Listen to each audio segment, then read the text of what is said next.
Imagine waking up inside your favorite webtoon, only to find out your highest stakes battle isn't fighting dragons, it's trying to dodge eating carrots. Our story kicks off with Yulian serving up a plate of pure veggie nightmare to her little sister, expecting her to happily chew down every single orange slice. Little does anyone know, this 6-year-old pink-haired munchkin is actually a transmigrated reader thrust into the body of an obscure side character. Crunch! She's internally screaming with a soul-crushing scowl while forcing herself to swallow those gross carrots just to keep her terrifyingly sweet big sister happy. You see, in the original novel, Yulian was the main heroine who had 4 totally handsome, top-tier male lead candidates fighting over her like absolute simps. And right at the front of that line was Robane Clylde, the canon male lead, who looks like $1,000,000 on the outside, but is honestly total garbage on the inside.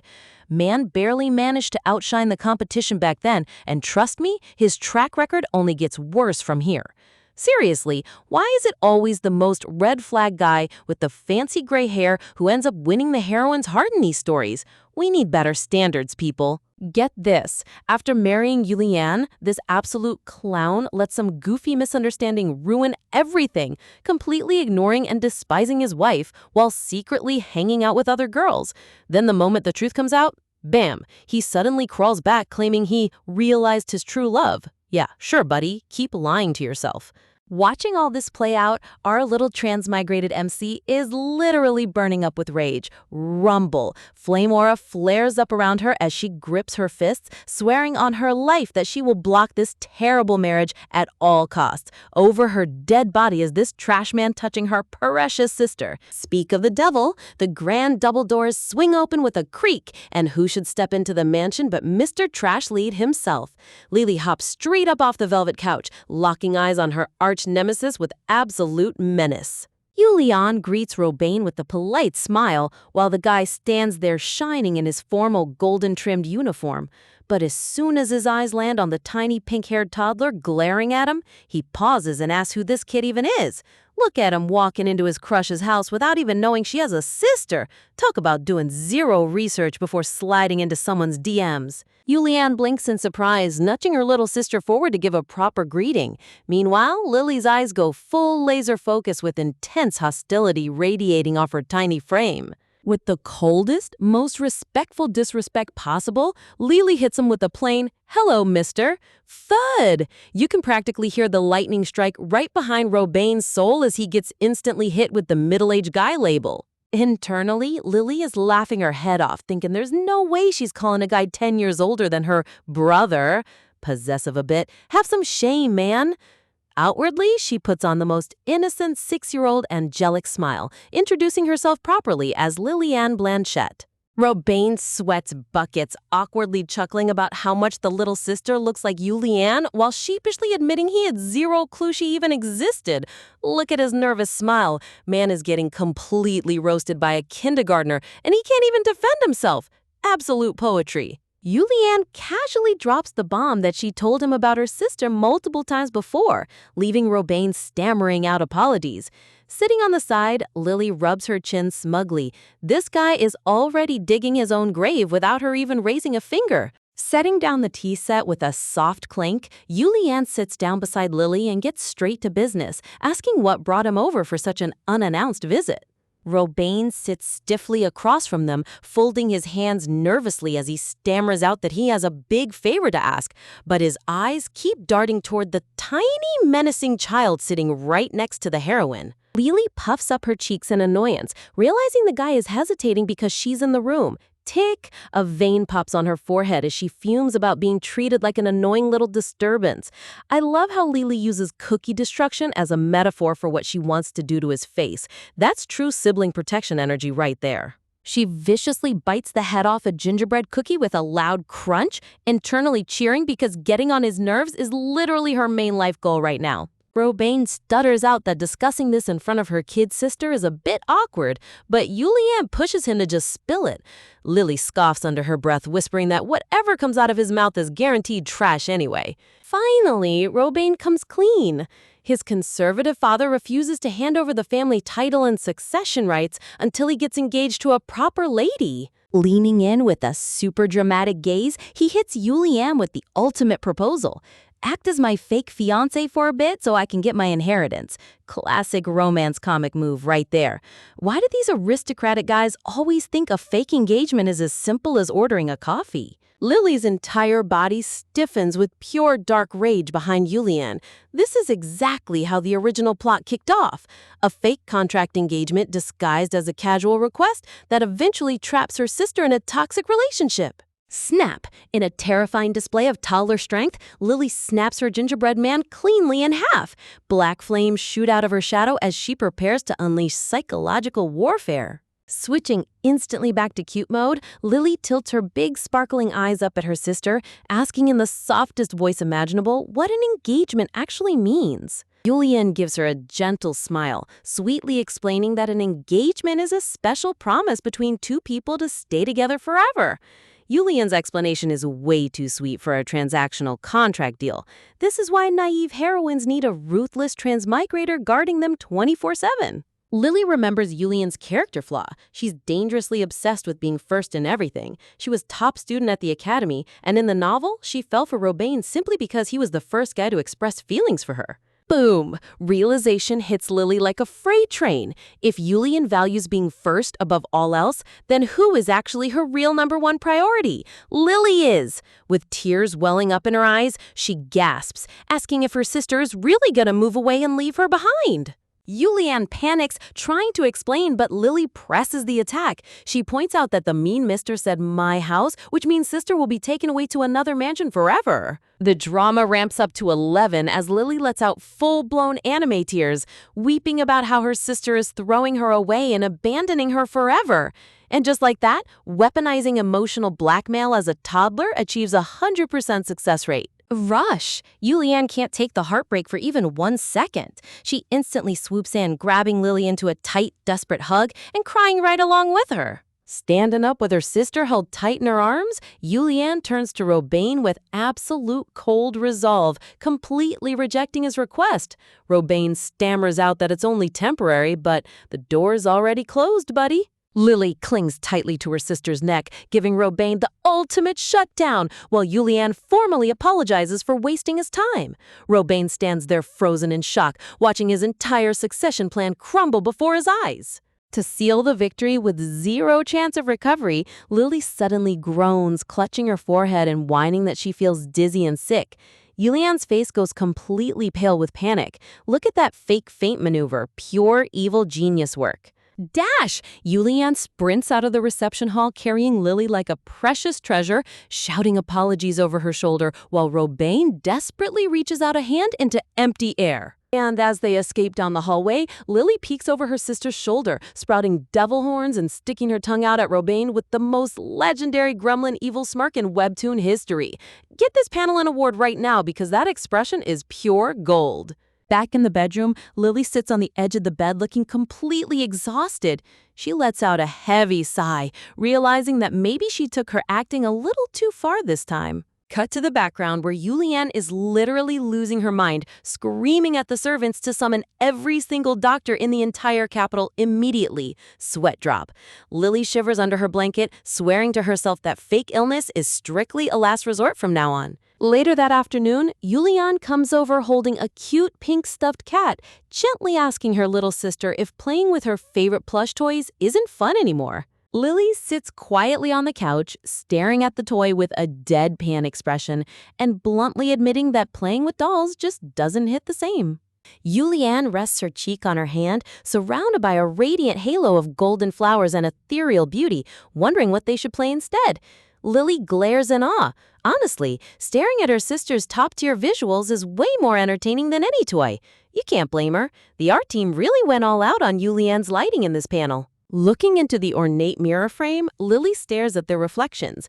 She realizes that because the original Lillian was barely mentioned in the novel, she actually knows almost nothing about the kid whose body she inherited. Text fades onto the misty background as Lily reflects on her reality. No matter who the real Lillian was in the past, she's the one living this life now. A wave of guilt suddenly hits her chest. She realizes the original sister is truly gone, and poor Yulian lost her actual blood relative without even knowing it. Lowering her head, she quietly whispers an apology. Man, going from hilarious gremlin antics to hitting us with sudden existential transmigration grief? That emotional transition hit out of nowhere. Yulian immediately notices the shift in tone, leaning down and tenderly cupping Lily's head to ask what's bothering her. Lily buries her face against her sister, knowing she can never tell the truth. Saying she's a soul from another dimension possessing her dead sister's body would just make her look completely insane. Making up her mind to be the absolute best little sister possible to make up for it, Lily puts on a sweet smile and confesses a silly secret instead, admitting she hid some of her carrots earlier. Squeeze! Yulian's emotional concern vanishes in an instant. She playfully pinches both of Lily's cheeks, scolding her for being such a picky eater after making such a big promise. Cheek pinching really is the universal punishment across every single universe, isn't it? Yulian plants a big, loving kiss right on Lily's squishy cheek, making her promise never to skip veggies again. Lily rubs her red cheek, internally remarking how surprisingly strong her sister's affection is. To brighten the mood, Yulian sparkles with excitement, offering to take her outside to play a fun game of hide-and-seek in the garden. Yulian casually mentions that ever since Lily got sick, she hasn't asked to play hide-and-seek even once. Lily freezes on the spot, her eyes going wide as a chill runs down her spine. Fast forward to the garden. Lily is sneaking through the bushes on all fours while Yulian starts counting down in the background. Lily rolls her eyes at her situation, internally screaming, "I'm a grown adult in my mind. What on earth am I doing crouching in a bush playing tag?" Nothing like an existential crisis in the middle of shrubbery to wrap up the afternoon. Sneaking around in the garden foliage, little Lily thinks she's executed the ultimate stealth maneuver until she hears quiet footsteps crunching right behind her hideout. With a loud snap of a twig, she spins around with greenery stuck on her head, only to hear a smooth voice casually calling out to her. Stepping into the sunlight with maxed out main character energy is a handsome blonde guy in a high society coat, flashing a charming smirk while asking if she's Yulian's little sister. Enter Michael Evans, the elite young duke, top student at the academy, and the cunning secondary male lead who fell head over heels for Yulian at first sight in the original novel. Remembering her sister's safety rules, Lily tilts her head innocently, playing completely clueless about who this sketchy handsome dude is. Glare. Internally, Lily is running through her novel database, keeping her guard up while boldly announcing that her sister explicitly banned her from touching hands with strangers. Michael just chuckles with a dangerous glint in his yellow eyes, praising her top-tier manners while reaching his hand out once again to help her up. Lily scoffs, insisting she's mid-game in hide-and-seek, but Michael casually declares the game over since he already spotted her. Talk about zero respect for rules. Swish! Reaching behind his back with lightning speed, Michael pulls out a stylishly wrapped pastry box like a magician pulling a rabbit out of a hat. He bends down with a sparkling aura, presenting the box of fresh muffins to Lily like a sweet peace offering. Lily's eyes go wide in total suspicion. This guy never does anything nice for anyone unless it somehow involves Yulian. There's gotta be a hidden trap in those pastries. Fast forward inside the mansion's lavish reception room, where the trio is seated together surrounded by fancy tea sets and high-end treats. Nom nom. Lily forgets all her suspicions the second she bites into a gourmet cupcake, internally crying tears of joy over how ridiculously good it tastes compared to the mansion's usual snacks. Yulian immediately steps in with sisterly concern, warning Lily not to stuff her face with too many sugary sweets at once. Smooth as butter, Michael jumps into the debate, pointing out that growing kids need all the energy and calories they can get. Honestly, using junk food logic to win over a toddler is top-tier manipulation. Yulian sighs, explaining how delicate Lily's health is, while Michael nods along like an expert pediatrician, agreeing that keeping her happy and eating is priority number one. When Yulian complains about how Lily only ever wants dessert, Michael just gives a helpless, handsome grin, completely validating her sweet tooth. Tick! A vein pops on Lily's forehead as she fumes over Michael giving up the argument so easily instead of pitching actual solutions to get her more snacks. Turning on the charm, Michael pulls out a double chocolate muffin, casually mentioning how much Yulian loves these specific desserts. Leaning over the table with a radiant background of blooming flowers, he offers the rich chocolate treat directly to Yulian with a suave smile. Snatch! Before Yulian can even react, Lily's tiny hand shoots out and takes the muffin right out of the air, stuffing it straight into her mouth.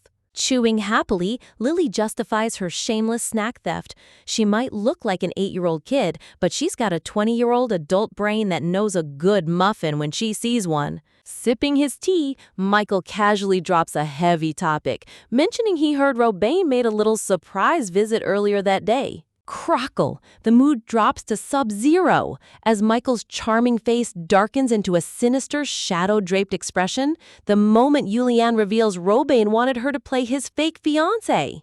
Meanwhile, Lily's internal monologue is a hilarious mess. She's torn between acting like a logical adult and clinging to her sister's arm like a pathetic toddler, begging for one more muffin. Yulian crosses her arms with a stern, no means no, little girl, as Lily pouts her cheeks so hard she looks like an angry pink marshmallow surrounded by tiny baby chicks. Changing the subject, Michael leans back and brings up the upcoming parliament meeting, subtly reminding Yulian of how sharp her political instincts are. Yulian gets dead serious, looking right into his eyes as they discuss high-stakes noble business right over the dessert tray. Her glowing, ethereal aura takes over the panel as she hesitates, contemplating her heavy responsibilities to the family estate. Sitting quietly between them, Lily watches the subtle romantic tension shift back and forth, analyzing every single move like a master chess player. Yulian places a gentle hand on Lily's shoulder, declaring with cold resolve that taking care of her little sister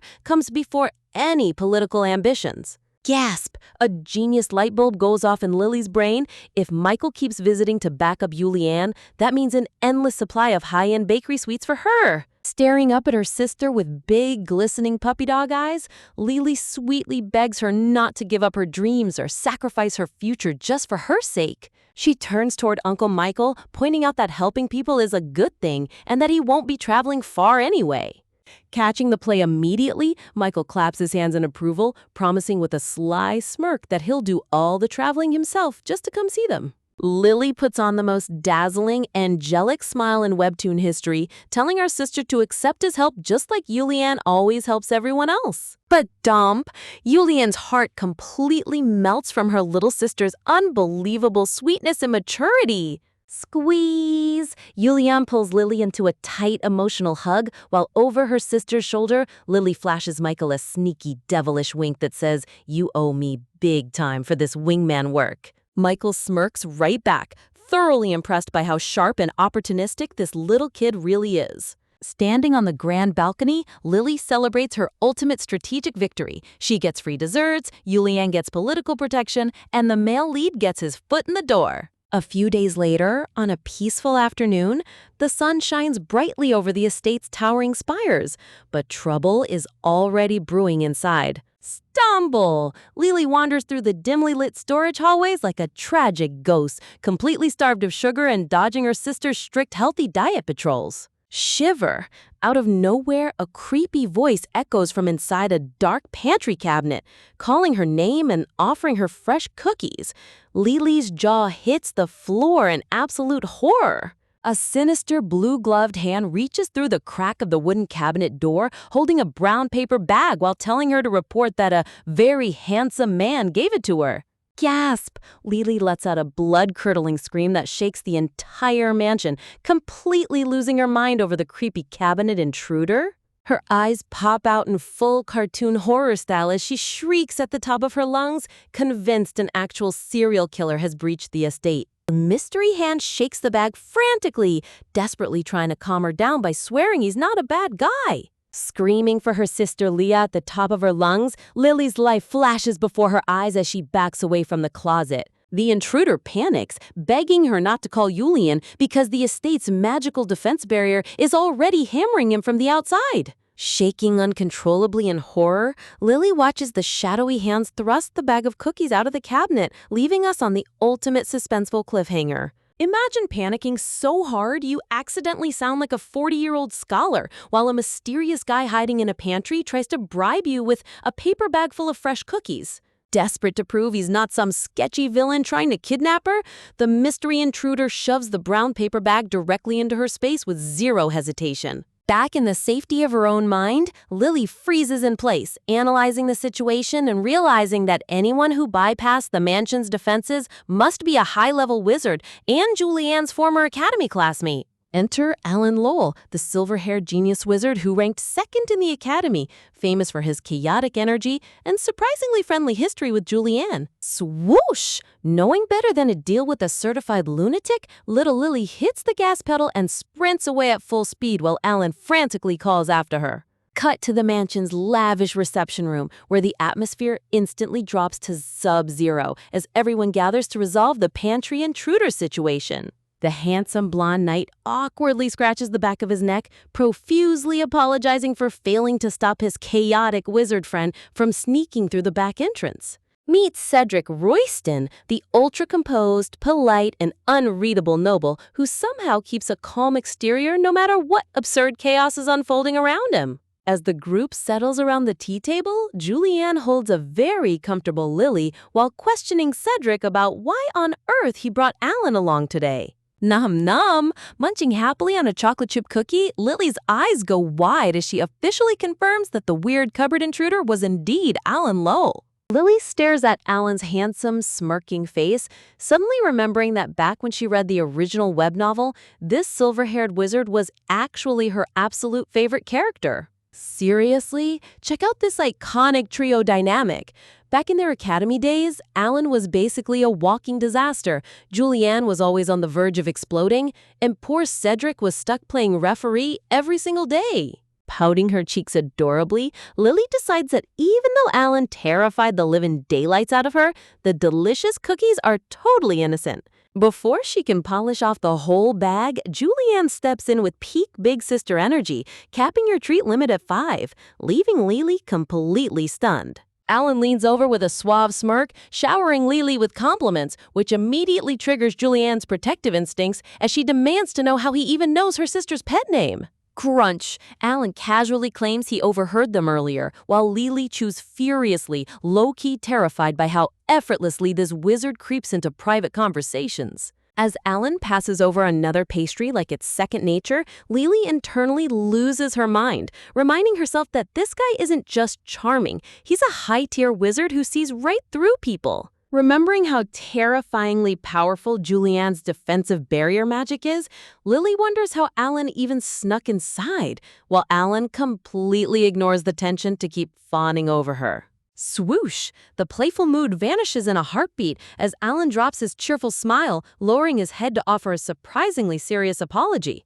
Julianne's eyes turn ice cold as she stares him down, demanding to know what on earth he could possibly be apologizing for right now. Clinging to her sister's skirt while sneaking another cookie bite, Lily gets front row seats to the heavy drama, wondering what secret backstory these two share. Alan sits back with a guilty look, admitting he had no idea Julianne had specifically requested his magic back when little Lily needed a medical checkup. He lowers his head in genuine remorse, confessing how sorry he is for vanishing without a single word when she needed his help the most. Lily's brain goes into overdrive as she connects the dots, realizing that Alan's sudden disappearance was actually a huge unexplained mystery in the original book. Turns out, when the original Lillian fell ill, Julianne desperately sought out Alan's healing magic, a hidden piece of lore that was never revealed to novel readers. Badump. A mind-bending realization hits Lily hard. If Alan was the one who examined the original Lillian, could her soul have entered this body much earlier than she realized?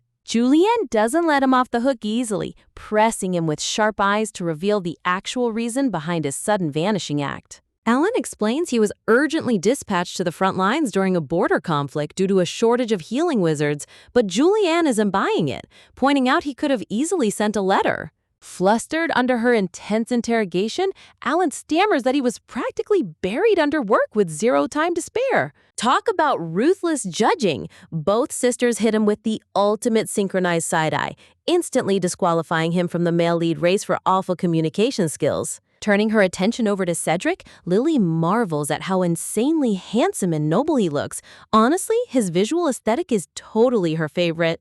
But she quickly shakes her head. Her personal fangirl preferences don't matter. Her primary mission is finding the absolute best partner to make her sister happy. She starts analyzing Cedric's character lore, trying to remember whether he was a stern knight commander or a gentle softie in the original storyline. Trying to score easy points, Alan smoothly proposes visiting the estate regularly under the official excuse of giving Lily routine health checkups. Lily squints at him in deadpan silence. Seriously, every single handsome guy around her sister is a master at smooth-talking their way inside. Now all eyes shift to Cedric. Lily sits back with her virtual popcorn ready, waiting to see what elaborate excuse the head knight is going to pull out. Suddenly, a light bulb goes off. Lily's memory unlocks, finally remembering why her knowledge on Cedric was so foggy in the first place. Blushing like a shy romance protagonist, Cedric stammers that he just wanted to personally check if Lily was doing well, confirming he's actually a total shy softie at heart. In the original novel, Cedric was the low-profile male lead candidate, wildly popular among readers for being a prudent green flag, even if he wasn't Lily's personal trope. Seeing his adorable, flustered reaction in real life, Lily admits that his shy charm is actually pretty top tier up close. Sparkle. Don't let his blushing fool you, though. Cedric is literally the finest swordsman in the Empire and commander of the Second Imperial Knights. Talk about a total catch. Lily internally roots for Cedric, thinking his steady, workaholic nature makes him a far better life partner for Julianne than a chaotic wizard or a manipulative duke. Seeing Cedric lower his head in disappointment, Lily's heart aches over how pitifully sad the poor guy looks. Stepping up as the ultimate wingwoman, Lily suddenly addresses him with the sweetest, most polite tone, calling him Brother Cedric. Crash! Speed lines shoot across the panel as Cedric completely freezes in shock, his brain short-circuiting over being addressed so affectionately by Julianne's little sister. Flashing a dazzling 100% angelic smile surrounded by sparkling yellow flowers, Lily unleashes the ultimate cute charm offensive that no human can resist. Scene transition. And just like that, with one brilliant strategic move from our genius little protagonist, the entire dynamic of the mansion shifted forever. From that afternoon onward, Cedric suddenly started finding endless reasons to visit the estate on a daily basis, flustered as ever but completely hooked. Not to be left behind, both Michael and Alan started dropping by continuously under the thinnest excuses possible, turning the mansion into a full-blown Suitor battleground. As Alan desperately tries to spoon-feed her sweets like a toddler, Lily just rests her cheek on her hand, internally rolling her eyes at how much free time these high-ranking nobles clearly have. Imagine trying to run a full-blown romance survival game in a fantasy estate only for a self-proclaimed genius wizard to track you down every 48 hours under the fake excuse of a routine medical checkup. Little Lily is absolutely furious, dark aura radiating off her as she fumes over how even free national health care only happens once a year. Desperate to stay in her good graces, Alan tries to play the sweet big brother card, whining that her sister Julianne will end up scolding him if she refuses. But Lily isn't buying his soft act for a second, instantly downgrading his title from brother straight to creepy uncle. Swoosh! Sensing that an annoying magic scan is imminent, Lily turns on her heel and attempts a desperate tactical retreat across the carpeted hallway. Tap, tap, tap. Before her little legs can even cover 5 paces, Alan's long strides casually close the distance like an unstoppable speed demon. Grab. With a single gloved hand cutting off her escape route, Lily freezes in complete horror, realizing she's officially cornered by the Empire's second-ranked wizard. Standing tall with a smug grin, Alan gently lays down the law, informing her that 0 snacks will be served until her medical assessment is fully wrapped up. Realizing she's trapped, Lily desperately scans the room for backup, glancing over at the sunlit balcony where Julianne and Duke Michael are sitting down for tea.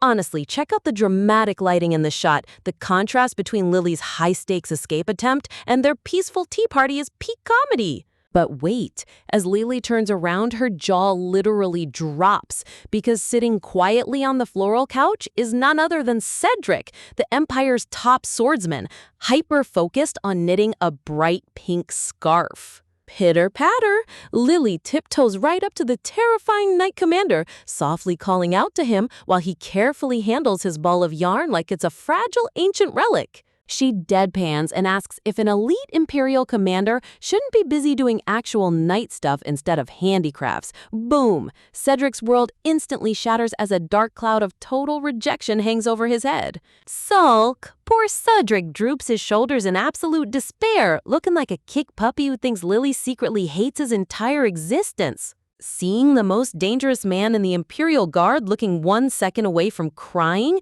Lily's stress levels hit absolute critical mass.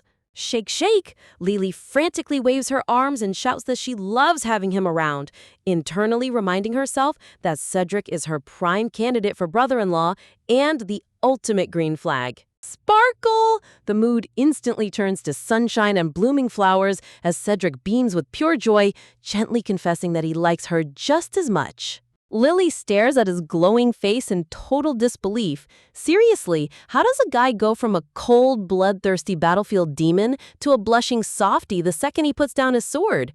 Talk about elite duality. Sitting on the couch between her two suitors, Lily takes a mental step back to evaluate the board state, keeping a watchful eye on Michael, who's currently putting his smooth-talking skills to work outside.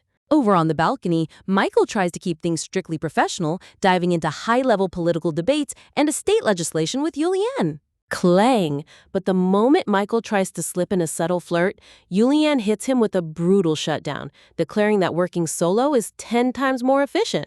Smirking proudly at her big sister's impenetrable iron wall defense, Lily completely tunes out Alan, who is desperately waving his hands in front of her face asking why she's ignoring him. Ignoring the needy wizard, Lily leans over to inspect Cedric's progress on his knitting, fascinated by how delicate his giant hands are with the needles. Cedric flashes a sweet, relaxed smile, telling her he's more than happy to just sit back and knit while keeping her company. Seeing his rival gain points, Alan jumps back into action, leaning down with an overly sweet smile to beg Lily to finally get her checkup over with. Puff! Lily turns her head away in utter annoyance, internally fuming because having magic waves pass through her tiny body feels ridiculously weird and uncomfortable. When Alan promises today will be the final session, Lily hits him with a reality check, reminding him that he already scheduled another visit for 2 days from now. Cough, cough, Alan dramatically clutches his chest and feigns weakness to gain sympathy, but Lily hits him with a deadpan glare, letting him know she wasn't born yesterday. Realizing guilt trips won't work, Alan's eyes turn dangerously dark as he pulls out the ultimate weapon, promising to buy her a giant whole cake and hide it from Julianne if she complies right now. Gasp! The bribery works instantly. Lily's eyes transform into sparkling stars as she screams for him to start the magic checkup right this second. As Alan places his hand on her head and summons a glowing mana crest, Lily smirks evil demon style, realizing she can easily play these suitors against each other using their desperate desire for her sister's favor. Zap! Warm blue magic sparkles around Lily's hair as Alan carefully scans her mana pathways, ensuring her health is in tip-top shape. Oof! Wrapping up the spell, Alan hands her a sweet fruit candy as a reward while Cedric continues peacefully working on his pink scarf in the background. Seriously, this room is pure chaos, but Cedric knitting in total serenity makes every single scene 10 times better. Nibbling on her sweet treat, Lily leans in close to Alan, sternly holding him to his sacred promise of delivering a massive cake later. Knock, knock. Heavy steps echo outside the door, making Lily freeze up as the atmosphere in the room sharpens.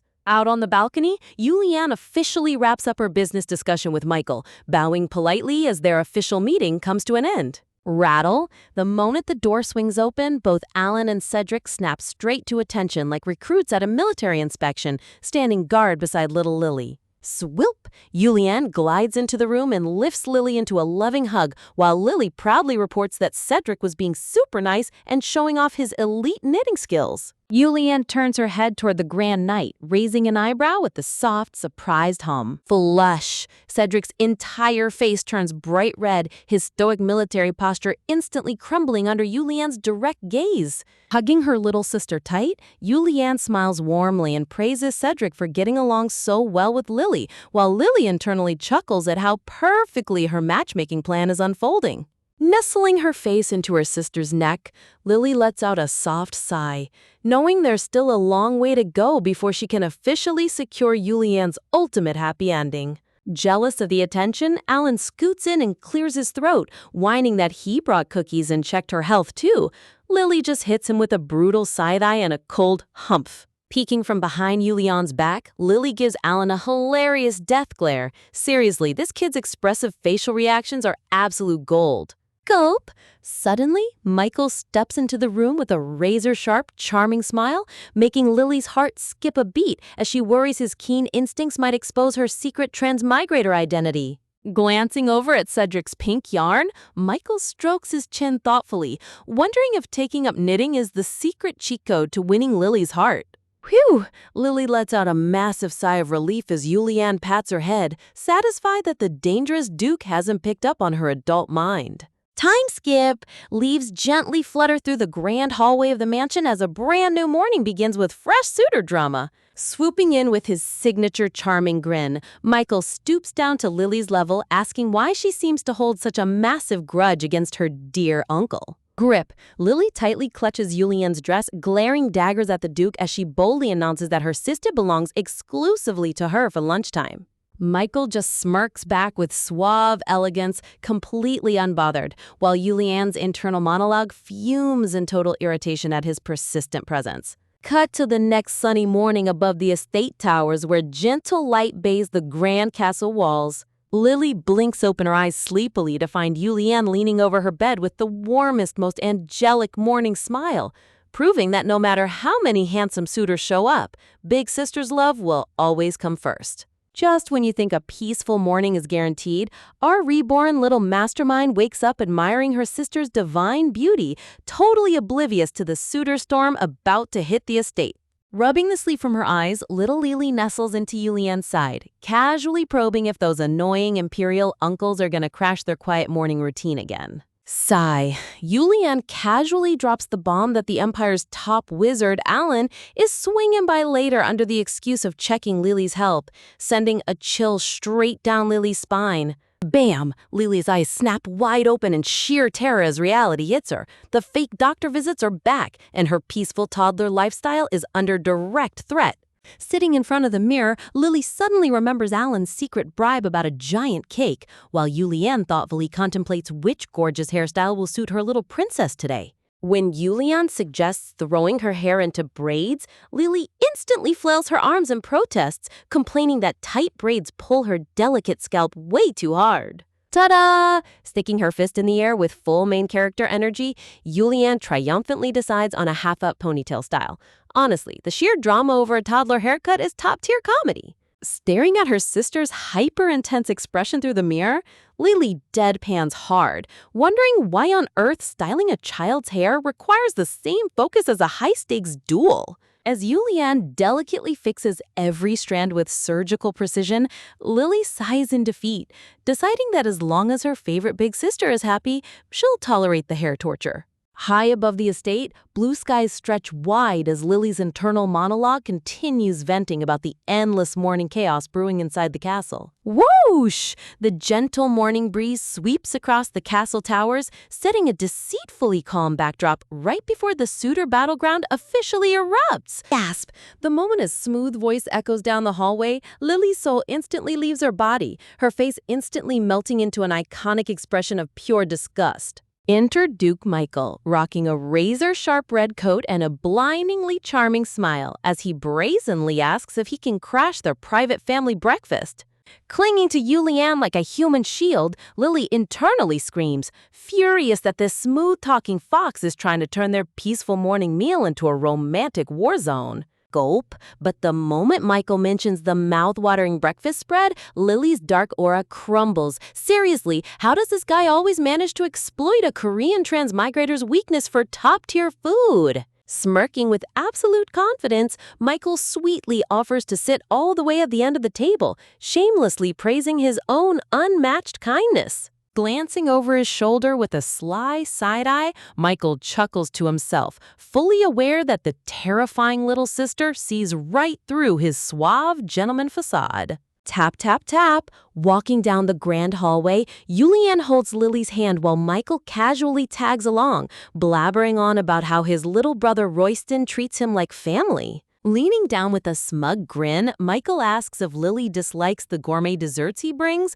Lily shakes her head deadpan, admitting the food is great, but it tastes suspicious coming from him. Dropping his voice into a sultry whisper, Michael leans in closer, teasingly asking what exactly makes her hate him so much. Clutch! Lily grabs her sister's skirt with all her tiny strength, glaring daggers straight into his soul as she shouts that he's way too dangerous to be around Julianne. Flashing a dangerously handsome grin, Michael smoothly tells her not to hold such a grudge, ominously promising that they'll be spending plenty of time together in the future. Bleh! Showing zero respect for imperial nobility, Lily sticks her tongue out in a legendary disrespect face right in front of the Duke. This kid's sass levels are unmatched. Cut to a peaceful afternoon on the balcony. Lily sprawls out like a lazy cat across Julianne's lap while her sister quietly enjoys a book in the warm sunlight. Grumble, sprawled across her sister's lap, Lily fumes internally, knowing Michael went out to buy sweet desserts specifically to buy her favor and sway her matchmaking bias. Bow! A sharply dressed butler steps onto the balcony, bowing respectfully to announce that a new guest has arrived at the front gate. Scooping Lily up in her arms, Julianne dismissively replies that if it's Michael again, he doesn't need a formal military announcement, asking if someone else has arrived. Clack, clack. The crisp sound of heels echoes across the stone courtyard as Julianne and Lily walk down to see who's waiting at the grand gilded entrance. Blink! Reaching the gates, both sisters pause in surprise, their eyes widening as they spot two familiar figures standing in the golden sunlight. Swoosh! Turning around with dramatic male lead energy, Cedric stands at the gate, looking like an absolute god in his fitted white knight uniform. Sparkle! Bright flowers literally bloom around Cedric's face as he flashes a soft, blushing smile at Julianne. Talk about a walking green flag. Noticing a small boy hovering behind the giant knight commander, Julianne tilts her head in curiosity, asking who the little kid is. Dramatic entrance. Standing beside Cedric is a miniature, ultra-grumpy blonde kid named Joshua Royston, looking like he was forced to be here against his will. Cedric gently nudges his young nephew forward, encouraging him to greet little Lily politely like a proper young nobleman. Crash! Instead of greeting her, Joshua glares straight into Lily's eyes and loudly declares he refuses to play with such an ugly girl. Dark flames instantly ignite behind Lily's head. Flip! Turning on her heel, Lily clings to Julianne and screams that she hates him, and hates his annoying uncle for bringing him here too. Sweat drop. Poor Cedric's jaw drops in absolute terror, his entire soul leaving his body as he realizes his nephew just ruined his chances with the family. Yell! Cedric frantically bends down and scolds Joshua in total panic, asking why he would say something so rude, while Joshua angrily talks back. Glancing back with an unamused expression, Lily reminds herself that the brat is only 8 years old. Boom! But calling her ugly is a crime punishable by total social execution. Flashbacks of her adorable reborn face burst around her as she fumes over the disrespect. Stomp! Marching right up to Joshua, Lily points her tiny finger directly at his nose and screams, "You're ugly!" while Joshua stubbornly argues back. Check out this legendary toddler rivalry. Panic! In the background, Cedric holds his hands together in desperate prayer, sweating buckets as he tries to beg his rogue nephew to stop digging their graves. Bowing his head in deep embarrassment, Cedric profusely apologizes to Julianne, explaining his family dumped Joshua on him for the day and he couldn't leave him alone. Switch! Lily turns to Julianne with the most angelic, blooming smile, saying she's totally fine, only to instantly whip back around and yell, "You're uglier" at Joshua. Talk about elite duality. Dash! Giving up on the conversation, Lily stomps right up the castle stairs, announcing she's heading inside to eat the delicious desserts Michael bought. Swipe! Michael smoothly reaches out his hand with a charming smile, asking if she'll hold his hand now, but Lily hits him with a stone-cold no without even looking back. Droop! In the back, Cedric slumps his shoulders in absolute heartbreak, looking like a giant abandoned puppy who's about to cry right on the spot. Pause. Catching sight of Cedric's pitiful, sulking face, Lily pauses at the door and loudly adds that her favorite night brother can join them for dessert, too. Walking into the bright, gilded hallway, Lily smirks to herself, internally admitting that beneath all that muscle and armor, Cedric really is a total sweetie. Looking back over her shoulder, Lily wonders how a wholesome guy like Cedric could possibly have a nephew with such a completely rotten personality. The battle for dessert dominance reaches a whole new level when a new arrogant little contender walks into the room, acting like he owns the place. Lily's soul literally leaves her body in utter disbelief as the kid looks at her like she's a total nuisance. Honestly, the instant transition from peaceful tea party to pure animosity is top-tier comedy. Just when Lily thinks she can drown her annoyance in sweet, sugary tarts, Yuliane lays down the ultimate cruel law, limiting her to only 2 tarts for the whole day. Lily hits back with pure toddler logic, reminding her sister about her own double standards, but Yuliane remains an unshakable fortress. Realizing tearful puppy eyes won't win this round, Lily reminds herself to play the long game. After all, the Imperial Wizard promised her an entire cake later tonight. But betrayal strikes faster than lightning when Yuliane hand-delivers one of those precious tarts directly to the grumpy brat. You can practically hear Lily's heart shattering into a million pieces right here. Glaring daggers across the table, Lily fumes in silence, outraged that an uninvited guest is munching on the gourmet desserts bought specifically for her. Joshua holds the sweet treat in his tiny hands, staring down at it like he's trying to calculate whether eating it is worth the incoming death glare from across the room. And then the unbelievable happens. The grumpy little knight in training actually flashes a sparkling, angelic smile as he politely thanks her big sister. Hold on, did this arrogant little brat just hit them with a fake innocent routine? Check out Lily's shocked face. She knows a master manipulator when she sees one. Realizing he's smugly gloating over a single pastry, Lily's blood pressure skyrockets as Yuliane gently tells her not to stare down her new guest like a hawk. Switching tactics back to maximum cuteness, Lily clings to her pastry, whimpering that these sweets were meant exclusively for her. But Yuliane stays firm in her big sister wisdom, reminding her that good little noble girls always share their treats with visiting guests. Lily puts on her most angelic, saintly expression on the outside, pretending to be the most obedient little angel in the kingdom, only to instantly break character as her internal rage boils over. Talk about the hilarious duality of a reborn adult stuck in a child's body. Flailing her tiny arms in complete desperation, Lily tries to expose the brat's true villainous nature, insisting he's only eating it to push her buttons. The room drops to absolute zero the moment Yuliane drops the full name card. When Big Sister calls you Lillian, you know you've crossed into dangerous territory. Defeated and heartbroken, Lily slumps over on the sofa, dramatically mourning the sudden loss of her precious nickname. Sticking her chin up in total defiance, Lily declares an official silent strike, promising not to speak a single word until her bribe demands of 3 full tarts are met. Unapologetically embracing her toddler status, she reminds herself that being an 8-year-old gives her the ultimate free pass to act as petty as humanly possible. Meanwhile, poor Cedric sits there looking like a scolded puppy, getting hit with collateral damage just for bringing his rogue nephew along for the ride. Observing her sister's cool reaction towards Cedric, Lily's internal matchmaker brain starts calculating the political balance among the suitors. Seeing his opening, Duke Michael flashes his signature fox-like grin and proposes a temporary alliance with the little mastermind. Honestly, this guy never misses a chance to stir the pot. Flipping the switch instantly, Lily points at the dessert spread with a dazzling smile, addressing the Duke with sweet respect to execute her tactical counterattack. This sudden shift in energy leaves the entire room in absolute pin-drop silence as everyone tries to process what the toddler's up to now. Duke Michael's eyes widen in genuine shock. Hearing himself called brother by the girl who usually glares at him with burning hatred is a plot twist he never saw coming. Cedric and Julianne's jaws literally drop to the floor in unison. The artwork here captures their sheer disbelief so perfectly. Even little Joshua pauses mid-bite, thoroughly confused by the sudden shift in social hierarchy unfolding right before his eyes. Smirking with supreme confidence, Lily looks straight at Joshua, letting him know he made a grave mistake underestimating her on her own home turf.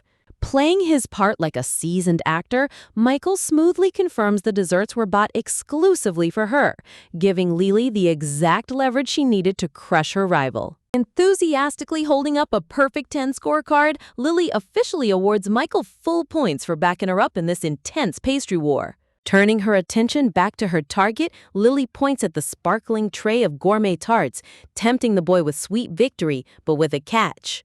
With a sly, victorious grin, she lays down her ultimate condition, demanding he admit out loud that she's absolute perfection. Flustered beyond belief, Joshua's entire face turns bright red as he stubbornly shouts back his favorite insult to guard his pride. The sheer audacity of this kid. Even in the face of top-tier pastries, he refuses to back down, leaving Lily amused by his petty stubbornness. Without missing a single beat, Lily smoothly pulls the entire plate out of his reach, shutting down his dessert privileges with ice-cold precision. Julianne steps in immediately to stop the toddler tyranny, gasping in surprise at her little sister's ruthless host behavior. But Michael smoothly intervenes, flashing his charming smile as he advises Julianne to step back and let the kids settle their own playful feud. Munching happily on her tart, Lily bathes in pure bliss, realizing that victory tastes so much sweeter when you don't have to share a single bite. Across the table, Joshua sits there trembling with envy, his cheeks burning as he watches her savor every delicious mouthful.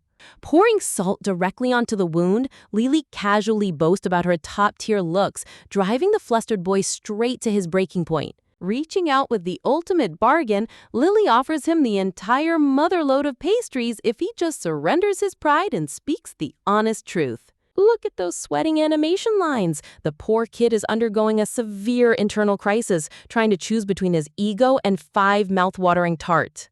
Pushing her advantage to maximum overdrive, Lily taunts him directly, forcing him to weigh 5 delicious desserts against his tiny, noble pride. Uncontrollably shaking from the psychological warfare, Joshua's mental defenses are completely crumbling under the pressure. Clenching his teeth and biting his lip, the proud young nobleman finally realizes resistance is entirely futile against the dessert queen. Squeezing his eyes shut, he finally blurted out the magic word.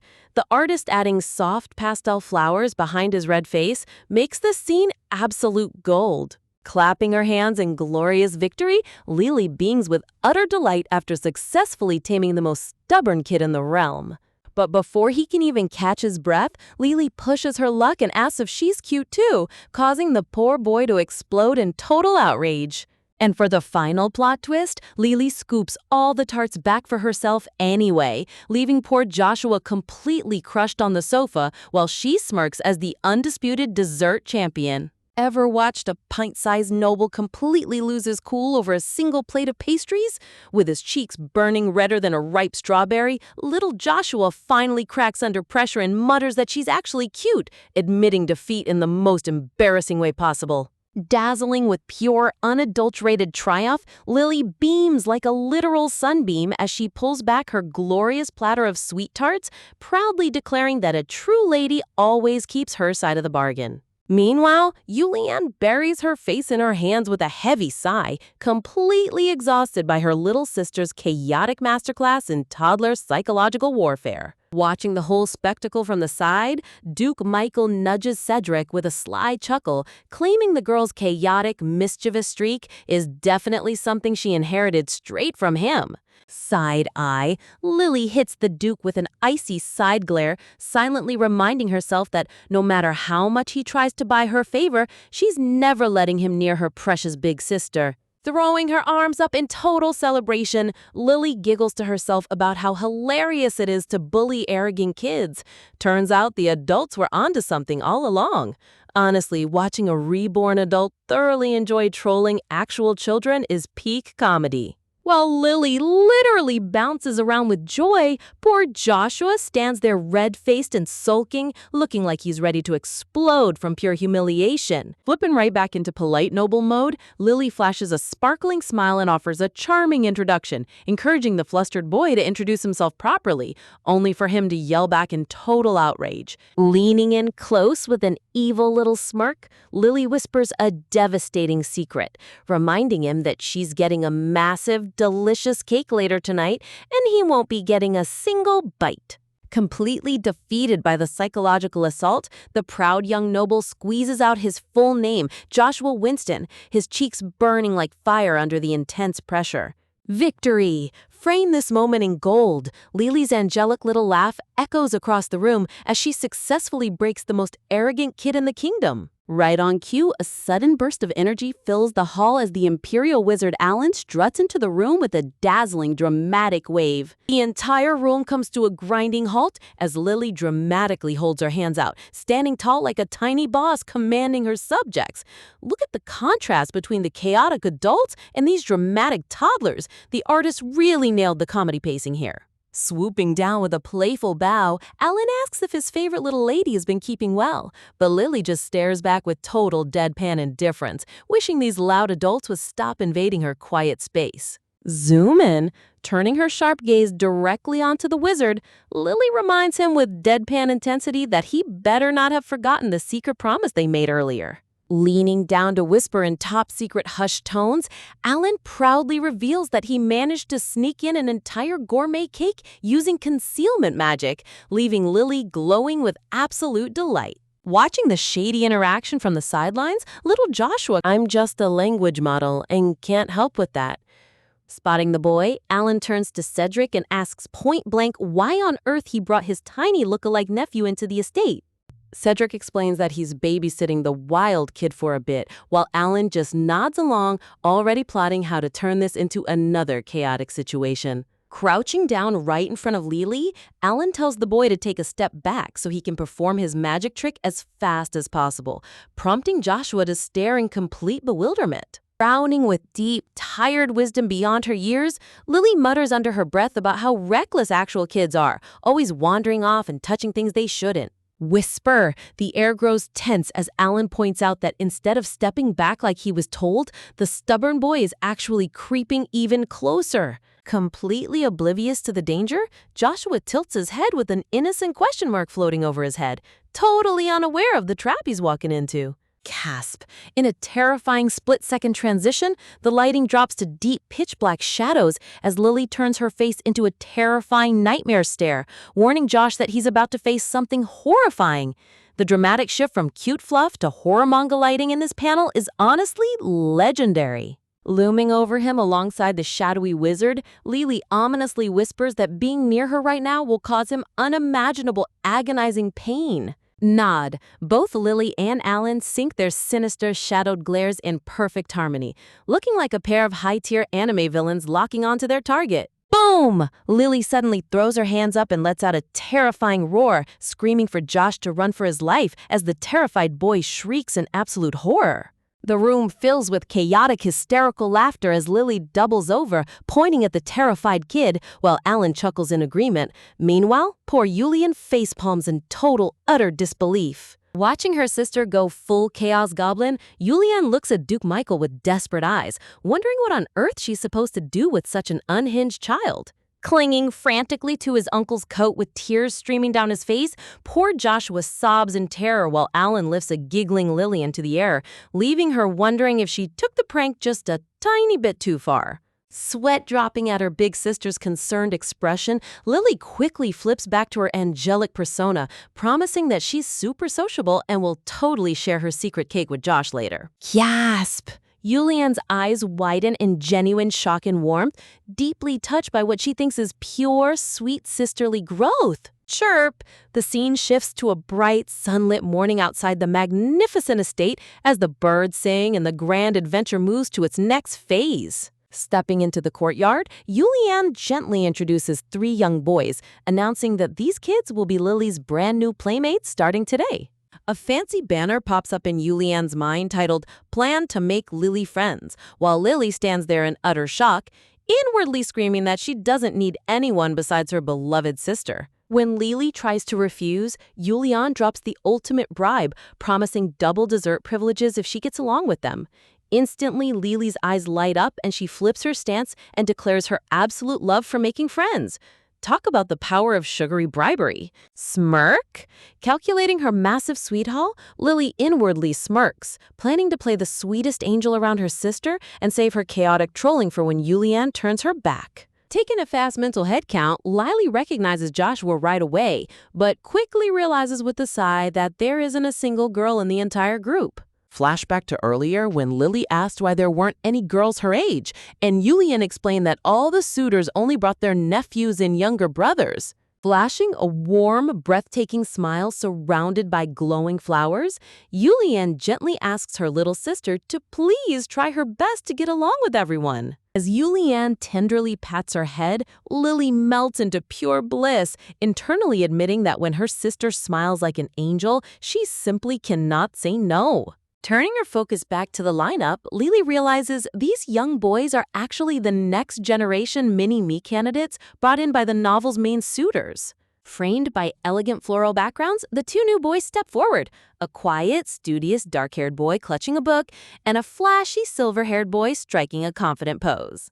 Glow! Lily reminds herself that even without playmates, her social skills are already completely off the charts. Striking a dynamic, high-energy hero pose with her hand raised high, Lily shouts out a booming, enthusiastic greeting to command the room. Stepping up shyly with a soft blush, the dark-haired boy introduces himself as Aiden Evans, clutching his book close like a shield. Clasp! Lily's eyes sparkle with instant recognition, realizing this gentle soul is Duke Michael's nephew, but possesses the exact sweet, timid vibe as Cedric. Honestly, her immediate instinct to tease him is peak protagonist energy. Next, the silver-haired kid steps up with a mischievous grin, introducing himself as Luca Lowell, Alan's younger brother, and casually complimenting how cute Lily looks. Observing his flashy, overly confident swagger, Lily deadpans to herself that this kid is literally a carbon copy of Alan. She'd totally believe it if someone said he was the wizard's secret son. Satisfied with the enthusiastic introductions, Julian pats Lily's head one last time and wishes them fun, leaving Lily completely stunned as her sister walks away and leaves her alone with the mini Chaos Squad. Ever watched a pint-sized reborn adult try to run interference against potential suitors, only to realize her sister is completely immune to her tactics? Lily clings desperately to Julian's dress, inwardly screaming that she needs to personally eliminate every single guy trying to steal her big sister's affection. Before she can plot her next move, Cedric swoops in out of nowhere and scoops her up with a calm smile, gently suggesting that little Lily should just play with her new male friends instead. Confused reaction. Lily freezes midair with huge question marks floating all around her head, staring at Cedric like he just spoke an alien language. Inwardly deadpanning, Lily wonders why on earth this guy wants to hang out with a bunch of toddlers. Seriously, does he actually think he stands a chance in the sister protection war with that gentle energy? Trying to give him a subtle hint, Lily tilts her head and asks if he doesn't have important noble duties to attend to, making Cedric blink in total surprise. Panic wave, realizing she might have sounded a bit too blunt, Lily frantically shakes her hands back and forth, quickly rewording it to ask if he shouldn't be standing right next to Julian instead. Flashing a ridiculously soft blush, Cedric leans down with a sparkling backdrop and admits that he actually genuinely enjoys spending time playing with all of them. Honestly, the artist giving him shoujo sparkle flowers in this panel is top-tier comedy. Swooning at his gentlemanly demeanor, Julianne offers a breathtaking, warm smile as she thanks Cedric for looking after the kids while she gets her work done. Glow! Julianne's smile literally illuminates the entire garden with golden light and floating yellow blossoms. Look at that angelic visual. No wonder all these guys are losing their minds over her. Watching Cedric blush bright red under Julianne's gaze, Lily observes the interaction with sharp eyes, inwardly admitting that the man is impressively calm and composed under pressure. Thinking cap. Taking a closer look at Cedric's flustered face, Lily ponders whether his gentle approach might actually be the winning strategy, even if he didn't plan it on purpose. Turning her attention toward the three little boys lined up in the grass, Lily's inner mischievous demon wakes up as she plots the absolute best way to troll him. Outrage. Within 2 seconds, poor Joshua completely loses his cool, screaming at the top of his lungs that Lily is picking on him again. Hearing the commotion, Julianne immediately strides over and bends down, reminding Lily that she promised to be nice, only for Lily to gasp in dramatic outrage, claiming she held back so much and this is total slander. Puppy eyes! Flipping her master manipulator switch, Lily pouts her lip with shimmering, teary eyes, asking her big sister in the softest voice if she really doesn't trust her own little sister? Caught completely off guard by the sheer force of Lily's weaponized cuteness, Julian's stern expression instantly melts into pure hesitation and guilt. Guilt trip success! Gently touching Lily's cheek, Julianne asks if her request was too harsh, looking like she's about to cry herself for doubting her innocent little sister. Man, watching a former adult use toddler puppy eyes to manipulate her older sister is peak chaotic genius. Surrounded by dramatic, sparkling halos, Julianne apologizes tearfully before heading off to finish her duties, pleading with Lily to try getting along with her new playmates. Turning on the ultimate theatrical performance, Lily waves goodbye with big fat tears in her eyes, promising to be the absolute best girl from now on. Side eye. The very microsecond Julianne vanishes around the corner, the cute pink lighting instantly turns into dark shadowy purple as Lily hits Joshua with a terrifying cold glare. Self-reflection. Pausing for a second, Lily wonders if she went a little too hard on them earlier. Maybe she should actually try being a sweet, kind girl like Julianne wants, so Josh doesn't hate her?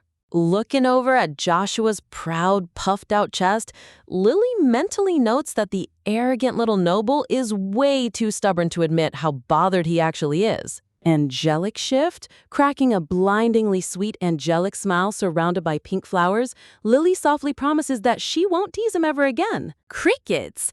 Instead of relief, a heavy, depressing, dark aura washes over all three boys as they stand there completely paralyzed and traumatized by her sudden sweetness. Squeezing his eyes shut, Joshua tries to re-establish his dominance by demanding to know if Lily is 8 years old, which she casually confirms. Crossing his arms with a smug, proud posture, the little blonde noble asks why on earth she isn't addressing him as brother if they're the same age. Internal rage. Dark purple flames erupt in Lily's mind as she inwardly screams about how insanely condescending this kid is. Seriously, back in her world, kids the same age didn't go around demanding formal honorifics. Sensor error. A massive white light flashes in her mind as Lily suddenly questions whether this whole age hierarchy thing is a plot hole or a mistake in the original novel's lore setup. Turning to the rest of the group, Lily asks if Luca and Aiden also have to call Joshua brother just because he cares so much about age etiquette.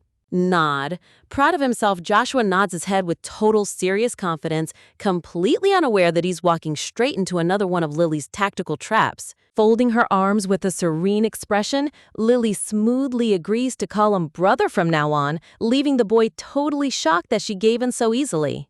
Question? Tilting her head innocently, Lily asks when brother Joshua's birthday is, and flashy silver-haired Luca happily chimes in that it was back in April. Math matrix? Glowing green binary code and math formulas float around a chibi Lily as she calculates that if his birthday was in April and hers is in July, there's only a tiny gap between them. Dramatic point. Leaning forward with an aggressive finger point, Lily dramatically shouts that she only has to call him brother for 2 measly months. Burst of laughter, Lily doubles over and starts rolling on the grass laughing hysterically, mockingly calling him 2 months brother, while silver-haired Luca loses his mind trying not to burst out laughing too. Talk about a tactical roast, she completely destroyed his ego. Wild rolling, while Lily literally rides on the ground in total belly-laughing tears, timid Aiden gently bends down to tell her that while she's technically right, she might be roasting the poor kid a bit too hard. Red-faced and veins popping on his forehead, Joshua screams in total rage for her to stop calling him that, while Lily just giggles even harder.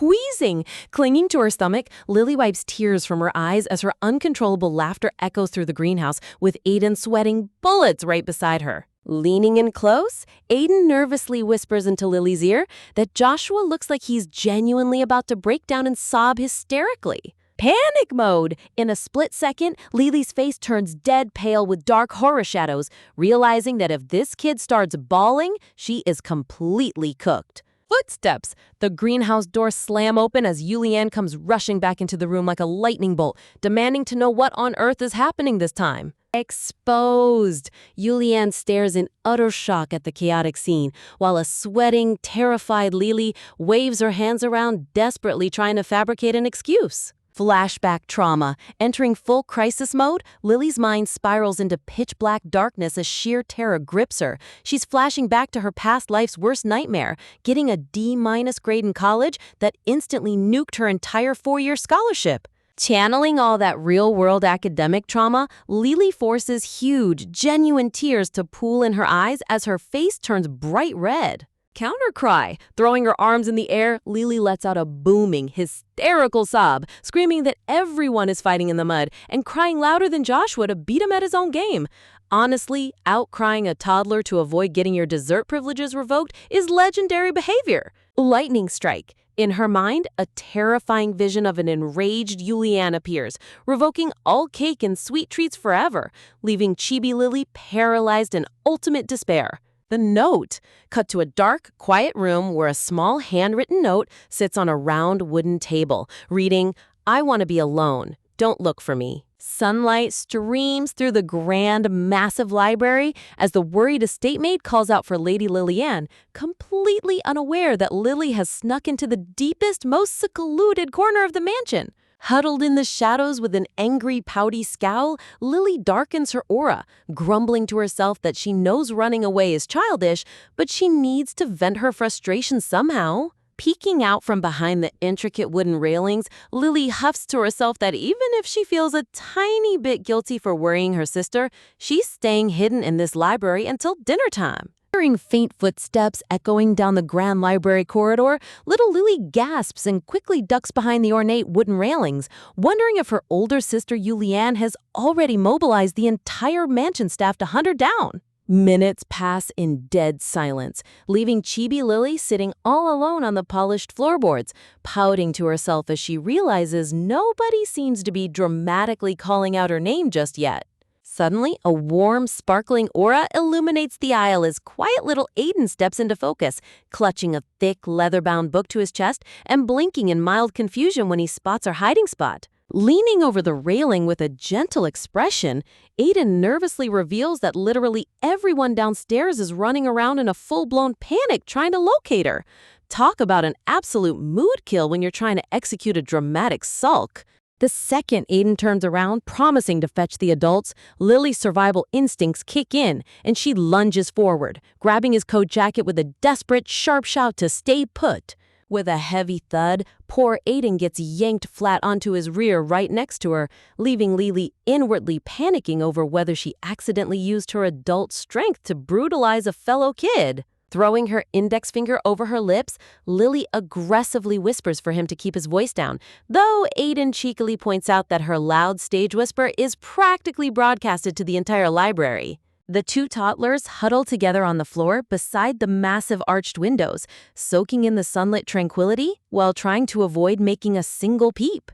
When Aiden nervously asks if she's officially hiding from her family, Lily hits him with a menacing side-eye, threatening to personally confiscate every single one of his daily desserts if he dares snitch on her. Changing the subject, Lily tilts her head in curiosity, questioning why he even showed up at the estate today when no playdate was officially scheduled on her calendar. Aiden softly explains that his uncle suggested he swing by to offer moral support after hearing about Lily's tragic, soul-crushing dessert ban, though he figured he'd just read a book once he heard she went missing. Deadpanning into the void, Lily inwardly groans at how hilariously stoic his family line is, concluding that cold, intellectual energy clearly runs thick in Michael's bloodline.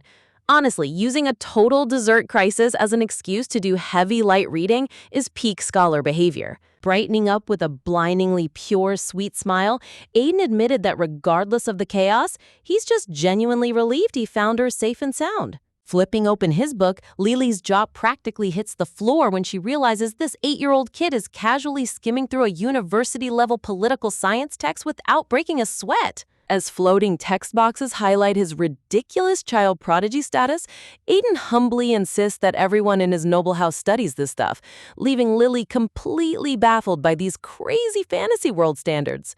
Dusting off her skirt, Lily offers to yield the cozy reading corner to him so he can analyze high-level statecraft in peace without her annoying presence. Before she can stand up, Aiden unexpectedly reaches out and gently takes her hand, softly assuring her that he'd much rather have her stay right beside him. Light bulb moment, a dramatic shockwave hits Lily's brain as her eyes widen into giant saucers. Could this quiet little noble boy actually hold a secret crush on her? Surrounding herself with imaginary floating flowers and romantic frames, Lily's inner narcissist goes wild as she rationalizes that her godly visuals and classic childhood friend trope make her utterly irresistible. Cracking a downright devious villain smirk, Lily mentally gloats that even Julianne's heavenly face won't stop her from building her ultimate toddler harem, though Aiden looks genuinely concerned by her unhinged expression. Look at that malicious little gremlin face. The artist really went all out with the contrast. Trying to break her terrifying trance, Aiden timidly asks if she'd feel better if he snuck out to grab a sweet treat for her to eat right now. In a fraction of a second, all of Lily's sinister plotting instantly vanishes, replaced by wide, sparkling eyes of pure joy at the glorious prospect of contraband sugar. Framed by heavenly halos and trumpeting cherubs, Aiden offers to hit up his uncle for snacks, looking like an actual angel sent straight from above to save her soul. Just as he turns to leave, Lily quickly raises her hand, shouting for him to halt his mission before he gets them both busted. A massive warning sign flashes in her mind as she calculates that going straight to Michael would instantly alert Julianne and blow her top-secret hiding spot wide open. Whispering like a master strategist planning a high-stakes heist, Lily instructs Aiden to head to the food management room near the entrance, where her sister hid her confiscated stash in secret. Accepting his dangerous espionage assignment without hesitation, Aiden nods determinedly, only for Lily to call him back one last time for a vital step. Smoosh! With a dramatic floral backdrop blooming around them, Lily leans forward and plants a sweet, sudden kiss directly on Aiden's flushed cheek.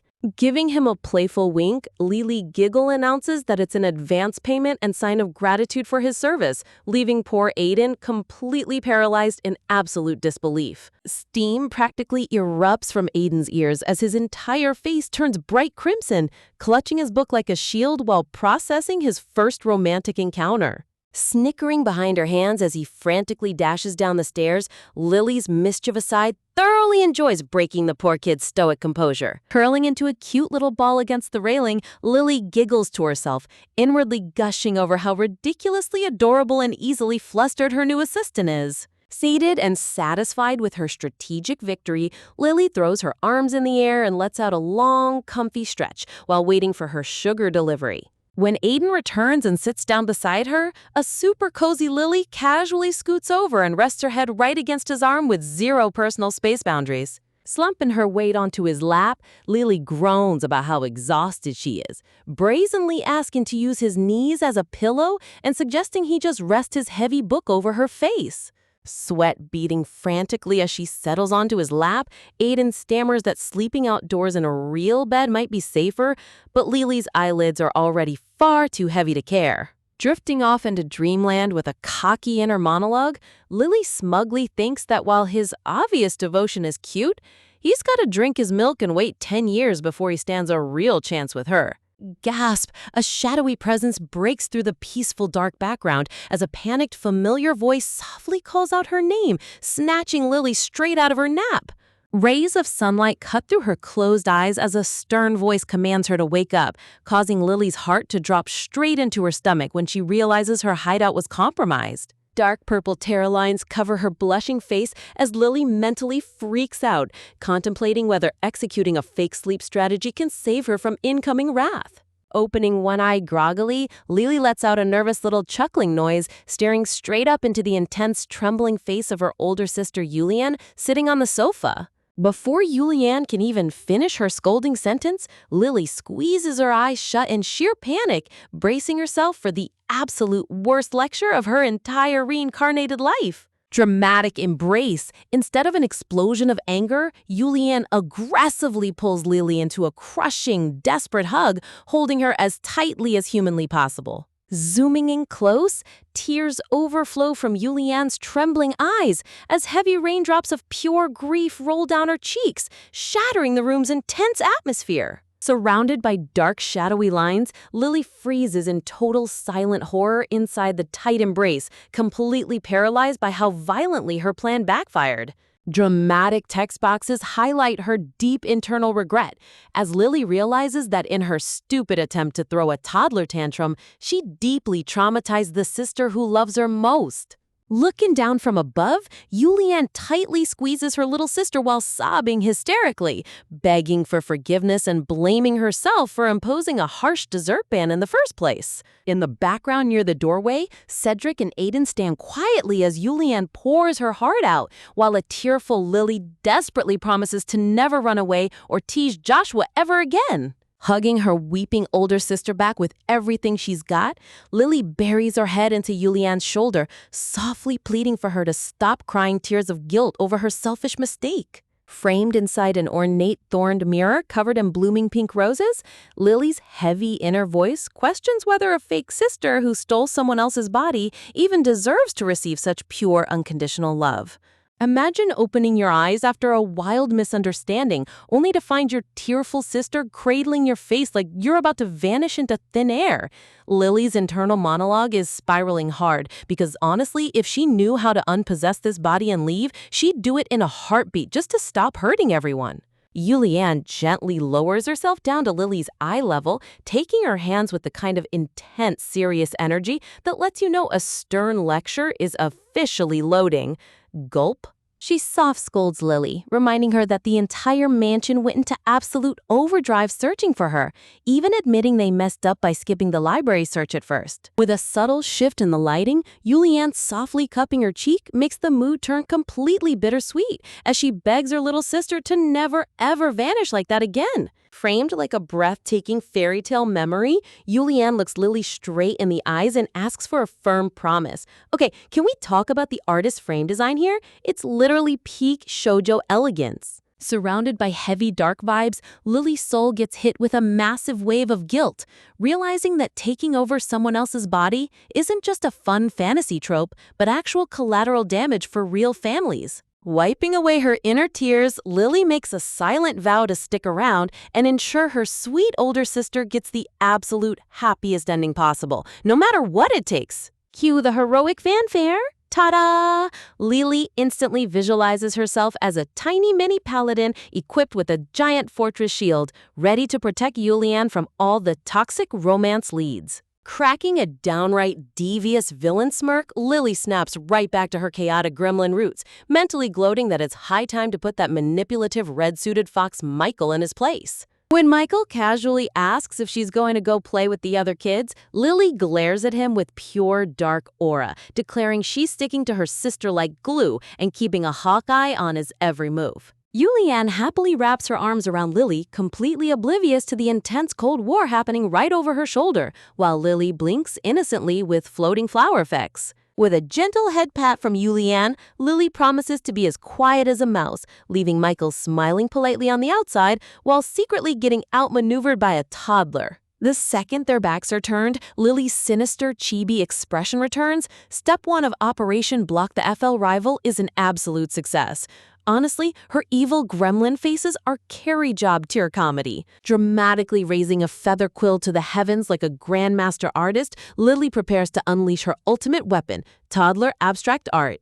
Her elaborate imagination pictures a peaceful future where she and Julianne live happily ever after without Michael or Alan anywhere in sight, though she leaves poor Cedric's fate up to some yarn and knitting needles. With a brilliant burst of light, Lily proudly reveals her masterpiece, a crayon-drawn spectacle of 2 stick figures standing beside a house and giant cakes. Smugly stroking her nose like an elite master painter, Lily boasts to herself that Picasso would literally weep at her brilliance, while Julianne gasps in absolute delight. Julianne immediately shows off the drawing to Michael like it's a prized artifact, making Michael inspect the scribbles where Lily conveniently omitted all the potential male suitors. Cut to Cedric, sitting calmly in the background, casually knitting away with pink yarn like an absolute king.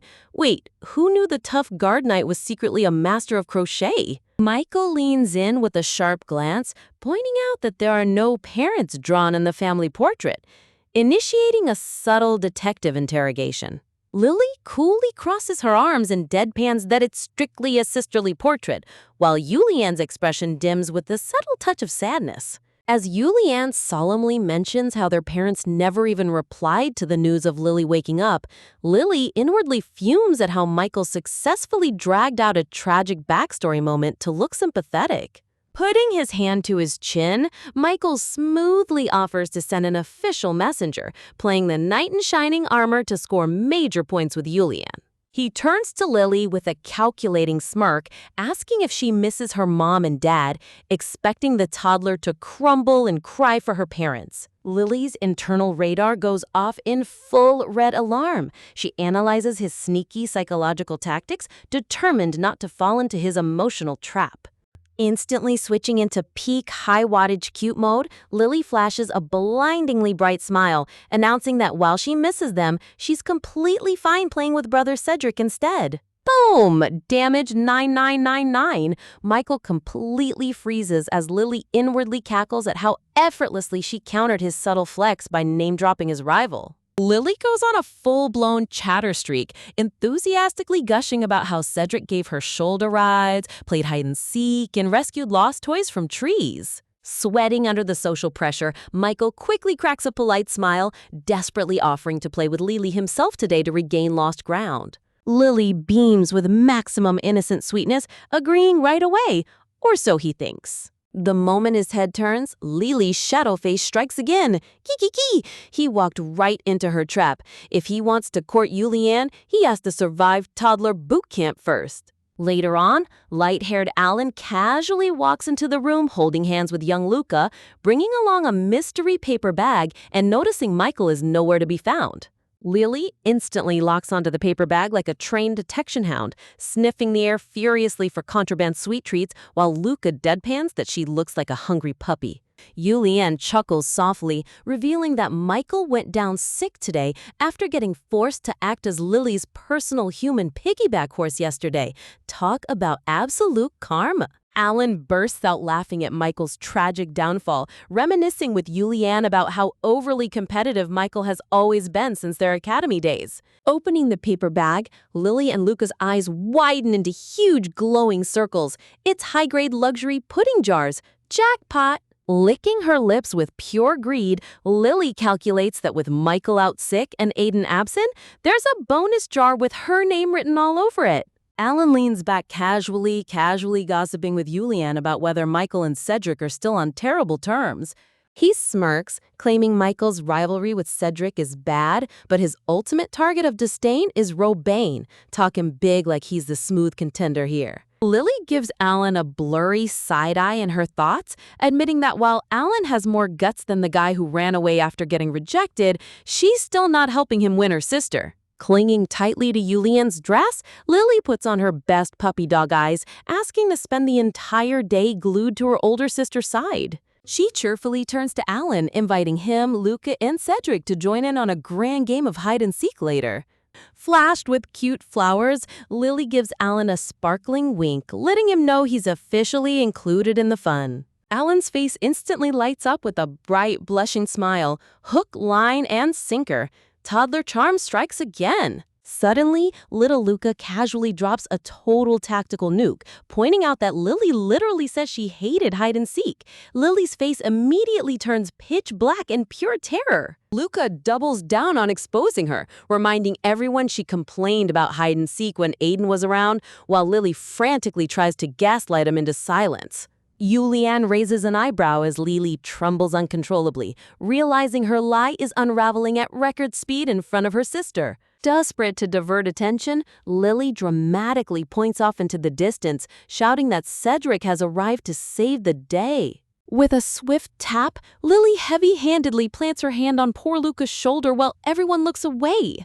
Surrounded by a terrifying aura of pure mob boss energy, Lily ominously whispers to Luca that if he utters another word, his pudding rights are permanently revoked, before spinning around with an angelically fake innocent smile. Chef's kiss comedy. Ever wonder what happens when a hyper-intelligent reborn soul trapped in a toddler's body uses pure psychological intimidation? Lily hits Luca with a dark, villainous aura, threatening him into taking the fall for her hide-and-seek lie before her sister catches on. Luca immediately folds under the pressure, hastily claiming he must have gotten things mixed up and throwing Aiden under the bus instead. Julianne just gently pats Lily's head, totally falling for the cute cover-up. Swept up in floating flowers and angelic light, Lily celebrates her mental victory, proudly patting herself on the back for preserving her sweet older sister's pure innocence for another day. But the wholesome moment gets shattered when a butler suddenly steps into the doorway shadow, interrupting with an urgent announcement from Miss Julianne.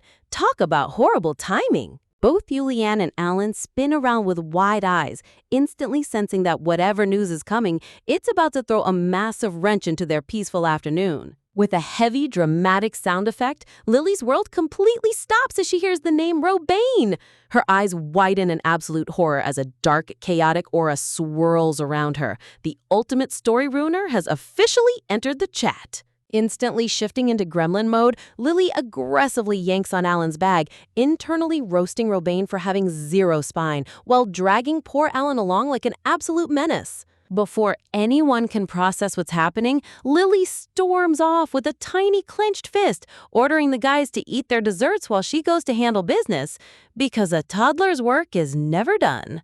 Deep in her inner monologue, Lily visualizes the original novel's plotline framed in gold elegance, realizing that if Robaine interferes now, her sister's tragic fate is sealed. She vows to rewrite the story herself. Sprinting back to Julianne, Lily dramatically clings to her sister's skirt, wailing in panic about how Robaine might try to seduce her.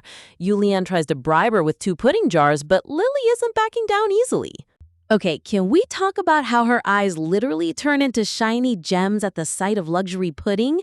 The artist drew those jars with peak gourmet lighting, and Lily's inner battle between greed and sisterly love is pure comedy gold. Shaking off the temptation, Lily squeezes Julianne in a tight bear hug, shouting that not even a high-grade dessert will make her abandon her sister to a sketchy love rival. Meanwhile, Alan smirks in the background, radiating that classic second lead confidence like he's about to play hero and save the day. Lily's brain instantly cooks up a scheme. She cheers Alan on, mentally hyping him up to crash Robaine's meeting and annoy him so badly he never comes back. But Julianne gently puts her foot down while Lily flails her arms around in full tantrum mode, mostly because she can't exactly explain that she read the original novel and knows this guy is bad news. Alan smoothly offers to accompany Julianne to greet Robaine, but Julianne hits him with the ultimate trap card, reminding him someone needs to babysit the kids. Julianne flashes a high-wattage, angelic smile surrounded by sparkling white roses that could literally cure world hunger,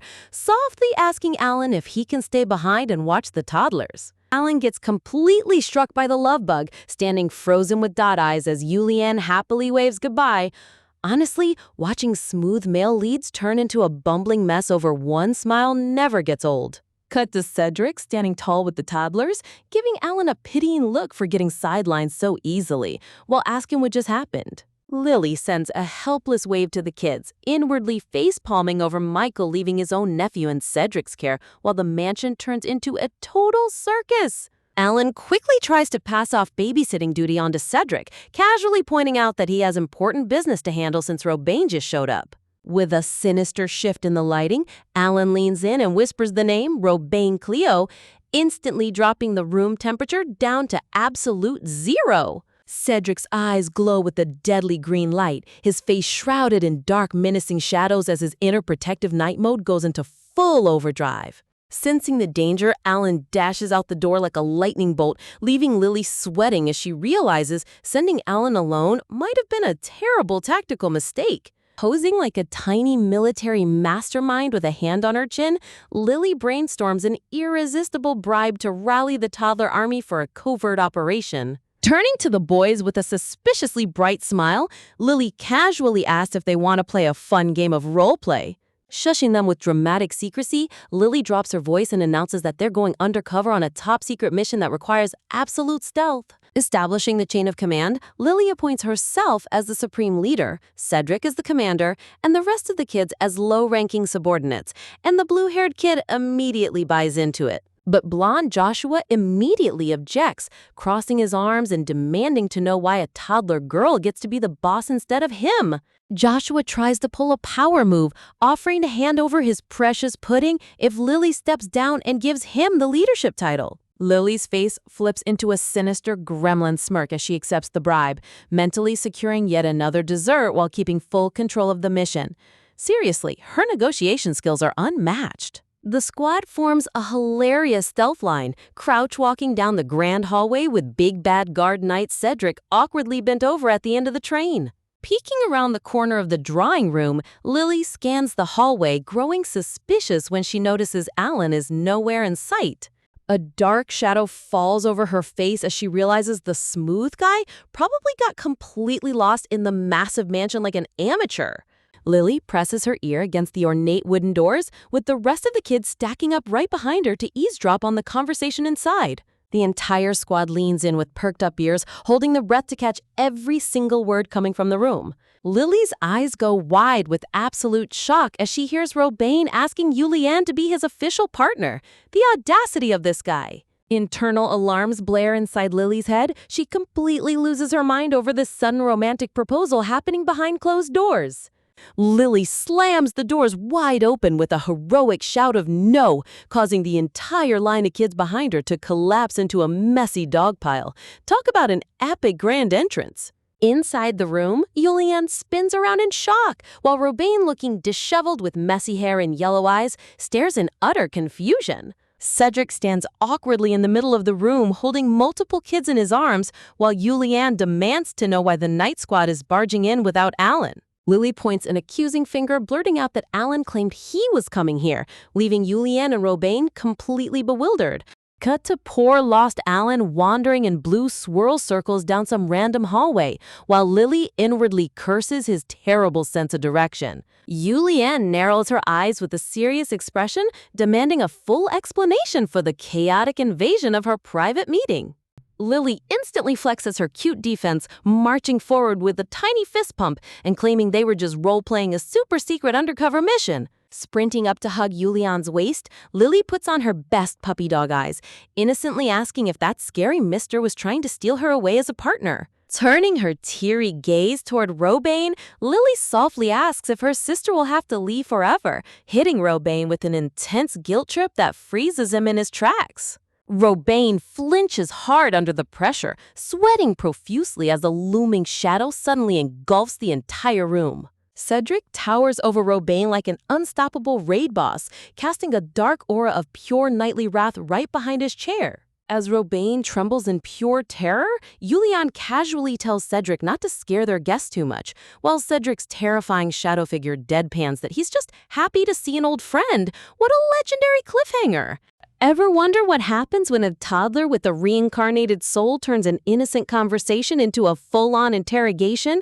Lily corners Julianne, pressing her sister for details about what kind of partner Robane was actually asking for, while Julianne tries to gently remind her to mind her manners around guests. Floating in a cloud of pink suspense, Lily's mind starts spiraling through every possibility. Was he asking her sister to be a dance partner, a party date, or worse of all, a life partner? Before things can escalate, Robane stammers out a nervous excuse, sweating buckets under the overwhelming pressure as he decides to make a run for it and send a letter later. Julianne tries to stop him, but Lily is in the background practically glowing with evil satisfaction, quietly hyping up Cedric for terrifying the unwanted intruder right out of the room.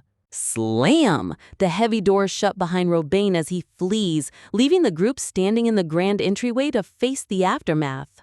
Turning around with a stern look, Julianne immediately confronts Cedric, asking him why on earth he dragged a whole squad of toddlers to crash her private meeting. Seeing Cedric sweat under the interrogation, Lily steps up and pulls the ultimate little sister defense, taking the blame by claiming she forced him to bring them over, though Julianne isn't completely buying it.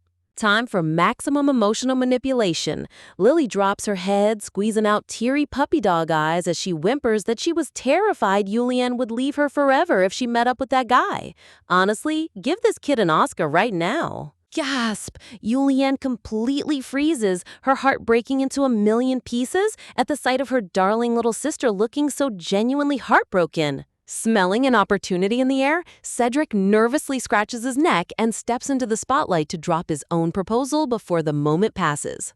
Radiating full golden retriever energy with a massive blush spread across his face, Cedric stammers out a cute request asking if Julianne would consider going to the event with him instead. Smack! Julianne playfully swats his head with a laugh, calling him a slick rascal before admitting she's willing to be nice to him since he successfully booted Robain out of the mansion. Lily aggressively nods in agreement, loudly backing up Cedric's invitation while still throwing shade at Robain in the background. Stomping her tiny feet with fiery rage, Lily declares to the room that she absolutely despises Robain because he's a weakling compared to Cedric. But behind that cute toddler mask, Lily flashes a terrifying dark aura, glaring at Cedric in her inner monologue to stop standing around like a mannequin and actually say something useful. The duality of this toddler is top-tier comedy. Wiping a bead of sweat, Cedric quickly clears his throat and explains that since kids are allowed at the upcoming Imperial banquet, he figured it'd be a great idea to take Lily and Joshua along.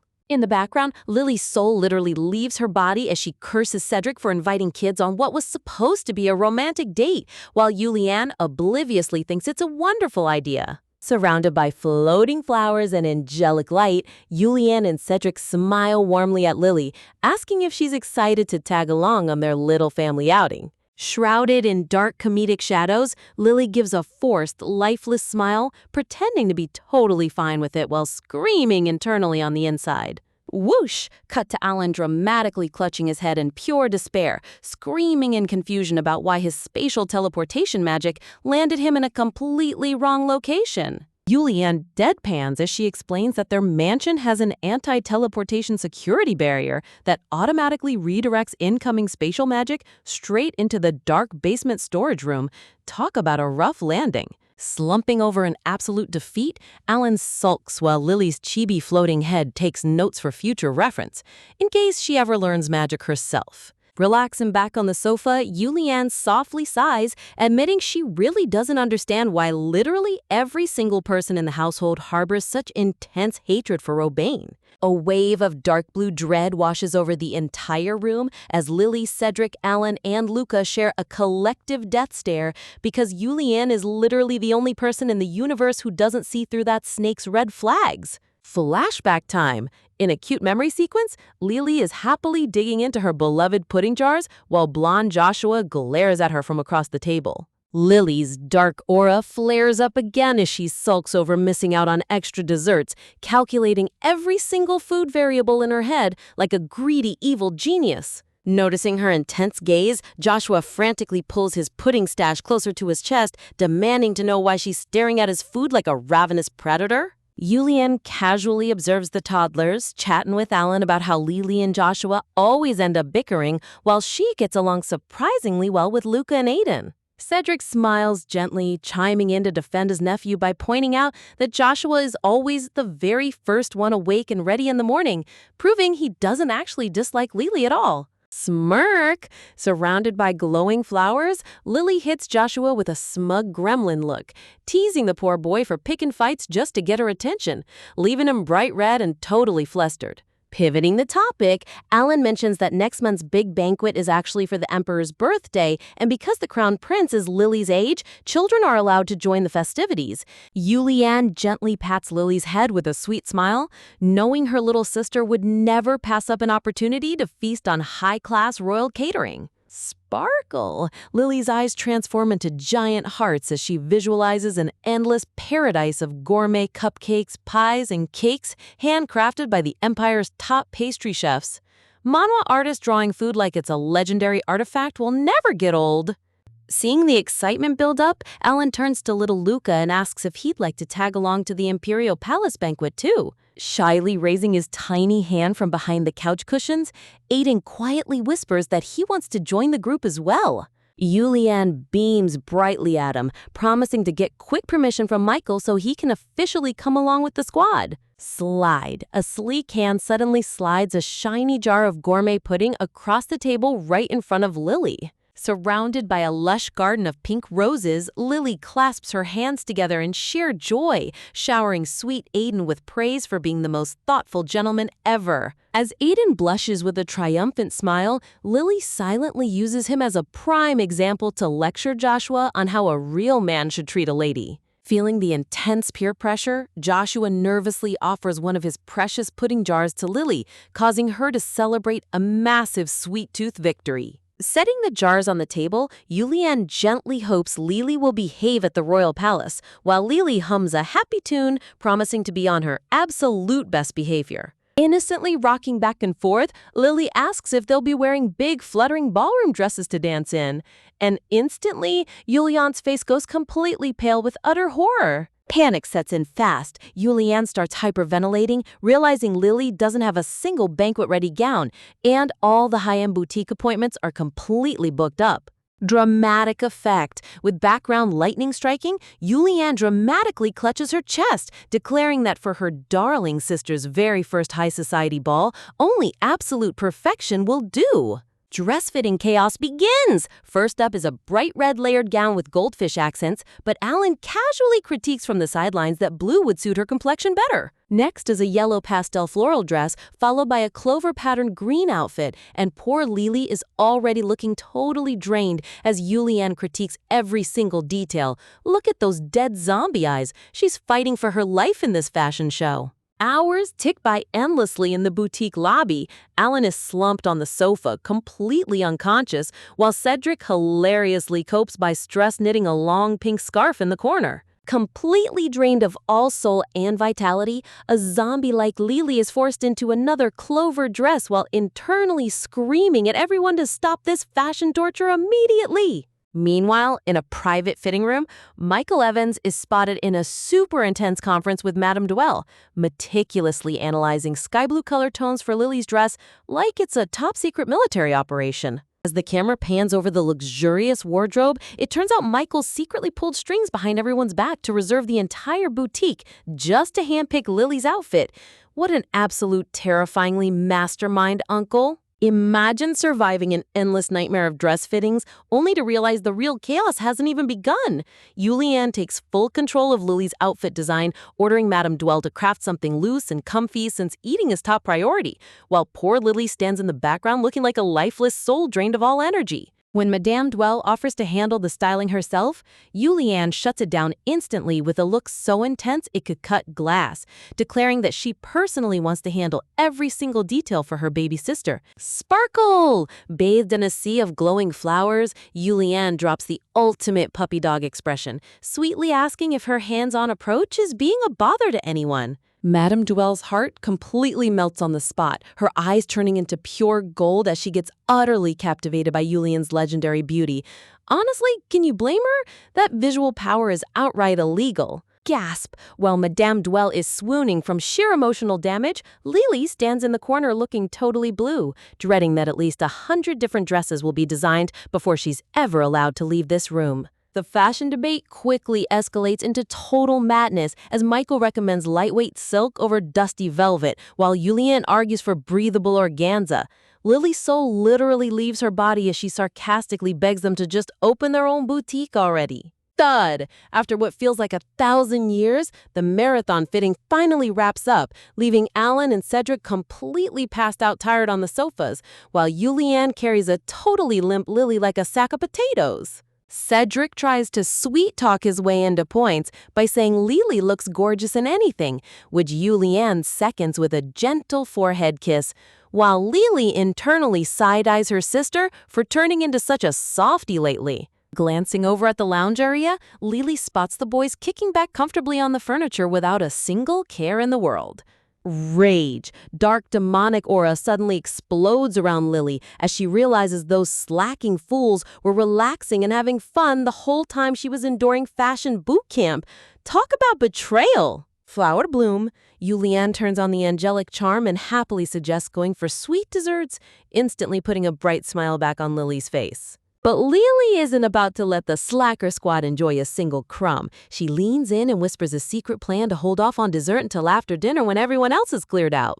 As Julianne pulls her into a warm hug, Lily flashes a terrifying gremlin smirk right over her shoulder, petty as ever about denying the boys their snacks. Never mess with a toddler who takes her sweet seriously. Swoosh! Time fast forwards through peaceful days as leaves float across a picturesque sky, bridging the gap to the big event. Circle's date. Decked out in pink hair rollers and wielding a feather pen, Lily aggressively crosses off the calendar date because today is finally the day to devour royal imperial palace pastries. Cut to sunset over the magnificent imperial palace, buzzing with high society nobility arriving in style for the emperor's massive birthday bash. Stepping into the grand hall, Julianne holds tiny Lily's hand and matching luxury gowns, sternly reminding her little sister to stick close to her friends and never wander off alone. Sparkles! Julianne radiates pure goddess energy, leaving guards in the background turning bright red, while Lily silently thinks her sister needs to be worrying about keeping Cedric attached to her hip instead. Looking around the vast crowded ballroom, Lily tilts her head in confusion, wondering why Cedric hasn't shown his face yet. Pant, pant! Cedric comes charging through the entrance, out of breath, blushing furiously as he apologizes for being late due to blocked roads that forced him to run the rest of the way on foot. Snap! The camera zooms in on Cedric's dress shirt buttons straining under immense pressure against his hulking chest, the true unsung hero of this entire manhwa chapter. Lily stares in utter horror and amazement, internally praying those poor buttons hold out because she's never seen fabric fight for its life with that much strength before. Julianne just smiles gently, leaning in close and soft-spokenly asking Cedric to tilt his head down towards her for a moment. Rustle. With ultimate romantic grace, Julian fixes his hair under a floral archway, turning the top knight of the empire into a blushing, flustered mess. Lily covers her mouth in pure shock at the visual romance, realizing these two are acting so deeply in love, they might as well get married right here on the spot. Over on the side, Luca and Michael lock eyes on Julianne, their cheeks burning red as they get completely paralyzed by her breathtaking appearance.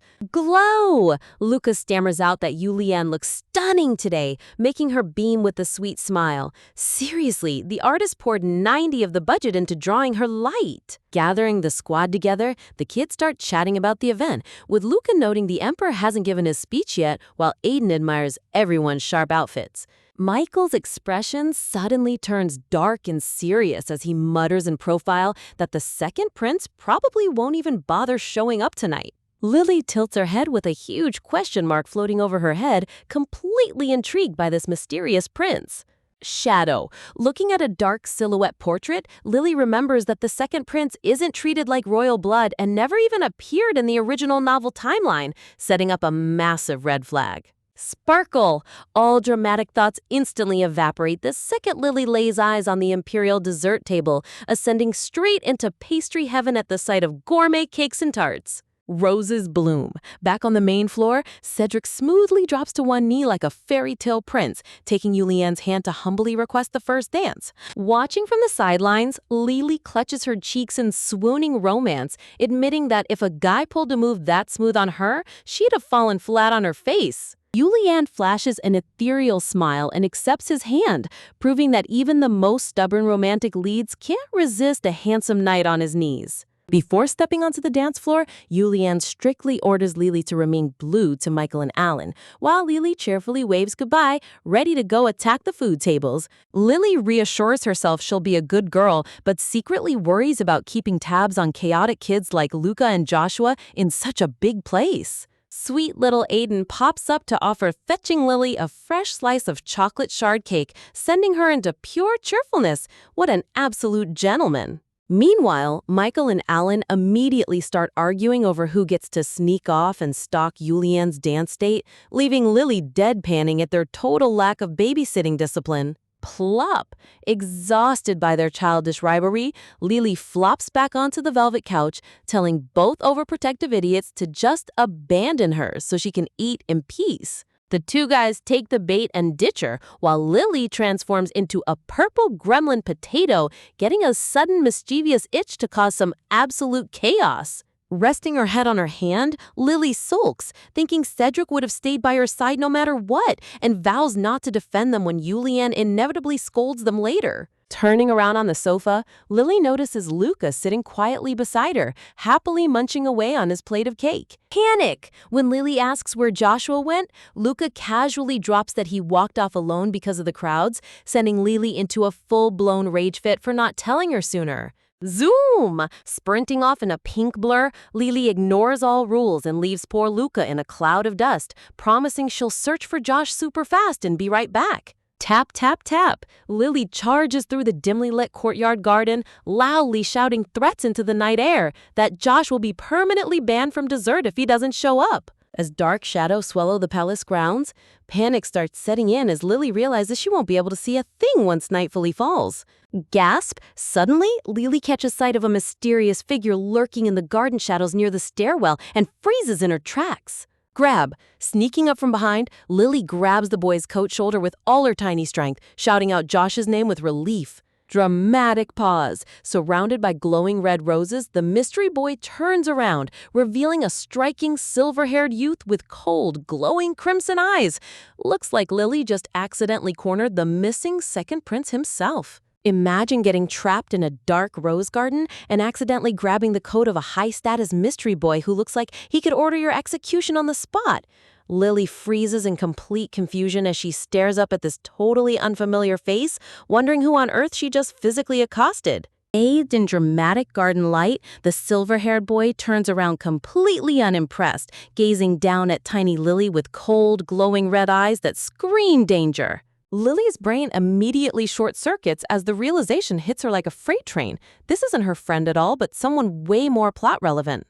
Dramatic reveal, bedecked in full imperial white and gold regalia under a massive velvet drape, this stunning kid is none other than the secretive, neglected second prince himself. Lily's inner monologue goes into full panic mode, debating whether she needs to use formal royal honorifics, while simultaneously offended that this miniature royal is talking down to her.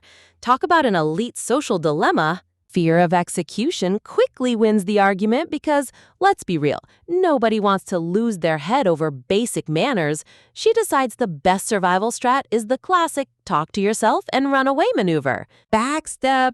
Lily puts on her best clueless act, rambling about how she totally mistook him for someone else while slowly inching away into the flower bushes. But the prince isn't letting her off that easy. He drops a glare so sharp it could cut through stone, coldly calling her out for having the absolute nerve to put her hands on royal property. Sweat drop. Seeing that terrifying glare in person confirms 100% that he's the real deal, and Lily internally screams because he looks absolutely nothing like Joshua. Though honestly, looking at his fluffy white hair and glowing red eyes, Lily can't help thinking he looks less like a scary villain and more like an edgy baby rabbit. The artist really gave this kid top-tier visual design.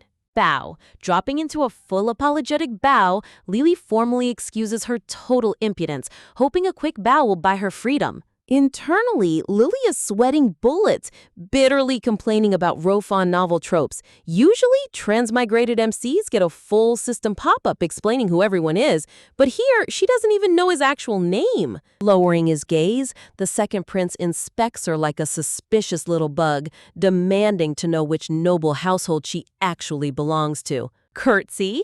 Putting on her most immaculate aristocratic charm, Lily pulls back her luxurious gown and executes a flawless bow, declaring herself as the second daughter of Count Blanchett.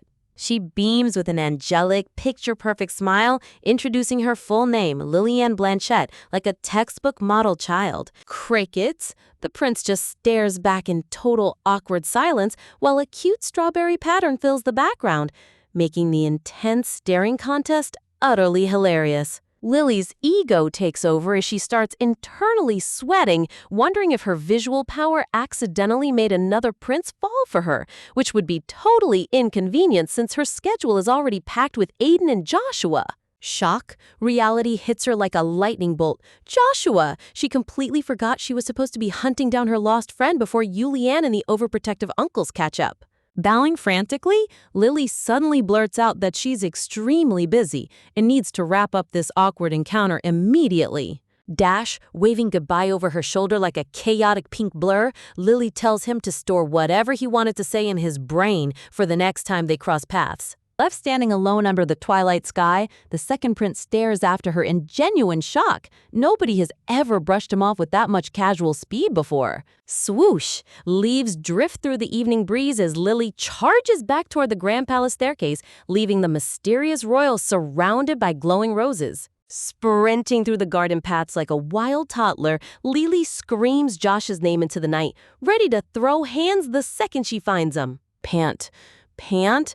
Gasping for air on the stone walkway, Lily starts bitterly regretting being so nosy. Why did she even run out to save him when she could have just stayed on the sofa eating pastries? Collapse. Total physical exhaustion wins, and Lily flops straight onto her knees on the cold floor, dramatically whining about having zero stamina left for dinner. Thud, right as she's sulking in the dirt, a pair of leather boots lands with a heavy crunch directly beside her. Glow, framed by deep blue roses, Joshua stands right there looking like an innocent little angel, casually staring down at her. Rage! Lily explodes into full gremlin mode, getting right in his face and screaming at him for making her run miles around the entire estate looking for him. But then Joshua nonchalantly reveals that he heard her calling his name the whole time while lounging comfortably up in a tree. Seeing that floating flashback cloud sends Lily's anger straight off the charts. Clunk! Without missing a single beat, Lily delivers a swift, righteous fist chop right to the top of Joshua's head. Justice served hot and fast. Drag! Marching toward the grand hall, Lily drags a dazed Joshua across the shiny floors like a sack of potatoes, while he sits there with a giant bandage slapped on his head. Lily fumes internally, realizing this spoiled little rich kid sits in trees while others stress out over him, so she vows to teach him a painful lesson that she isn't as sweet and forgiving as Julianne. Whining tearfully with rosy cheeks, Joshua complains about getting hit, while Lily stomps beside him ready to give him a piece of her mind. Shadow! Suddenly, Joshua's expression darkens into a severe blue aura as he stares at her in total, stunned silence, looking like his entire world just got rocked. Seeing that intense reaction, Lily instantly freezes, her angry momentum completely stalling out as she second-guesses himself. Internally, Lily starts sweating profusely, feeling a tiny bit guilty for using physical discipline, though she quickly rationalizes that she's technically 8 years old right now, too. Poke? Softening her touch, Lily gently pokes his forehead with a finger, sternly warning him never to run off like that again because of how completely exhausted she got. Right on cue, sweet little Aiden pops up holding a massive, overflowing tray of high-end strawberry pastries, calling out to Lily like an absolute knight in shining armor. Sparkles! Lily's mood instantly flips to pure bliss, praising Aiden in her mind for being a mind-reading king who knows all her favorite desserts, before casually asking where Leah went. While Lily happily maws down on a strawberry cupcake, Aiden casually mentions Leah hasn't returned yet. Meanwhile, in the background, Michael and Alan sneak back in looking like guilty suspects. The two overprotective uncles bump into each other in total panic, realizing they completely failed their babysitting assignment. Point! Before they can even craft an excuse, Lily smugly points her finger directly at Joshua, using him as the ultimate scapegoat for why she broke her promise to sit still. Michael quickly drops into a fake, sweat-dripping smile, praising Lily for searching for Josh, but Lily calmly, casually drops the bomb that they were planning to snitch on the uncles to Julianne anyway. Crack! The sheer terror of Julian's wrath hits both full-grown men so hard, their souls literally shatter into literal porcelain dust right on the spot. Please spare us. The overprotective duo instantly drops all dignity, weeping and begging tiny Lily for mercy, while Lily deadpans that Julianne despises people who make weak excuses more than anything. Shaking her head at their pathetic display, Lily turns around and hand-delivers a cute little bowl of pink ice cream straight to Joshua. Blush! Joshua turns bright red while taking the treat, grumbling that he really hates her, but Lily just smirks and warns him that if he lies, actual horns will grow on his butt. Seeing his utterly baffled reaction, Lily breaks out into pure, genuine laughter, making the whole chaotic ordeal completely worth it. Flower bloom. Returning from the dance floor, Julianne and Cedric re-enter the room, with Julianne sweetly asking her little sister if she enjoyed eating all her favorite sweets. Hug!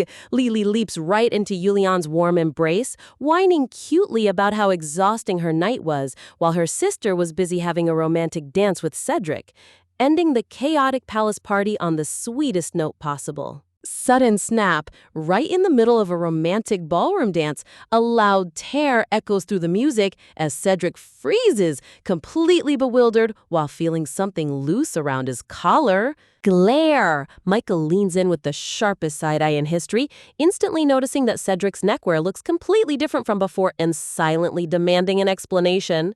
Gasp! Lily catches a glimpse of Cedric's shirt buttons popping open under the pressure, leaving her utterly horrified while the poor guy tries to play it cool. Blushing beet red, Cedric sheepishly rubs the back of his neck, admitting he tried squeezing into a suit tailored years ago and had to scramble for a quick fix after a burst on the dance floor. Aura of despair. While Cedric and Julianne stand surrounded by sweet romantic sparkles, Michael and Alan literally crumble into shadowy lines of pure heartbreak, watching the couple get closer.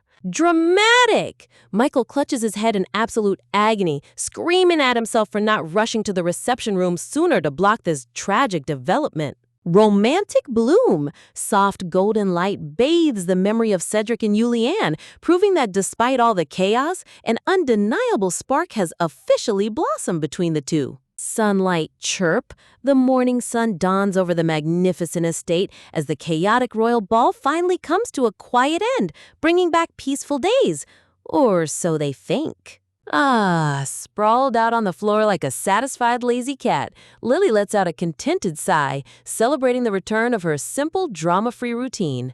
Honestly, Michael's petty level is completely unmatched. He got so salty about Cedric bonding with Julianne that he sent Cedric the ugliest, most clashing floral shirt as a prank gift. Talk about sore loser energy.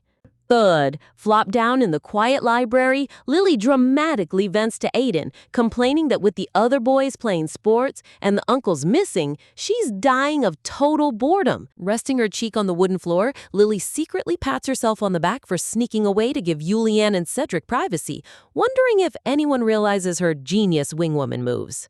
Jolt. Out of nowhere, Lily sits up and drops a total bombshell, asking Aiden point blank if he likes her enough to marry her. Poor Aiden instantly slams his book over his face in utter shock.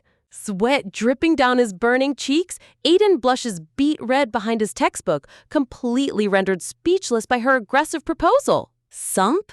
Leaning in with zero chill, Lily lays down her strict marriage criteria. Her future husband needs to be filthy rich, super smart, strong, and guarantee her, wait for it, 5 gourmet desserts a day. Winking like a seasoned hustler, Lily tells him to step up his game, leaving poor Aiden looking like his entire brain just overheated from cuteness overload. Flop. Satisfied with her chaotic interrogation, Lily stretches out on the rugs, ordering Aiden to play alarm clock and wake her up in exactly 1 hour for her scheduled nap. Looking down at her sleeping face with the softest, most heartwarming gaze, Aiden softly nods, completely wrapped around her tiny finger. Door slam. Exactly 1 hour later, Lily bursts through the grand doors with total main character energy, shouting a loud greeting to her family with Aiden dutifully following behind. Dark atmosphere. The room instantly turns sub-zero as Julianne gazes down with a terrifyingly serious face, asking if Lily managed to cause trouble at the royal palace. Holding up an unopened envelope sealed with official red wax, Julianne drops the frightening news that a formal letter from the second prince has just arrived. Panic. Lily totally loses her cool, screaming at Aiden for looking at her like a hardened criminal and frantically asking if everyone is ready to disown her. Jump, jump, bouncing frantically on her toes, Lily tries to clear her name, explaining all she did was grab the prince's shoulder by accident and run away like a chaotic blur. Reaching up with grabby hands, Lily begs her sister to hand over the letter, insisting that since it's addressed to her, she deserves first reading rights. Skeptical stare. Pausing for a second, Lily looks at the intact seal and wonders how on earth Julianne knew it was from the second prince before even opening it. Sweating bullets with a strained smile, Lily realizes Julianne has top-tier detective skills, making it impossible to hide any royal encounters from her. Gather round. The whole squad crowds around Tiny Lily like she's opening a top-secret government document, holding their breath as she unseals the paper. Swoosh! The memory flashes back to a grand feather quill gliding across parchment under falling cherry blossoms, drafting a highly formal royal message.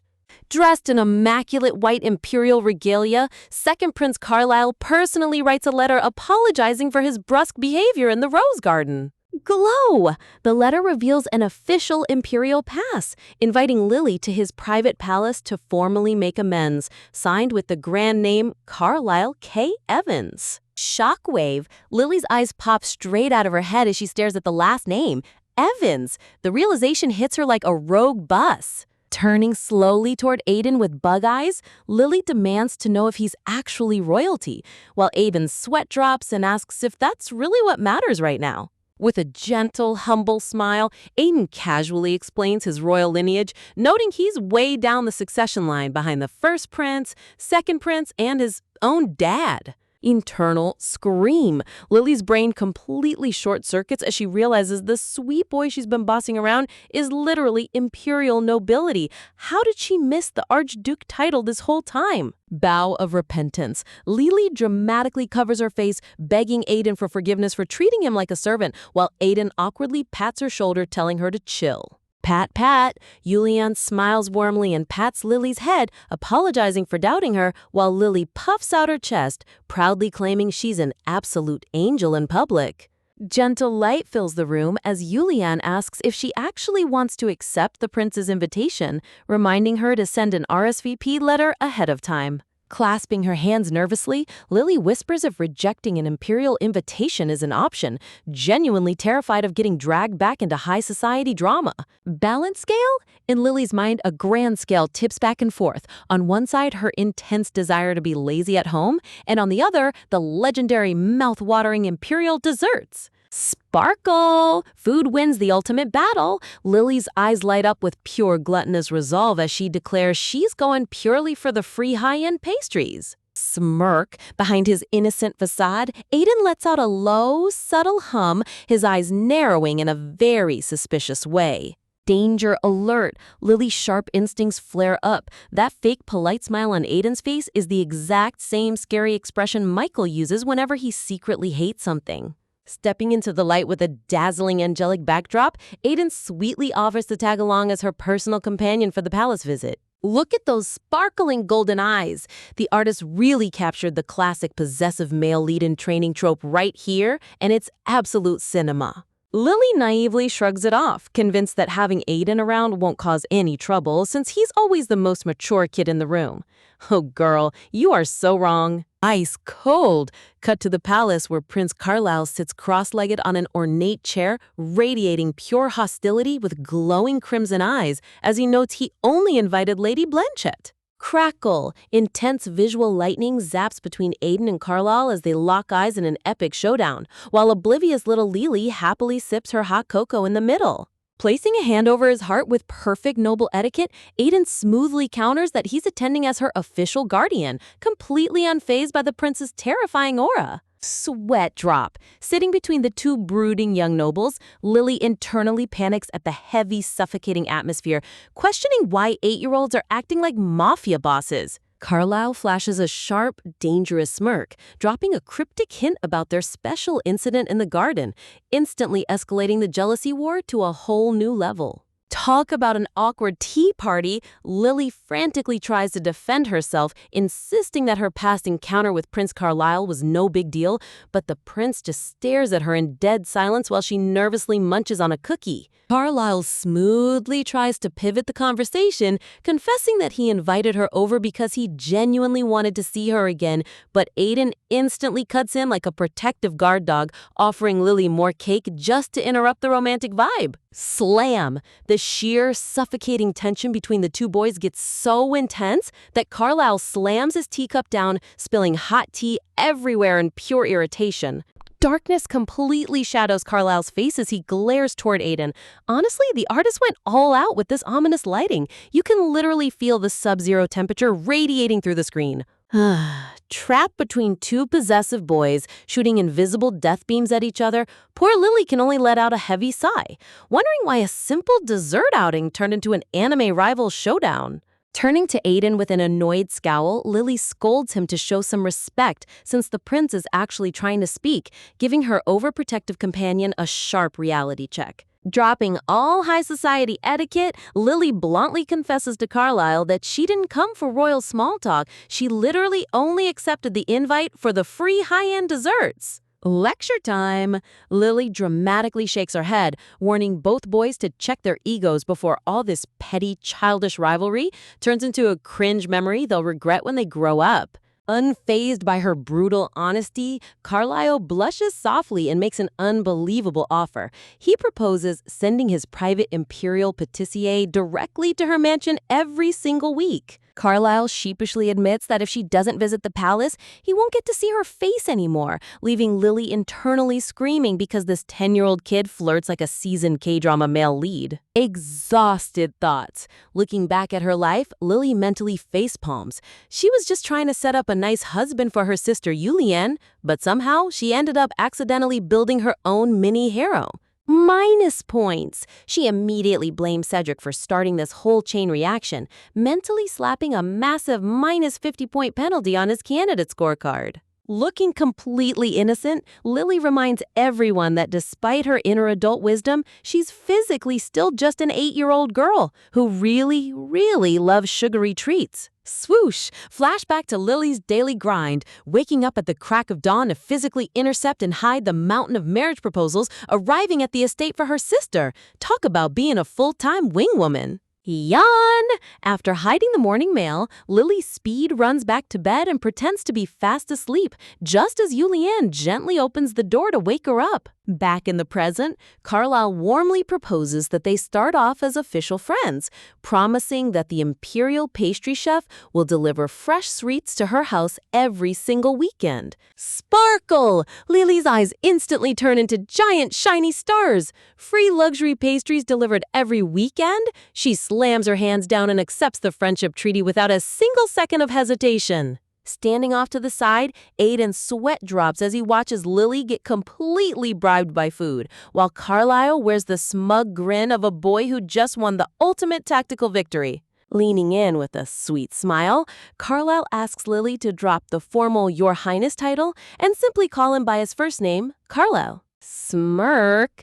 Taking full advantage of the situation, Lily cheerfully suggests they drop all formal honorifics entirely so they can become super close friends. Carlisle completely freezes in shock, his cheeks flushing bright red as he realizes she just casually dismantled royal protocol like it was nothing. Blush. Giving her the absolute sweetest, most radiant smile, Carlisle nods softly and admits he would love nothing more than a drop formality with her. So soft. Seeing his adorable, glowing face, Lily internally swoons, realizing he looks exactly like a fluffy little snow rabbit when he smiles like that. Group hug! Pushing her luck, Lily grabs both boys and declares that since a friend's friend is also a friend, Carlisle and Aiden need to become best buddies right now. Dead stare. Aiden and Carlisle lock eyes in dead silence, radiating pure, unfiltered hostility that could freeze a volcano. Crackle. Intense purple-dark aura surges between the two boys as they stare each other down. Seriously, the sheer pettiness between these two 8-year-olds is pure gold. Nom nom. Completely oblivious to the war zone around her, Lily happily devours strawberries and cake, celebrating her newly secured imperial pastry connection while the boys sulk in shadowy gloom. Back home, Julianne watches her little sister gorge on sweets with a worried frown, realizing she can't reject the prince's gifts, but she also can't let Lily ruin her health with sugar overloads. Tea party. To fix the issue, Julianne turns every weekend delivery into a massive play date, inviting all the local noble boys over to share the mountain of desserts in the garden. Chump. Stuffing her face with the delicious roll cake, Lily thinks to herself that sharing desserts still isn't enough to stop her unholy addiction to sugar. Zap! Right in the middle of a fat bite, a sudden surge of agonizing lightning pain shoots straight through her jaw. Oh no, the ultimate enemy of sweet teeth has arrived. Noticing her sudden frozen expression, the boys gather around the table in concern, asking if she's okay or if she somehow got hurt. Skeptical glare, Joshua leans back with the most smug "I knew this was coming" side eye in history. You gotta love how Joshua always sees right through her chaos. Luca jumps to her defense, telling Josh to shut up and eat his own food because there's no way their sweet Lily would ever frown while eating cake. Panic. Aiden leans in with deadpan accuracy, asking point blank if her tooth hurts, causing Lily to sweat bullets and frantically tell them all to shut their mouths. Dark pressure. The mood instantly turns sub-zero as Lily lowers her head, emitting a terrifying dark aura that forces every boy at the table to freeze in absolute terror. Glowing eyes. With demonic light flashing in her eyes, Lily ominously warns them that they better listen to her next words very carefully if they value their lives. Nightmare scenario. Lily visualizes her worst nightmare. If Julianne finds out she has a cavity, she'll ban all sugar, cancel the imperial pâtissier, and lock down the kitchen forever. Horrified by the terrifying tale, Carlisle and Joshua instantly panic, with Josh seriously suggesting they just pull the aching tooth out right then and there with zero medical equipment. Clutching her throbbing cheek in agony, Lily realizes she's in deep trouble. This fantasy world doesn't have modern dentists or anesthesia, so fixing a cavity with magic seems like her only hope. Aiden looks at her with deep concern, warning her that ignoring a rotten tooth will only make the infection 10 times worse down the line. Stroking his chin thoughtfully, Aiden drops a brilliant idea. Why not ask Luca's older brother for help, since he's a talented magic user? Light bulb! Lily's eyes snap wide open in realization. He's talking about Alan Lowell, the ultimate pushover magician who adores her. Cut to the main estate, where Lily dramatically kneels before Alan, placing a gentle hand on his cheek and sweetly addressing him as Brother Alan. Shockwave. Alan's brain instantly short-circuits. Thunderbolts shoot through his eyes as he gasps in utter disbelief from being called brother. Flustered beyond belief, Alan waves his hands wildly with burning red cheeks, desperately asking what on earth she needs from him to act this cute. Sparkle! Alan starts offering everything under the sun, buying her endless desserts, performing high-level magic tricks, and begging her to tell Julianne how cool he was today. Lily quickly shushes him, leaning in close and making him swear on his life that he will not breathe a single word of this request to her older sister. Whispering directly into his ear while holding her swollen cheek, Lily softly admits the embarrassing truth. Her tooth hurts so badly she can barely function. Puppy eyes! Clasping her hands together with the ultimate adorable pleading look, Lily begs Alan to use his magic to heal her tooth so she can keep eating delicious desserts forever. Imagine dropping all your dignity and calling an old acquaintance brother just to avoid the doctor. Alan smiles softly at Lily, instantly seeing right through her sudden, suspicious bout of affectionate sibling love. Clasping her hands together in full desperation, Lily simultaneously promises to brush her teeth religiously from now on if he just fixes her aching jaw this once. But Alan drops a gentle reality check, reminding her she wouldn't be in this painful mess if she brushed before bedtime. Meanwhile, Lily internally fumes, knowing he's just playing hard to get to score major brownie points with her sister Julianne. Alan puts on a dramatic front, sighing that he doesn't like being used only when she needs a favor. But Lily completely loses her patience. Radiating pure dark aura, she snaps and bluntly demands to know if he's actually going to help her or not. Seriously, her fake cute act vanished faster than free cake at a birthday party. Softly smiling, Alan begins casting a glowing blue magic circle over her sore jaw, gently telling her to only call him brother when she actually means it next time. Shine! The magical light warms her cheek as the excruciating toothache melts away into thin air. Softly stroking the residual mana around her face, Alan reassures her with a tender look, promising that she never has to force fake affection. He'll always fulfill whatever request she has regardless. Wow, talk about being completely wrapped around an 8-year-old's finger. Sitting back with a satisfied sigh, Lily marvels at how instant magic healing completely shatters modern medicine. 0 needles, 0 drills, pure bliss. She mentally praises Alan as a surprisingly sweet psycho, completely forgiving him for terrifying her back when they first crossed paths. Overjoyed by the instant relief, Lily throws her arms around Alan in a big heartfelt hug, cheerfully calling him brother for real this time. Alan's face turns beet red as his brain totally freezes from the sudden burst of affection. With a soft blush dusting his cheeks, Alan sports a low-key smug grin. Hey, if taking care of a tiny toothache gets you a genuine hug from the estate's favorite girl, that's a massive tactical victory in his book. Tap, tap, tap. Running out into the main hall with open arms, Lily happily dashes toward Julianne, who warmly asks if her health checkup went smoothly. Julianne pulls out an elegant sealed letter, informing her little sister that she received some official mail. Lily tilts her head in curiosity, clinging onto her older sister like a cozy koala. Michael explains that the letter is an official summons for Lily to take the upcoming magic aptitude test. Alan chimes in, noting that both Aiden and Luca received the exact same notice, casually remarking on how fast kids grow up these days.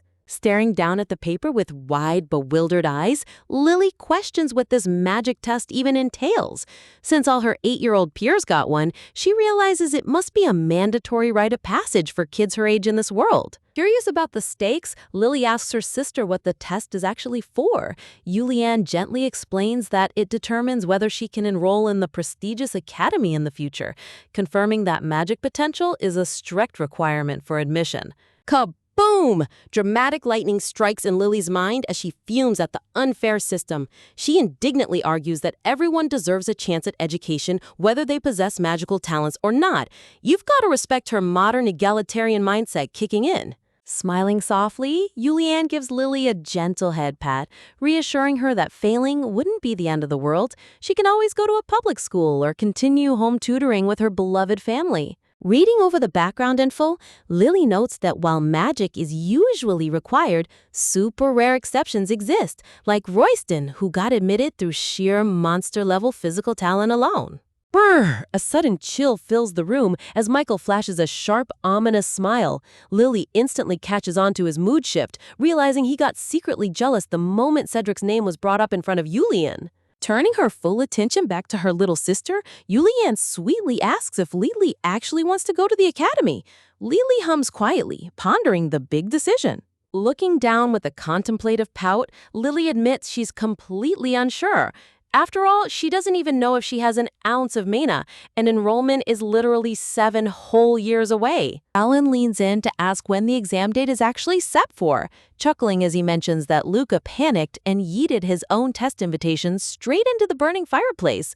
Talk about extreme exam anxiety. Time skip. Fast forward 1 month later, and the estate is back to its usual lively banter as Michael sits comfortably across from Alan.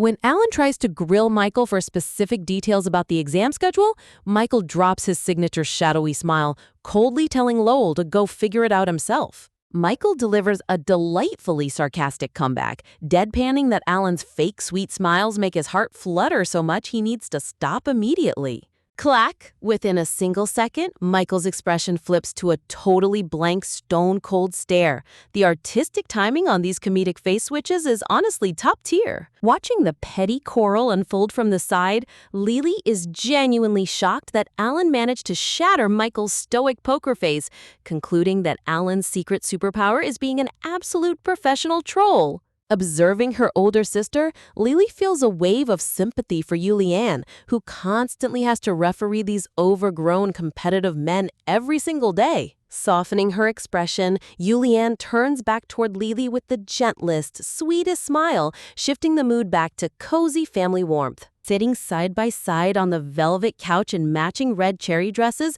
the two sisters look like the ultimate picture-perfect noble pair. Julianne gently asks if Lily wants to write a personal reply to the correspondence.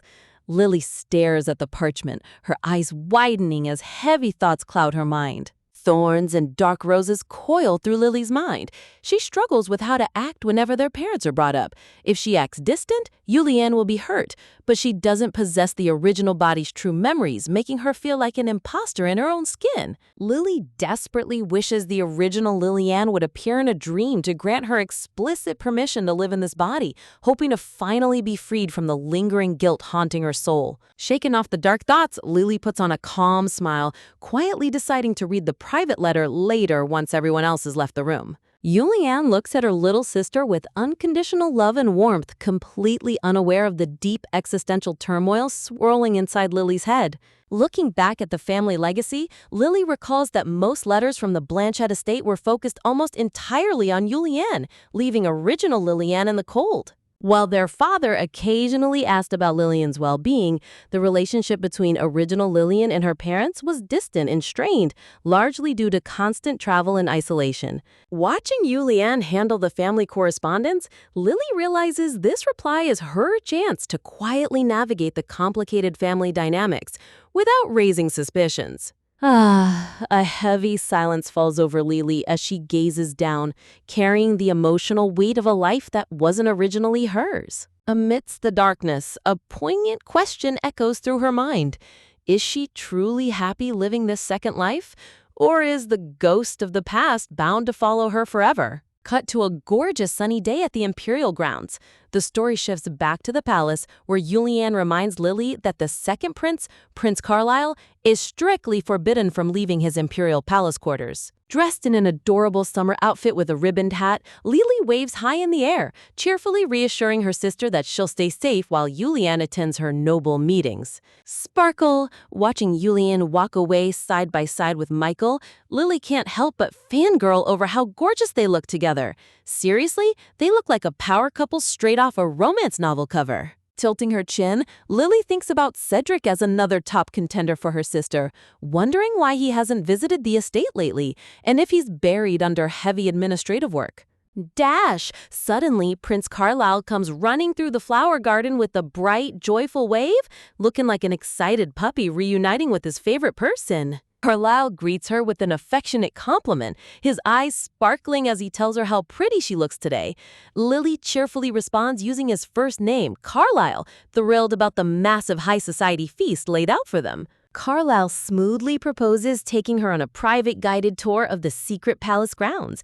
But Lily pauses, remembering Yulian's strict instructions not to wander off from the main area. Flashing a charming, persuasive smile framed by blooming flowers, Carlisle gently reassures her that they have plenty of time before the official nobility meeting wraps up. Looking at Carlisle's cute face, Lily mentally chuckles. No matter how hard he tries to act like a mature prince, he's still just a cute 10-year-old kid at heart.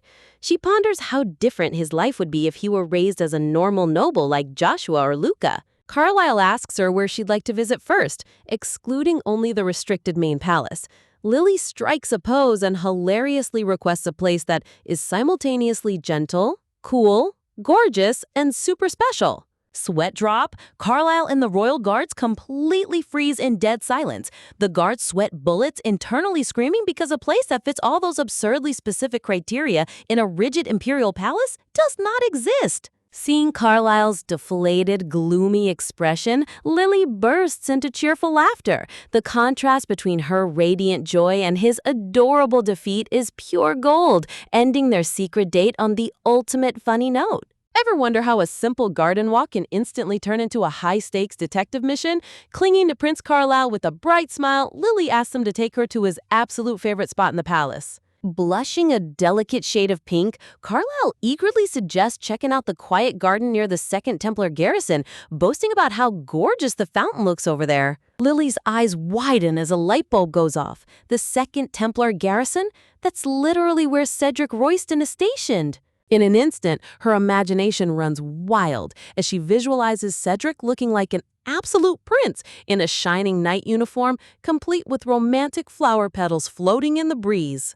Pumped up, Lily pumps her fist into the air, rambling on about how knight romance is the hottest trend, while Carlisle stands there looking completely lost at her sudden burst of energy. Shaking off the confusion, Carlisle smoothly extends his hand like a true little gentleman, inviting her to board the royal carriage. Dressed in her adorable bonnet and ribboned dress, Lily accepts with a glowing smile that could melt the heart of stone.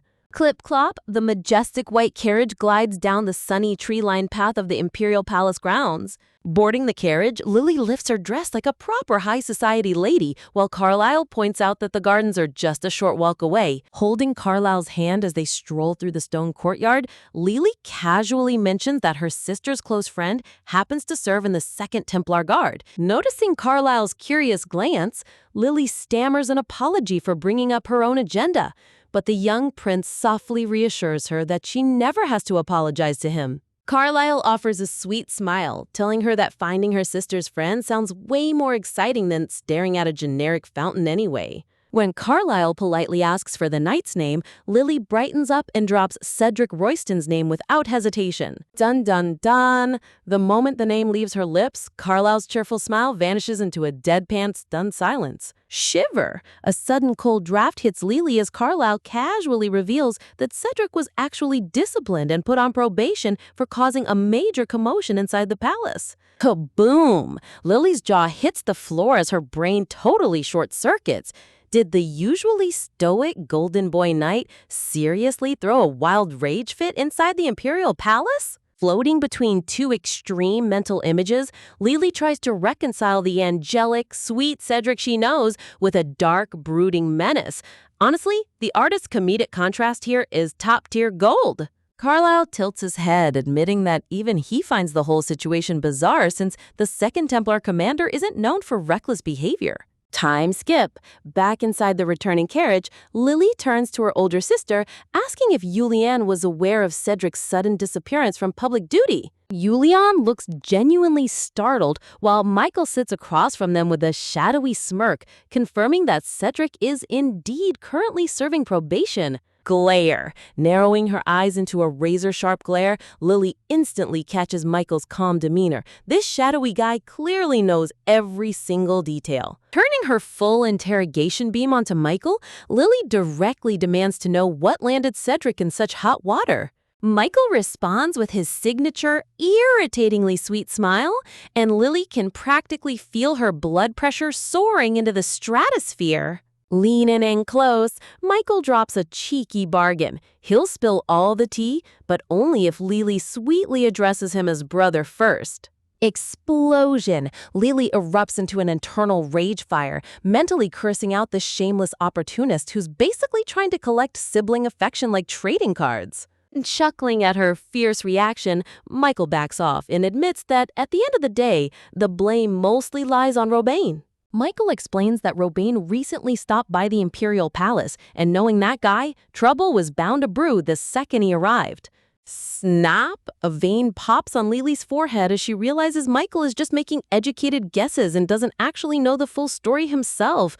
Talk about a total scam. In a hypothetical flashback, Robane crosses paths with Cedric in the Grand Palace hallway, tension heavy in the air. It turns out Robane attended the second princess's birthday banquet and witnessed Julianne dancing gracefully in Cedric's arms. Driven by his deep-seated inferiority complex and jealousy, Robane's dark, shadowy gaze reveals the sheer bitterness consuming his heart. Julianne places a hand over her chest, realizing Robane was entirely in the wrong, and deciding she needs to visit Cedric personally to clear things up. Seeing her sister take action, Lily sighs in relief, though her focus quickly shifts to her stomach as she suddenly craves a massive sugar rush to soothe her stressed-out brain. Picking up on the mood, Michael smoothly suggests grabbing a meal at a renowned nearby restaurant before heading back to the estate. Lily stares at him with a deadpan expression, wondering if this man is seriously trying to turn a serious family crisis into a cozy three-person lunch date. Sparkle! But the moment delicious food enters the equation, Lily's eyes instantly turn into glowing stars. Hey, nobody can resist free high-end dessert.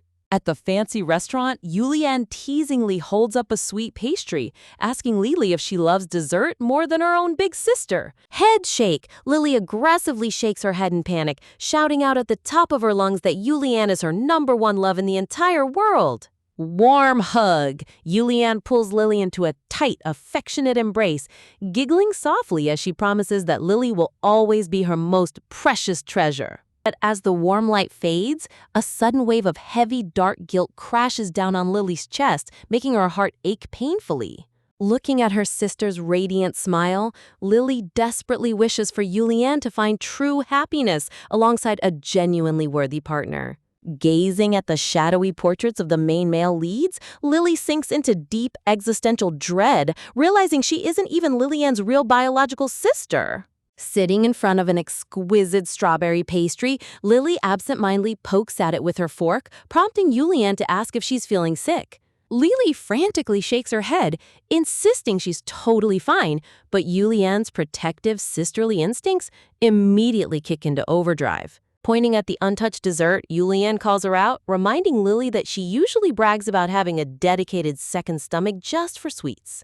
Panic, Lily drops her head in defeat, her thoughts spinning out of control. How can anyone enjoy cake when their entire identity is built on a massive lie? Lily imagines what would happen if she blurted out the raw truth, that she's actually an outsider who reincarnated into this story just to manage the plot. Option 1, Yulian freaks out and locks her away in an isolated tower room until she grows up, keeping her hidden from the world. Option 2, she gets instantly kicked out onto the streets, forced to wander in the cold with nothing but a single pathetic suitcase. Crack! Cute doodle memories shatter like fragile glass inside Lily's mind as she despairs, knowing that revealing the truth will cause her cozy new life to completely collapse. Imagine loving your older sister so much that every time you look at her, your brain hits total anxiety overdrive. That's literally Lily's life right now. She's sitting in this fancy chair, internally screaming because living a quiet life alone wouldn't be half bad, but her heart is completely stolen by her idolized big sister Yulian. I mean, can you blame her? Just look at Yulian framed by glowing pink tulips looking like a literal goddess. Lilith's whole existential dread isn't even about surviving in a fantasy novel anymore. It's purely because she genuinely adores her sister and can't bear seeing her fall into the hands of toxic male leads. Over a plate of untouched gourmet pastries, Lily drops the heavy emotional bomb, staring down at the table and softly confessing that all she wants in this world is for Yulian to be genuinely happy. The dramatic lighting contrast here is top tier, making the whole room feel super intimate. Yuliana's jaw basically drops in dead silence. She looks completely stunned, staring at her little sister like she just heard the sweetest thing in human history. Talk about a total heart-melting sisterly moment. Chair scrape. Breaking the silence, Yulian gently grabs Lily's hand and politely asks Michael if they can take a private stroll outside, and Michael just gives a smooth nod. Honestly, Michael getting left behind at the dessert table is kinda hilarious. Walking hand in hand through the dark cobblestone garden path, Lily drowns in her own internal drama. She's mentally rambling about how she wishes she could fix all this plot chaos by herself, feeling more miserable by the day because Yulian's happiness feels like an impossible puzzle to solve. Russell. Yulian kneels right down on the wooden walkway, bringing her elegant dress to the floor just to match Lily's tiny height. She looks at her with the softest expression, gently whispering that Lily never has to handle things alone. With the garden fountain sparkling in the background, Yulian gently cradles Lily's face in her hands, softly insisting that her little sister needs to look her right in the eyes. Seriously, the artist went all out with the magical evening ambient glow here. Sparkle! Surrounding herself with blooming roses, Yulian flashes a radiant $1,000,000 smile, telling Lily that she's a precious girl who makes flowers bloom and everyone fall in love with her wherever she goes. Sniffle! A massive wave of dark blue guilt crashes down on Lily's chest. Looking at Yulian's angelic face, Lily silently cries inside, questioning why destiny forced her to reincarnate into this body and keep such massive secrets from someone so sweet. Holding Lily close under the night sky, Yulian suddenly drops a curveball question, softly asking if Lily was the one secretly intercepting and hiding away all her suitor letters. Dun dun dun. Gasp! Lila's face instantly morphs into a full chibi panic mode with wide dot eyes. She panics hard, wondering how on earth her sister figured that out, but Yulian just giggles softly, reassuring her that she isn't mad at all. Squish! Yulian playfully pinches both of Lily's squishy cheeks, teasing her about how she caught her doing the sneaky letter-stealing routine every single morning. You've got to love how fast this webtoon pivots from tragic heartbreak to adorable slapstick. Gazing down with the softest, most tender eyes, Yulian gently asks if the real reason Lily kept hiding those letters was simply because she hates the thought of her big sister dating any boys. Lily totally freezes in shock. Her brain is short-circuiting as she realizes Yulian knew about her secret sabotage all along and deliberately let her get away with it out of pure, unconditional sisterly devotion. Flail. Lily throws her hands up in utter embarrassment, internally screaming that her crazy possessiveness makes her no better than the villainous suitors. Meanwhile, Yulian just pulls her into a super tight, comforting, warm hug, laughing that Lily will always be her #1 favorite. Pressing her forehead against Lily's in the sweetest moment ever, Yulian whispers that she has always understood her little sister's feelings, even back when Lily was too young to speak words. My heart cannot take this level of wholesome. Lift! Yulian scoops Lily right up into her arms like a cute teddy bear, promising to fulfill every single wish Lily has and swearing off meeting any men that Lily doesn't approve of. Talk about the ultimate protective big sister flex. Cradling her sister close, Yulian softly admits that Lily's actually way better at judging people's true character than she is, asking Lily to officially act as her personal matchmaker to help her find a genuinely good person.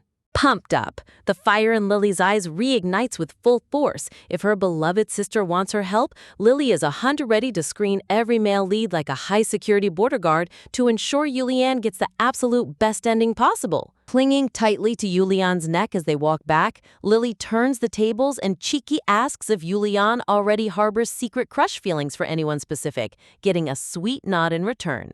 Under the glowing full moon and starry night canvas, Lily reflects on how terrifying this world can be, but firmly vows that no matter how guilty or shaken up she feels, she will never, ever abandon her sister. Door opens. Returning to the fancy restaurant dining room, Yulian and Lily announce their return to Michael, who greets them with his usual charming smirk. Gasp! The second Lily looks at the table, her jaw drops to the floor. Sitting on her plate is an absolute masterpiece of a fresh, gourmet strawberry eclairs dessert glistening under the candlelight. Sparkle! Lily's eyes turn into glowing stars as colorful, magical sparkles hover around the pastry. She's thoroughly baffled because this new dessert looks 10 times more delicious and expensive than the one she left behind. Smirk! Michael flips his coat back with ultimate pride, coolly revealing that he personally instructed the master chef to swap her dessert for an upgraded one. Lily's brain short-circuits as she realizes this shady guy occasionally exceeds all expectations. Yulian hands Lily a dessert fork with a bright, encouraging smile, telling her that now that all her heavy worries are cleared up, it's time to dig in. Nod, nod. Nodding like a happy little kitten, Lily happily decides to completely empty her mind of all complex reincarnator problems and focus 100% on sweet, heavenly pastry sugar rush. Surrounded by a warm, golden aura, the three of them enjoy a peaceful, high society tea time together. Honestly, the artist lighting here makes this look like a cozy fairy tale ending. Too bad drama is right around the corner. Time skip! Back at the main mansion hallway, Cedric Royston suddenly makes his grand entrance alongside his adorable little nephew, looking super sharp and handsome as if his palace suspension never even happened. Lily narrows her eyes in intense detective scrutiny, side-eyeing Cedric's muscular build and hilarious inner monologue, wondering if this man spent his entire probation period grinding heavy glute workouts in the gym. Yulian steps forward with a shy, delicate greeting, causing Cedric's cheeks to turn bright pink. Lily internally screams at Cedric to stop acting like a blushing maiden when rivals like Michael and Alan have been grinding points behind his back. Flustered, Lily hops over with her hands on her hips, directly demanding the full tea on what crazy commotion went down at the palace. Cedric panics hard, waving his hands around like a guilty suspect. While the two little boys cute fight in the background over chocolate cake versus peach tarts, Lily notices that even Cedric's young nephew is leaning in with wide eyes, dying to hear the juicy gossip. Step, step, Michael casually saunters down the hallway, holding hands with another young noble, smirking as he points out that Cedric obviously hasn't told them a single word of the truth yet. Yulian turns her gaze onto Cedric, her gentle demeanor instantly shifting as she directly asks if he took the risk of becoming her banquet partner, specifically to shield her from Robane. Shock! Cedric's breath hitches as Yulian locks him into a razor-sharp, serious gaze. There's no escaping this interrogation, buddy. Noticing the heavy tension suffocating the hallway, Michael smoothly steps in, suggesting everyone move into the private drawing room so they can discuss the tea like proper nobles. Flower bloom. Can we just appreciate this ridiculously adorable panel for a second? All 4 kids are lined up inside a frame of blooming tulips, looking like a cute little idol group saying hello. Tightening her grip on Cedric's hand in the hallway, Yulian looks him straight in the eyes and firmly warns him not to hide a single detail from her this time.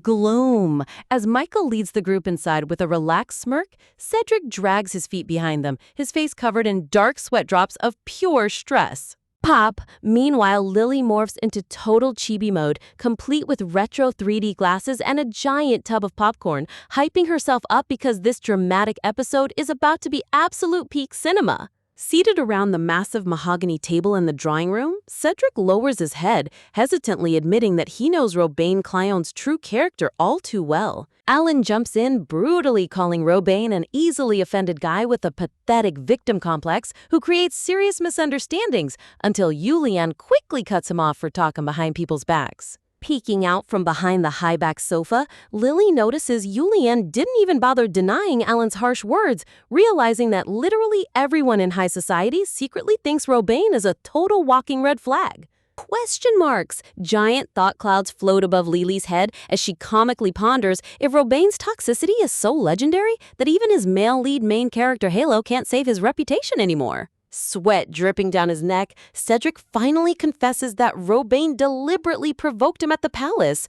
Cedric tried his absolute best to let it slide, until Robane crossed the line and insulted Yulian. Yulian's expression darkens as she demands to know what horrible words were said, but Cedric drops his head into shadowy gloom, whispering that the insult was too foul to ever repeat to her face. Watching the dark flashback of Cedric and Robane glaring at each other like mortal enemies, Lily leans on her chin, suspecting that Robane must have spouted some truly disgusting sexist rumors to set Cedric off. Flashback! The panel shifts to a tense corridor memory where a furious Cedric, glowing with nightly anger, yells at Robane to back off. But the trashy noble refuses to shut his mouth, setting off the ultimate palace brawl. Imagine getting suspended from the Royal Knight Order for 4 whole months just because you couldn't keep your cool around a total creep.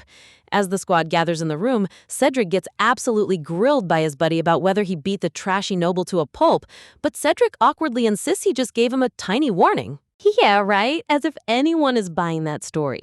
With sweat dripping down his neck, Cedric stammers through his explanation, claiming he merely drew his trusty blade to send a gentle message. Though, judging by his super guilty expression, gentle is definitely an overstatement. Swing! A tense flashback reveals the terrifying reality where Cedric had his sharp steel pressed directly against Robane's throat. Seriously, the dramatic lighting choice here makes Cedric look like a cold-blooded assassin rather than an honorable knight, and it's honestly top-tier art. Ominous silence.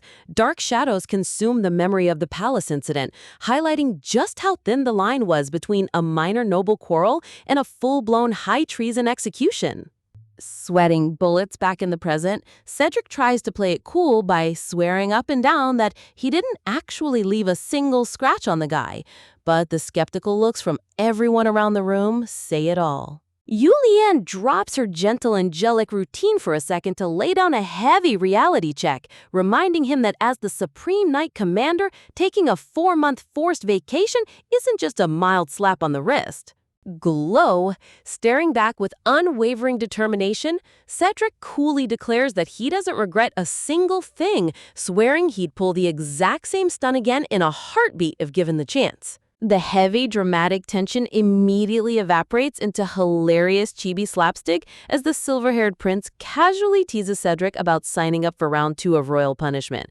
Gotta love how fast this webtoon flips the switch from serious political drama to pure comedy gold. Peeking out from behind the fancy plush sofa, Tiny Lily scrutinizes the squad, fondly noting how ridiculously close this little clique is from their Golden Academy days.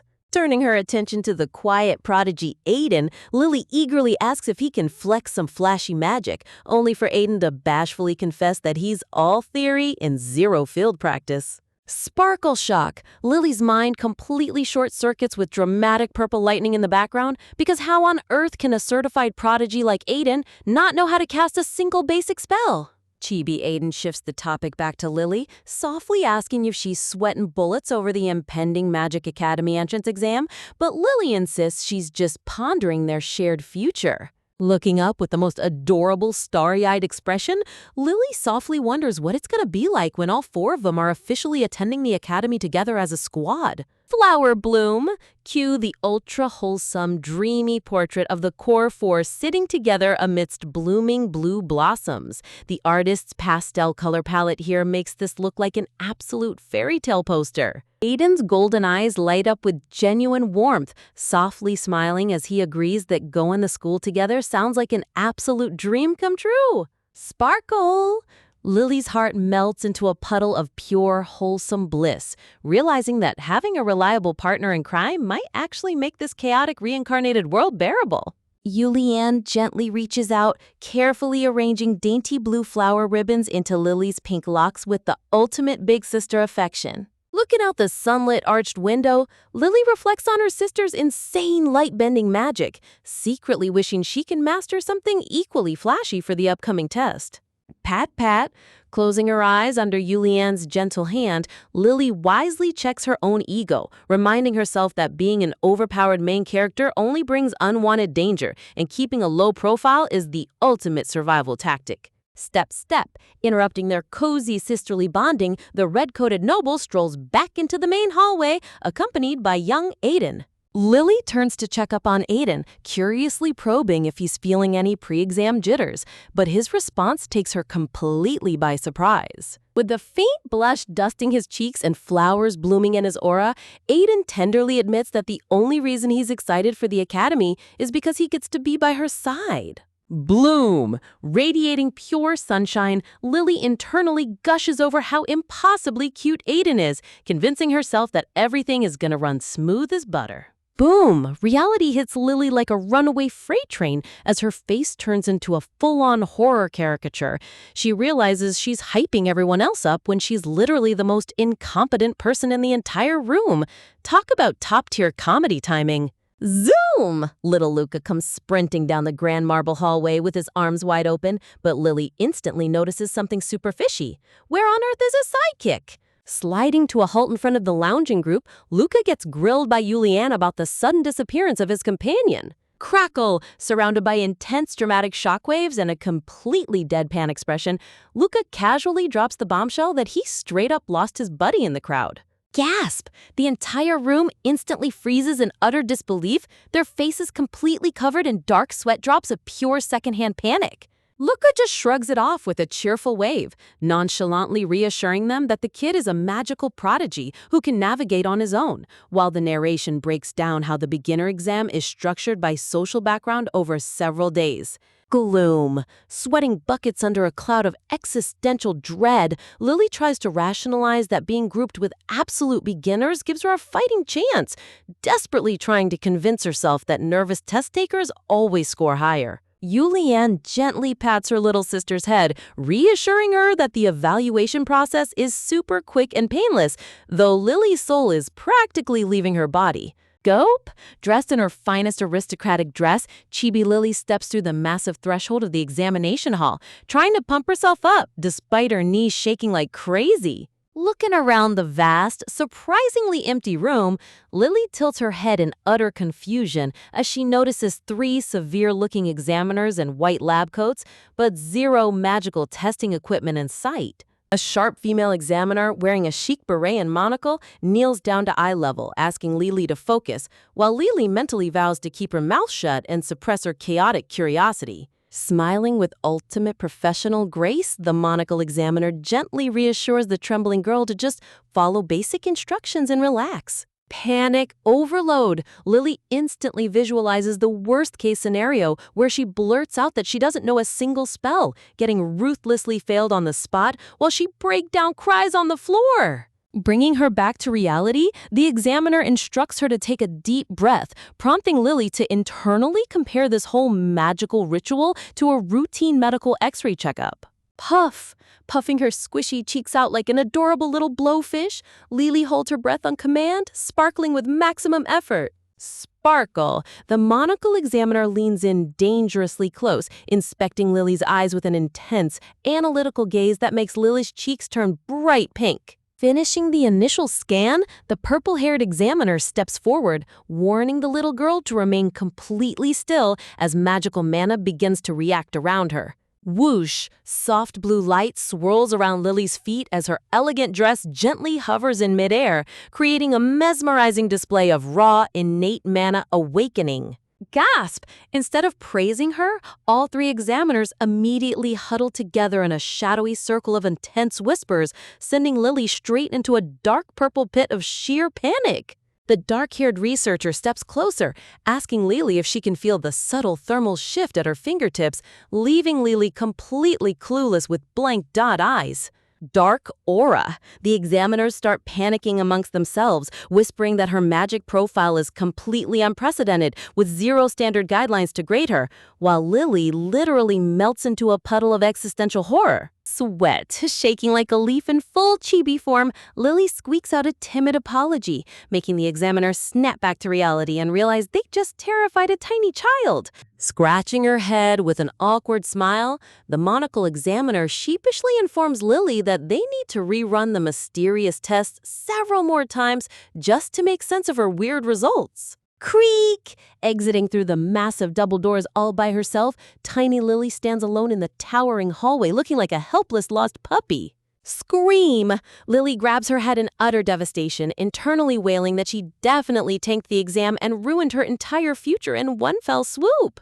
A dark purple shadow falls over Lilith's face as she lets out the heaviest, most soul-crushing sigh known to mankind, completely accepting her doom.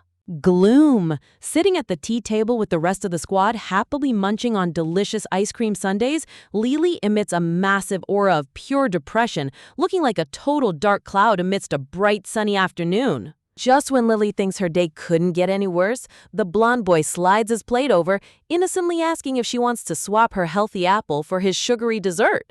Before she can even process that, Aiden jumps on the bandwagon, shoving his own treat toward her and claiming he's already way too full to finish it. Seeing the dessert tower piling up around Lily, the silver-haired boy looks totally stunned, while Lily sits there completely bewildered by the sudden sugar overload. Slide.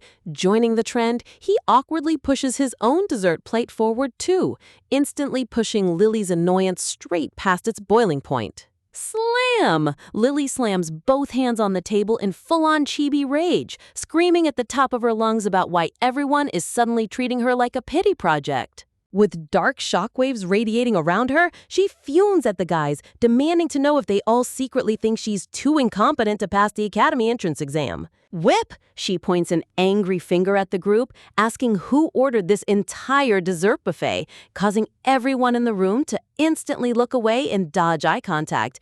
Talk about peak comedic timing from the artist here. Shout! Jumping right onto her chair, Chibi Lily yells at them to stop staring while the guys sweat bullets trying to survive her miniature wrath. Yulian rushes over and wraps her little sister in a comforting embrace, softly apologizing and explaining she was just worried sick seeing her stressed out all day. Squeeze! Squeezing Lily in a sweet hug, Yulian gently teases that she knows Lily was just worrying about her friends, prompting Lily to pout that she'll only let this slide because Yulian is her big sister. Shifting back to serious talk, Cedric and the blonde boy mention that while Aiden and Joshua got their official exam results yesterday morning, Lily's notice is oddly delayed. Cedric notes that high-priority Imperial notices should never lag like this, but Yulian gently assures an anxious Lily that a one-day delay isn't the end of the world. Flowers bloom! Cue another breathtaking, dreamy portrait of Yulian cradling her tiny sister. The artist really loves using these soft pastel floral backgrounds for wholesome family moments. Yulian wonders if all the other kids pass their evaluations, quietly muttering to herself how much she wishes Lily could attend the prestigious Delir Academy alongside her. pout.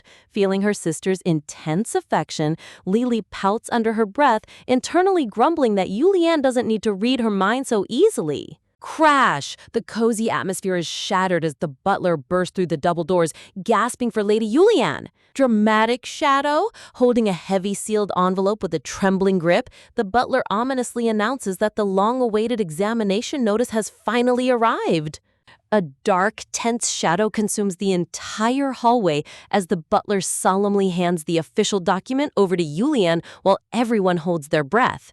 Glow. Holding the mysterious glowing envelope, Julianne turns to her little sister with a tender expression, asking if Lily wants the honor of unsealing it herself. Tense silence. Sweating buckets under the immense pressure, Chibi Lily looks like she's about to faint as the entire squad circles around her in dramatic suspense. Pulling out the formal paper, Lily sees her full name written at the top and gulps down her panic, bracing for the absolute worst. Blank eyes. Staring at a massive, overwhelming wall of tiny academic text, Lily's brain completely short-circuits into pure chibi confusion. Glancing over at Aiden with a totally deadpan face, Lily hilariously asks if anyone can just give her a quick 3-line summary because reading all this jargon is exhausting. Gasp! But as her eyes scan down to the bottom line, her face instantly turns pale as she catches a single terrifying key word. Boom! Reality shatters around Lily as she turns into a total horror outline, screaming in utter disbelief that her official results have been postponed. Trying to make sense of the weird status, the silver-haired guy ponders out loud if her internal mana profiles were just slightly mixed up during the preliminary scan. Dark aura. Julianne stares down at the paper with an intensely dark, serious expression, coldly stating that this is definitely way more complicated than a simple clerical error. Sweating bullets in the corner, Lily panics internally, wondering if her secret soul possession is finally exposed and dreading what Julianne will do if she finds out the truth. Aiden leans in with genuine concern, asking if she's all right, while Lily clutches her head in dark despair, wailing that she isn't mentally prepared for this kind of drama. Sparkle! Trying to cheer her up, Aiden and the silver-haired boy excitedly explain that her mana capacity is actually way above average, enthusiastically offering to tutor her for the re-examination. Lily looks off into the distance with melancholic eyes, deeply touched by their kindness, but still drowning in anxiety over the sudden delay.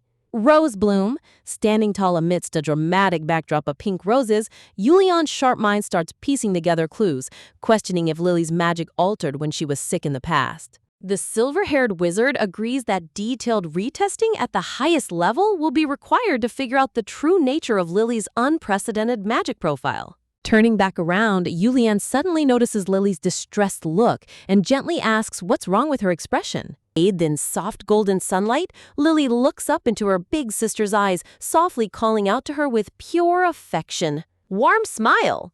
Dropping her scary detective aura, Julianne flashes a bright, heartwarming smile, playfully teasing Lily for making such a terrifying face. Hug!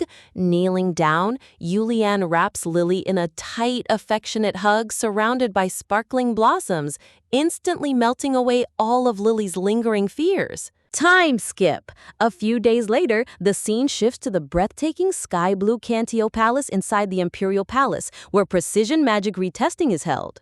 Stagger! Exiting the massive testing hall, tiny Lily staggers out like a zombie, groaning that the place is packed with so many overpowered archmages that brushing past their mana gives her motion sickness.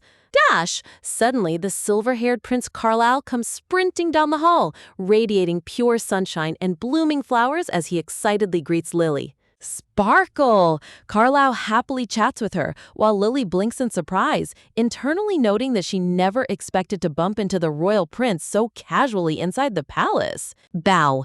Julianne immediately steps forward and executes a flawless, elegant bow, offering formal imperial greetings on behalf of the noble Blanchett family. Out! Watching her sister do the full aristocratic protocol, Chibi Lily pouts with puffed cheeks, thinking how ridiculously exhausting and overly formal royal etiquette is. Carlisle quickly tells Julianne to relax, politely explaining that he heard tons about her from Lily and simply wants to speak comfortably as Lily's good friend.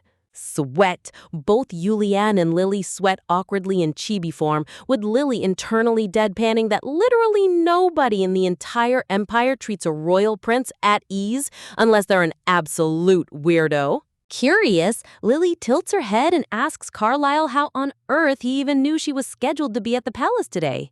Dramatic shock? Carlisle casually admits he heard rumors that the second Blanchett child received mind-blowing, unprecedented results on her mana test, sending Lily straight into state of shock.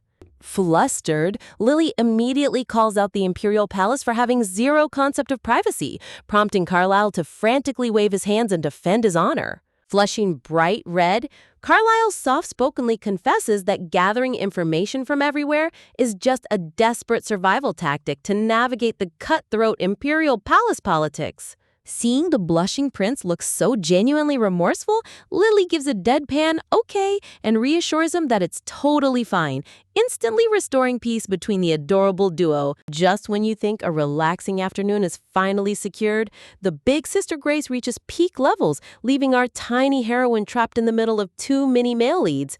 Yulian flashes the softest, most angelic smile you'll ever see, totally unaware of the chaotic storm brewing right under her nose. Creak? Yulian softly bends down, playfully suggesting that Lily stay behind to entertain the young Prince Carlisle. Carlisle's cheeks instantly turn bright red, looking like he just won the lottery, while chibi Lily stands there looking totally bewildered by the sudden babysitting assignment. Lily tilts her head in mild confusion, asking where her big sister is headed off to. Yulian gives a tender chuckle, explaining she has some super important business to discuss with Uncle Michael for a bit. Talk about the ultimate setup for awkward tension. Waving a graceful goodbye, Yulian reminds Lily to take extra good care of their royal guest.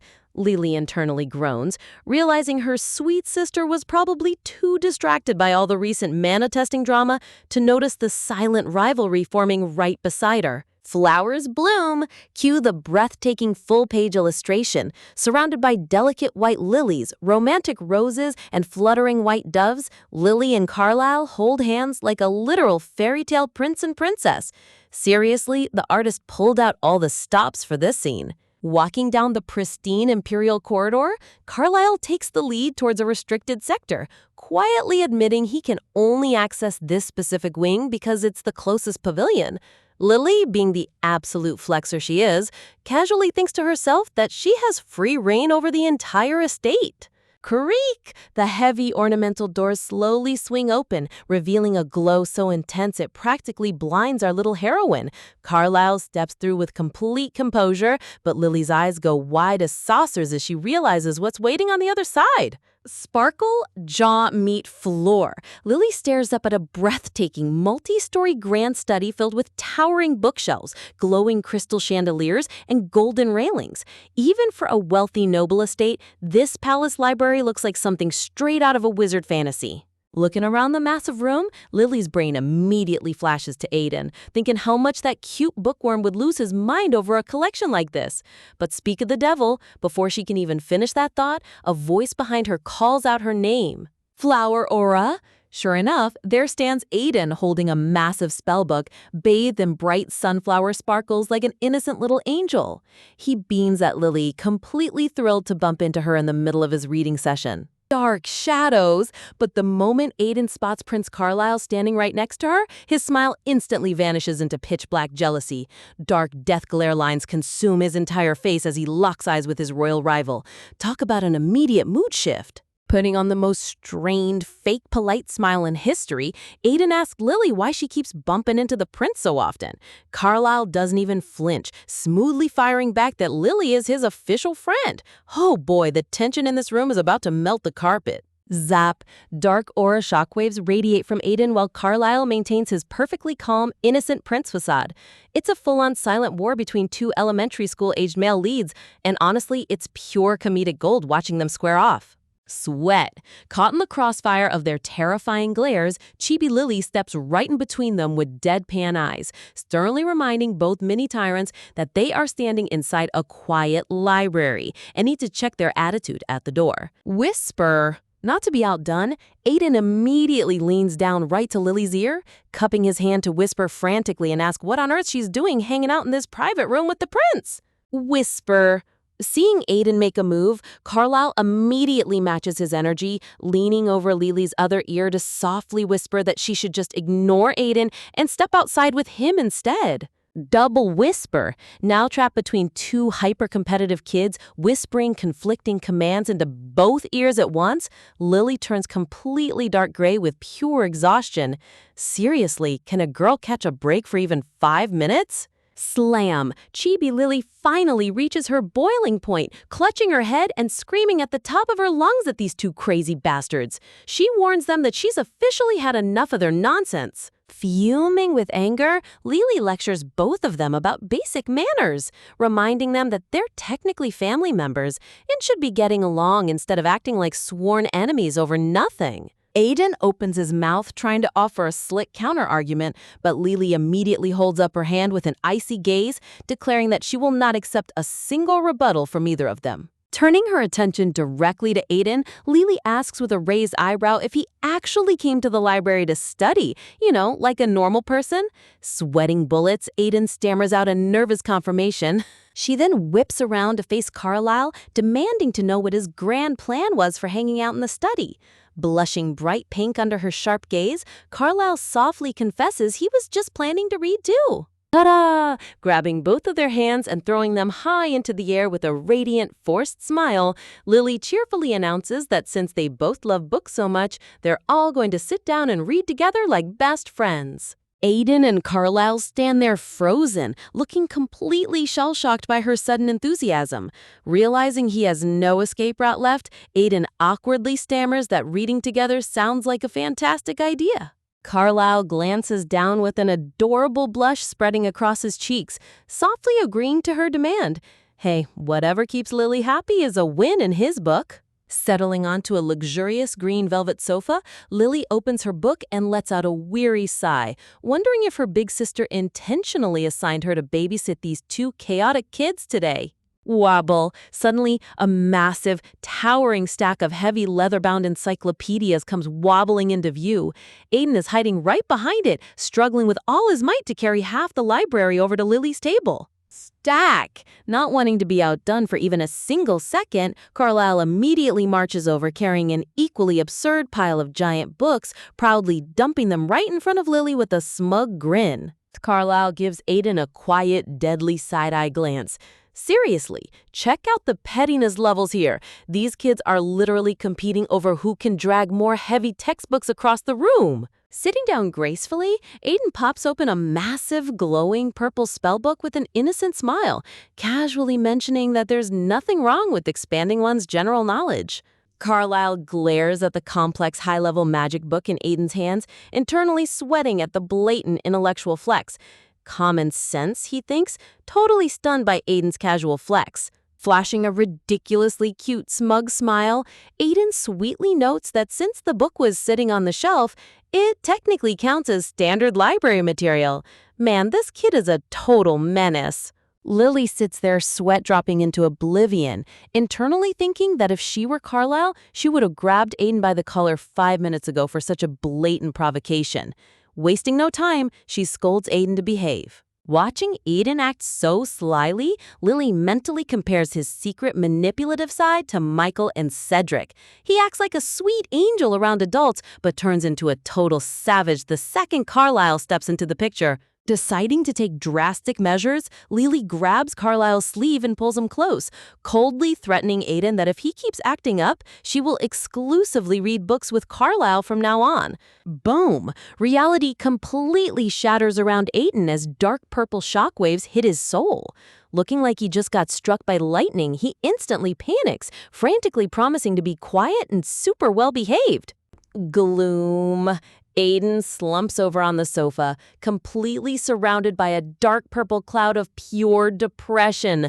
Lily looks over at his deflated posture, secretly wishing she could tease him more, but deciding he looks too pitiful to bully any further. Whisper. Leaning in close, Lily softly whispers into Aiden's ear, promising that as soon as they get back home, she'll play exclusively with him, just the two of them. Sparkle! In a fraction of a second, the dark, gloomy clouds evaporate into a field of bright, blooming sunflowers. Aiden's face lights up with sheer joy and a rosy blush. Talk about an instant recovery. Sitting right between the two boys on the sofa with a book resting in her lap, Lily lets out a heavy, dramatic sigh, internally marveling at how exhausting it is to be so unbelievably popular. Resting her chin on her tiny hand, Lily gazes off into the distance with a hilariously dramatic look of dread, wondering what kind of wild romance drama is going to unleash if these kids still like her when they grow up. A short while later, the trio strolls down the grand hallway after finishing their intense reading marathon. Aiden looks over at Lily, asking if she still has to hang around the palace pavilion for a while longer. Lily nods, explaining that Julianne asked her to wait right here until her meeting finishes. Aiden tilts his head, innocently asking if her sister will be coming back alongside his uncle as well. As they walk, Lily's eyes drift over to Carlisle walking silently beside them. She starts pondering his quiet, distant demeanor, wondering why everyone in the palace treats the young prince like an outcast stone. Surrounded by a faint, melancholy blue light, Carlisle looks so lonely and fragile in profile.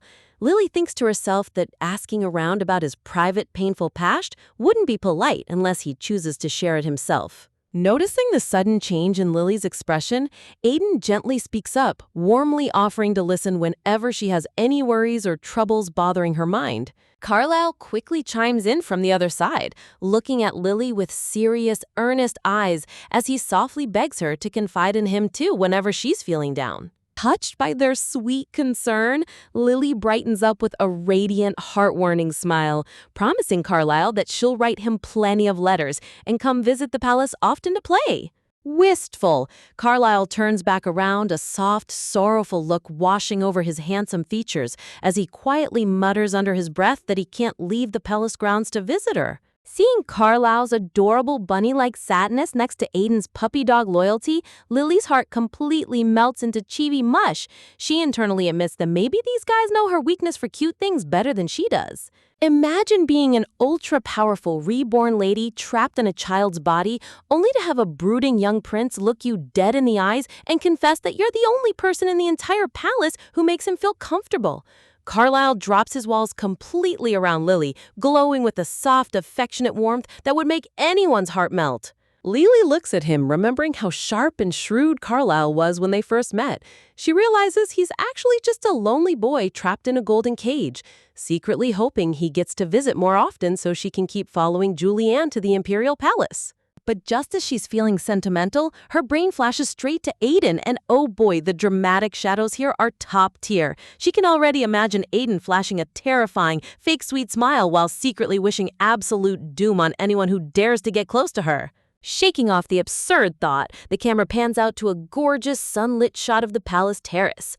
With soft sparkles drifting through the warm afternoon air, all three kids sit peacefully together on the stone steps, enjoying a surprisingly quiet moment of leisure. Lily turns to Carlisle and casually asks how Imperial royals get educated, specifically if they're stuck with palace tutors instead of attending the prestigious Delir Academy like everyone else. Carlisle blushes bright red, stuttering out that if she ever wants to enroll in the academy, he'll back her up completely and make sure her wishes come true. Talk about top-tier simp behavior already. Lily chuckles, explaining that her friends Josh and Ro are attending and how she ended up getting super close with Aiden along the way. Carlisle can barely process the news as he realizes her social circle is expanding way faster than he can keep up with. Before Aiden can press her on what she means, a loud, cheerful voice shatters the quiet mood.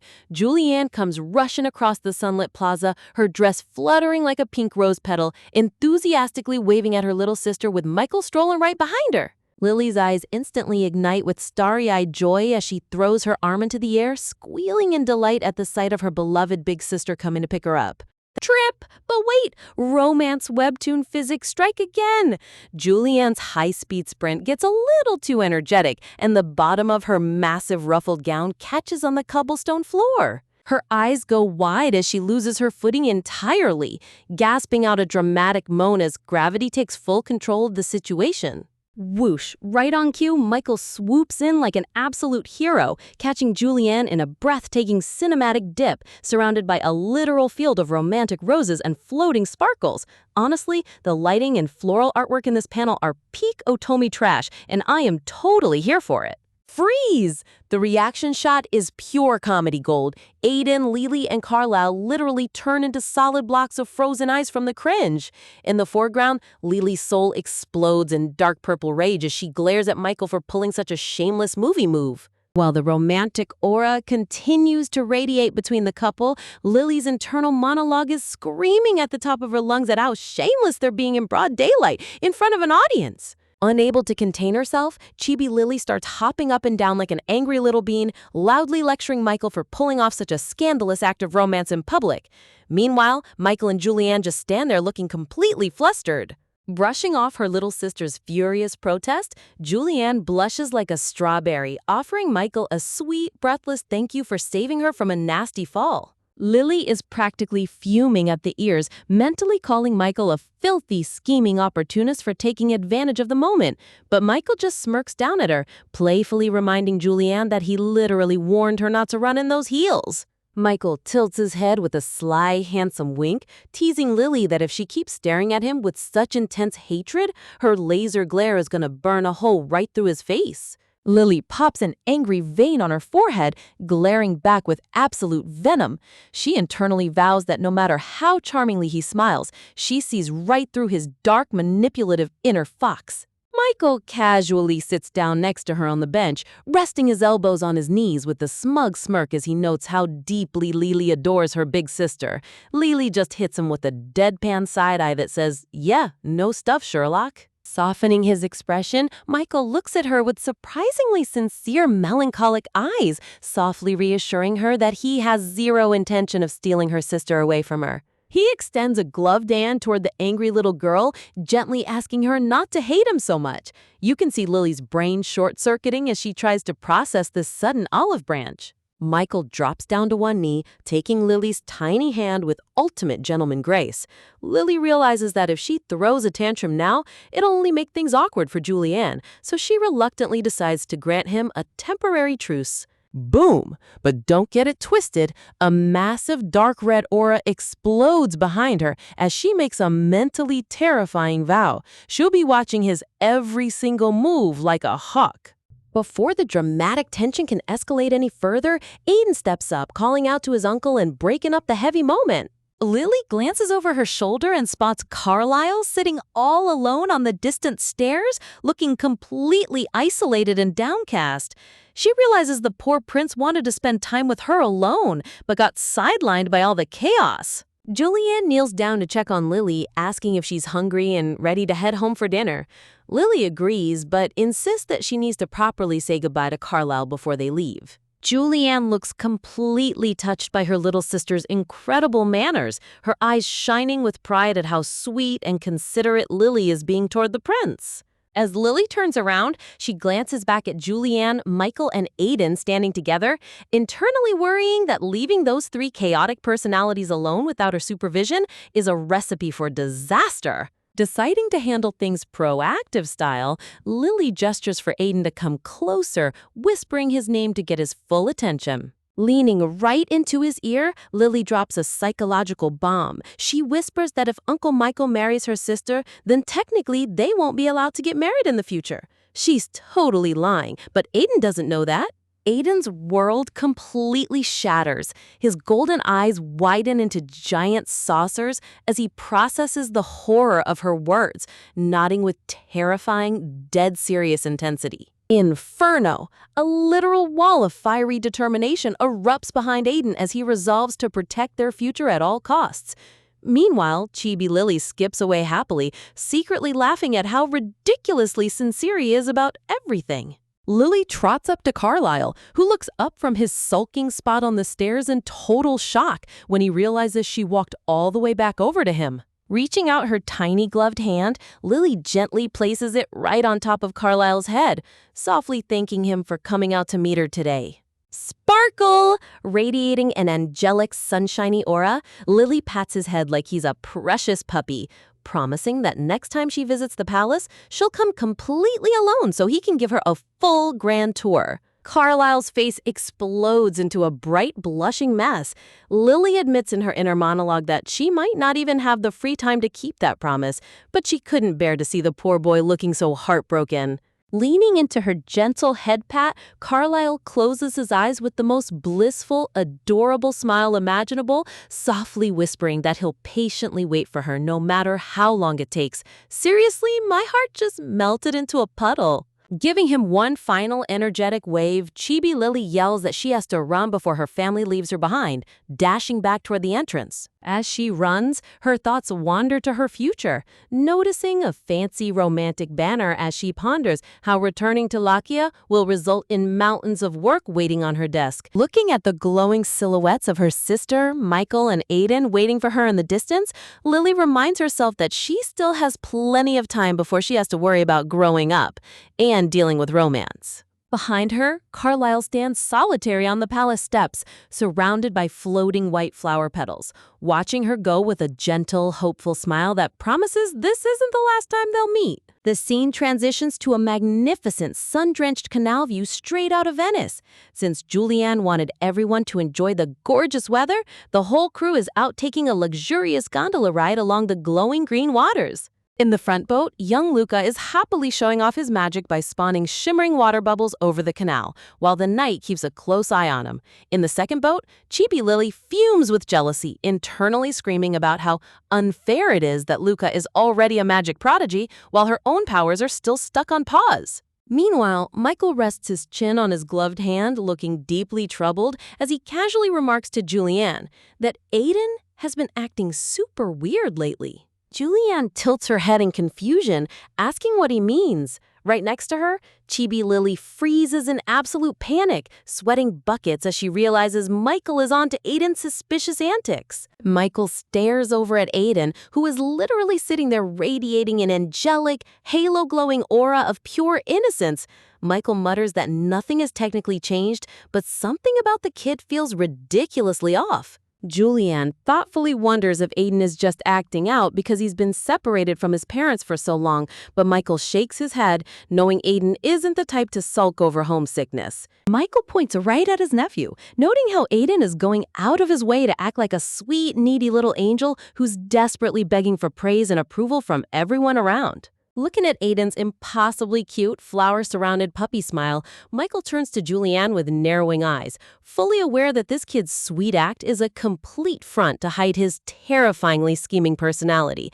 Talk about a masterclass in manipulation. Ever wonder what goes through a reincarnated mastermind's head when someone tries to win them over? Lily is out here hitting us with the ultimate side-eye, wondering if this guy actually has anything legitimate to praise her for or if he's just kissing up. After all the palace drama, the entire entourage decides to take a peaceful stroll through the grand courtyard gardens, with the sun gleaming off the fountains as everyone winds down from the chaotic morning. Little Lou is practically bouncing off the walls, begging to go on another ride, but Lily's sharp mind instantly notices how Cedric naturally steps back, preferring to let Julianne shine while he handles babysitting duty. Cue the gentle giant aura. Cedric gives off that top-tier big brother energy, always willing to take a back seat and quietly guard the kids without demanding a single drop of attention for himself. Oh, Lily isn't about to let her favorite knight feel left out, reaching out her tiny gloved hand and insisting that he walks right beside her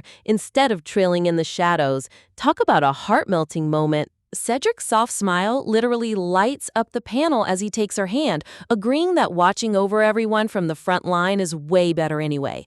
Honestly, the wholesome art direction in this chapter is hitting all the right notes. Oof! Speak of the devil, the second Cedric opens his arms, Lou pulls a full ninja leap onto his back, while Josh grabs his arm demanding a piggyback ride too. Lily just stands there in absolute chibi disbelief at the instant chaos. Watching the giant knight get completely overrun by tiny toddlers, Julianne and the rest of the group can't help but chuckle at the adorable mess unfolding in front of them. Sparkle overload, framed in a literal border of blooming flowers, Cedric happily trudges along carrying the entire toddler squad like it's the easiest workout of his life. Alan strolls over with a smug grin, teasing Cedric that carrying Lou must be getting heavy, but the big guy just laughs it off, claiming he loves every second of it. Lily's internally tallying up brownie points in her head, giving Cedric an extra gold star for his pure heart, while silently wishing Michael possessed even a fraction of that genuine kindness. Speak of the devil, Michael swoops in with his signature charming grin, tempting Lily with a trip to the local luxury dessert shop. And let's be real, nobody can say no to free sweets. The moment the word dessert gets dropped, every single child in a 10-mile radius raises their hands to join, except for Aiden, who just stands there silently staring daggers at his uncle. Sensing the dark vibe, Lily gently grabs Aiden's hand to pull him along, internally screaming about why this kid is looking at his uncle like he's planning a full assassination. Thud! Aiden instantly flips his switch, looking down at Lily with the most innocent, golden-eyed puppy face you've ever seen in a webtoon. Light bulb moment. Suddenly, everything clicks inside Lily's brain as she realizes why Michael kept warning her that Aiden was acting super suspicious lately. It turns out Aiden hasn't been acting sweet just for fun. He's literally been pulling a masterclass in psychological manipulation just to farm compliments and attention from Lily. Sweating buckets, Lily laughs nervously as she holds his hand, realizing this kid has been secretly tormenting his uncle behind the scenes the entire time. Look at this panel right here. The artist literally surrounded Aiden with blooming sunflowers and heavenly light, but we all know there's a mini-villain lurking behind those rosy cheeks. With the deal sealed, Michael leads the entire adorable squad toward the town square, surrounded by a romantic floral aura as they head off for sweet treats. Julianne gives Michael a gentle warning not to spoil the kids with too many pastries, and he agrees with a smooth, effortless smile. Wink? Michael hits her with a cinematic rose petal-covered wink that would instantly knock out any Otome heroine on the spot. But Lily is not impressed. She internally fumes at his shameless flirting right in front of everyone, though she reluctantly grants him +5 points for trying to stay on her good side. Lily starts running a full internal spreadsheet on all the male leads, pondering if Alan Lowell's recent docility is just a trick to lower her guard. Honestly, watching a toddler run high-level political math is top-tier comedy. But the moment Alan happily waves over to Lou with pure, unfiltered dork energy, Lily sighs in dark realization. Nope, he's not plotting anything. He's just naturally like this. Food porn alert. The scene transitions inside the bakery, showing off a breathtaking spread of glistening strawberry tarts, layered cakes, and golden eclairs that'll make your mouth water. The kids burst through the doors like a pack of excited puppies, their eyes practically popping out of their heads at the massive display of luxury desserts. The head baker, a warm and distinguished woman, comes out to greet the party, pleasantly surprised to see such a high-profile group invading her shop. Lily recognizes her instantly as Marquise Cladis, proving that even high-society aristocrats can't resist the art of baking top-grade pastries. Dramatic pose. Channeling her inner main character, Chibi Lily strikes a dramatic pose, declaring her full noble identity like she's about to challenge the bakery to a duel. Recognizing the Blanchette name, the baker chuckles warmly, welcoming the little lady as a future VIP client of the shop. Michael steps up to the counter with a sly grin, using his charm to ensure his cute little niece gets absolute royal treatment today. Swept away by the group's ridiculous cuteness, the head baker offers the kids a free pass to pick out literally whatever their hearts desire. Boom! Lily's jaw hits the floor in complete shock. Free unlimited desserts is literally every kid's ultimate dream coming true in real time. Double-checking if she heard correctly, Lily asks if she can really sample one of everything, and the baker happily gives her the green light. Angelic transformation. Sprouting mini pastry wings, Chibi Lily floats into sugar heaven, instantly awarding Michael 30 massive points on her mental score sheet as she zooms around collecting pastries. Tongs in hand, Lily urges Aiden to grab his favorites, but the little guy just looks at her with a sweet blush, saying whatever she likes is already his favorite. Lily deadpans at his overly romantic smooth-talking, but before she can digest it, Aiden steps in close with a surprisingly serious look in his eyes. Leaning in near her ear, Aiden drops a subtle demand, telling her that next time she needs to play exclusively with him instead of the other boys. Bam! He hits her with that intense, golden-eyed gaze, whispering that he wishes they were alone together right this second. The yandere flags are officially flying at full mast. Dropping the real bombshell, Aiden casually asks Lily if anyone would notice if the two of them just mysteriously vanish from the bakery right now. He glances over his shoulder at Michael and the baker, who are distracted chatting by the counter. This kid is literally calculating an escape route in broad daylight. Shiver! Framed by deep pink roses, Aiden gives her a beautiful yet utterly terrifying smile that screams total obsession. Lily's face goes completely pale with shock lines, her mind screaming in terror at what kind of unhinged, crazy scheme this kid just came up with. Right on cue, Michael walks over holding a full tray of sweets, asking if they finished picking their treats, completely unaware of the kidnapping plot that almost took place. Lily nods nervously, sweating buckets, while Aiden stands next to her, radiating a smug, satisfied aura. Talk about dynamic tension. Meanwhile, on the other side of the room, Lou and Josh go full goblin mode, sprinting around the delicate glass displays with giant cotton candy sticks. Spotting the imminent disaster, Lily leaps into action like a miniature drill sergeant, throwing her arms out to block the running toddlers in their tracks. Thunderbolt, Lily drops the ultimate disciplinary threat. If they don't stop running this instant, 0 sweets for the rest of the week. The kids freeze like statues on the spot.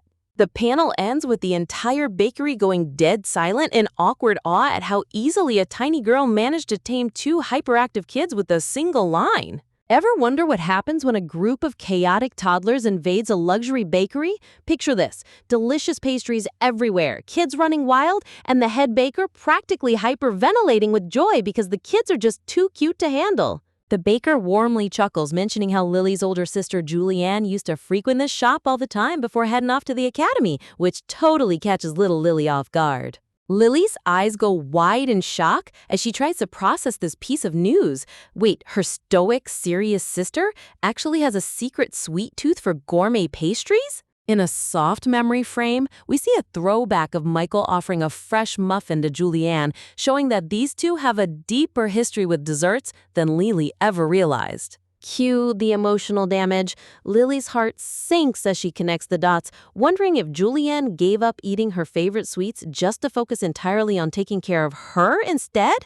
Talk about an instant guilt trip. Shaken off the heavy atmosphere, Lily tugs on Michael's sleek red coat, calling out for her uncle to get his attention away from the pastry displays. Michael kneels down with a tray full of treats, playfully asking why she doesn't just grab every single dessert in the shop, but Lily insists she already picked plenty to last the whole week. Directing her focus back to her sister, Lily eagerly asks Michael what kind of desserts Julianne loves best, wanting to pick out a sweet surprise gift for her. Michael's handsome gaze softens with an affectionate look, noting how genuinely much Lily adores her older sister Leah. Framed by glowing white lilies, Michael gently kneels beside her, offering to personally select Julianne's favorite pastries so Lily doesn't have to give up any of her own treats. Flashback alert, we get a dramatic mirror-framed glimpse of the past where intense feelings were shared, reminding us that every main character in this manhwa carries deep emotional baggage. Michael hits her with that smooth, reassuring adult smile,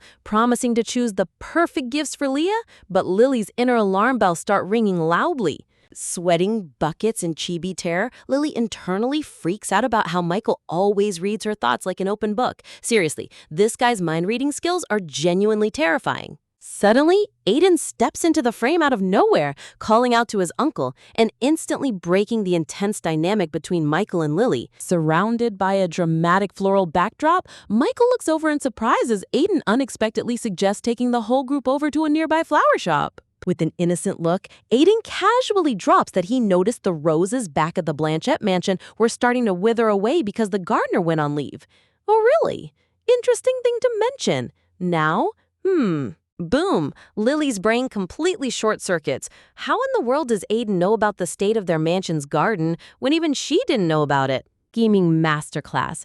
Wrapped in an ornate floral frame, Aiden politely asks his uncle for permission to take Lily to play at the flower shop, expertly playing the role of a sweet little kid. The squad hits the pavement, walking down the sunny street while discussing how withered garden flowers mean it's time for a proper floral restock. Swoosh! Lou and Josh go full turbo mode, sprinting straight toward the colorful flower shop display before anyone can even tell them to slow down. Seeing the imminent chaos, Michael steps in with ultimate dad energy, grabbing both energetic boys firmly by the hand to keep them from destroying the florist's inventory. Lily stops dead in her tracks, watching Michael hold hands with the toddlers while her eyes widen in sudden realization.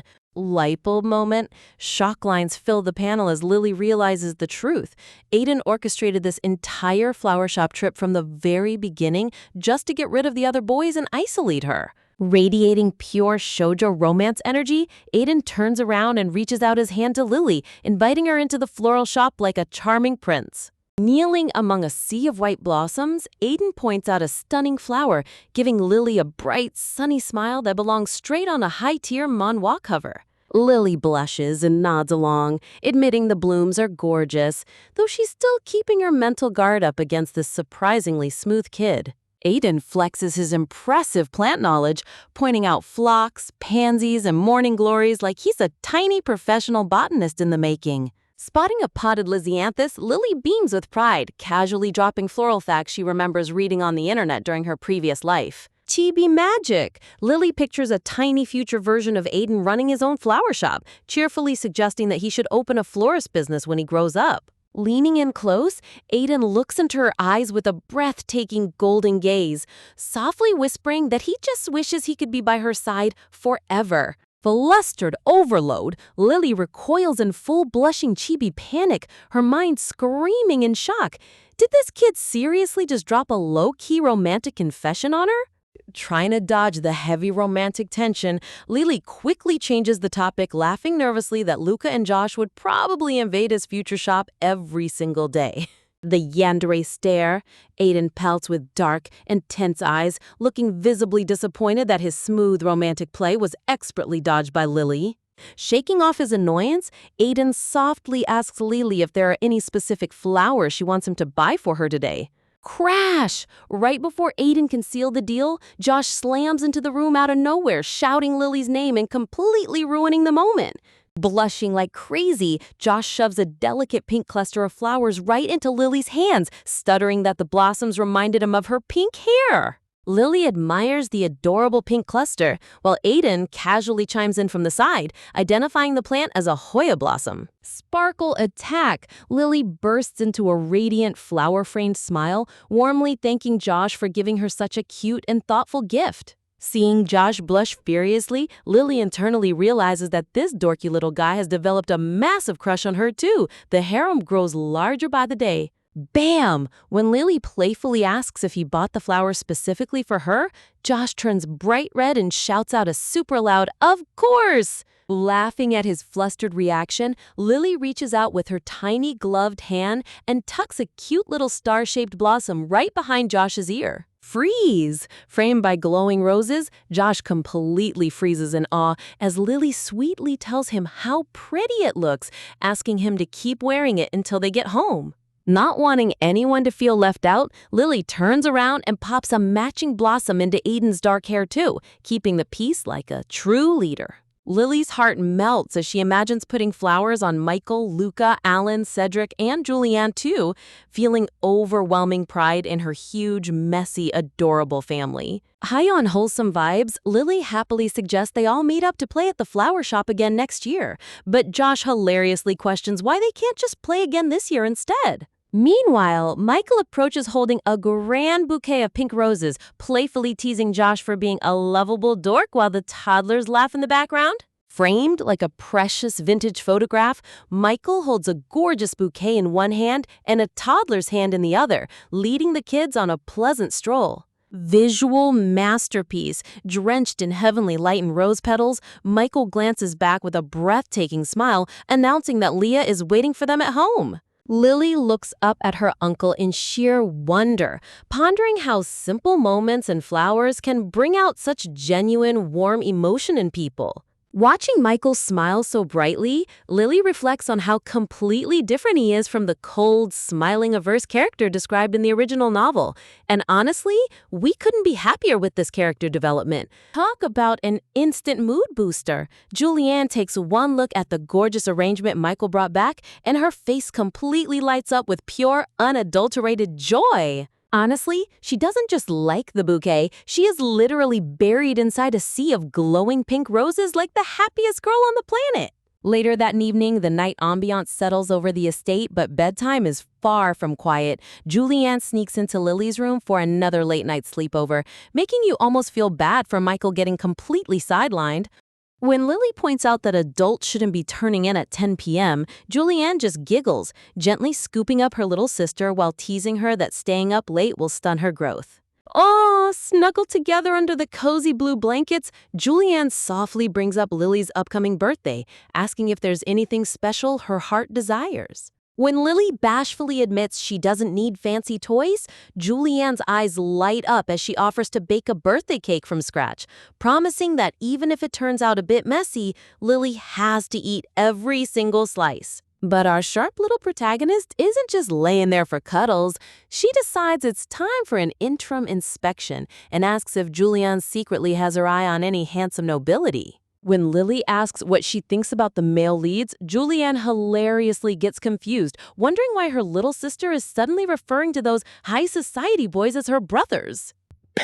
Lily goes full chibi mode, flailing her arms in utter frustration, while Julianne just snickers behind her hand. Seriously, watching Lily try to play matchmaker and fail miserably is comedic gold. Calming down the chaotic vibes, Julianne's expression softens as she softly explains that those boys are just dear friends she wants to keep close. Lily stares up at her, a heavy weight settling in her chest as she wonders if her sister is deliberately holding back her own romantic feelings just to keep her world peaceful. When Julianne compliments Lily on sounding way too mature for her age, our reincarnated heroine internally freaks out, praying she didn't accidentally blow her cover. Julianne nonchalantly drops the absolute truth bomb that men aren't the center of the universe anyway, leaving Lily sweating buckets thinking about how the male candidates would lose their minds if they heard that. Framed by glowing white lilies, Julianne gazes off into the distance, whispering that when the inevitable day arrives, things might change. Wait, what? Lily's brain instantly short-circuits as she leaps up screaming, demanding to know who this mystery guy is. As Julianne playfully promises to spill the tea once she's totally sure about her feelings, Lily rolls around the bed in full drama queen panic mode. Look at that angelic smile on Julianne's face while Lily's mind completely spirals. Honestly, the art contrast in these emotional panels is peak webtoon quality. Dramatic thoughts. Lily realizes her grand mission to pre-screen her sister's potential suitors might actually backfire big time. Flashing back to Julianne walking alongside a mystery nobleman, Lily comes to the sudden conclusion that maybe it's time to officially retire her secret romance detective career. A melancholy shadow falls over the room as Lily's heart sinks, realizing that once Julianne falls in love, she won't need her little sister hovering around anymore. Sensing her distress, Julianne pulls her into a warm hug, swearing she won't date anyone until Lily goes to the academy. But Lily knows that's a cap, because if she doesn't intervene, the tragic novel timeline will catch up. Looking into her sister's gentle eyes, Lily makes a silent vow that she'll do whatever it takes to prevent the worst possible outcome. Julianne holds her tight, reassuring Lily that her happiness comes first, and she'd never date someone her little sister didn't approve of anyway. The angst is real. Lily grips her sister's nightgown, fighting back tears because she hates seeing Julianne sacrifice her own romance just for her sake. Julianne softly tilts her head, reminding Lily that being right here together is already all the true happiness she could ever ask for. Teasingly shifting the mood, Julianne laughs that when Lily brings home a future groom, she's gonna put that poor guy through the ultimate interrogation test. Wrapping up the night with maximum wholesome energy, Julianne plants a soft kiss on Lily's forehead, surrounded by glowing rose petals. Boom, atmosphere shift. The peaceful vibe shatters instantly as the screen fades into cold, dark space, setting up the chilling turn of events. Sudden gasp, Lily jolts awake in her bed, gasping for air as cold sweat pours down her face from her very first nightmare. In that horrific nightmare vision, she saw Julianne turning her back with a wounded, heartbroken expression, completely discarding her. Talk about emotional damage. Cut to the next day under a bright blue sky, where the grandeur of the Imperial Palace hosts the regular aristocratic summit, forcing Lily to fulfill her scheduled tour with Carlisle. Sitting on the grand marble steps, Lily stares blankly at a passing butterfly, so lost in her own dark thoughts that she doesn't even hear Carlisle calling her name. Spotting her pale face and dark eye circles, Carlisle gently reaches out, instantly picking up on her terrible complexion. With that signature Prince charm, Carlisle softly offers to send her a high-grade scented candle from the palace to help soothe her insomnia. Lily internally considers the offer, but quickly panics thinking about how Julianne would be super embarrassed if they kept accepting lavish gifts from the royal family. Brain overload! The mere thought of making her sister uncomfortable triggers the trauma of last night's nightmare again, sending Lily into a head-clutching panic right in front of the prince. Carlisle pats her head with genuine concern, while Lily puts on the most hilarious, soul-extracted I'm fine face you'll ever see. Seriously, this girl deserves an Oscar for hiding her existential dread. Trying to lighten the heavy mood, Carlisle casually asks if she's suffering from a toothache from eating too many sweets, making chibi Lily jump out of her skin. Shocked lines fill the screen as Lily internally freaks out. How on earth does this prince know about her secret cavity when only 3 kids and Alan were supposed to know? Softening up, Lily gently pats Carlisle's silver hair, pleading with him not to ban her from eating desserts, which makes the cute prince blush like crazy. Leaning in with a surprisingly intense aura, Carlisle rests his hand on her head, whispering that he knows exactly what's been stressing her out. Carlisle quickly clarifies that he didn't gather information on her on purpose and just overheard rumors, allowing Lily to let out a massive sigh of relief. But then, he casually drops a dark bomb. He normally only collects intelligence on people who pose a legitimate threat to his life. Lily's eyes widen in sheer shock. Did he really just admit that to her? Surrounded by a dramatic floral background, Carlisle blushes softly and confesses that he shares these dangerous secrets simply because he trusts her with all his heart. Lily stares at him in complete disbelief, wondering when on earth such intense trust developed between them when all they've done is eat pastries and play around. Looking over at the handsome, silver-haired prince, Lily decides to stop beating around the bush. Direct hit. Lily goes full chibi and blurts out the ultimate question. Why do you like me so much? Damage 100! Carlisle turns bright red, his red eyes going wide in absolute stunned shock. He did not expect her to lay all her cards on the table like that. Dark shadows fall. The mood drops to sub-zero as political reality sets in. If anyone found out the second prince was running a secret intelligence network, his life would instantly be in grave danger from throne competitors. Carlisle gazes up at Lily with glowing, unwavering eyes, softly assuring her that he shared his darkest secret without hesitation because he knows she would never betray him. Talk about an awkward situation. Standing right in front of the second prince, Lily tries her absolute best to keep a poker face, knowing full well this boy is way too sharp for his age, and notices every single shift in her expression. Before Carlisle can even drop another massive bombshell, Lily instantly holds her hands up in full panic mode, loudly declaring that she doesn't even want to hear whatever wild answer he's about to hit her with. Sitting together on the Grand Palace steps, Lily reminds herself that while she understands human nature inside and out, she has zero interest in getting tangled up in someone else's grand life plan, especially when she's stuck in the body of an 8-year-old.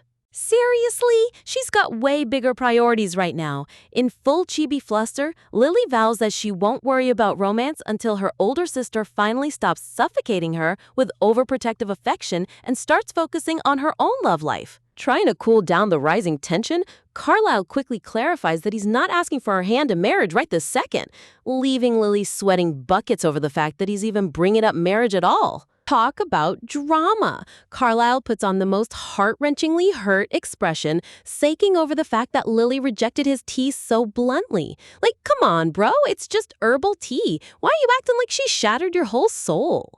Waves of embarrassment crash over Lily as she frantically waves her arms, trying to explain that it's not that she hated the tea, but rather that her brain is completely overloaded from his absurdly mature grand proposals. Leaning in with the surprisingly smooth demeanor, Carlisle reminds her that since she already shot down his first informal proposal, he's definitely not reckless enough to force a commitment from someone who barely knows him yet. Throwing his hands up in a classic cute chibi defensive pose, Carlisle insists he's just floating ideas out there, promising he won't burden her until they're both fully grown adults with established positions in society. Visual masterpiece. Framed by a halo of glowing white blossoms, Carlisle blushes furiously as he softly promises that when the proper time comes years down the road, he will deliver a true official proposal that will sweep her off her feet. Lily stands there with her soul completely drained from her body, giving the viewer the absolute peak deadpan expression while internally wondering if she should just give him a sarcastic, "Sure, go ahead," to end the awkwardness. Nervous sweat drips down Carlisle's temple as he runs a hand through his silver hair, suddenly realizing that a lot can change over 9 long years, meaning he needs to watch his words extremely carefully around her. Shifting the mood back to serious matters, Carlisle confesses that the real reason he first took an interest in her at the Imperial banquet was because he felt an extraordinarily unique wave of magical power radiating off her. Glowing mana particles hover in the air as Carlisle reveals his secret ability. He can directly sense and evaluate the raw magical signatures of anyone around him, provided he makes physical contact. Clenching his small fist with an intense secretive aura, the prince explains that he keeps his perceptive magic completely hidden from the public eye because displaying too much power as a royal child only invites danger. Shocking realization. Lily's eyes widen in absolute horror as the cold truth sinks in. He was so extra cautious during their first encounter because he genuinely mistook her hidden mana for a secret assassin sent to take his life. Sitting side by side on the marble steps, Carlisle casually laughs off the life-or-death misunderstanding, noting that if she had actually been a trained assassin, he would have been a goner the second they made contact.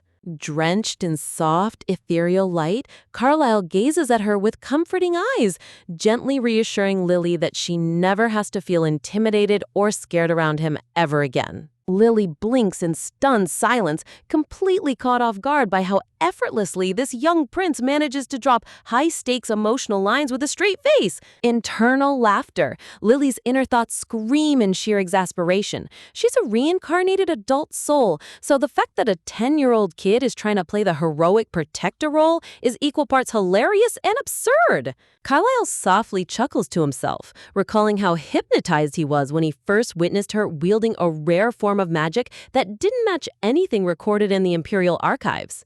A stunning flashback panel paints a dreamlike scene of their past encounter, with Carlisle admitting that seeing her back then felt like stumbling upon a literal fairy, leaving him desperate to see her again. Lily drops her head in total exasperation, internally screaming over how a 10-year-old child can drop lines straight out of a cheesy romance novel without cringing even a single bit. Patting the prince's head like an adorable little puppy, Lily playfully reassures him that once he grows up, he'll make plenty of real friends who won't be intimidated by his royal status. Pressing her index finger straight against his lips to shut down his smooth talking, Lily warns him to stop dropping line after line unless he wants to die of cringe when he looks back on this as an adult. Petty bickering. Carlisle pouts adorably, begging her not to make his feelings seem so small, while Lily deadpans that this exact overdramatic personality is why she usually avoids smart kids. Shifting gears with a sly smirk, Carlisle brings up the secret reports regarding her recent magical evaluation, pointing out that she was intentionally gathering detailed mana intel for a reason. Resting his chin on his gloved hand, the prince offers a confidence-filled smile, announcing that he actually possesses the exact knowledge needed to fix her current mana problem. Lily's ears perk up instantly as her eyes light up with intense curiosity, demanding to know how on earth a child could solve a magical block that stumped top scholars. A dramatic visual breakdown highlights Lily's internal condition, showing how her massive reserve of mana is completely trapped inside her body because her natural spiritual pathways are firmly sealed shut.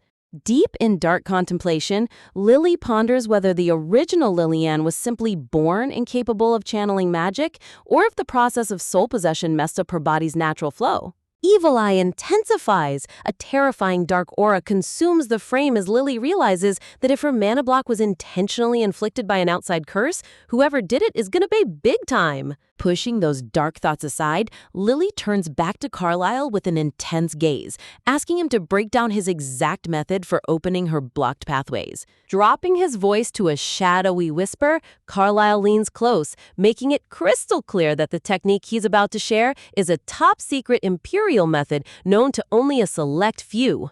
Game changer. With utter confidence in his red eyes, Carlisle reveals that he possesses the unique ability to unblock her mana pathways himself, leaving Lily completely speechless. A massive, glowing golden door slowly creaks open in a stylized visual, representing the painstaking, step-by-step process required to safely pry open her sealed magic reserves over time. Sitting back on the steps under a shower of falling petals, Lily curiously asked if there's really no other high-tier archmage in the entire empire who could perform the exact same procedure. Internally, Lily calculates her options, knowing that if she can't get her mana flow fixed soon, her dream of getting admitted into the prestigious Delir Magic Academy will go straight down the drain.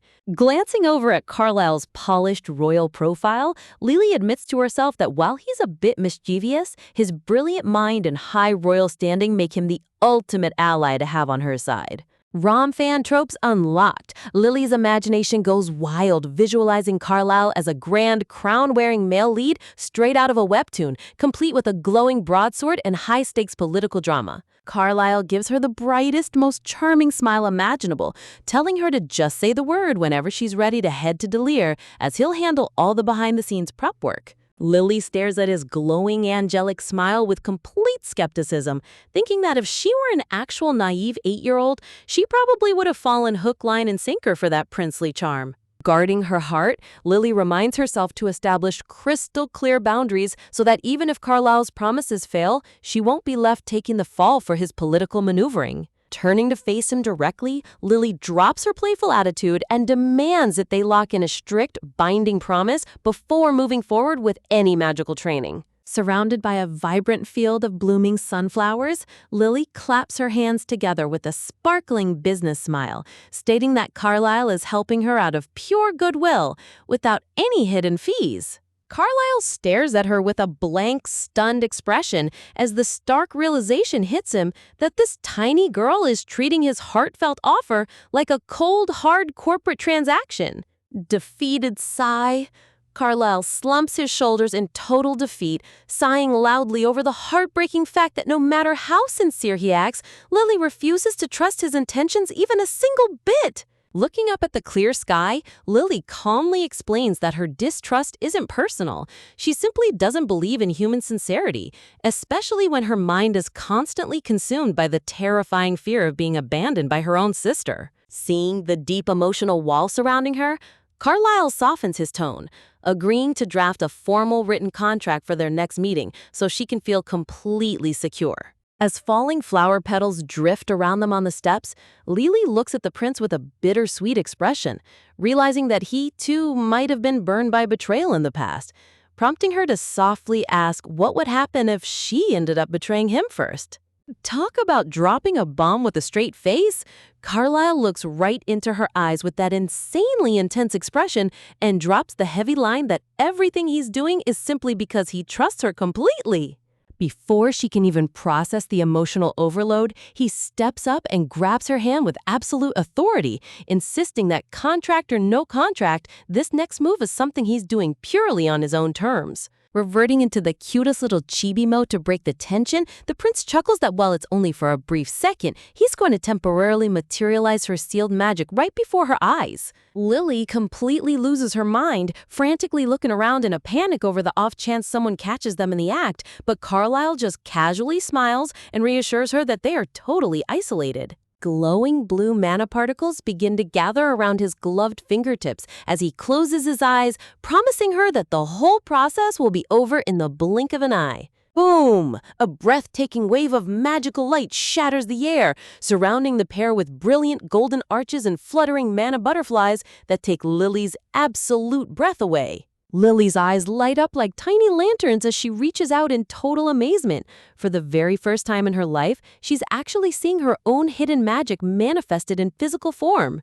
Carlisle gazes at her with a remarkably smooth, charming expression, softly whispering that moving forward, they're definitely going to be seeing a whole lot more of each other. Framed by a sea of blooming flowers and magical butterflies, Lily flashes the brightest, most radiant smile, completely swept up in the magical high of the moment. Suddenly, the romantic mood gets totally obliterated as Julian swoops in out of nowhere, grabbing Lily in a massive bear hug and playfully asking how her private chat with the prince went. Julianne leans in close with a mischievous smirk to pry for juicy details, but Lily just snuggles right back into her sister, giggling that whatever happened between them is a top-secret classified mystery. But deep down, Lily's internal monologue is running at 1,000,000 miles an hour. She realizes that as long as Julianne is guarding her, there's no way her magical blockage was just an innocent accident. In the background, Carlisle awkwardly clears his throat and steps back into full royal prince protocol,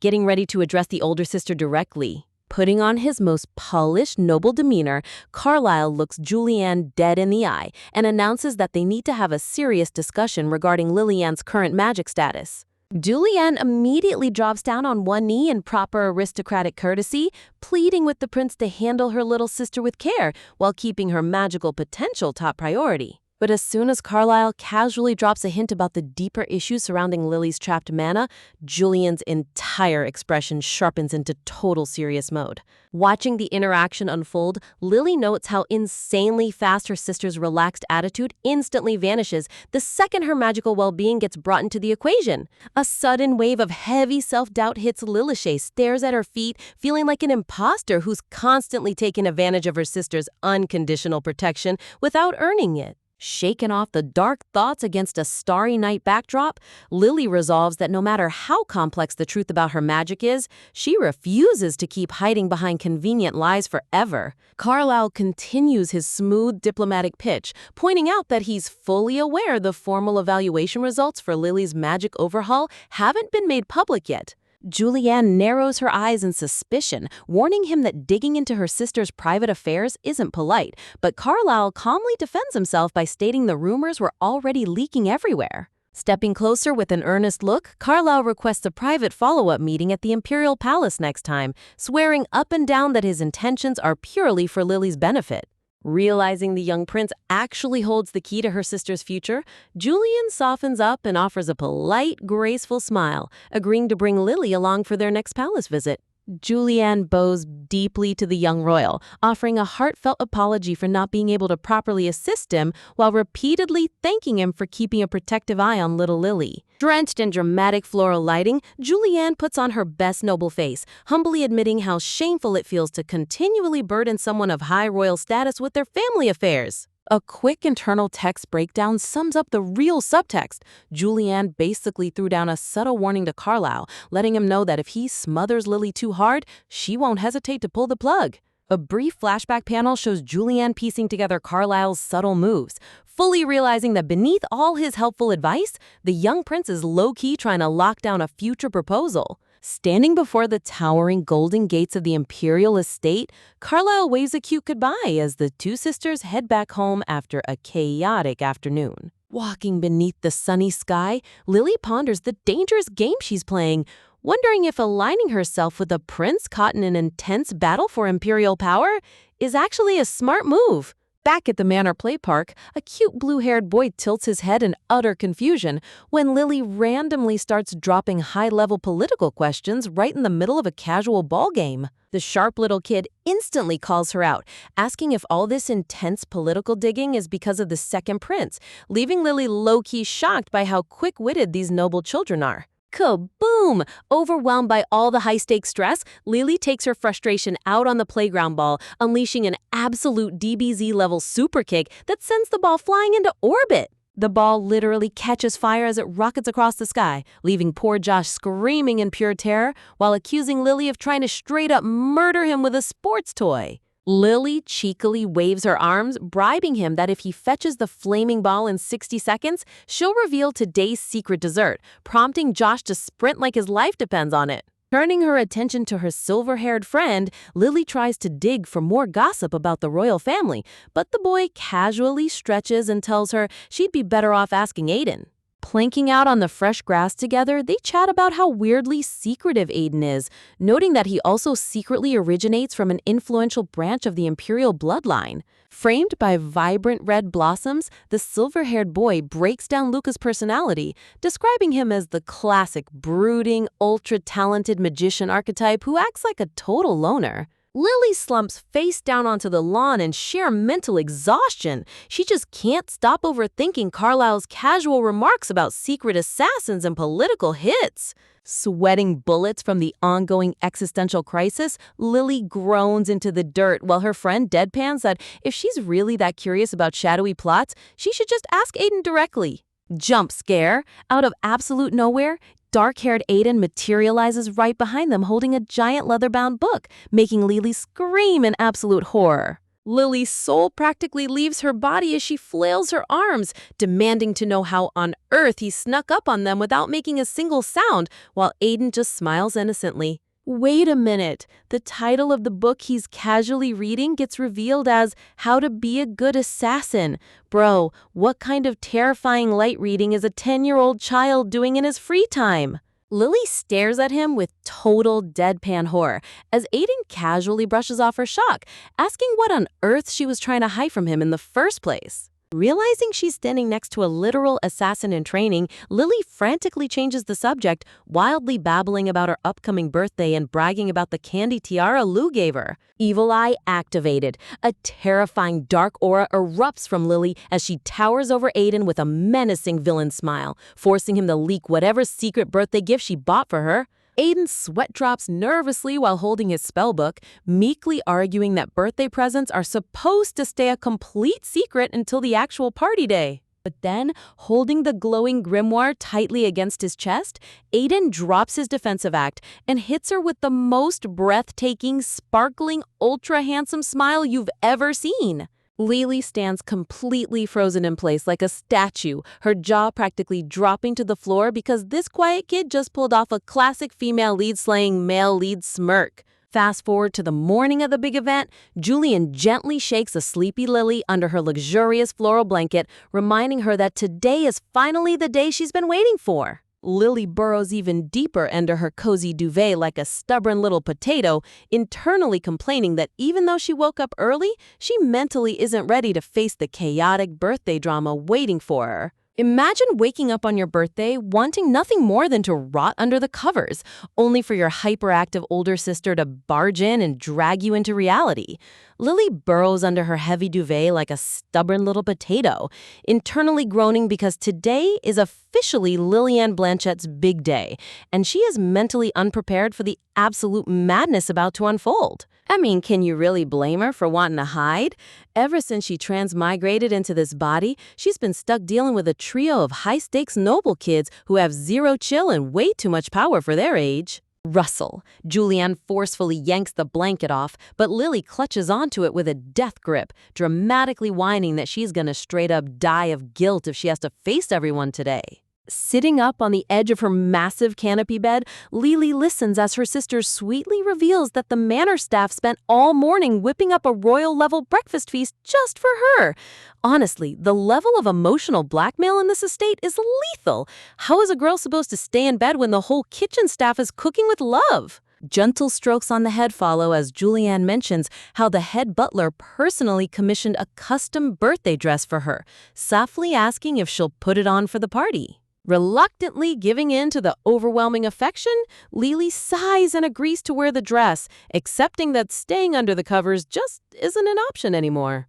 A quick flashback reveals the estate's veteran staff, led by the sharp, monocle-wearing head butler Hines, who have literally watched Lillian grow up and spent their hard-earned money to buy her this gift out of pure devotion. Swoosh! The maids and Hines put the final touches on her gorgeous yellow and orange rose gown, presenting Lily in front of the full-length mirror looking like a walking, talking sunburst. But behind that cute reflection, Lily's mind is spiraling into a total dark void.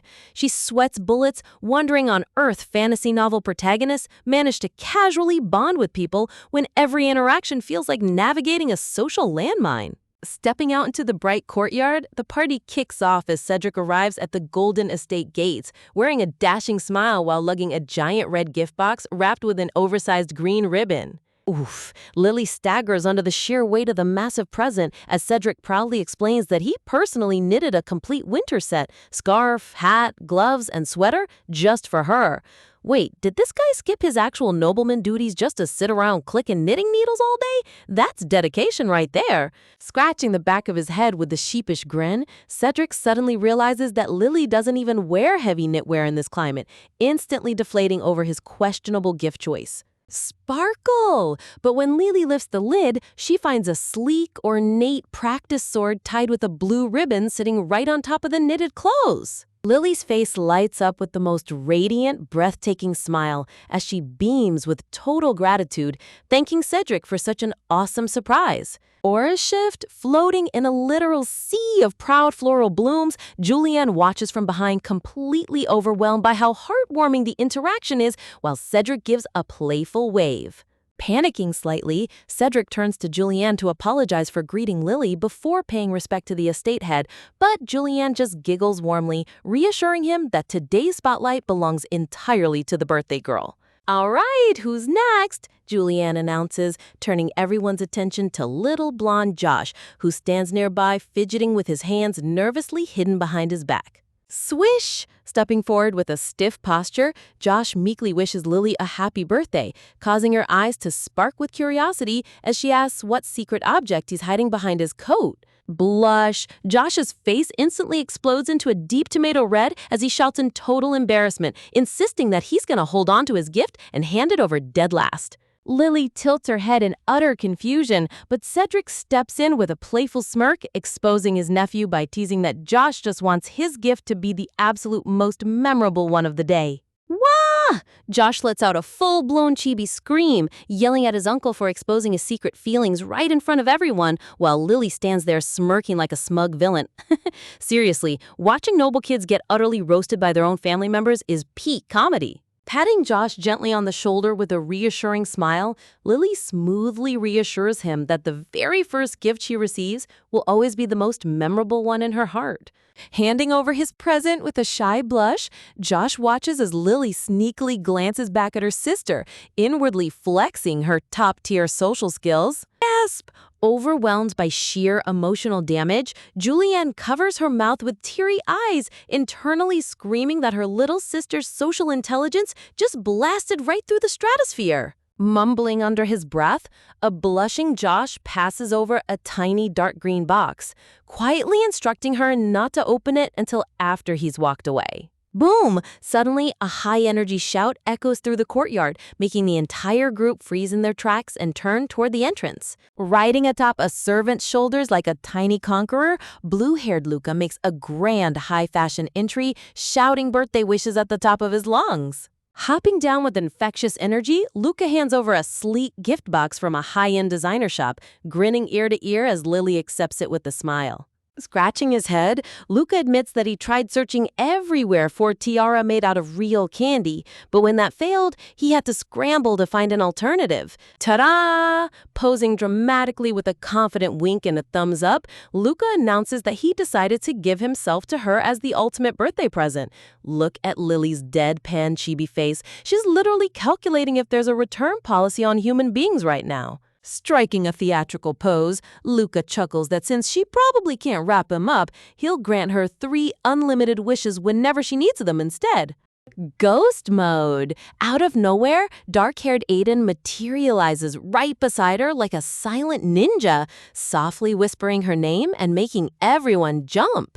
With a gentle, impossibly sweet smile, Aiden offers her a small yellow box wrapped in a red ribbon, wishing her a happy birthday. Relieved that it's just a normal-looking gift box, Lily's eyes sparkle with excitement as she asks if she can open it right away. Crinkle. Carefully pulling on the red ribbon, Lily unwraps the small package with high expectations for something cute and simple. Dramatic pause. The mood instantly drops to sub-zero as a dark, ominous aura radiates from the box the second the lid snaps open. Glow. Sitting inside on velvet lining is an insanely luxurious jewelry set featuring a massive pink diamond ring and a matching pink diamond pendant necklace. Shock! Lily's eyes pop out of her head as her brain short-circuits. We are talking about hyper-rare, multi-million-dollar pink diamonds being casually handed over by a 10-year-old child. Brushing it off like it's no big deal, Aiden casually explains that he intentionally got the ring sized huge so she can grow into it when she becomes an adult.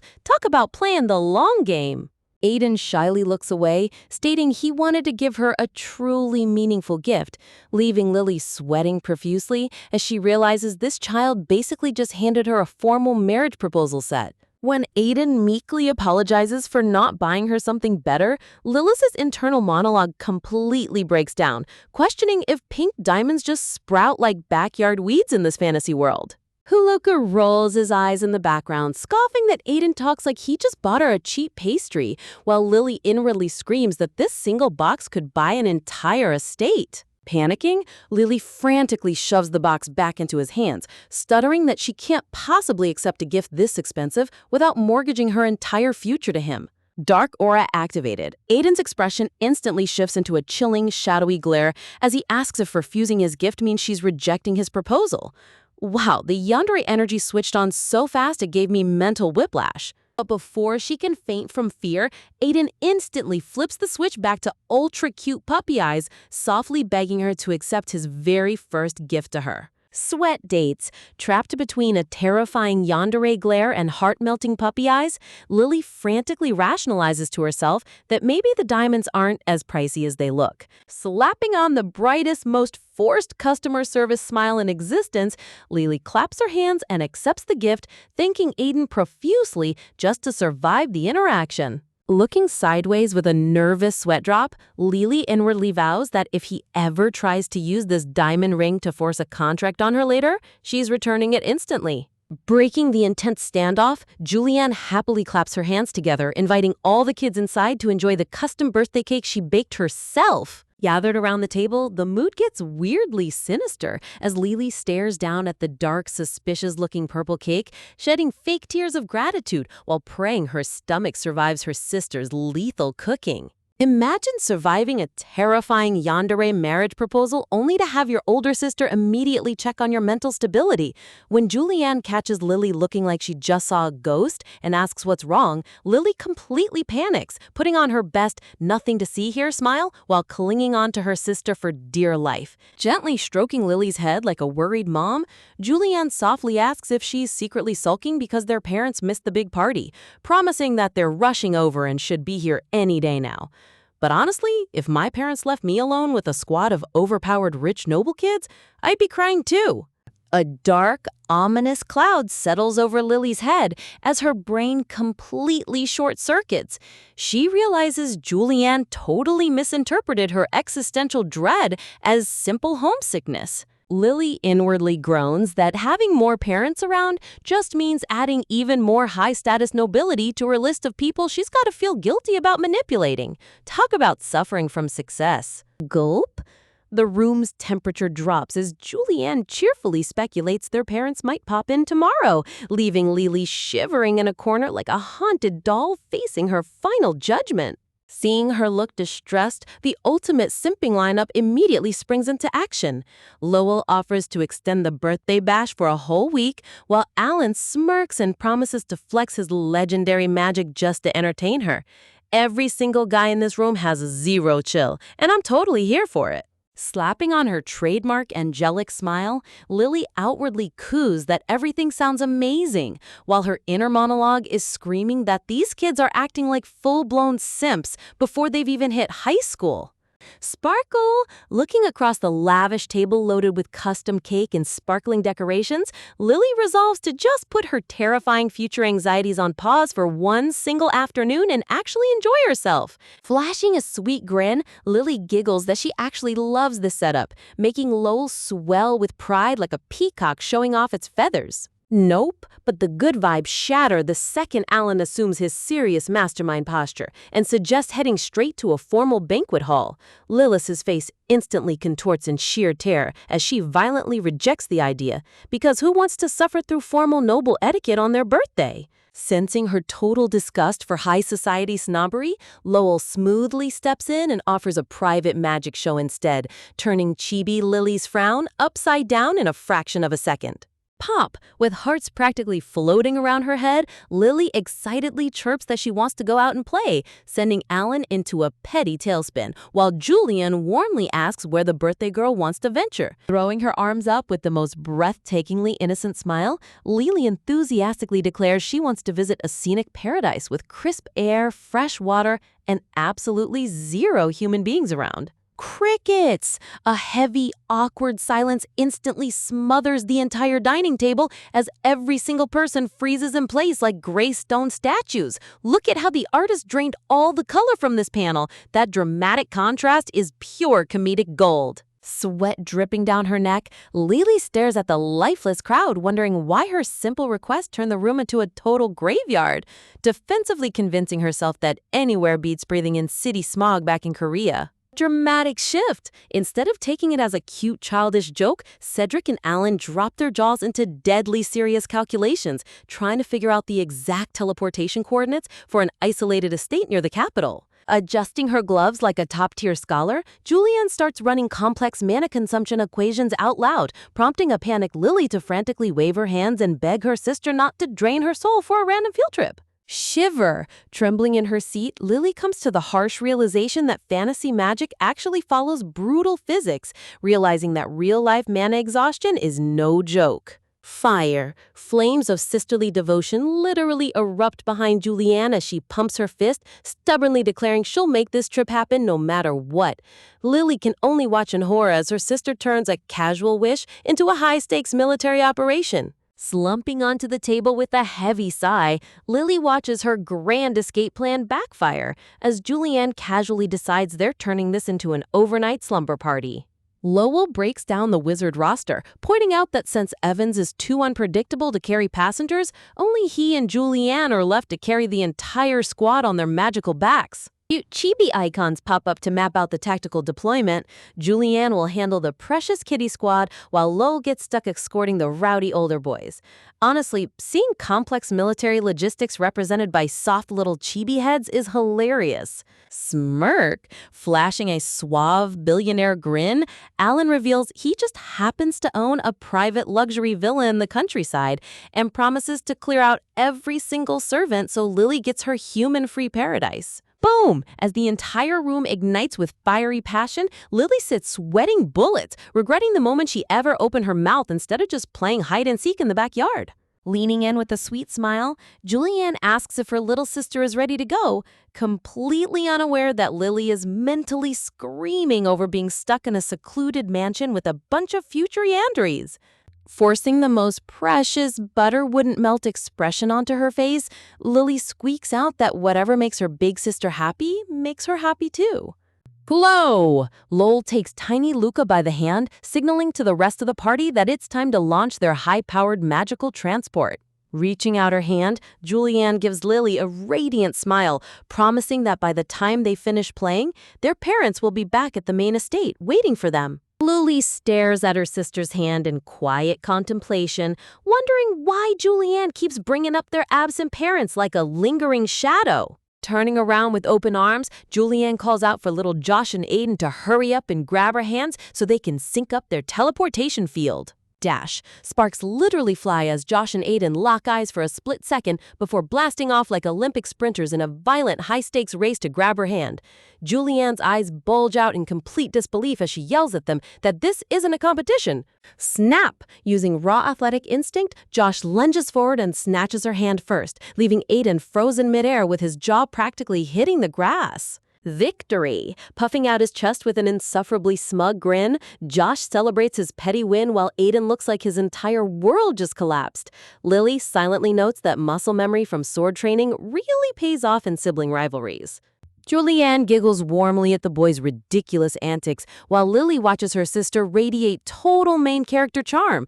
Seriously, the lighting and soft color palette in this panel make Julianne look like a literal angel. Swirl! Forming a tight circle, the four kids lock hands, surrounded by a magical aura of blooming flowers as the spell begins to build up. Even while holding hands, Josh and Aiden exchange deadly side eyes, but Lilith's instincts twitch as she zeroes in on Aiden's unusually calm demeanor. Ba-bam! Aiden slowly turns his head and flashes the most sinisterly sweet smile you've ever seen on a kid. Lily's heart drops into her stomach because whenever this kid smiles like that, someone's about to pay a heavy price. Flash! Closing her eyes, Julianne releases her mana, signaling that the teleportation sequence is officially fully charged and ready for takeoff.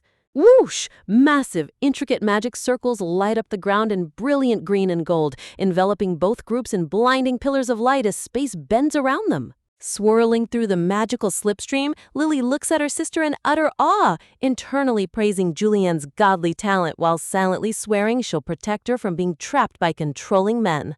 Lily vows to herself that no matter how powerful or handsome these noble guys are, she will never let anyone lock her independent big sister away in a gilded cage.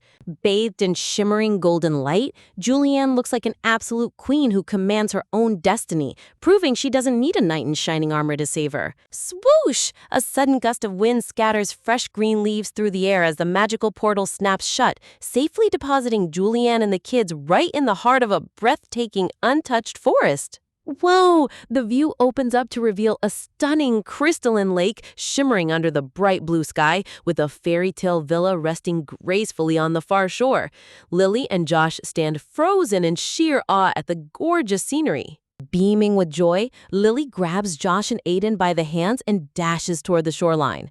Meanwhile, a loud swoosh signals the arrival of Lowell's group right behind them, leaving little Luca sputtering in total surprise. Seeing Lily run off to play, Luca throws his arms up and screams that he wants to join the fun, totally ignoring the adults trying to keep order. Dejected, while everyone runs wild, Lowell stands under a literal dark cloud of despair, sighing mournfully that poor Alan has been completely abandoned and left behind in the dust. Cedric casually steps up and grabs Luca by the collar, declaring that kids need adult supervision near open water, ruthlessly bumping past the depressing, soul-crushed Lowell while Lily gives them a complete deadpan stare. Splash! Down by the water, Lily and Aiden kick off their shoes and dip their bare feet into the refreshing lake water, while barefoot Luca trots down the stone steps like a high-class butler carrying 2 delicious strawberry desserts. Now that is top-tier luxury service. Splash! As their feet kick up crystal ripples in the cool water, Aiden leans closer to Lily with a quiet, intense gaze, whispering that there's something critically important he needs to tell her. What secret is this sneaky kid about to drop? You'll have to subscribe to find out. Flashback time. We see young Lily enjoying desserts with young Aiden and little Luca when Aiden out of nowhere brings up a past conversation, asking what she meant to ask him before while Lily chokes on her cake. Zooming in on young Aiden, his golden eyes shine as he presses her again, reminding her that she definitely had a question burning on her mind. Lily panics internally as a comical panel shows her sweating bullets, realizing that this sharp kid actually remembered every single word from back then. Bathed in a soft sparkles and flowers background, Aiden pulls out the ultimate puppy dog eyes tactic, softly asking if she's really not going to spill the beans. Seriously? Who could resist a kid that looks like a literal angel? Grumble. Lily's mood instantly sours into a dark purple aura, mumbling under her breath as she tries to change the subject before she gets cornered. Taking a fork with a juicy strawberry, Lily thrusts it right into Aiden's face, bluntly telling him to just shut up and eat it.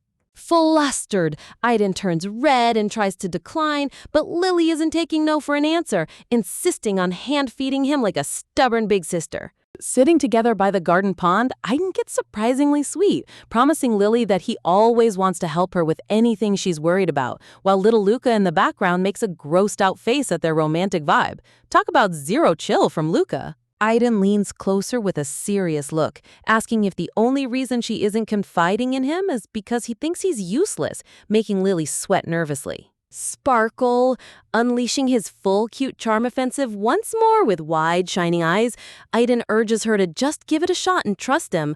Man, this boy is a master negotiator. Staring back at him in sheer disbelief, Lily is completely caught off guard by how persistent this little guy can be. Switch! Out of nowhere, Aiden's sweet expression completely vanishes into a cold, terrifying deadpan as he flat out tells her that if she refuses, he won't bother listening at all. Talk about an epic mood swing. Crash! Shocked to her core, Lily stares at him with wide, ghost-like eyes, wondering what kind of dual-personality kid she's dealing with here. A shadowy vision of Crown Prince Carlisle appears as Lily connects the dots, realizing Aiden doesn't just dislike Carlisle, he genuinely hates his guts. Flashback. The scene shifts to a quiet night in the bedroom, where Lily's older sister Julianne sits beside her in the dark, softly asking what Lily is brooding about, while Lily radiates a moody purple vibe. Clap! Snapping into high energy mode, little Lily claps her hands with a giant fake smile, reassuring her sister that everything is fine and she had a great day. Wrapping Lily in a warm embrace, Julianne affectionately suggests planning a trip just for the two of them, leaving Lily wondering if their family even owns a villa. Smiling with gentle, melancholic eyes, Julianne admits they do have a cozy little place, though it's nothing too grand. Honestly, the artist's lighting choice in this scene makes the mood feel so nostalgic and cozy. In the dim moonlight, Lily stares at her sister with a puzzled look as Julianne softly calls out her nickname. Framed like an elegant portrait, Julianne gently asks if Lily has recovered any memories of their parents, catching Lily completely off guard as to why their parents are suddenly being mentioned. Closing her eyes with a quiet, secretive smile, Julianne brushes it off as nothing, leaving Lily staring at her in deep suspicion. A soft, golden flashback reveals Julianne reading a letter by candlelight, holding secrets that were never fully shared. Surrounded by dark, thorny vines and silhouette portraits of her family, Lily reflects on how cold the Blanchett parents were to their second daughter, leaving her to wonder what tragic life the original Lillian lived before she transmigrated into her body. Leaning close, Julianne sweetly promises to ask their parents for a family picnic once they return, though Lily internally notes that she doesn't care much for an indifferent family anyway. Swoosh! Tucking Lily under the thick covers, Julianne hugs her close for sleep, while Lily hesitates internally about whether she should share her deepest fears. Thud, submerging into a dark, abyssal void with glowing green eyes, Lily's internal monologue reveals her terrifying realization. Whenever she starts liking someone, she gets paralyzed by the fear that they'll abandon or hate her. Soft moonlight bathes Julianne's gentle face as she whispers that she only ever wants Lily to be happy and protected from any sadness. Looking up at her sister's soothing smile, Lily realizes she might just be rationalizing her guarded heart, but it's the only safety mechanism she has. Burying her face into the soft pillow, Lily silently prays that this warm comfort will last at least until her sister leaves her side. Rustle. Later that night, little Lily sits up in the dark, rubbing her sleepy eyes as she notices the bed beside her is completely empty. Looking around the shadowy room toward the empty balcony, Lily wonders if Julianne just went to grab a cup of water, though no lights are on anywhere. Hugging her knees in the cold room, Lily tries to convince herself to be patient and just wait for her sister to come back. Tick-tock, 30 agonizing minutes pass in complete silence, and Lily begins sweating profusely, debating whether it's a good idea to go wandering through the dark mansion looking for her. Jump! Tiptoeing out of bed with frantic energy, Chibi Lily panics because there are already 3 sketchy guys aiming for her sister, so she can't just sit around doing nothing. Tap, tap, tap. Sprinting down the massive flower-adorned hallway in her nightgown, Lily's tiny bare feet make soft noises against the polished floorboards. Look at her little legs go. She's on a serious mission. Cree! Peeking through the crack of a massive set of double doors, Lily realizes the corridors are pitch black and she desperately needs a lantern to navigate. Swish! Suddenly, a shadowy figure looms right behind her holding a bright lantern. It's young Aiden calling out her name out of nowhere. Gasp! Lily nearly jumps out of her skin, turning into a freaked-out chibi frame as she curses Aiden's silent ninja footwork, internally promising to burn whatever book taught him to walk like a ghost, while Aiden politely apologizes. Catching her breath, Lily asks why on earth he's wandering around at night, and Aiden calmly explains that his uncle vanished from the library where they were reading. Lily's eyes widen in absolute shock as she puts 2 and 2 together. Wait, his uncle disappeared right now, too?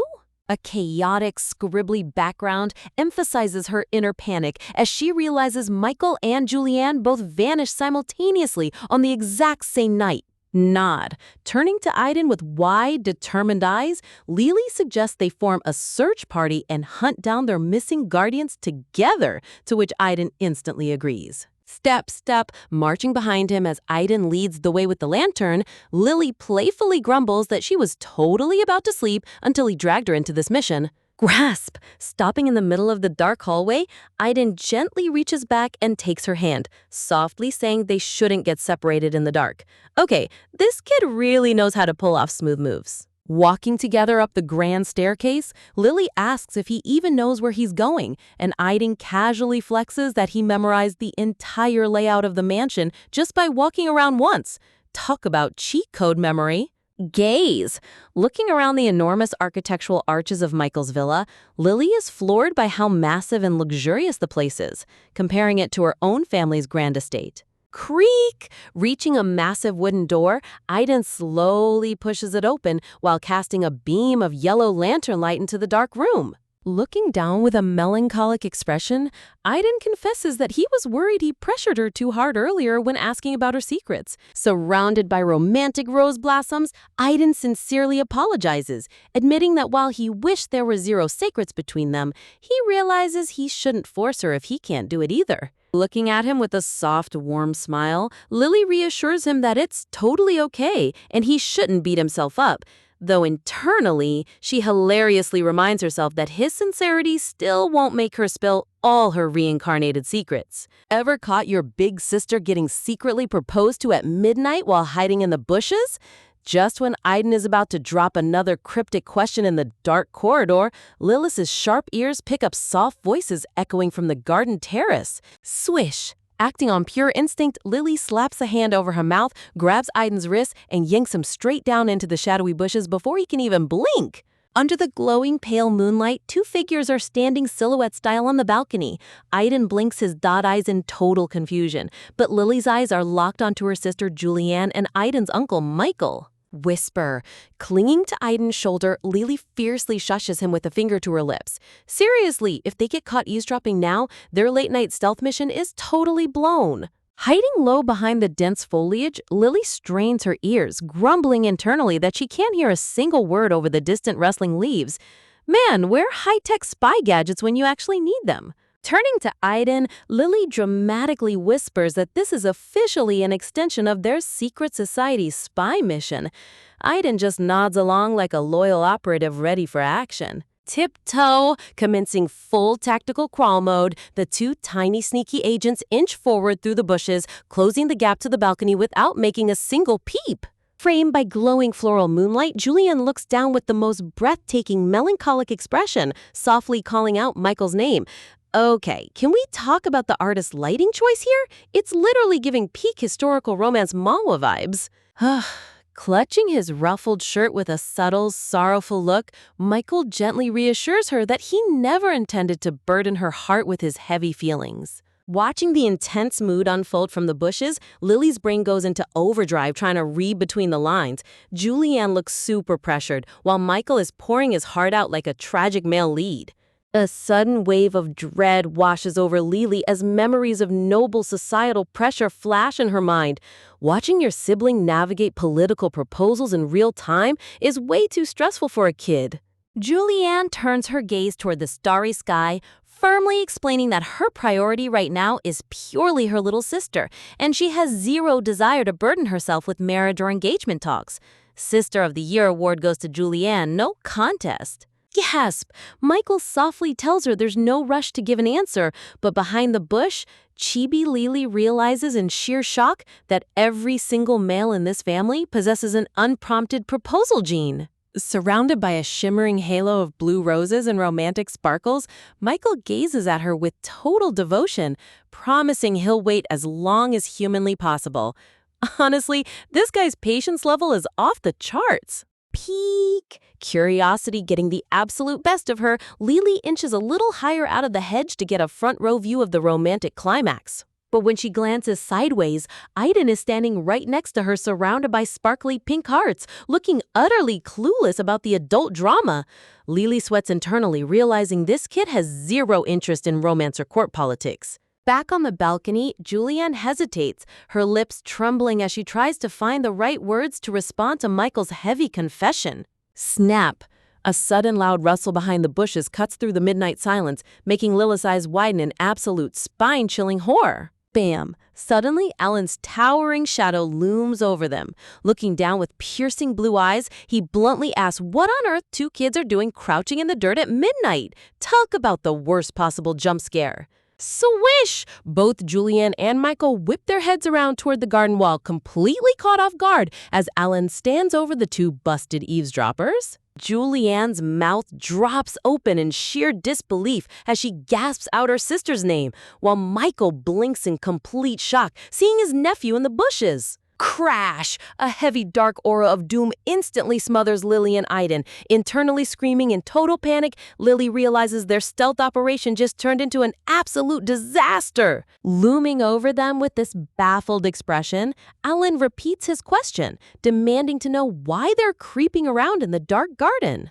Panic alarms ring inside Lily's head. She squeezes her eyes shut, frantically telling herself to stay calm and brainstorm an emergency exit plan before her sister explodes. Pop, radiating fake bright hearts and an overly enthusiastic smile, Chibi Lily pops up from the bush and waves dramatically, greeting her sister like she just casually stumbled into the garden for fun. Glare. Unmoved by the extreme cute attack, Julianne hits her with the coldest, most terrifying death stare imaginable, asking in an icy voice why she's out of bed. Rattle. Lily's chibi form shivers like a leaf. Recognizing that her big sister is already at boiling point, she frantically searches her brain for an excuse to save her own skin. Sparkle, step aside because Aiden steps right into the spotlight. Surrounded by a halo of blossoms, Aiden smoothly lie detects the situation, claiming he brought Lily out because she woke up missing her sister. Talk about elite wingman execution. Stepping protectively right in front of Lily, Aiden looks Julianne straight in the eye and declares with total confidence that it's not Lily's fault at all. Starry eyes! Looking up at Aiden with blushing cheeks, Lily's mind is completely blown. She can't believe this kid just took the heat for her without hesitation. What an absolute legend! Though her anger melts a bit, Julianne still gives Aiden a stern lecture about how dangerous the woods are at night due to wild mountain beasts, while Aiden politely bows his head in apology. Bow. Reduced to two adorable guilty puppies, Aiden and Lily hang their heads in defeat. Lily vows internally that next time, she'll sneak around solo, but right now, she's got to regain her big sister's trust. With the kids dealt with, Alan turns his attention back to the awkward adults, flashing a sly smirk and asking why Julianne and Michael are out here together in the middle of the night. Under the dimly lit night sky, Alan leans in with a razor-sharp smirk, teasingly remarking that wild mountain beasts aren't the only creatures lurking in the dark gardens. Sparks fly. An intense visual lightning bolt instantly strikes between Alan and Michael. The unspoken male rivalry in this room is so thick, you could cut it with a sword. Watching the sudden standoff, Lily's inner narrator takes over. Seriously, this high-stakes romantic tension feels like a classic chapter straight out of a top-tier drama web novel. Trying to diffuse the heavy air, Julianne stammers that she just needed to ask a quick question, turning the tables on Alan to ask why he isn't asleep. Alan just shrugs with a sarcastic, smirking expression, casually claiming he couldn't sleep, so he took a nighttime stroll. Yeah, right, as if anyone buys that excuse. Side-eye. As they prepare to head inside, Michael glances down at tiny Lily with a blank, unreadable look, making Lily flinch under his gaze. Lily sweats nervously, putting two and two together. Wait a second, is this guy low-key giving her the stink eye because her interruption totally ruined his romantic proposal moment? Clinging tightly to Julianne's dress, Lily whines adorably that the handsome suitor is giving her mean looks. Julianne sighs softly, deciding it's best for everyone to wrap up this late-night mass and go inside.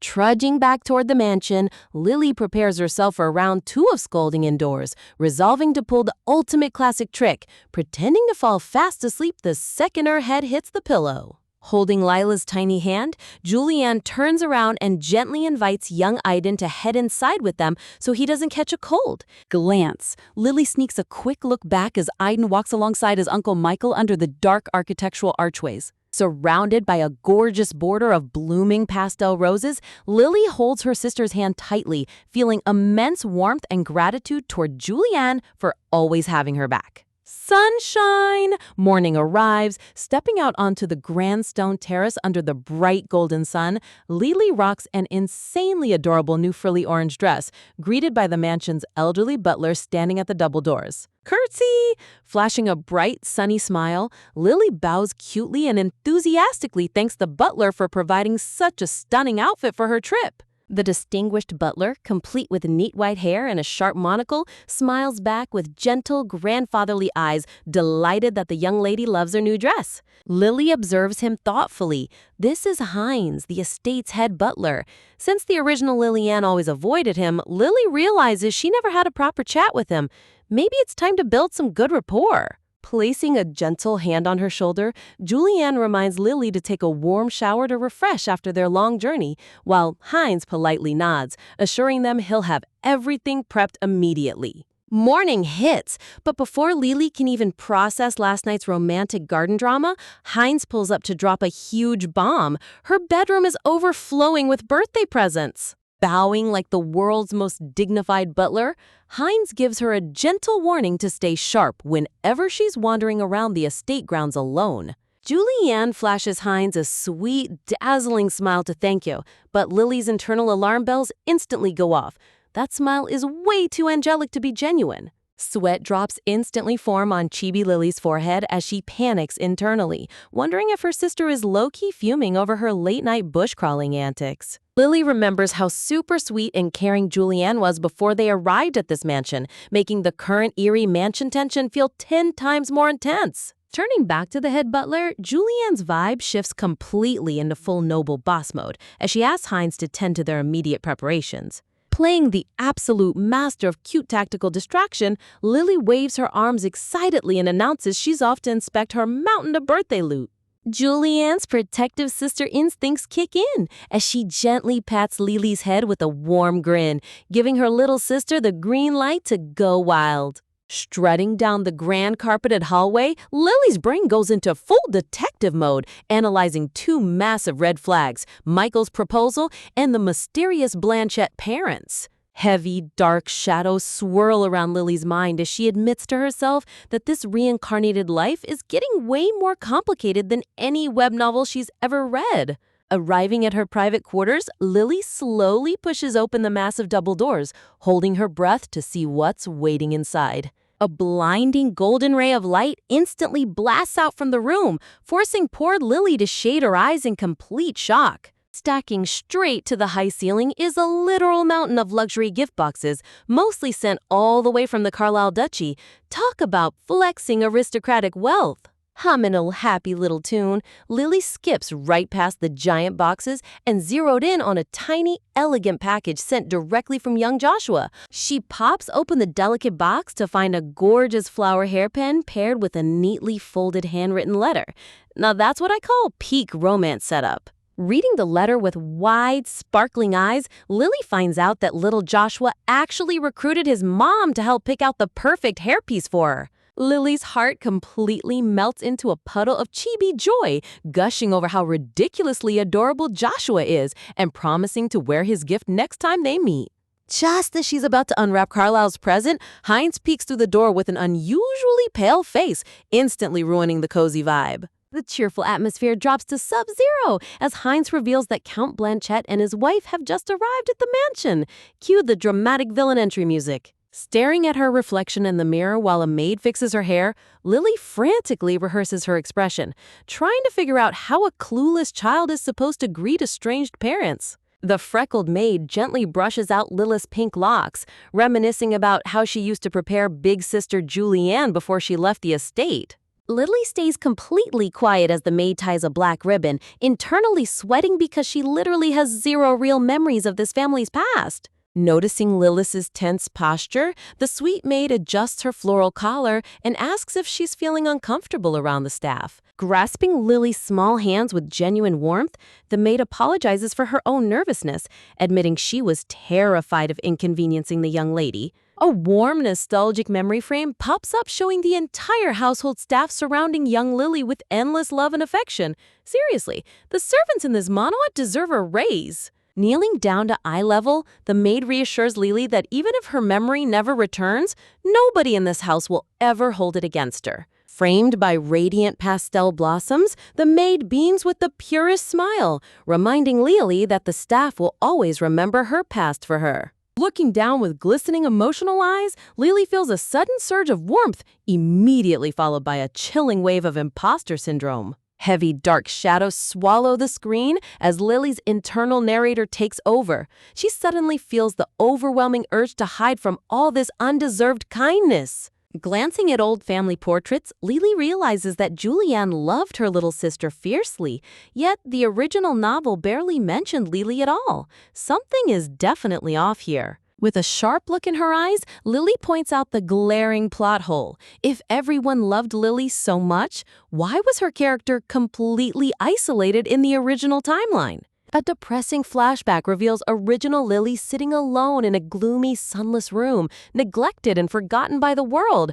Talk about a tragic backstory contradiction. Walking down the dimly lit hallway alongside Hines, Lily decides it's time to extract some crucial lore straight from the head butler himself. Stopping right in front of a giant gilded portrait of her parents, Lily looks up and bluntly asks Hines if her mom and dad are scary people. Cast in a warm orange glow, Hines chooses his words with extreme caution, warning her that her parents might not match her innocent expectations. Lily's brain instantly connects the dots. If her parents were toxic, why did Julianne leave her behind to become a marquise?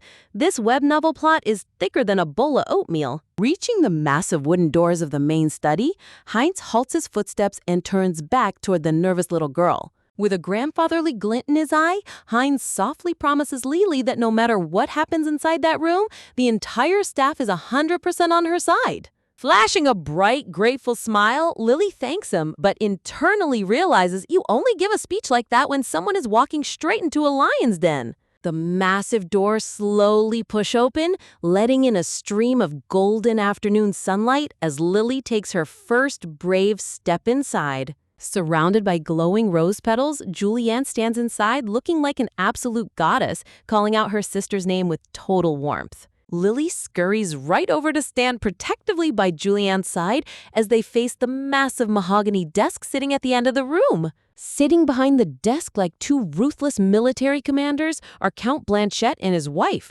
radiating an atmosphere colder than an Arctic blizzard. With a condescending look on his face, Count Blanchett scoffs that the kid turned out exactly as disappointing as he anticipated. Wow, 0 points for parenting right there. Lily's jaw practically hits the floor. She can't believe her own father couldn't even drop a basic greeting before throwing shade.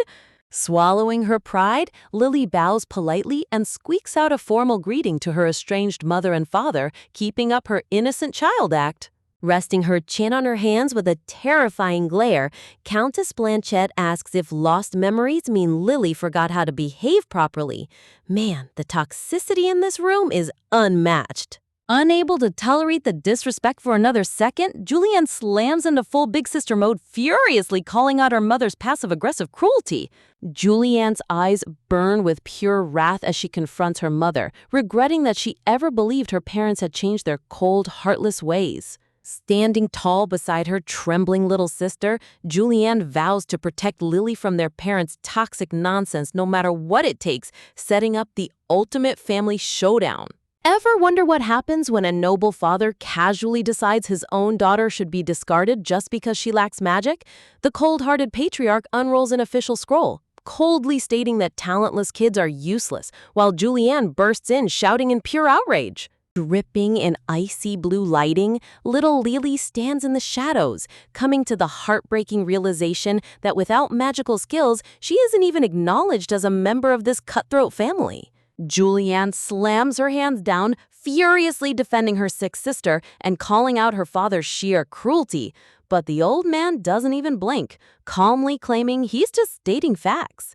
Tears and anger, flames of emotion burst forth as Julianne breaks down in tears, screaming that Lily almost lost her life while he was off on some pointless expedition he didn't even need to join. Shockwave. As the heavy atmosphere settles like a dark cloud, a chilling realization hits Lily right in the chest, shattering everything she thought she knew about this world's original storyline. Flashback panels fade into view like old film reels, revealing the tragic truth. The original Lily Ann actually died before the transmigration ever happened, which is why her sister barely spoke of her in the novel. Framed by delicate flowers and glowing light, Lily reflects on how taking over a deceased child's body completely altered the timeline.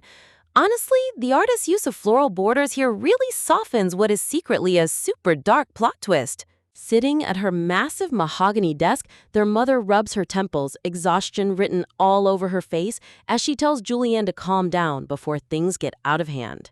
Gasp! Julianne's eyes widen in sheer horror as the cold reality sets in. If she lets her anger control her right now, her defenseless little sister will be left completely isolated in this cold household. Reaching out with tiny hands, Lily gently squeezes her sister's gloved hand, flashing a soft smile to reassure her that she's totally fine. Talk about an absolute emotional powerhouse of a younger sister. The father turns his sharp gaze toward them, slyly bringing up how the Duke's son keeps visiting, while Julianne immediately steps in front of Lily, warning him not to treat her sister like a pawn.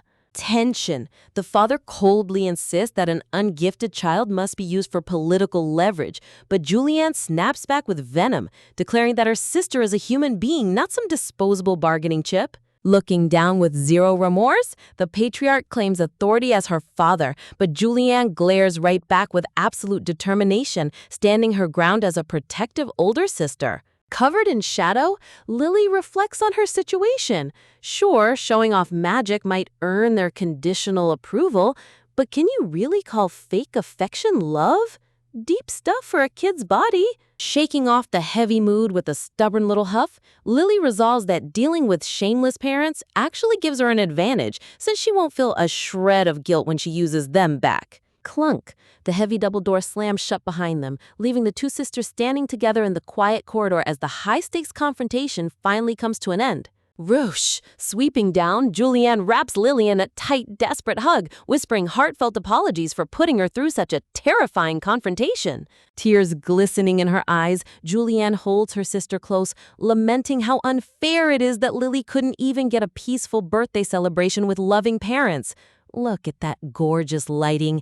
The art team definitely poured their whole budget into this emotional scene. Hugging her back with a gentle smile, Lily internally wonders how such an amazingly kind and devoted big sister could possibly be born into a family of total narcissists. Sparkle! Surrounded by a sea of blooming pink flowers and radiant light, the two sisters embrace in a picture-perfect moment of pure sibling devotion. Patting her sister's hand, Lily sweetly suggests heading back to her room to unwrap presents and finish their leftover desserts, instantly lifting the heavy mood as they walk off hand in hand.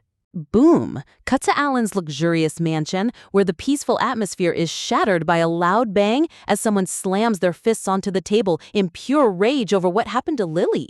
Lowell fumes with righteous anger, his face flushed as Julianne explains how she dragged Lily out of that toxic household, admitting she's terrified about what the family might pull next. Perched on a massive armchair like a tiny royal spy, Chibi Lily nibbles on sweet treats while keeping her ears perked up to gather all the adult gossip.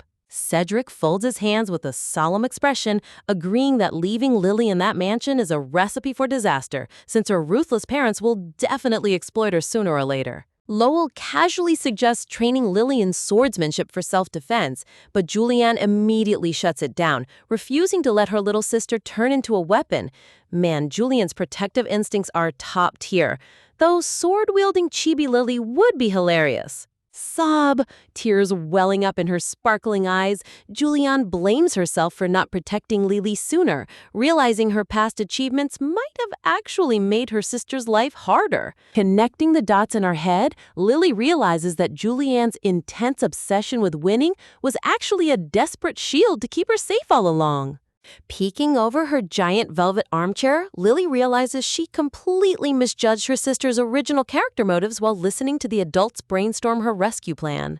Julianne turns to the sharp-dressed noble sitting across from her, admitting she wants to buy a new estate for Lily but doesn't have enough funds, yet pride won't let her beg for free handouts. Bam! Stepping into the spotlight, the handsome noble drops a jaw-dropping bombshell proposal, suggesting they use a fake engagement as the perfect cover story to bring Lily along. Gasp! Lily's soul practically exits her body as her eyes pop out in complete shock. The comedic exaggeration in this panel is absolute perfection. With a slick, confident smirk, the nobleman repeats his wildly bold suggestion, looking like he just solved all their problems in one smooth move. Panic, sweat pouring down her face, Chibi Lily screams internally, wondering if this guy has completely lost his mind or if he's being possessed by a chaotic demon. Fire! Lowell's face turns bright red as flames of fury burst out around him, completely flabbergasted by the sheer audacity of this engagement proposition. Grab! Losing all composure, Lowell leaps across the table and snatches the guy by his collar, roaring at the top of his lungs about how insane an engagement idea really is. Ducking behind her massive armchair, Lily watches the chaotic fight brew while secretly admiring how intense these guys get over protecting her sister's honor. Pop! Suddenly, little Josh pops into view with energetic sparkle eyes, begging Lily to ditch the adult drama and come outside to play. Noise! Lily tries to explain that her sister is busy, but Josh puffs his cheeks and yells at the top of his lungs about being the older one, creating absolute chaos in the tea room. Shooing him away with a flick of her hand, Lily tries to pass the energetic boy off to Luca, leaving poor silver-haired Luca frozen mid-bite with a fork in his mouth. Headache. Veins practically popping on her forehead, Chibi Lily winces as the kid's screaming matches completely drown out the super important adult plot conversation. Sparkle. Suddenly the three boys line up side by side with wide, adorable puppy dog eyes and glowing floral backgrounds. Look at how the art style instantly shifts to maximum cuteness to manipulate her. Freeze. Lily stands frozen like a statue, completely paralyzed by the overwhelming cuteness attack directed right at her. Bribe. Trying to regain control, Lily shoves a slice of cake into Josh's hands to quiet him down, but the smart kid calls her out, asking if she really thinks he can be bought off with sweets. Chomp. Even while lecturing her about his high intellect, Josh happily munches on the cake anyway, making Lily realize this little guy is way cleverer than he looks. Realizing Josh isn't going anywhere, Lily slowly rotates her head towards silver-haired Luca with a mischievous glint in her eyes. Luca beams brightly, offering to stay completely quiet if Lily promises to grant him a special wish. Talk about a little opportunist in the making. Angel smile? Flashing the sweetest, most innocent grin, Lily sweetly grants him permission to talk, but the dark background creeping in says otherwise. Demonic aura. Shadows instantly envelop Lily's face as she whispers a terrifying threat, promising to tell her sister that he was the one who broke the expensive vase. Victory! Left trembling in absolute terror, poor Luca surrenders instantly, while Lily smugly dusts her hands off, ready to take down her next target. Ever wonder what happens when a room full of overly dramatic nobles tries to solve family trauma with political marriages?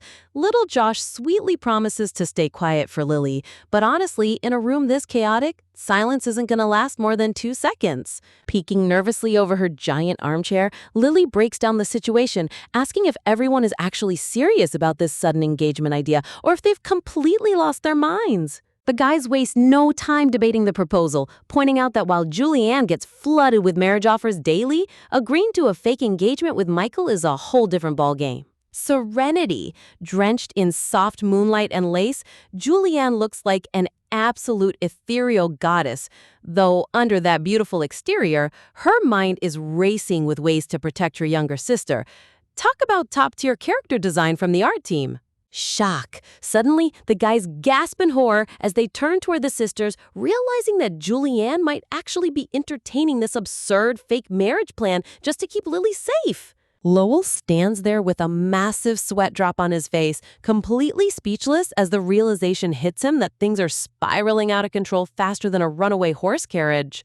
Tension. Julianne sighs heavily, admitting that while becoming strong enough to protect Lily is the ultimate goal, building that kind of power takes years, and time is the one thing they don't have. Shadowy visual effects swirl around Julianne as she solemnly reminds everyone that Lily is growing up in a hostile, toxic household, and letting her spend her childhood in fear is something she refuses to allow. Sweat drop. Hiding behind the couch cushion, Chibi Lily sweats nervously, trying to reassure her big sister that she's totally fine, knowing full well Julianne's protective instincts are about to go into overdrive. Panic, dark purple lines wash over Lily's face as the reality sinks in.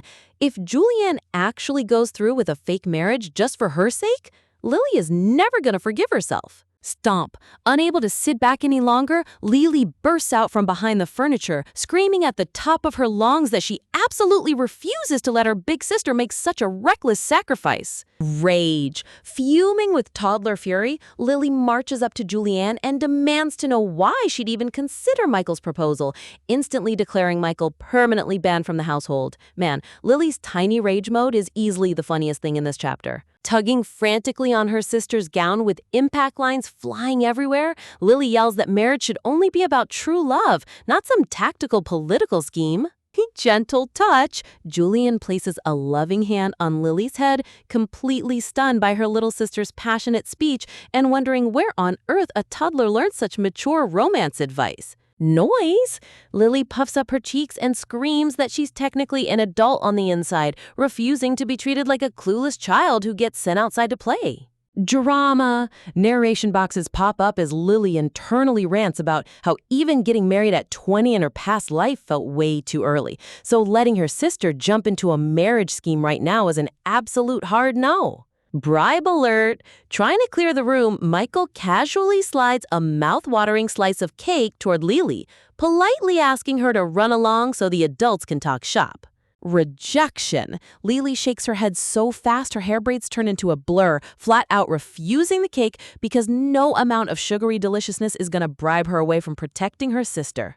Tears. Eyes welling up with big emotional teardrops, Lily cries out that if her sister isn't truly happy, then no safety arrangement in the world is worth it. Sparkle! Enveloped in glowing pink light and floating bubbles, Julianne pulls her sister into a warm embrace, sweetly promising that her only true wish in life is Lily's ultimate happiness. Clinging to her sister with flushed cheeks, Lily mutters that if Julianne is miserable, there's zero chance she can ever be happy herself. Seriously, these two win the award for the most wholesome sibling duo in manhwa history. With a gentle, soothing smile, Julianne reassures Lily that she hasn't agreed to anything yet and was merely weighing her options before making a final choice. Wiping away her tears with a handkerchief, Lily composes herself while Julianne turns back to the group, casually noting that Michael's strategic plan isn't completely terrible if executed properly. Sitting upright in his sharp red coat, Michael maintains a stone-cold expression,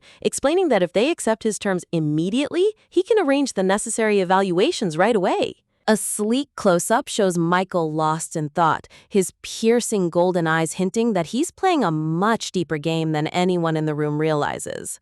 Glare. Dabbing her damp cheeks, Lily shoots Michael an absolute death glare from behind her sister, silently vowing that he's not getting away with manipulating them. Panels shift to a soft memory aesthetic as Lily reflects on the original story timeline, realizing that in the novel, the original Lillian had already passed away at this point, leaving huge narrative gaps. Surprise! The quiet atmosphere shatters as the silver-haired knight steps forward, chiming into the conversation with a bold alternative solution. Lowell speaks up with a warm, earnest look, arguing that nobody should be forced into a fake engagement when Count Blanchett and his wife are barely around the mansion anyway. Sparkle attack. Flashing an impossibly dazzling smile surrounded by golden lens flare, Lowell offers his personal assistance. The artist really went all out making him look like a Prince Charming here, didn't they? Holding hands tightly, the two sisters look over at Lowell, quietly considering whether trusting his backing might actually be their safest path forward. Elegance. Framed by radiant sunlight streaming through arched palace windows, Julian nods with a soft smile, promising to give his generous offer serious thought. Rush. Cut to the grand courtyard where little Prince Carlisle comes bouncing down the marble steps with floating hearts and bunny ears, waving enthusiastically at Lily. Julianne bows with flawless aristocratic grace as Carlisle beams brightly, admitting he's been eagerly waiting for Lady Blanchett's arrival at the royal estate. Floral radiance! Surrounded by glowing white roses, Carlisle cheerfully reveals he heard the Count and Countess have made their grand return to the imperial palace. Deadpan. The mood drops instantly into a dark blue abyss as Chibi, Lily, and Julianne completely freeze up, silently agreeing that mentioning their toxic parents is an absolute taboo subject. Carlisle turns to guide them up the grand steps, suggesting they head somewhere private before discussing the confidential details of Lily's magical abilities. Bam! Carlisle turns around with glowing red eyes and a triumphant grin, announcing that they are heading directly to Arcanus inside the secure district of Cantio. Julian stops in her tracks with a confused look, noting that Arcanus is legendary for being shrouded in high-tier secreta magic that prevents any outside eavesdropping. Chibi Julianne holds up a finger to explain the mechanics to Lily, breaking down how secreta magic works like an unbreakable NDA. Leak the secret, and bad stuff happens. Ghostly chill.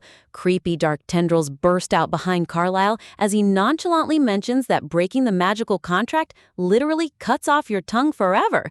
Talk about a terrifying hazard warning for a kid. Panic. Lily's eyes pop out in pure horror as she screams internally, resolving that noisy little Josh can never set foot in this building because his precious tongue wouldn't last 5 minutes. Standing before massive double doors, Julianne questions how they can even access Arcanus, since entering requires a heavily regulated and unique official authorization. Revelation. Carlisle smugly reveals he has personal connections with top-tier officials in Cantio, leaving Lily thoroughly shocked that this seemingly powerless prince actually holds major political sway. Rebellion route? Lily envisions Carlisle as a dark, shadowy puppet master sitting on a throne, wondering if this cute little prince is secretly plotting a full-blown military coup against the emperor. Sweat drop. Shivering with nervous anxiety, Chibi Lily silently prays for Carlisle's rebellion to succeed, strictly promising herself to keep her mouth shut so her tongue stays right where it is. Magic circle. Stepping onto a glowing teal magic array engraved in the marble floor,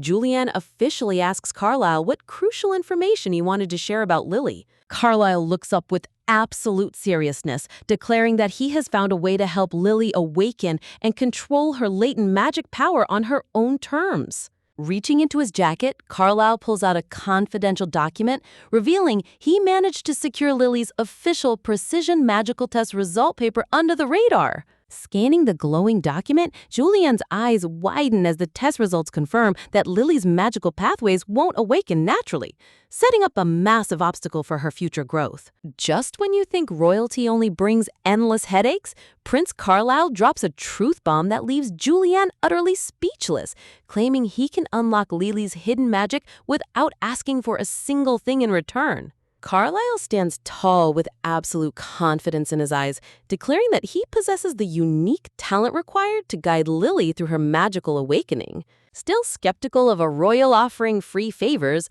Julianne narrows her eyes and asks point-blank why on earth he's going out of his way to help her little sister. Carlisle calmly pulls out an official document bearing the imperial seal, while Julianne warns him that if he's planning to exploit Lily for political gain, she's putting her foot down immediately. Bruce! The official contract clearly dictates that Carlisle Evans will assist Lillian Blanchette without demanding any future compensation or favors whatsoever. Handing over the contract, Carlisle proves his intentions are pure, leaving Julianne staring at the document in utter disbelief.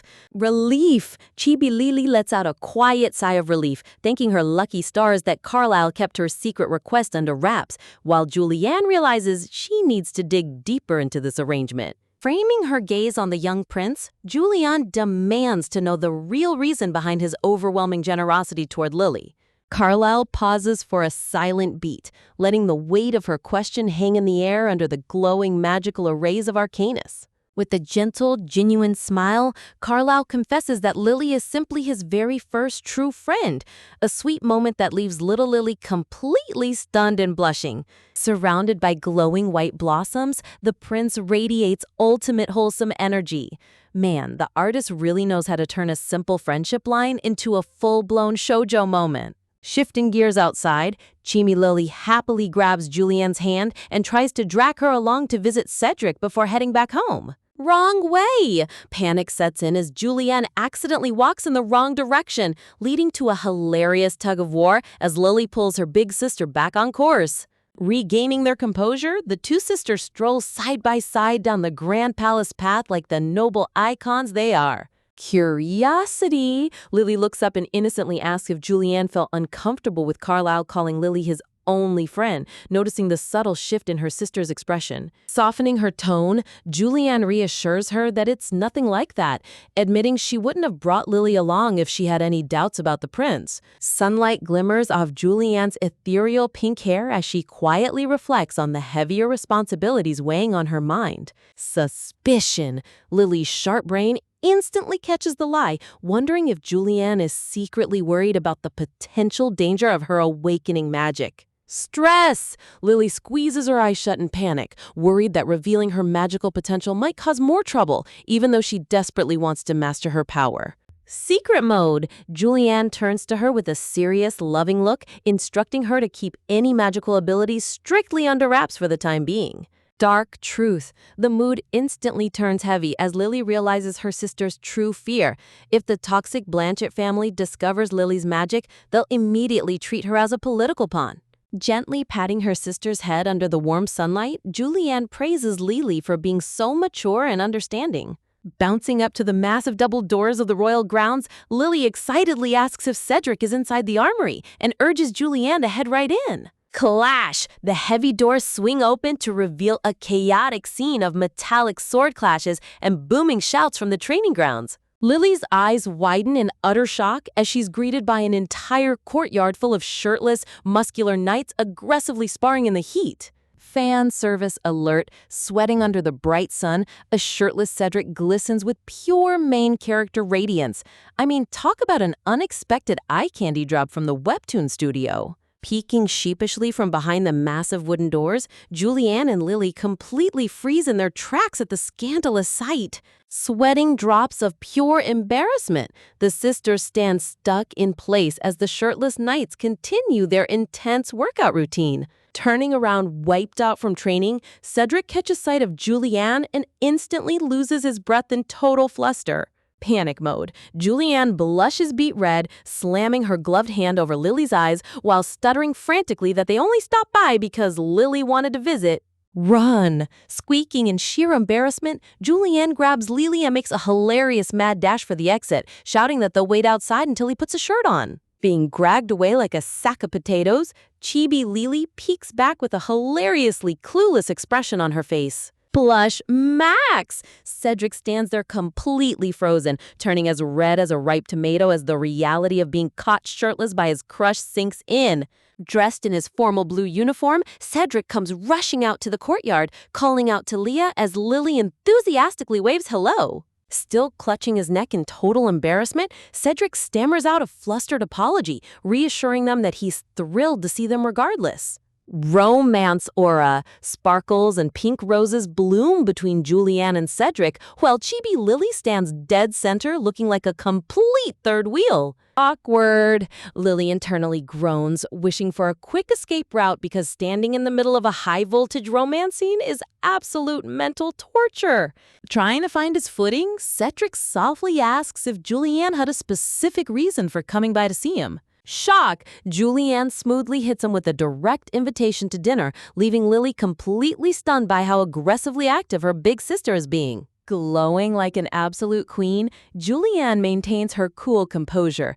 Lily realizes this isn't flirty romance. This is pure tactical business mode. Cedric stands completely dumbfounded, processing the unexpected invitation from the girl of his dreams. Rage. Lily's chibi brain explodes with impatience, screaming internally for this clueless guy to just say yes before the awkward silence kills them all. Waving his hands frantically in a panic, Cedric stammers that he isn't refusing, he's just completely caught off guard because she's never asked him out before. Flashing a handsome, dazzling smile, Cedric eagerly promises to get cleaned up and join them right away. Radiating pure grace, Julianne offers him a lovely smile, thanking him for accepting her sudden invitation. The scene transitions to the magnificent exterior of Cedric's grand mansion under a bright blue sky. Entrance! Pounding down the grand marble staircase, little Josh shouts in surprise upon seeing Julianne and Lily arrive, while Lily greets him with open arms. Sprinting down the steps in his stylish green vest outfit,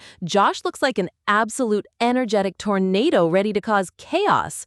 Julianne chuckles nervously as Cedric guides them inside, noting that their sudden drop-in left the household staff scrambling to prepare a proper meal. Leaning in uncomfortably close with giant sparkling eyes, Josh stares down Lily with intense curiosity, setting up another hilarious interaction between these two chaotic kids. Imagine walking into a grand estate thinking you're just going for a quiet visit, only to end up in a high-stakes piano battle that could accidentally expose your reincarnated secret.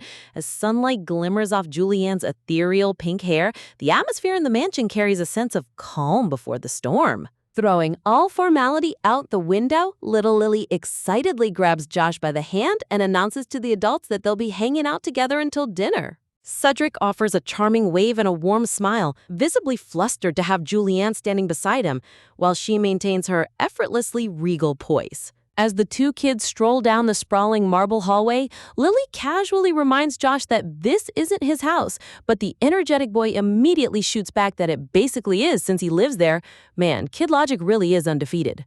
Clasping hands, Lily hits him with a sly, knowing smirk, banter flowing back and forth as she teases him about his bold claim. Josh curiously asks if their other friends dropped by today, but Lily shuts his hopes down instantly with a cold, direct no. Sparkles literally blossom around Josh as he gives her a wide-eyed, innocent look, completely oblivious to the chaos brewing inside Lily's head. Look at those giant shoujo anime eyes. The artist definitely maxed out the cuteness stat here. On the outside, Lily wears the most angelic smile you've ever seen, but internally, she's complaining about how ridiculously hot it is and how much she despises running around. Realizing she needs a game that requires zero physical effort, Lily suggests they sit down and play something quiet, piquing Josh's curiosity. Stroking his chin like a tiny master strategist, Josh mentions seeing his uncle play chess and asks if she knows how the game works. Panic! Their chibi heads explode into chaotic shock as Lily instantly rejects the idea of burning mental energy on chess. Pointing down the hall toward a set of grand, ornate doors, Josh casually mentions that there's a piano inside that room, which his uncle plays sometimes. Puffing out his chest with absolute pride, Josh smugly boasts that he actually knows how to play the piano himself. Big mistake, kid. Lily's eyes lock onto him with competitive fire as she instantly calls his bluff, asking if he's ever mastered advanced classical pieces like Cerny 40. Lightning strike! Sparks fly between the two as their childish rivalry escalates into a full-blown clash of egos. Seriously, leave it to webtoon kids to make piano playing look like an anime battle sequence. Locking in with a predatory grin, Lily proposes an official bet right then and there to see who's the true piano prodigy. Josh gets completely flustered and defensive, shouting back while Lily mockingly asks if he's terrified of losing to her. Waving her finger with ultimate smugness, Lily openly taunts the poor boy, declaring that his big sister figure is about to sweep the floor with him. Despair! Josh screams in pure dramatic agony as reality crashes down on him. Cut to the music room, where Lily merrily tickles the piano keys while singing a hilarious flex song, leaving Josh trembling on the floor, utterly crushed by her secret adult skills. Refusing to accept defeat, Josh fumes with a bright red face while Lily casually steps off the bench and tells him to stop being such a sore loser. Chibi Lily floats around like a smug victor, reminding him that the moment her performance finished, his dignity officially left the chat. Craving total dominance, Lily offers to raise the stakes for a month-long dessert wager, leaving poor Josh sweating bullets at her relentless aggression. Victory Royale! Standing atop a dramatic metaphorical cliff, Lily cackles maniacally about how brutal the competitive world is while Josh weeps at the bottom. You've gotta love how overly dramatic she gets over a simple piano game. The dramatic fantasy shatters in an instant as Julianne steps into the room, gently calling out for Lily and Josh. Reverting to pure angel mode in a microsecond, Lily scampers over and tackles Julianne with a sweet shout of "Sister!" Wrapping her tiny arms around Julianne, Lily snuggles up close while Julianne mentions hearing music echoing down the corridor. Beaming with pride, Lily bragged that she just totally schooled Josh on the piano, completely oblivious to the fatal blunder she just made. Soul left the body. A horrifying dark shadow covers Lily's face as the awful truth hits her. The real Lillian Blanchette was never taught how to play the piano. Internal panic hits absolute maximum. If Josh opens his mouth and confirms that Lily played, her entire identity as an innocent, uneducated, noble child is officially blown. Turning toward Josh with terrifying, wide-eyed intensity, Lily silently sends a death glare that practically screams for him to keep his mouth shut. Radiating a menacing villain aura, Chibi Lily shakes with rage, silently warning the boy that his life depends on his next words. The shift from cute child to terrifying mob boss in one panel is top-tier comedy. Lily frantically calculates her odds, praying that Josh isn't as sharp or observant as Aiden or Luca. Caving under the pure, terrifying pressure of her glare, poor Josh sweat drops and stammers out that he was the one playing the piano all along. Cedric and Julianne look completely bewildered by this sudden chaotic shift, while Lily clings to her sister like a helpless, clueless little angel. To ensure his permanent silence, Lily frantically whispers to Josh that she'll gladly hand over an entire week's worth of her precious desserts as hush money. Blushing furiously from lying to the adults, Josh stutters out that he was just messing around with random keys and doesn't actually know much. Masterfully steering the conversation away from danger, Lily turns to Cedric with wide, innocent eyes and asks if he can play the piano for them. Julianne notes that Cedric never touched a piano back in their academy days, while Lily remembers that the original novel never mentioned his musical skills either. Cedric gets intensely flustered, rubbing the back of his neck as a handsome blush spreads across his face under the ambient floral glow. Softening her gaze, Julianne gently requests to hear him play, making the valiant knight's heart skip a beat. Light bulb! Lily's sharp brain instantly connects the dots as she stares at Cedric. Could this top-tier knight secretly be completely head over heels for her sister? As Julianne converses smoothly with a visibly blushing Cedric, sneaky Chibi Lily lurks in the background, carefully taking notes on their blossoming romance. Leaning over to Josh, Lily whispers a heartfelt thank you for taking the fall and rescuing her cover story. Getting right up in her face, Josh narrows his eyes in suspicion and asks her point blank why she had to lie to everyone about playing the piano. Lily hits him with a mysterious, cool smile, declaring that some secrets are far too dangerous to be shared with anyone, not even him. Taking a deep breath to settle his nerves, Cedric takes a seat at the majestic grand piano, glancing back shyly at his small audience. Julianne, Josh, and Lily settle onto the luxurious velvet couch together, waiting with bright eyes for the private concert to begin. Shying away from the attention, Cedric modestly admits that he doesn't know many songs, trying to keep their expectations low. But as his hands touch the keys, an unfamiliar, breathtakingly beautiful melody echoes through the hall, captivating everyone with a performance fit for a true master pianist. Cedric's hands dance across the piano keys, dropping a heavenly melody that leaves everyone completely stunned before he glances back with a nervous blush, softly calling out for Julianne. On the couch, Lily and Josh sit frozen with their jaws practically touching the floor, utterly mesmerized by the unexpected musical prodigy standing right before them. Sweating profusely, Lily glances over with an awkward smile, internally cringing because she knows her own little piano flex was completely blown out of the water. Rosy pink blushes bloom across Julianne's cheeks as she covers her mouth in pure admiration, fully aware that no one in the room could ever hope to match his skill. Talk about a total heartthrob moment. Shortly after, the group gathers around a lavish dining table, enjoying a wonderfully cozy feast that feels 10 times warmer and more inviting than the cold halls of the Blanchette estate. As they wrap up their visit, Julianne softly expresses how much she'd love to drop by again, while Chibi Lily trudges along behind her, muttering about how her own home feels more like a military boot camp than a house. Stepping up to their elegant carriage, Julianne gracefully thanks Cedric for his sudden hospitality, while a completely exhausted Lily gets carried in the background like a sack of potatoes. Flustered beyond belief, Cedric stammers with glowing sparkles floating around him, promising to handle her mysterious personal request as fast as humanly possible. Julianne beams with gratitude for his quick agreement, but sneaky little Lily squints in intense suspicion. What on earth could these two secret agents possibly be plotting behind her back? With a gentle click of the reins, the white horses pull the golden carriage away, leaving Cedric and young Josh waving goodbye from the grand entrance. Relaxing against the plush seats inside, Julianne checks on her little sister, and Lily cheerfully nods, admitting that despite all the sudden chaos, today turned out to be an absolute blast. Throwing her arms around her sister's waist, Lily tackles Julianne with a burst of fluffy hearts, soaking in every second of pure sibling wholesome goodness. Staring up into Julianne's gentle eyes, Lily makes a silent vow to protect her elder sister's peace and ensure she stays stress-free no matter what political storms lie ahead. Thunderclap! The mood dramatically plummets into pitch-black darkness as the carriage pulls up to the eerie, dark Blanchett mansion late at night, a place Lily knows she needs to escape ASAP.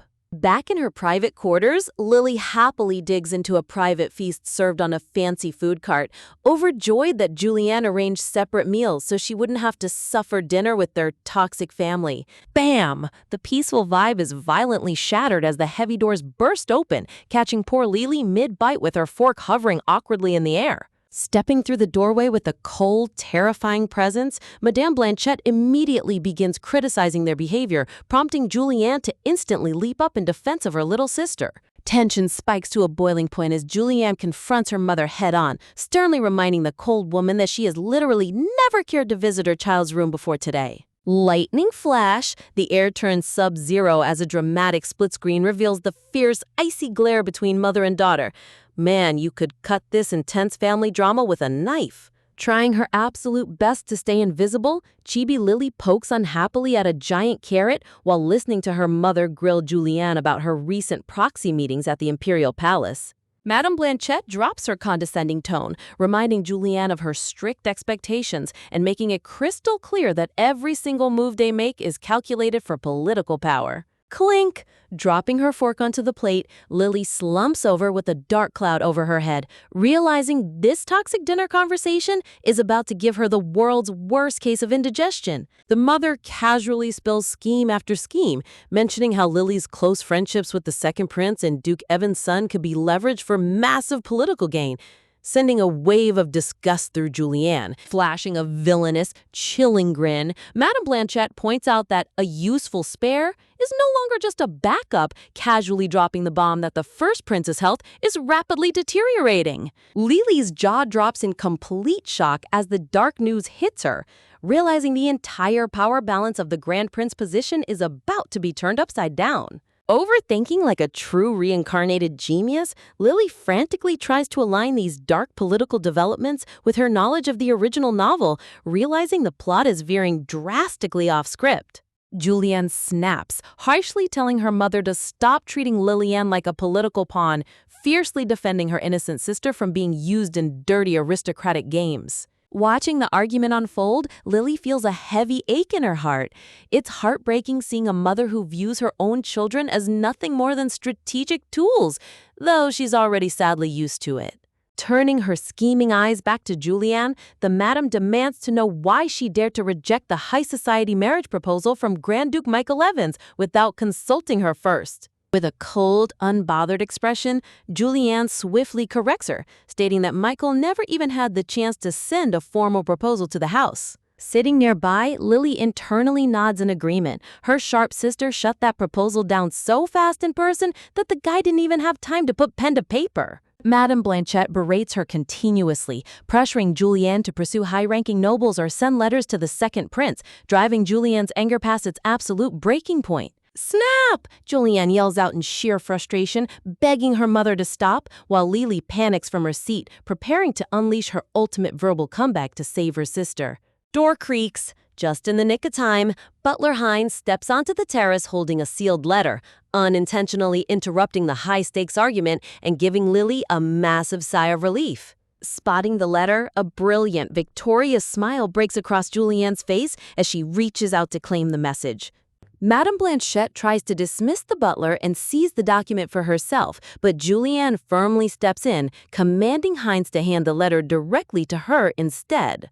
Glaring with icy intensity, the madame demands to know what could possibly be more important than their marriage discussion, but Julianne hits back with a smirk, revealing this letter is about her marriage. Lily gasps in shock, her eyes widening in realization as she pieced together what her sister has been secretly planning this whole time. Madame Blanchette's smug facade instantly crumbles into sheer panic as Julianne unfolds the official document right in front of her face. Ooh, she wasn't expecting that. Boom! Unveiling a golden magical engagement contract, Julianne proudly announces that she is officially engaged to Cedric Royston, and she and Lily are moving straight into his mansion immediately. Lily stands entirely frozen in disbelief, her brain short-circuiting as she realizes Julianne's secret request to Cedric earlier was literally a full-blown proposal. Talk about an absolute boss move. Gasps, Madame Blanchett chokes on her own words in utter disbelief, completely stunned that her daughter managed to secure an engagement with Baron Royston behind her back. Flipping her hair with supreme confidence, Julianne cold-heartedly declares that she will cover every single expense herself, meaning she doesn't need a single penny or permission from her toxic family. Clenching her gloved hands tightly, Lily feels a heavy wave of guilt crashing over her, believing that Julianne rushed into this major life decision solely to rescue her from their mother's clutches. Looking up with teary, desperate eyes, Lily stammers out her fears, begging her sister not to sacrifice her own future just to protect her. Kneeling down with angelic grace, Julianne gently cups Lily's face, speaking in the softest tone to reassure her terrified little sister that everything is going to be completely okay. Lily remains in total shock, her chibi spirit hovering in existential dread over the monumental shift in their fate. Screaming in pure rage behind them, Madame Blanchette demands to know where they think they're going, but Julianne doesn't even bother turning around as she walks away without a second thought. Swoosh! Magic sparkles envelop the sisters as Julianne drops legal facts like absolute truth bombs, reminding her mother that adult engagements require mutual consent, and she's taken her freedom back. With a chilling, fierce glare directed straight at her speechless mother, Julianne leaves her with one final badass warning. She will never, ever allow anyone to lay a finger on Liliane again. Talk about taking running away to a whole new level. Little Lily finds herself right back in familiar territory, sweating bullets as her sister's chaotic escape plan unfolds faster than expected. Without missing a single beat, Julianne struts right into the Royston mansion while carrying Lily like precious cargo, offering a casual apology for crashing the place on short notice. Clatter! Josh almost chokes on his snack while Cedric freezes in place, completely bewildered to see the sisters barging in after making such a grand exit. Looking down at that lavish spread, you've got to appreciate the sheer audacity here. Julianne didn't just escape her toxic family, she turned running away into a luxury vacation. Strike a pose! With magic sparkles fluttering everywhere, Julianne proudly beams like she just pulled off the heist of the century, totally satisfied with her dramatic arrival. Meanwhile, poor Lily is running completely on empty, slumping over in exhaustion after walking through the massive estate while Josh tries to figure out what's going on. Steering the conversation back to reality, Cedric looks at Julianne with deep concern, admitting he knew her family was bad, but never expected things to escalate this fast. Gentle breeze. Julianne's eyes soften as she explains how her mother tried to pull Lily into an arranged marriage scheme, forcing her to move their timeline up immediately. Both Lily and Josh stand there with giant question marks hovering over their heads, completely lost in translation as the adults discuss high-stakes noble politics.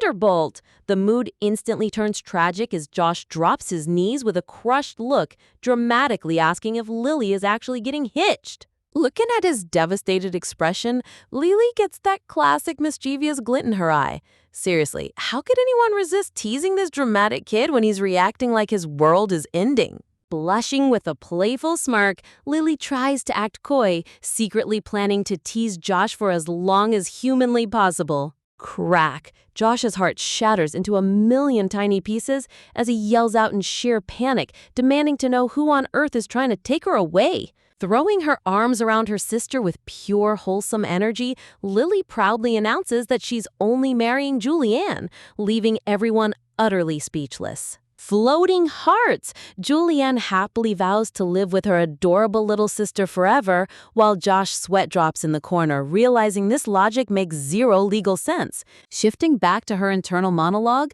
Lily reflects on the heavy sacrifice Julianne made by proposing to Cedric just to drag her out of that toxic household. As Cedric suggests hiring maids for their stay, Julianne humbly declines, showing just how independent and self-reliant she truly wants to be. Dramatic pause. Cedric steps closer with a soft, glowing gaze, firmly reminding her that she doesn't have to shoulder every single burden all by herself. The air turns warm and tender as Julianne looks up into his eyes, feeling an overwhelming wave of comfort in a place where she can finally breathe freely. Softly acknowledging her sheer exhaustion, Cedric confesses that he accepted her sudden proposal specifically to give her a safe haven to rest and recover. Man, check out this top-tier romance writing. Cedric didn't care about political gain or noble titles. His top priority was simply being there for Julianne when she needed him most. With teary eyes and glowing cheeks, Julianne melts on the inside, realizing that despite all the chaotic noblemen around her, Cedric is truly a genuine green flag. Flashing the brightest, most genuine smile, she softly thanks him, feeling immensely relieved that her desperate gamble actually paid off. Breaking the romantic tension, Cedric casually asks if they've eaten lunch yet, prompting Julianne to instantly worry about whether Lily is hungry. Spotting her sister's stomach growling, Julianne giggles with a rosy blush, admitting that she could definitely go for a warm meal herself after all that drama. Turning around with newfound energy, Lily excitedly invites Josh to join them for a feast, but the little guy pouts, claiming he already ate. Swoosh! Not taking no for an answer, Lily grabs his hand and drags him along anyway, surrounded by bright floral sparkles as the group heads inside together. Cut to the Grand Imperial Palace standard shot, where new political waves are already starting to ripple behind closed doors. Gasp! Carlisle gently takes Lily's hands on the velvet couch, dropping a sudden bombshell about her toxic parents that catches her completely off guard. Leaning in with an unusually serious gaze, Carlisle stammers with a flustered blush, insisting that he had to tell her the truth before things got out of hand. Boom! Lily's brain completely short-circuits as he reveals her family tried to arrange a marriage between the two of them, sending her into absolute panic mode. Spiral of doom! Lily clutches her head in utter terror, knowing that if Julianne hears about this imperial engagement scheme, she's gonna lose her mind. Grabbing Carlisle's sleeve with wild, frantic eyes, Lily desperately presses him for details on how he handled the terrifying proposal. Internally screaming, Lily questions how medieval noble logic even works. Can an imperial engagement really be canceled without both parties agreeing? Seeing her sheer panic, Carlisle gently cuts through the noise, reassuring her with a calm voice that he already turned down the marriage offer personally. Blushing like a tomato, Carlisle pouts softly, calling her out for thinking he'd ever force her into something she didn't want. Gentle shine, looking straight into her eyes, Carlisle explains that he remembered her saying she hated being pushed into things, so he shut his own family down immediately. Lily's sweat drops at his absurdly sharp intuition. Seriously, for a young kid, Carlisle has the emotional intelligence of a seasoned therapist. Exhaling a massive sigh of relief, Lily sincerely thanks him for stepping up, while Carlisle casually brushes it off like it's no big deal. Sparkle effect! Holding her gaze with absolute earnestness, Carlisle drops a smooth confession, admitting that while he declined the engagement, his feelings for her haven't changed one bit. Surrounded by a sea of glowing roses, Carlisle vows to wait patiently until the day she naturally falls in love with him on her own terms. What an absolute smooth operator. Lily gives a shaky smile, internally realizing that for someone who claims to be waiting, he's being ridiculously bold with his smooth lines. Slam! A few days later, Alan slams his hands onto the table, his face twisted in disbelief as he learns about Julianne's sudden engagement. Marching up to Julianne with dramatic flair, Alan vents his utter frustration, unable to comprehend how she could get engaged to Cedric without warning. While the adults argue in the background, young Luca calmly breaks down the drama to Carlisle, pointing out that his uncle is losing his composure solely because he's deeply in love with her. Luca continues his sharp commentary with a smug look, leaving Lily blushing in secondary embarrassment as the kids analyze adult romance like expert commentators. Thoughtful silence. Luca drops some profound wisdom, reminding everyone that losing something you cherish hurts, but Julianne hasn't actually disappeared from their lives. Patting Luca on the head with bright, sparkling eyes, Lily praises him for his brilliant perspective, totally turning the tense mood around. Luca smiles softly under the praise, pleased that his mature insight helped put everyone's anxious minds at ease. Gazing out the window into the warm sunlight, Josh sighs quietly, admitting that even though everything worked out, seeing major changes still feels a little bittersweet. Talk about an absolute emotional standoff right out of the gate. Julianne stands her ground without flinching, coldly reminding Alan that her fake engagement wasn't a real arrangement anyway, nor does she owe him an immediate play-by-play of her life choices. Dark atmosphere. The ambient light plummets into pitch black as Alan stammers out her name, looking like his entire worldview just got shattered in broad daylight. Gloomy shadows drape over the grand room as Alan hangs his head, desperately whispering that he thought they were actual friends. Man, watching a top-tier noble get hit with the friend zone stick this hard is almost painful to watch. Watching the drama unfold from the couch, little Lily winces internally, realizing she's witnessing a legendary heartbreak line straight out of the web novels come to life right before her eyes. Chilling smirk. Alan suddenly shifts his gaze, flashing a dangerously sharp smile as he tells her she can always ask him for help whenever she wants. Turning back to Cedric, the handsome noble asks Julianne with a gentle gaze whether there was really zero self-interest involved in their fake engagement scheme, making her blush softly. Laurel sparkle. Lily's eyes widen as the realization hits her. She can predict the original storyline's next moves like an absolute prophet. Talk about having an unfair cheat code in a fantasy world. Dramatic shift. Floating amidst soft purple peonies, Lily remembers that while Michael Evans wasn't her absolute favorite character in the novel, his stylish aesthetic and dramatic flair were undeniably top tier. Glowing eyes with a sinister, dashing smirk framed by glowing magical light, Michael declares that once his immediate goal is secured, he's going to do whatever the heck he pleases. Cough, cough. The scene suddenly shifts into pitch black night, where violent coughing fits echo through a dimly lit chamber as a mysterious silhouette clutches a shadowy document. Rattle. Distressed blood-red aura lines engulf the canopy bed as the unknown figure hacks up a storm in total isolation. The ominous mood here is seriously giving maximum foreshadowing.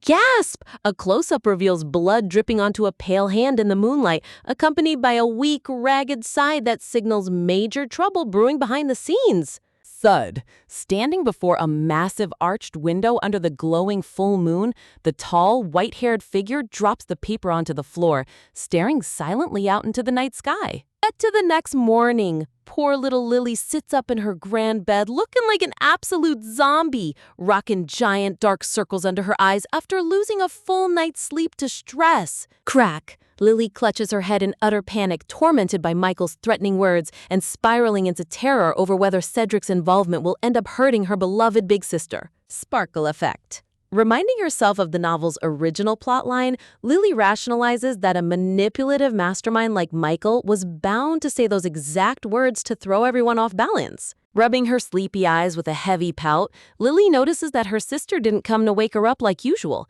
leaving her feeling a tiny bit lonely. Patter, patter, light, rapid footsteps echo from the hallway outside, making Lily perk her ears up in curiosity toward the massive double doors. The heavy doors creak open, revealing young Josh peeking in with big round eyes, prompting Lily to remind the energetic kid that proper nobles are supposed to knock first. Eclipse of panic, realizing his mistake, Josh gasps in horror and instantly snaps the door shut to reset his entrance like a total polite gentleman. Knock, knock, knock. A super rhythmic, polite tapping sound echoes through the bedroom door, leaving Lily chuckling at his adorable attempt at manners. Poking his voice through the wood, Josh timidly asks if he has permission to enter, and Lily warmly invites him inside. Wandering over to her bed, Josh authoritatively claims that waking up late will stunt her growth, but Lily hits him back with cold, hard facts. Parents don't actually hold the secret formula to future height. Gentle touch. Soft floral petals bloom around them as Josh reaches out with a subtle blush, admiring how her fluffy pink hair looks like sweet sugar clouds. Grinning playfully, Lily teases him by asking if he wants a bite of her cotton candy hair, making Josh pout furiously while claiming he's way too smart for her tricks. Tug, Chibi Josh throws a miniature temper tantrum, grabbing a lock of her hair and yelling at her not to tease him, totally breaking personal space etiquette. Dark, ominous aura. A terrifying shadow falls over Lily's face as she remembers her past life school days, fuming with inner rage that this brat dared to yank her gorgeous wavy locks. Flashing green light, her inner mind explodes into full-blown battle mode with a fierce warning to drop the hair before she sends him flying into next week. Terrified by her menacing silence, Josh immediately lets go and backs away in sheer panic, asking what on earth is wrong with her. Sniffle. Instead of throwing a punch, Lily's physical child body overrides her adult brain, causing her eyes to well up with genuine tears against her own will. Sob, sob. Lily bursts into a full-blown dramatic crying fit, wailing out loud while Josh stands there petrified, looking like he just accidentally committed a high crime. Panic mode. Josh flails his arms wildly, swearing up and down that he barely pulled her hair, while Lily wails even louder because her emotional body refuses to stop sniffling. With tears shining in his own eyes, the flustered boy desperately stammers out apologies, begging her to stop crying before he loses his mind. Slam! Hearing the hysterical crying, Julianne and Cedric burst through the bedroom doors in full rescue mode, shouting in sheer alarm to figure out what chaos just erupted. Cut to the sunny training grounds. Clad in a crisp night uniform with a swollen, blushy face, Lily sighs internally, realizing her child body's emotional reflexes are way too strong to control. Standing out on the grass holding a wooden practice sword, Lily gives Josh a goofy, sheepish grin while the young boy stares at her in utter confusion. Glowing flowers. Posing smartly in her night attire, Lily ponders whether acting like a kid is just a natural side effect of being showered with genuine love for the first time in her life. Inspecting her stance, Josh steps up with a serious instructor vibe, pointing out that she's holding the sword hilt completely wrong. Shockwave. When Josh asks if she even knows how to handle a weapon, Lily's brain short-circuits. Seriously, why is this stern swordsmanship lecture coming from little Josh instead of an actual instructor? Yell! Josh gets all defensive and red-faced, shouting that he obviously knows what he's doing, while Lily looks at him like he's totally lost his marbles. Pouting stubbornly with crossed arms and turned cheeks, Josh huffs out that he isn't going to tell her his secret techniques anymore. Mini demo! Unable to resist showing off, Chibi Josh demonstrates the proper grip stance, prompting Lily to nonchalantly decide she'll just wing the whole sword fighting thing anyway. Point! Josh passionately yells that winging it will completely ruin her swing, but Lily teasingly asks if he can read her mind, sending the poor kid into another flustered tailspin. Clash. Waving her toy sword around, Lily childishly yells that she'll quit learning if he keeps yelling at her, while Josh shouts back that she should just hire another teacher then. Freeze. Lily triumphantly declares that she'll just ask Cedric to teach her instead, causing Josh to instantly freeze in place with a completely shocked look. Swoosh! Swooping in before she can walk away, Josh quickly grabs her arm, telling her to pay close attention as he prepares to show her how it's really done. Soft lilies. As his hands gently cover hers over the sword handle, Lily marvels at how much larger his hands are, wondering if this prodigy kid will end up surpassing Cedric one day. Looking at him under the bright sunlight, Lily softly asks Josh not to forget her when he becomes a famous knight at the academy, envisioning a future where they both make new friends. Dreamy vision, a beautiful, nostalgic glimpse into the future flashes across the screen, showing adult Josh in his regal academy uniform and adult Lily in a stunning blue gown locking eyes across a grand ballroom. Blushing confession? Leaning in close under the shade of the trees, with his face turning beet red, Josh softly vows that no matter how many new friends he meets, she will always be the most special person in his life. Back out in the garden, Lily and Josh are wrapping up their chat, casually agreeing that things are finally starting to settle down after all that crazy drama. Yeah, right. Tilting her head with a huge, innocent smile, Lily asks Josh if they're officially going to become family once her sister marries Cedric. Cold shower. Surrounded by glowing sunflowers, Josh gives her a stone-cold stare and flatly rejects the idea, instantly crushing Lily's sweet family dreams into dust. Standing side by side in their practice gear with wooden swords in hand, the sheer contrast between Josh's sulky face and Lily's confused look is pure comedy. Surprise visit! Inside the lounge, little Aiden greets Lily with a sweet smile, instantly triggering her internal alarm that his mastermind Uncle Michael can't be far behind. Pouting on the couch with a heavy sigh, Lily clutches her cheek, wondering why on earth Cedric didn't step in when he clearly knew what was going down.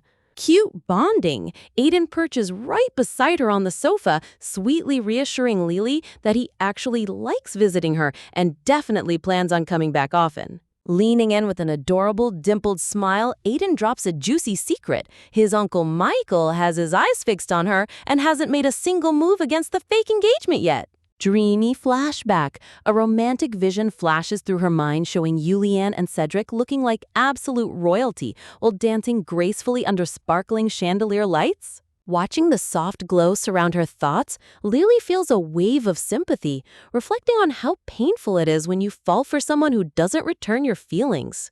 Dashing antagonist. Framed by lush red poppies, Michael flashes a suave, effortless grin that makes Lily internally label him as the most unpredictable wildcard in this entire story.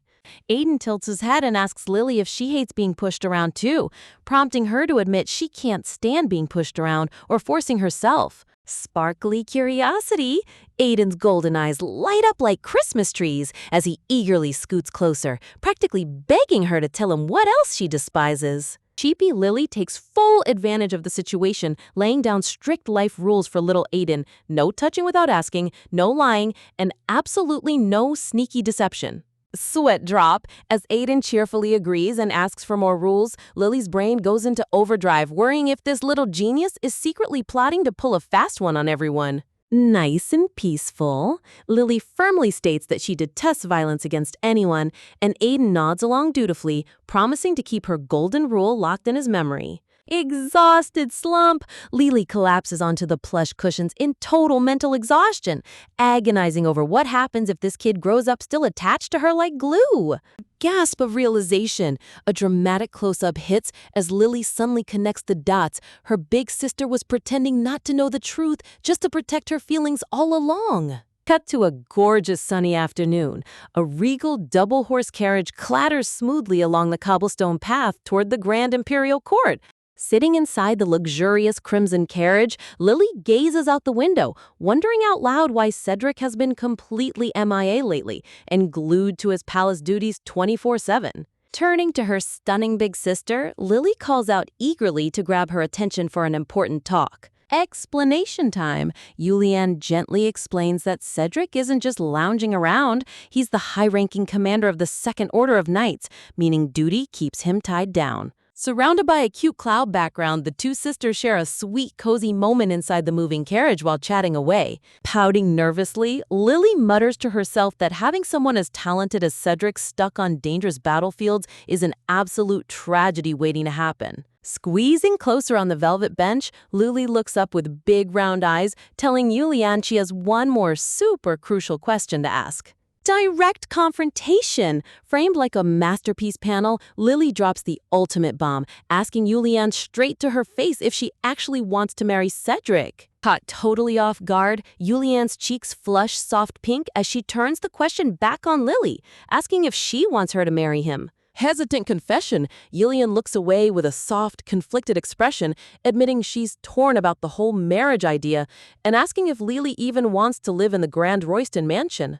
Seeing her sister's subtle blush, Lily knows deep down that Julianne genuinely cares for Cedric, leaving her totally confused as to why they're both dancing around their real feelings. Heartfelt touch, Lily reaches across the seat and gently places her small hand over Julianne's gloved fingers, deciding it's finally time to lay all her cards on the table. With total sincerity glowing in her eyes, Lily begs Julianne to prioritize her own desires and stop letting anyone else's expectations hold her back.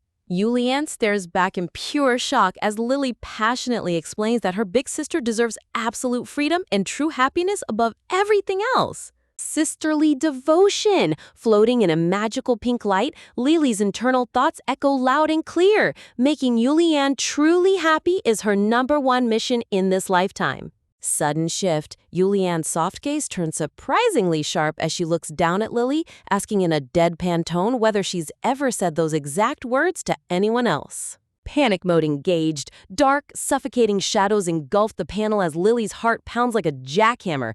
Did Yulian just suspect that the real Lillian was replaced? Scrambling for an excuse before she gets exposed, Lily blurted out that she only mentioned it to Carlisle, desperately hoping that covers her tracks. Suspicious eye.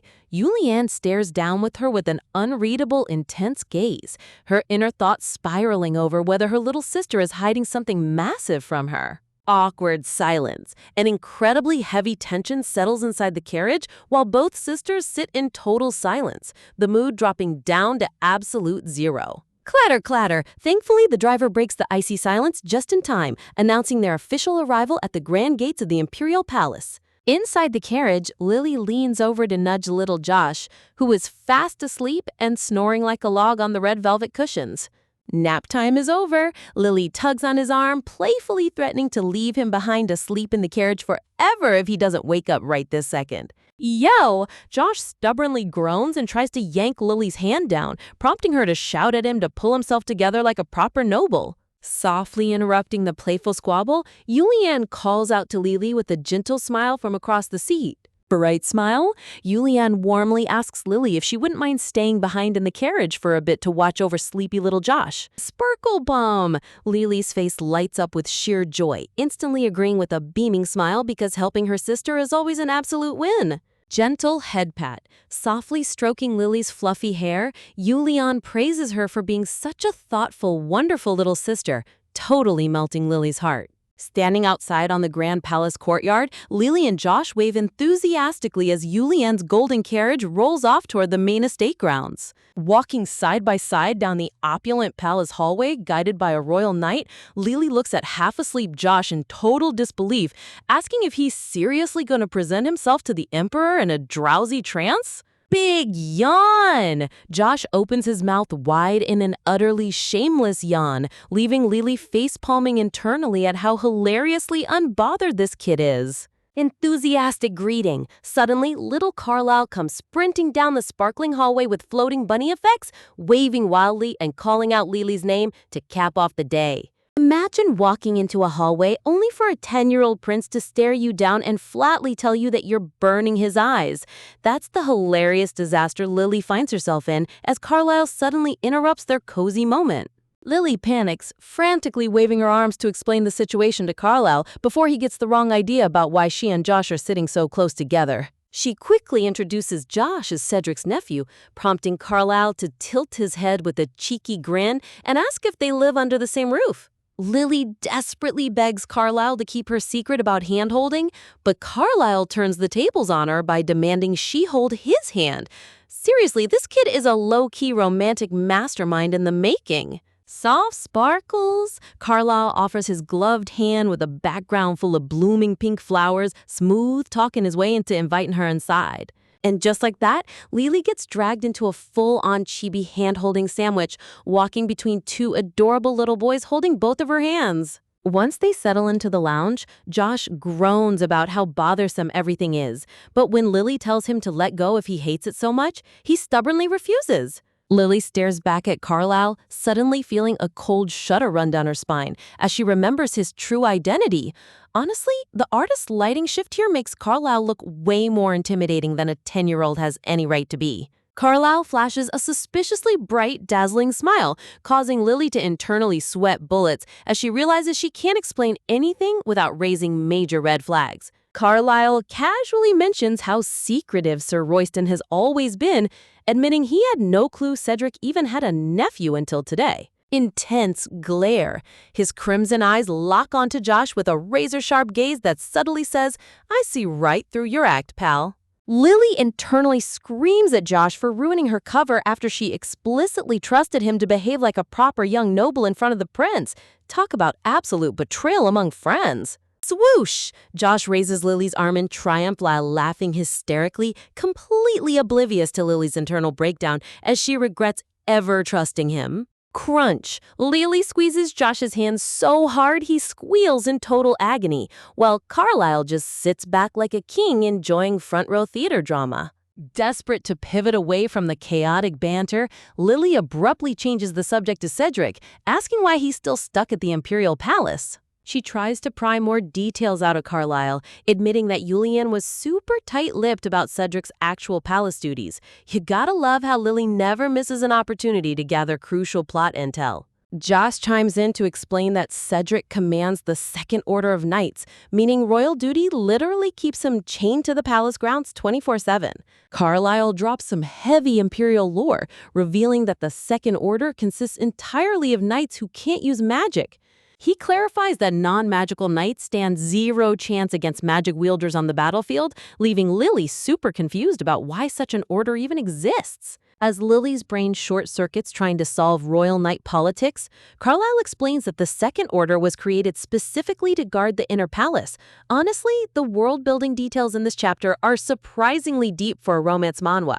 He reveals that apart from Candio, the Imperial Palace is wrapped in a massive anti-magic barrier, where nobody except the Emperor can use magic, making elite physical knights essential. Josh boasts that he can wield magic, which automatically disqualifies him from ever joining Cedric's anti-magic knight order. Josh proudly declares he's aiming for the First Order of Knights and hopes Lily can join him, while Lily internally nopes out of that dangerous idea real fast. Gasp of realization, the puzzle pieces suddenly click in Lily's mind as she recalls the palace's anti-magic barrier rule. She turns to Carlisle in shock, realizing that Carlisle has been secretly suppressing his massive magic powers this whole time to stay under the radar. Glowing floral aura, framed by radiant white flowers, Carlisle looks every bit like the ultimate male lead, leaving Lily in total awe of his main character aura. As they prepare to head out, Lily waves goodbye to Carlisle from the carriage, while Carlisle secretly plans on dragging Josh back to the palace grounds. Gentle touch. Just as Lily is about to step up into the carriage, Carlisle gently takes her gloved hand with a surprisingly serious look. Leaning in super close under a shower of falling petals, Carlisle whispers a chilling warning right into her ear. People are going to start sensing her hidden magic very soon. Lily freezes in total shock, barely able to stammer out an agreement as her heart does backflips inside her chest. Carlisle waves her off with a sweet, angelic smile, promising to wait for her return like a true devoted male lead. Pump, pump, back inside the moving carriage, Lily clutches her blushing face wondering how a 10-year-old kid can be this dangerously smooth, while Josh yells at her for keeping secrets. You have to give props to Carlisle. The kid has game way beyond his age. Lily sticks her tongue out playfully, driving Josh up the wall as he calls her the most selfish girl in the world. Nightfall at the palace, a stunning transition panel showing the golden evening sun casting long shadows over the grand estate. Inside the opulent parlor, Cedric sits at the grand piano, smoothly playing a romantic melody for Julianne. Julianne's eyes sparkle with warmth as she realizes Cedric actually remembered her favorite love song after all these years. Golden hour glow! Cedric looks like an absolute prince sitting at the keys, modestly claiming he hopes he's doing the original composition justice. Sitting together on the plush velvet sofa, Julianne, Lily, and Josh soak in the peaceful music, wishing this blissful moment could last forever without any noble drama. Lily visualizes her dream life, playing with Josh during the sunny days and listening to Cedric's romantic piano solos at night. Bam! The cozy romantic atmosphere is instantly shattered as a butler nervously steps into the room to interrupt Cedric's performance. Talk about the absolute worst timing for a servant to barge in. Dark, heavy pressure, the mood drops to sub-zero as the servant drops the shocking news. Grand Duke Michael Evans has officially arrived at the estate. The entire room freezes in total disbelief, staring at the butler as the relaxing mood evaporates in a split second. The butler adds that Michael claims to have urgent news regarding Lily's parents, sending Lily straight into shock mode. Julianne suggests checking it out, while Lily fumes internally, knowing full well that Michael is 100% pulling a sneaky stunt to ruin their evening. Yulian pops up in adorable chibi form, dismissing Michael's claims as pure nonsense and offering to deal with him in the guest room. Looking breathtakingly beautiful under the chandelier light, Yulian reassures Cedric that it won't take long and asks him to keep playing for when she gets back. Josh turns to Lily in confusion, asking if her big sister's already leaving the room. Dramatic tears. Lily puts on a fake teary-eyed expression and dramatically claims she's being sent far, far away, scaring the living daylights out of poor Josh. Josh screams at her not to lie while Lily sprints past the piano towards Cedric to execute her ultimate wingman master plan. Lily grabs Cedric and loudly begs him to see her off outside, secretly whispering into his ear to use her as an excuse to follow Yulian and crash Michael's uninvited date.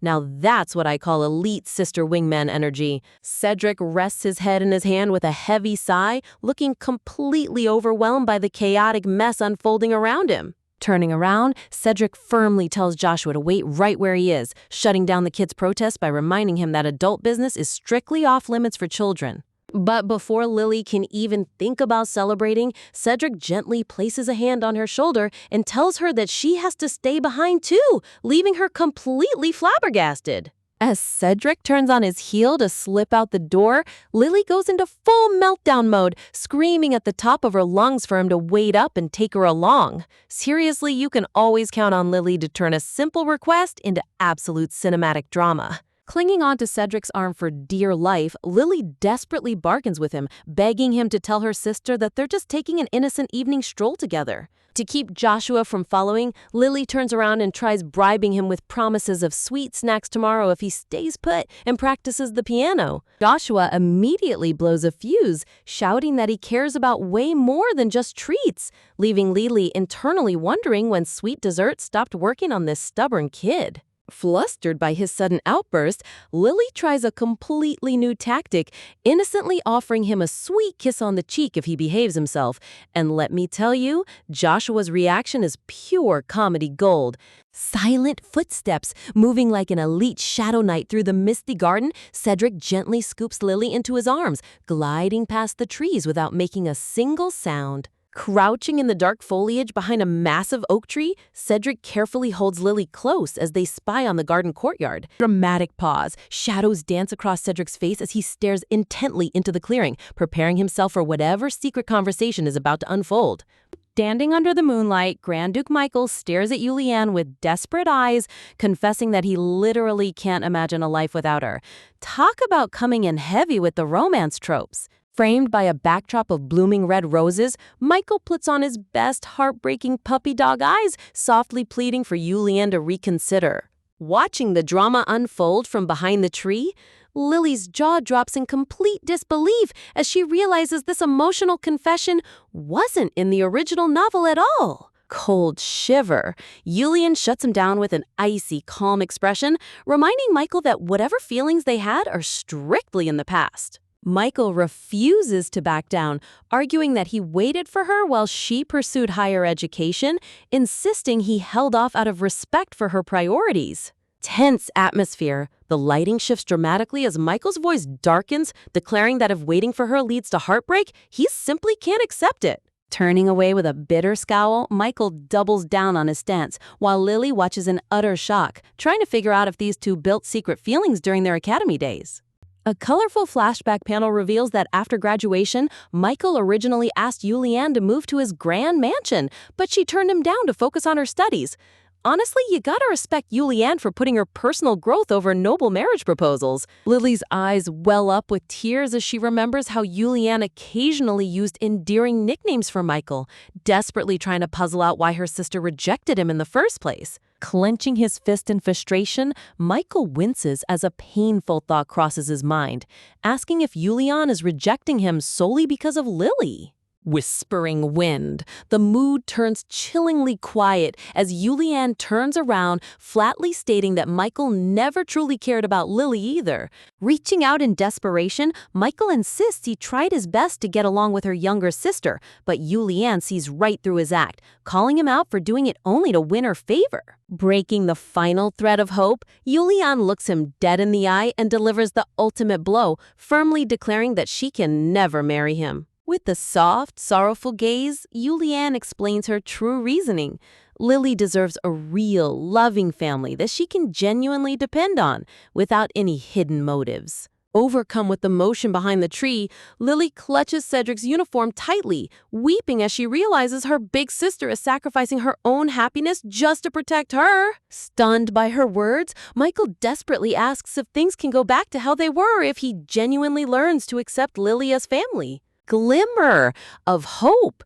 Lily internally begs her sister to speak her mind and follow her true feelings, hoping Yulian won't throw away her own happiness. Heavy footsteps, stepping out from the shadows into the moonlight, Cedric strides forward while carrying Lily, calling out Yulian's name to interrupt the high-stakes conversation. Lily panics internally as Cedric blatantly ruins their stealth mission, while Yulian turns around in absolute surprise. Cedric casually excuses their entry by claiming Lily wanted to take an evening walk, smoothly answering Yulian's questions while keeping his cool. Realizing that Cedric interjected because he was secretly anxious about Yulian's answer, Lily watches as Yulian gently picks her up and decides it's time to head back inside.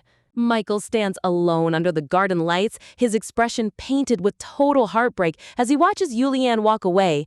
You almost feel bad for the guy, but you can't fake genuine family love. Holding Lily close, Yulian gives one final resolute glance back, softly stating that what's done is done and nothing can be changed now. Bright sparkles cut to a radiant morning in the palace parlor. Royal physician Alan greets Lily with a dazzling, angelic smile alongside two adorable young boys. Peeking out from behind, young Aiden sweetly introduces himself, explaining that he showed up because his uncle couldn't make it today. Alan gives Aiden a warm head pat, agreeing to step in for his uncle with a bright, friendly smile that totally melts the room. Comedy caption. Alan scratches his head awkwardly while Yulian welcomes him, leaving Lily staring in utter confusion at why all these noble kids look like identical copies. Floral radiance. Framed by soft pink peonies, Alan drops his playful persona and asks Lily how long it's been since her last magic health checkup. Kneeling down to Lily's eye level,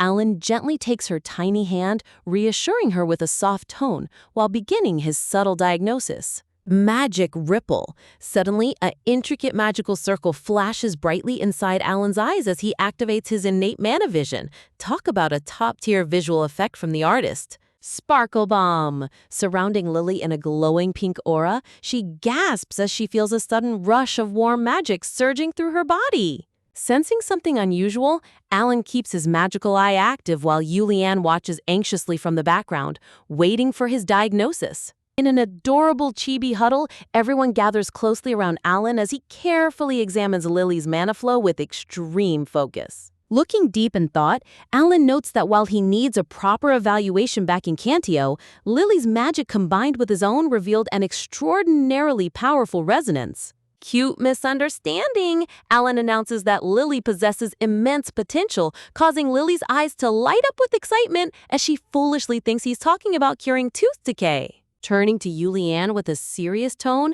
Alan drops a huge bombshell, revealing that Lily's latent mana is the strongest he has ever felt, even surpassing Yulian's own massive magic reserves.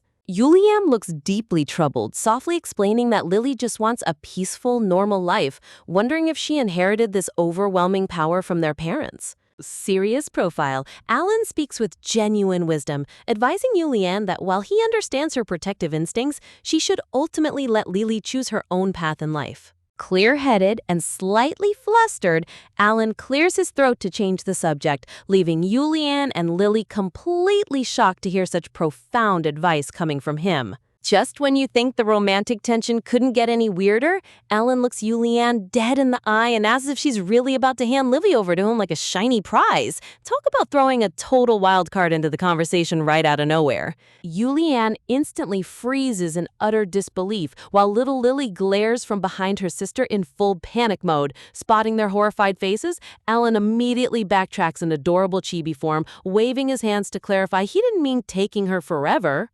Clearing the awkward air with a charismatic smile, Alan explains that he simply meant Yulian should bring Lily to him so he can help guide her immense magical talent. Nodding along in her tiny chibi thought bubble, Lily remembers that Alan hails from a legendary archmage lineage, making his offer surprisingly legit. Swipe! Honestly, having a cheat code mentor pop out of thin air is classic protagonist luck. Even with his credentials, Yulian hesitates, her eyes filled with gentle concern as she carefully considers whether letting her little sister dive into magic training is actually safe. Flashing a dazzling, angelic grin that practically glows, Alan reassures her that everything will be completely fine because, after all, they're close friends who can trust each other implicitly. Framed by a romantic border of blooming white roses, Yulian finally gives in with a soft sigh and agrees to the arrangement, setting the stage for Lily's official magical journey. But Alan can't hide his burning curiosity, leaning in to ask how on earth Yulian managed to trigger Lily's latent magic so quickly, admitted he's never witnessed an awakening like this in his life. Peek! Lily nervously peeks around her sister's dress, holding her breath as Alan presses for the secret behind her sudden power spike. With absolute innocence, Yulian brightly answers that Lily simply eats well and gets plenty of sleep every day, leaving Alan completely stunned by her ridiculously casual explanation. Talk about the ultimate top-tier flex. Who knew the secret to god-level mana was just solid naps and good snacks? Awkward silence. Alan stands there completely dumbfounded, asking if that's seriously all it took, while Yulian casually shrugs like overflowing magic reserves are as normal as breakfast. Shaking off his bewilderment, Alan glances around the grand hall and asks where Cedric went, to which Yulian calmly mentions that he had to run off to handle some urgent work. Alan tilts his head in confusion, wondering why a usually free guy like Cedric is suddenly swamped, before realizing it must be related to Evans pulling the strings behind the scenes. Meanwhile, Lily clutches her chin in deep thought, secretly pondering if her sister's past decisions were tied to Michael, quietly reminding herself that sometimes ignorance really is bliss. Surprise attack? Breaking the solemn mood, Aiden suddenly strides over and grabs Lily's hand to invite her to his office, only for Joshua to barge in right behind him, yelling that he's coming along too. Dramatic shout! Joshua throws a total toddler tantrum, stomping his feet and insisting he needs to find a book in the library, completely ignoring the fact that the Archmage library doesn't carry picture books. Zap! Sparks literally fly in the air as Lily finds herself trapped in a hilarious tug-of-war, with both boys gripping her hands and glaring daggers at each other like total arch rivals. Seriously, the chaotic kid drama in this mansion is peak entertainment. Unbothered by their intense staring contest, Lily smoothly sidesteps the drama by telling them to go hold hands with each other, declaring that she's off to play magic with Luca instead. Gasp! Luca points to himself in sheer shock, his jaw dropping as Lily happily prances over to him, leaving Joshua and Aiden looking like absolute soul-crushed ghosts in the background. R.I.P. boys. Joshua stands there completely frozen in dramatic shock, processing the brutal rejection while Lily casually skips away without a single care in the world. Out on the sunny balcony, delicate water bubbles drift through the breeze as Luca reminds Lily that they aren't even that close, sitting on the bench with a grumpy little pout. Luca tries to play hard to get, openly complaining that he's in a terrible mood and doesn't feel like playing, but Lily just beams back at him with pure, unstoppable optimism. Sparkle bomb! Lily's eyes sparkle with absolute wonder as she stares right into a shimmering glass-like bubble hovering effortlessly before her face. You've got to give it to the artist here. The lighting on these magical bubbles is straight up breathtaking. Leaning in close, Lily eagerly asks how he pulls off such an amazing trick, watching intently as Luca casually floats another glowing sphere right off his fingertips. Laughter. Showering him with enthusiastic praise, Lily declares that he's an absolute genius, causing Luca's ego to skyrocket as he smugly demands she start addressing him as Teacher Luca. Curiosity piqued, Luca drops his haughty act for a second and asks why she's suddenly so obsessed with learning how to wield magic. Balling her tiny fists with pure determination, Lily shouts that she desperately wants to cast real spells, playfully teasing him by asking if she can call him Dummy Teacher Luca instead. Focus. Luca leans in close and instructs her to search deep within herself, challenging her to see if she can feel the raw magic flowing through her core. Taking a deep breath, Lily closes her eyes and concentrates with all her might, releasing a soft hum as her internal energy begins to stir. Boom! A blinding flash of ethereal light erupts around Lily, enveloping her tiny body in a swirling dome of pure, concentrated mana. Glowing ripples floating inside her radiant aura, Lily gasped as she actually senses the immense power surging through her veins, while Luca watches in total awe at her instant mastery. Impressed by her raw talent, Luca explains that his own element relies on channeling mana through water, demonstrating his technique with easy grace. Flutter, channeling her newly awakened energy, Lily opens her palms to reveal a gorgeous, glowing bird made of pure light fluttering right above her hands. Sheer joy. Squealing in absolute delight, Lily's face lights up like a Christmas tree as she watches her magical creation flap its delicate wings. Honestly, watching her go from zero to casting living constructs in seconds is top-tier MC behavior. Luca nods approvingly, pointing out that with proper practice and advanced techniques, her spells will become infinitely stronger and more versatile. Beaming smile, overflowing with pride, Lily giggles uncontrollably, thrilled by her success and immediately wondering if Aiden and Joshua can pull off amazing tricks like this too. Pop! Right on cue, Aiden subtly pokes his head over the stone railing like a stealthy ninja, scaring the living daylights out of poor Lily. Walking around the corner alongside a sleepy Joshua, Aiden calmly announces that they've finally finished looking through the heavy library archives. Sweat drop. Lily innocently asks what Joshua learned from his reading session, only for Aiden to expose him on the spot by revealing the kid slept the entire time. Joshua immediately blows his stack, screaming that he was totally awake. Ignoring Joshua's frantic excuses, Lily rushes up to show off her magical light bird, proudly bragging that she just mastered casting spells alongside Luca. Crickets! Lily eagerly asks Joshua if he can do magic too, but both boys just stare back at her with completely hollow, expressionless eyes. Talk about a brutal silence. In an adorable chibi huddle, Luca flexes his grand family background, reminding everyone that learning from an archmage heir like him is a once-in-a-lifetime privilege. Pure bliss! Cupping her blushing cheeks, Lily giggles maniacally at the thought of wielding absolute power right in the palm of her tiny hands. Grab! Poking Aiden's cheeks enthusiastically, Lily boasts that she's guaranteed to become the top-ranking archmage at the academy, leaving Aiden completely helpless against her energetic storm. Luca breaks down the academy rules, explaining that first-year students are assigned classes randomly before split testing into specialized majors, meaning Lily and Aiden will officially be classmates. Floral radiance. Lily erupts into full cheerful giggles, over the moon that she'll get to spend her entire first year hanging out with her best friends every single day. Step! That sweet moment is interrupted as Yulian steps out onto the sunny terrace, calling out to check on what the energetic group of kids is up to. Hug! Lily leaps right into her sister's arms for a warm, dramatic hug, squealing with joy as Yulian sweetly offers to take them all inside for delicious gourmet desserts to beat the afternoon heat. Serious vibes. But as everyone turns to head inside, the mood shifts sharply. Aiden stays behind, staring intensely down at an ancient scroll with a dark, troubled expression in his golden eyes. Suspense? Watching him from afar, Lily clutches her chin in deep suspicion, wondering what vital secret Aiden was trying to tell her earlier and why he's deliberately keeping it hidden. Just when you think things are finally calming down, Carlisle grips Lily's hands with a super serious look and asks if something's wrong, but she quickly brushes it off like everything is totally fine. Carlisle gets all emotional, begging her to spill what's on her mind so he isn't left in the dark, while Lily silently panics remembering Aiden's ridiculous threat about blocking his ears whenever Carlisle's name came up. Leaning in with that intense male lead focus, Carlisle looks straight into her eyes, leaving poor Lily totally bewildered about what he's about to drop on her next. He softly explains that he can't walk her out today because urgent palace business is calling his name, promising that he trusts her completely despite his endless worries. Honestly, this guy's overprotective meter is off the charts, but hey, that's classic royal treatment for you.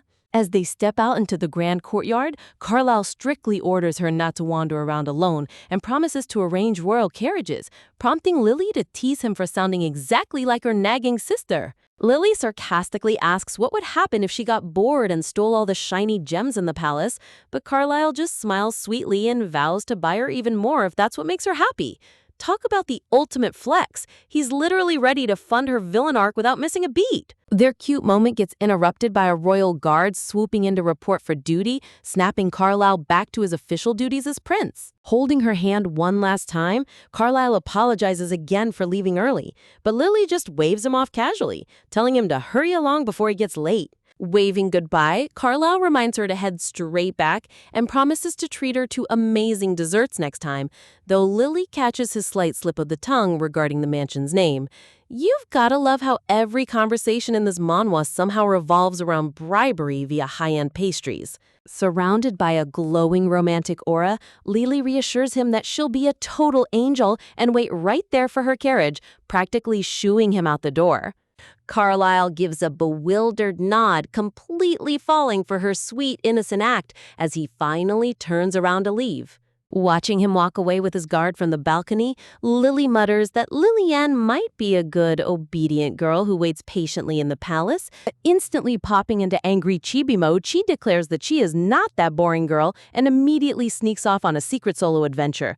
Honestly, keeping this girl in one place is like trying to hold water in a sieve. She's pure chaotic energy. Creeping through the palace gardens with their little sun hat, Lily suddenly spots something suspicious behind the bushes and freezes dead in her tracks.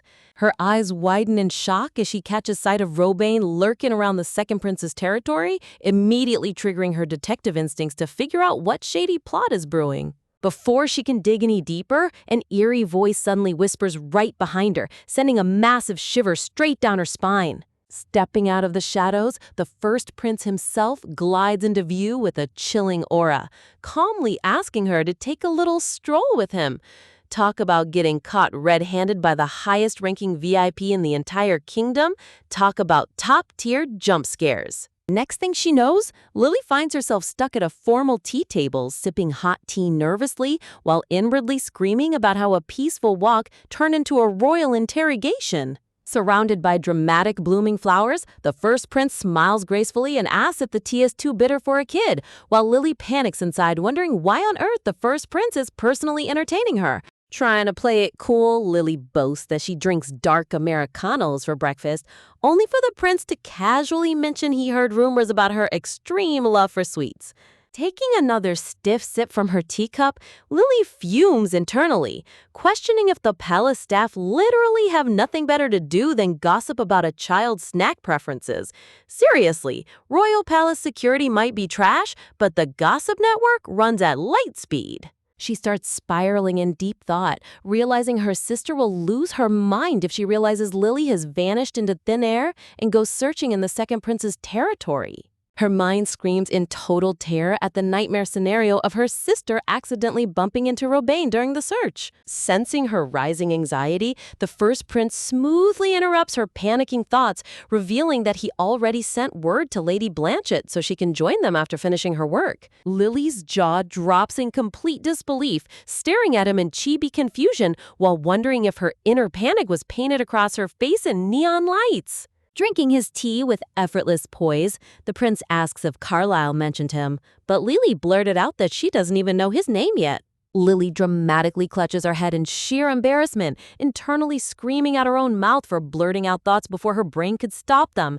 The comedy timing in these inner monologues is honestly elite. The prince chuckles, teasingly asking what an Americano even is, which makes Lily freeze as he points out that she's literally speaking her inner thoughts out loud. Lily's face goes totally pale as she wonders if he can read minds like a cheat code, only for the prince to explain that his uncanny perception is actually an inherited mutant gene from his mother's side. With her mind racing, Lily cautiously ponders whether this creepy prince also knows the full extent of Carlisle's secret abilities. Glowering suspiciously over her teacup, she reminds herself to guard every single thought, realizing this guy can spot fake personalities in a heartbeat using his mind-reading radar. Leaning on his hand with a sly, enigmatic grin, the first prince softly murmurs that he finally understands why Carlisle is so smitten with her. You can practically feel the tension rising here. He's playing mind games like a seasoned chess grandmaster. Flashing a bright, dazzling smile surrounded by sparkles, he officially introduces himself as Frederick Evans, casually inviting her to call him Fred or Freddie. Trying to maintain proper etiquette, Lily politely rejects the casual nickname, boldly asking if he finds it tough to control his mind-reading power or if he's just ignoring manners on purpose. Panicking at her own sass, Lily quickly wipes her brow and stammers that she's just a young kid whose tongue slips, but Frederick deadpans that she doesn't sound like a normal kid at all. Cutting straight to the chase, Lily asks why he wanted to talk, attempting to self-deprecate her way out by claiming she's just a rude kid not worth his valuable time. Frederick chuckles softly, pointing out that no ordinary child acts or thinks the way she does, making Lily sweat as she realizes her acting like a cute kid defense has completely failed.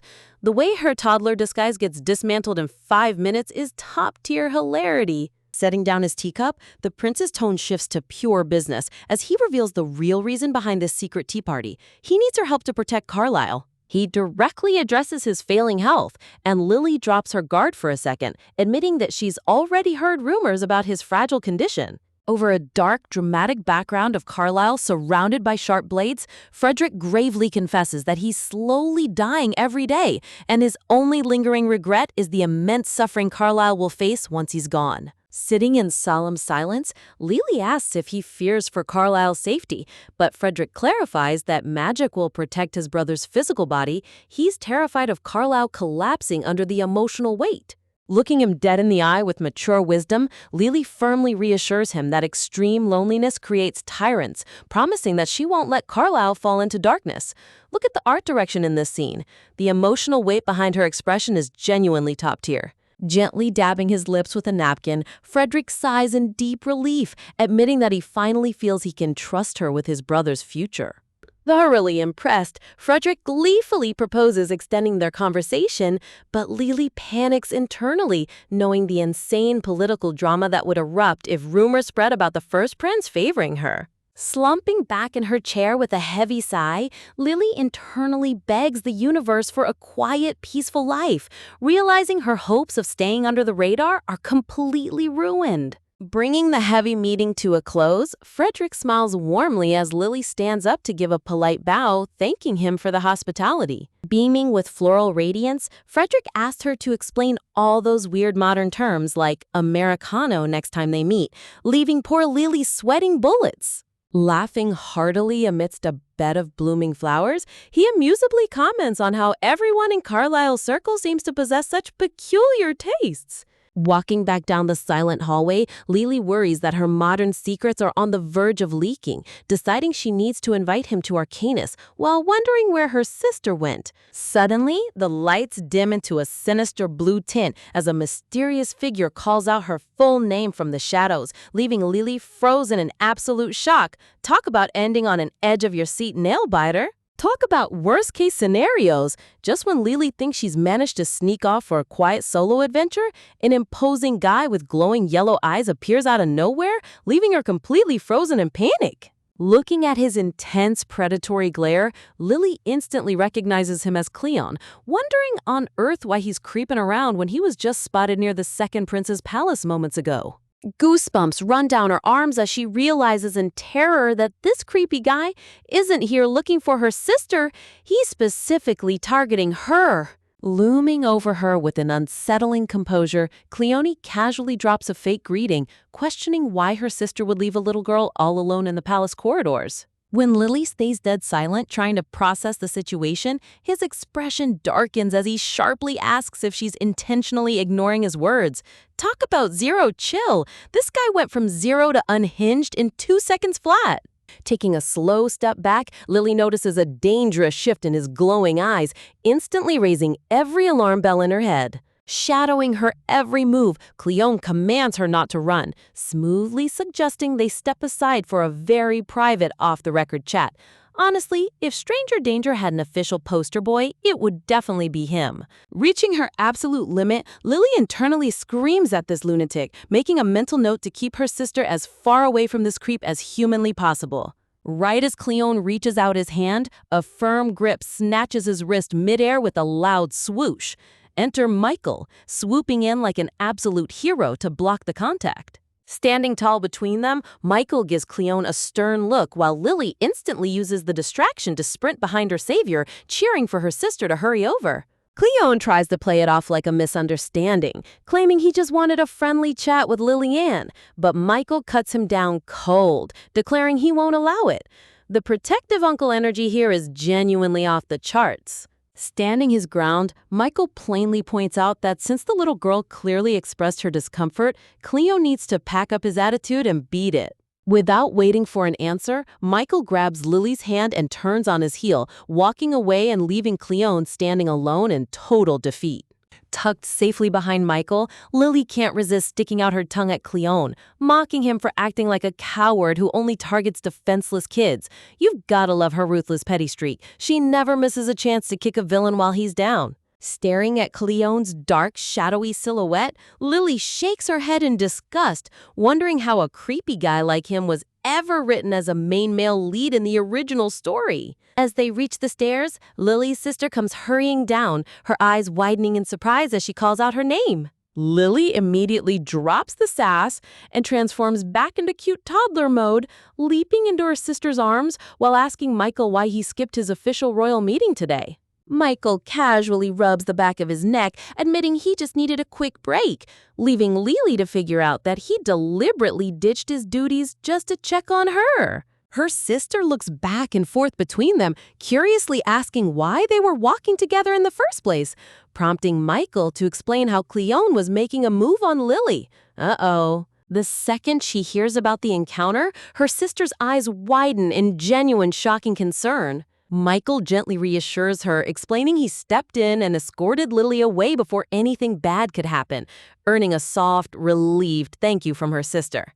Playing the part of a perfectly mannered young lady, Lily drops a dramatic full bow, warmly thanking her Uncle Michael for saving the day. Her sister bursts out giggling at the overly formal bow, teasing Lily for using such an outdated, dramatic greeting that nobody even uses anymore. Catching Michael slightly off guard, a faint blush creeps across his face as he softly stammers out a polite reply. The subtle romance crumbs the author's dropping here are top-tier visual storytelling. Later that evening at the grand dining table, news of the incident spreads fast as her sister briefs Cedric on how Cleone tried to corner Lily earlier. Sitting across the lavish spread, Cedric freezes mid-bite in utter shock, demanding to know what happened while her sister explains how Michael saved the day just in time. Letting out a tense breath, Cedric mutters that it's a huge relief, though young Joshua sitting beside him looks completely clueless about why everyone is acting so tense. Her sister reminds Lily to be way more cautious from now on, while Cedric eagerly chimed in that she can call on him anytime for protection. Meanwhile, poor Lily is already slumping over her plate, dying of boredom. Brainstorming a genius distraction, Lily suddenly perks up and innocently asks why her sister and Cedric don't go take a romantic stroll outside together since the weather is so nice. Her sister blushes and assumes Lily wants to join them, but Lily violently slaps the table, yelling that she meant for just the two of them to go alone. Talk about being the ultimate wing woman, she is pulling out all the stops to push her favorite ship forward. Right on cue, little Joshua hops out of his chair wanting to tag along too, only for Lily to physically grab him and shove him back into his seat with terrifying speed. Looming over Joshua with a sweet yet absolutely terrifying smile, Lily unleashes an intense aura, aggressively reminding him that he promised to play the piano for her. Switching to full mind control mode, Chibi Lily gets right into his face, hypnotically chanting the word piano over and over until it gets burned into his brain. Completely broken under her intense peer pressure, Joshua numbly agrees, while Lily cheers happily and announces to the table that she'll be staying behind to play with him. Left completely alone at the table, Cedric and her sister sit in awkward, heavy silence, both of their faces turning bright red as they realize what Lily just pulled off. Surrounded by a sudden blooming romantic aura, the two of them steal shy glances at each other. Honestly, give Lily a promotion because her matchmaking skills are absolute perfection. Cut to the music room, where delicate hands begin pressing down on the piano keys, floating soft musical notes into the warm air. Slumped over the piano like a tragic hero, Joshua gloomily mumbles about how much he actually wanted to go outside, while Lily casually sips her tea, asking if music isn't super fun. Trying to keep him occupied, Lily asks if he wants her to play a tune or switch to another game, but Joshua just pouts and keeps striking random keys. Out of nowhere, Joshua slams his hands down and throws a full toddler tantrum, shouting at the top of his lungs that he demands to go outside right now. Internally sighing, Lily realizes she's hit Joshua level 2 stubbornness, so she resorts to extreme blackmail by threatening to kiss his cheek if he doesn't behave. Joshua stops dead in his tracks and blinks in chibi confusion, stubbornly calling her bluff and claiming she wouldn't actually dare do it. Lily chuckles wickedly and upgrades the threat to 2 kisses later on, causing Joshua to instantly panic, hop off his bench, and declare he's going for a walk instead. Marching straight toward the heavy double doors, Joshua stomps out into the hallway while Lily skips right behind him, asking if he's really going out there. Standing side by side, Lily flashes a dazzling, innocent smile, looking like the sweetest kid in the world while secretly plotting her next move. Realizing she can't let a wild kid wander around the dangerous palace grounds unsupervised, Lily gently asks if they can just play inside, but Joshua gives a cold, hard rejection. Next thing you know, both of them are crouching low inside the garden bushes like stealthy undercover spies. Joshua points through the leaves, noting that his uncle is standing right there, while Lily internally panics, realizing Cedric is about to ruin her perfectly planned romantic date between him and her sister. Refusing to let her hard work go down the drain, Lily grabs Joshua's arm and begins dragging him backward, declaring herself the righteous guardian of love. Looking back at Joshua's blank expression as she pulls him along, Lily breaks into a nervous sweat, wondering why every single guy in this royal family has to be so unbelievably difficult. Picture finding your sister having an intense midnight confrontation in the garden while you're hiding in the bushes like a complete ninja. Lily peeps through the leaves as her sister confronts Cedric about his weird, distant mood lately. Her sister presses him, asking if he's still salty about her meeting Michael, but Cedric drops a heavy bomb, claiming he has zero right to complain since he's not even her real fiancé. Sensing his deep insecurity, her sister closes the gap between them, reaching out to break the awkward tension before things spiral out of hand. She reminds him point blank that her past with Michael is completely dead and buried, but Cedric just stares at the ground, muttering that Michael isn't the issue here. Under the moonlight garden, Cedric finally breaks down, admitting out loud how utterly terrified he is of losing her. He confesses that what started as a selfless desire for her happiness slowly turned into possessive greed, and it's practically eating him alive inside. Tears stream down his face as he chokes back his pride. Honestly, seeing the strong male lead cry like a baby hits right in the feels. Looking right into her eyes with raw vulnerability, Cedric admits he doesn't know how to act normal around her anymore when his chest is bursting with love. The heavy silence hangs in the air as the starry night sky frames their intensely romantic standoff. Refusing to let him drown in self-doubt, her sister steps right into his personal space and tells him to answer one simple question. She looks straight up into his teary eyes and pops the ultimate question: does he actually love her or what?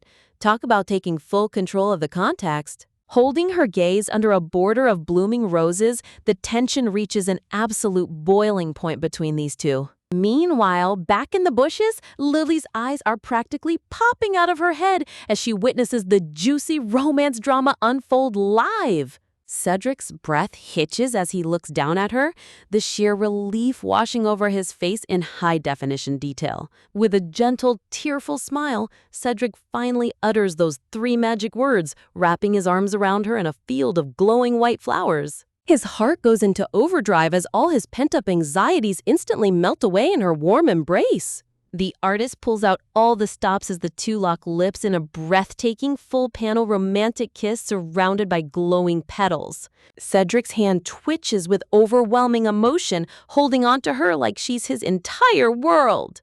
The camera pans back to reveal a majestic, starry night kissing scene that deserves a spot in the Webtoon Hall of Fame. Watching this masterpiece unfold, Lily loses her absolute mind in fangirl excitement, while trying her best not to scream and ruin the moment. Turning into a chaotic chibi gremlin, Lily aggressively grabs little Joshua's head, ordering him to take notes and grow up to be as suave as Cedric.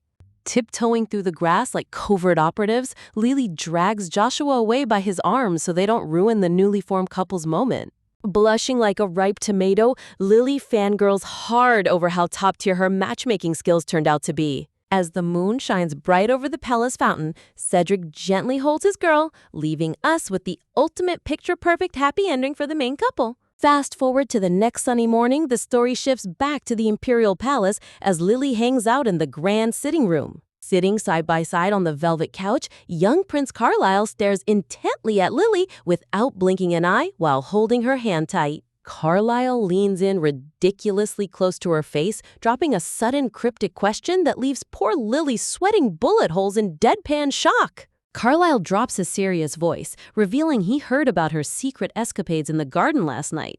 Lily's face goes completely pale as Carlisle mentions her running into his brother, prompting her to burst into the most awkward, fake laugh ever. Flailing her arms like a windmill, Lily frantically makes up excuses, swearing she was just bored out of her mind and definitely didn't steal anything. Carlisle just stares at her with his intense red eyes, totally unbothered by her chaotic performance. Wearing an unexpectedly mature expression, Carlisle sighs and admits he needs to stop calling her out like this. He drops his head slightly, confessing that his own selfish desire to keep her close might end up putting her in serious danger. Lily instantly remembers Cedric's emotional breakdown about how greed consumes a person's heart. Realizing how deeply Carlisle actually cares for her safety, Lily's blue eyes widen in genuine surprise and sympathy. Snapping out of her trance, Lily frantically waves her hands around, trying to shatter the serious mood before things get too heavy. Carlisle explains the ruthless political game, warning her that dirty rumors will spread if people think she's playing both sides with the Imperial brothers. Looking at the lavish tea spread between them, Carlisle pouts slightly, admitting he's genuinely worried about her safety among the high nobility. Lily puffs out her chest with ultimate confidence, reminding him that her family is stacked with powerhouse fighters and elite allies. She proudly boasts that she's going to learn high-level magic super soon anyway, so nobody in their right mind would dare mess with her. But Carlisle isn't having it. He scoots closer, grabbing her hands tight, and possessively commands her to stay far away from his brother regardless. Lily blinks in shock at his intense tone, firmly reminding the young prince that she chooses her own friends, thank you very much. Chibi Lily breaks down her golden rule. She hangs out with people she likes, avoids people she doesn't, and no cute royal boy is gonna boss her around. Carlisle's cheeks flush bright pink as he softly mutters that she's the only one for him, admitting his possessiveness is his own form of greed. Lily's brain short-circuits from the sheer secondhand guilt, turning into a panic-stricken chibi mess. Desperate to escape the romantic tension, Lily frantically flails her arms, shouting that she doesn't even like the first prince and begging to change the subject. Seeing her offer to show off her new magic trick, Carlisle tilts his head in curiosity, asking what kind of creature she can summon. Wrapped in a soft, dreamy flower background, Carlisle flashes a dazzling smile, tenderly holding her hands while reassuring her that she has him. Touched by his wholesome sweetness, Lily's heart softens as she gazes back at him with a warm smile. With a burst of magical light, Lily manifests a brilliant, glowing mana bird that swoops through the room, leaving little Carlisle cheering in utter awe. Talk about ending the day on a magical high note. Talk about a sudden shift from sweet tea time to wholesome fluff. Little Prince Carlisle looks up at Lily with those big, bright eyes, reassuring her that it's completely normal for a beginner to struggle with magic, but praising her for doing so amazingly well. Lily gives him a gentle, knowing look, telling him that with just a bit more practice, she'll be able to unlock her powers without needing any help, though she teases that he'll probably be sad when that day comes. Carlisle softly clasps her hand on the velvet sofa, looking dead serious as he drops the sweetest confession, admitting he actually wants her to rely on him so they can stay together for a long, long time. Okay, wait, why is this kid smoother at rizzing than 90% of adult main leads in manhwa? Man's playing the long game. After their heart-melting interaction, Lily steps outside to bid farewell, waving goodbye as Carlisle warm-heartedly sends her off from the palace steps. Clack! Lily settles into the luxurious velvet seats of her carriage, taking a deep breath after a long day of high society drama. But as the carriage starts rolling, the warm atmosphere instantly vanishes. Lily shivers as a creepy chill fills the cabin, her gut telling her something is wildly wrong. The moment the ambient lighting turns dark blue, you just know the plot is about to throw hands. Rattle, rattle. Out on the pitch-black road, the carriage speeds through the dark. Lily recalls how her sister originally greeted her when getting in, reasoning that if her sister couldn't make it, Cedric would have come instead. Shadows stretch across Lily's face as a terrifying realization hits her. This wasn't her usual carriage, and whoever is driving is definitely not on her side. Whoosh! Before she can even react, a dark magic portal opens up, and Lily reaches out in utter terror as a mysterious figure looms over her. Shocked to her core, her eyes widen in pure horror as dark energy suffocates the entire cabin.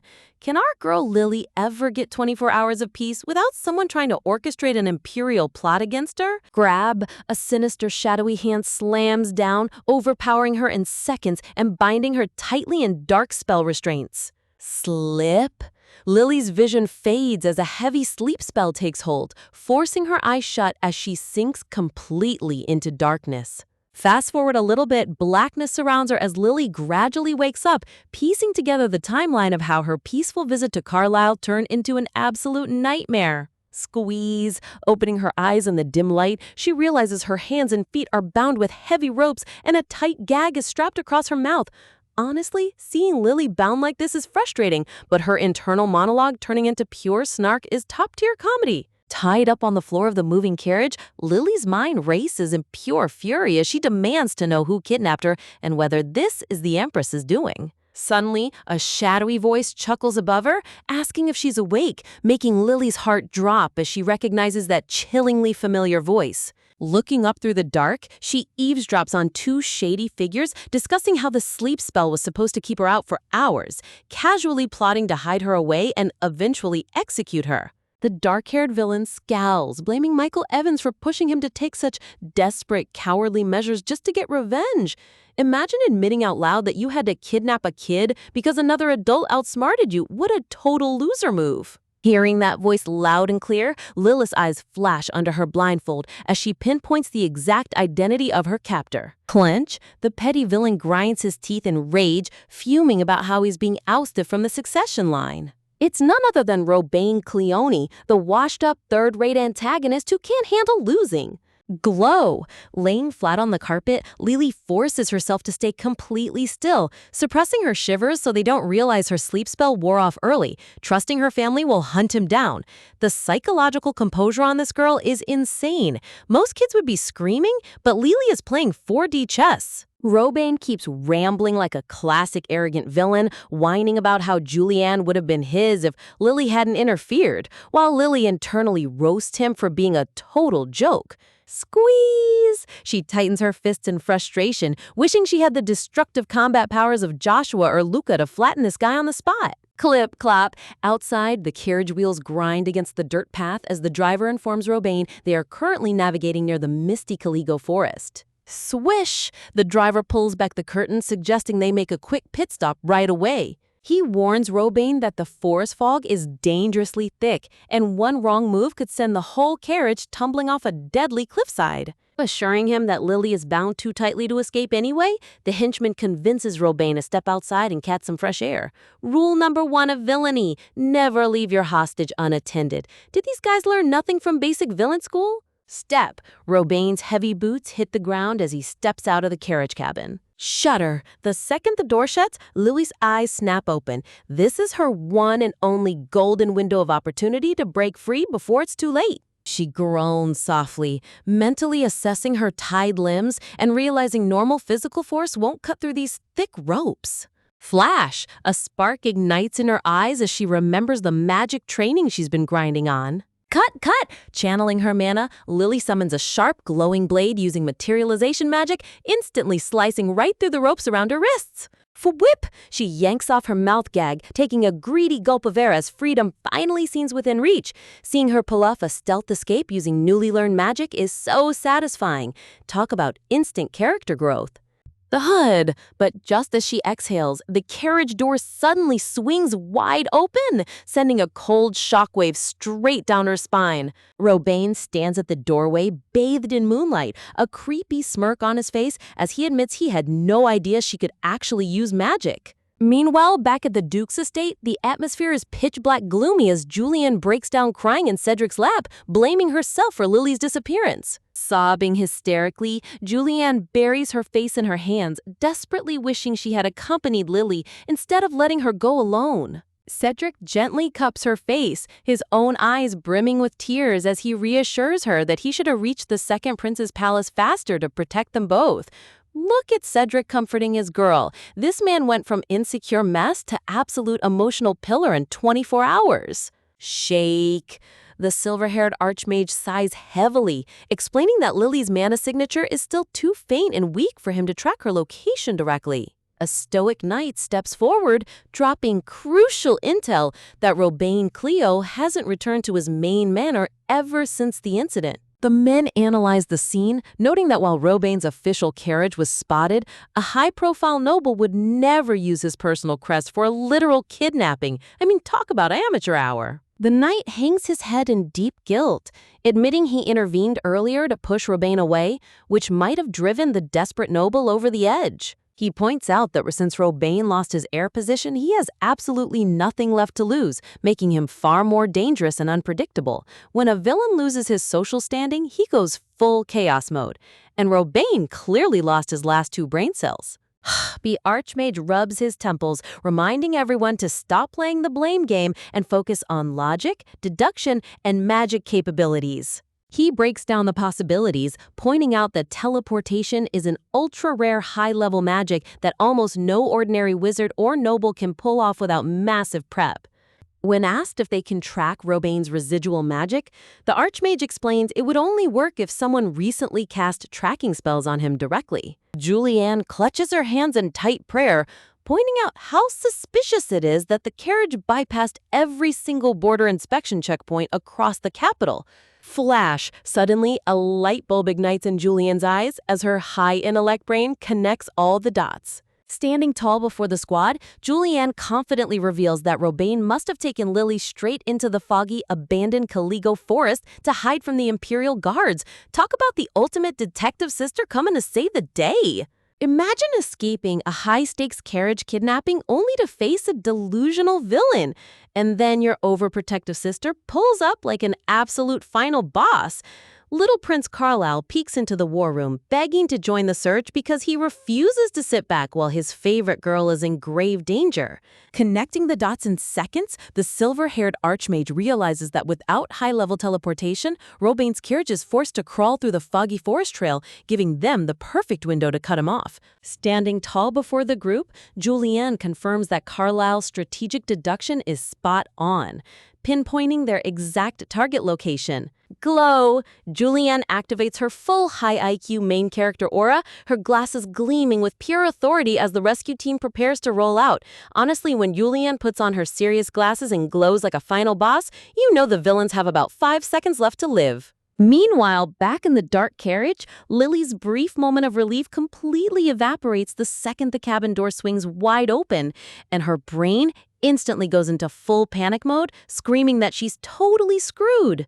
Burst, stomp, taking a blind leap of faith, Lily bolts straight out of the carriage into the pitch-black woods like an Olympic sprinter while the furious kidnappers scream for her capture. Dash! She sprints until her lungs burn, ignoring the villain bellowing angry insults behind her as she desperately tries to disappear into the fog. Shine! Suddenly, a shadowy henchman cuts off her path with a glowing spell matrix, arrogantly smirking that her little escape ends right here. Lily freezes, her mind racing to find a way out. These grown men really brought high-tier magic circles to hunt down an 8-year-old? Talk about an absolute skill issue. Szzz. Refusing to go down without a fight, Lily channels every drop of mana in her small body and roars out her materialization spell, unleashing a massive shockwave of magic. Thud! The henchman gets blasted flat on his back, leaving Lily standing in absolute shock that her emergency combat magic actually worked. She She doesn't waste a single second, forcing her tired legs to keep moving through the dark forest path. Flump! But her body hits its absolute limit, crashing onto the dirt grass as she realizes she drained every last drop of her magic reserves. The mana burn backlash in this magic system is no joke, but credit where it's due, Lily just soloed an adult guard with zero battle training. Tremble! Hiding under the shadow of a massive tree, Lily curls into a tight ball, trembling in sheer terror as tears stream down her face while whimpering for her sister. Teary, her eyes fill with heavy tears, completely heartbroken and scared as the freezing forest darkness surrounds her. Shudder. Thud. But just as hope completely fades, an ominous dark shadow drops down from above, a chilling voice echoing through the woods announcing that hide-and-seek is officially over. Swish! Robane aggressively grabs her wrist, his face twisted in a creepy smirk as Lily gasps in pure horror. Look at Robane acting like a criminal genius when all he did was corner an exhausted kid who ran out of mana.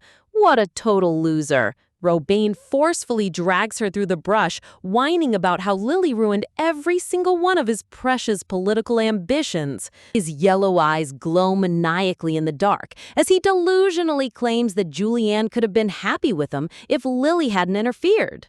Rage. Lowering his voice to a dark, venomous hiss, he tells her that she brought this terrible fate entirely upon herself. Glare? Instead of cowering, Lily's eyes flash with furious rage as she screams right back, telling him to stop talking trash because no one could ever be happy near scum like him. Lily's absolute refusal to back down, even while held hostage, is top-tier protagonist energy. She really said, "I'm roasting you even if it's the last thing I do." Robane loses his cool completely, gripping her arm violently as he yells that no one loves Julianne more than he does, while Lily tells him he's completely out of his mind. Remembering her knowledge of the original timeline, Lily recalls how this toxic monster neglected and tormented Julianne after forcing her into marriage. Dread. Lily drops a brutal truth bomb straight into his ego, exposing that he never loved Julianne. He was just obsessed with using a high-status woman to boost his own pathetic self-worth. Draw. Unhinged and humiliated, Robane draws a gleaming sharp dagger, wildly chuckling that killing her will still work to blackmail Julianne. Man pulled a lethal weapon on a child because she dismantled his fragile ego. The artist made his expression look utterly terrifying here. Thump thump, Lily's heart hammers against her chest in pure terror as Robane raises the cold blade, sinisterly threatening that it's going to hurt a lot. Flip! Suddenly, the heavy dark atmosphere shatters as a soft pink mist and gentle breeze sweep through the forest clearing. Out of nowhere, Julianne materializes and tightly wraps Lily in a warm, protective embrace, shielding her tiny body from the villain. Lily freezes in utter shock, tears overflowing her eyes as she realizes her beloved sister actually made it in time to save her. Julianne smiles down tenderly with teary eyes, gently holding Lily close while deeply apologizing for arriving a moment late. Whoosh! But the second Julianne turns her head toward Robane, her gentle sisterly aura instantly transforms into a terrifying pitch-black death glare. Bro, Julianne's instant switch from sweet older sister to literal demon lord of vengeance is the most satisfying moment in the entire arc. As the immediate danger subsides, a warm mental picture of their unbreakable sisterly bond fills Lily's mind. Smile! Framed by soft flowers, Lily's cute smile reminds us why everyone in the ducal estate is ready to take up a war to protect her. Whoosh! Wrapped in golden light, their deep connection shines through, proving no villain could ever separate them. Surrounded by blooming roses, the warmth between the two sisters brightens up the entire mood. The two share a beautiful, wholesome moment together, completely untouched by the dark schemes of their enemies. Fwhip! Lily gives a soft nod, knowing in her heart that with her family by her side, she never has to face fear alone again. She flashes a peaceful, dazzling smile as her exhausted mind gently drifts off into a safe, warm slumber. Gasp! Blink! Lily suddenly snaps awake with a sharp gasp, her wide eyes blinking in shock as she finds herself resting under a cozy duvet in her luxury bedroom. Fumble! She weakly twitches her fingers under the blanket, whimpering softly for her sister as the lingering terror still lingers in her head. Sting! A sharp wave of pain throbs through her entire body, making her cry out as every muscle aches from severe mana exhaustion. Waking up feeling like you got run over by a truck is the official price for using high-level magic as a beginner. Hold. Hearing her whimpers, Julianne immediately rushes to her side and holds her hands tightly, reassuring her that she's completely safe. Julianne gently touches her cheek, soothing her frantic thoughts and confirming that the entire nightmare is officially over. Tears stream down Julianne's face as she blames herself, tearfully promising that she'll never let anything put her in danger ever again. The door quietly creaks open as silver-haired Archmage Alan peeks inside, softly asking if the little patient is awake. Alan approaches her bed with a gentle smile, comforting her by revealing that all the villains were taken care of while she was sleeping. Nod. Alan politely asks if he can check her hand, and Lily gives him a small, obedient nod. Shine! Soft blue healing magic glows around her hand as Alan explains her physical wounds are healed, though her internal mana channels are severely strained. Putting a hand to his chin, Alan reveals that her raw survival instincts caused her latent magic potential to forcibly burst open to twice its original capacity. He narrows his eyes in intense curiosity, directly asking Lily if she was the one who cast that high-level magic during the escape. Before Alan can grill the poor kid with intense questions, Julianne steps in like a protective guard dog, telling him to back off and let her little sister rest. Julianne shutting down the Archmage's interrogation instantly is peak big sister energy. Rest always comes first. Ever wonder what happens when an 8-year-old accidentally unleashes high-tiered tactical magic? You end up in critical condition, surrounded by panicking archmages. Alan shakes his head in utter disbelief as he warns that forcing raw mana like that could have fried Lily's circuits permanently. Whoosh! Soothing blue magic swirls around Alan's hand as he checks her temperature, admitting that while she's safe, the massive mana drain is going to keep her bedridden for days. Twoosh! Gently placing his glowing palm on her forehead, Alan tells the sleepy little protagonist to get some rest, while promising to drop by every single day to supervise her recovery.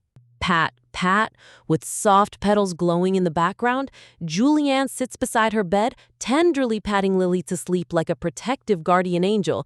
Seriously, after almost losing her sister, Julianne's full big sister mode is in overdrive. Chase the peace! Floating pink butterflies and soft light surround Lily as she drifts off into a cozy slumber, feeling completely safe for the first time since the kidnapping nightmare began. The camera pans out to show the grand ducal bedchamber, where Julianne refuses to leave her little sister's side even for a single second.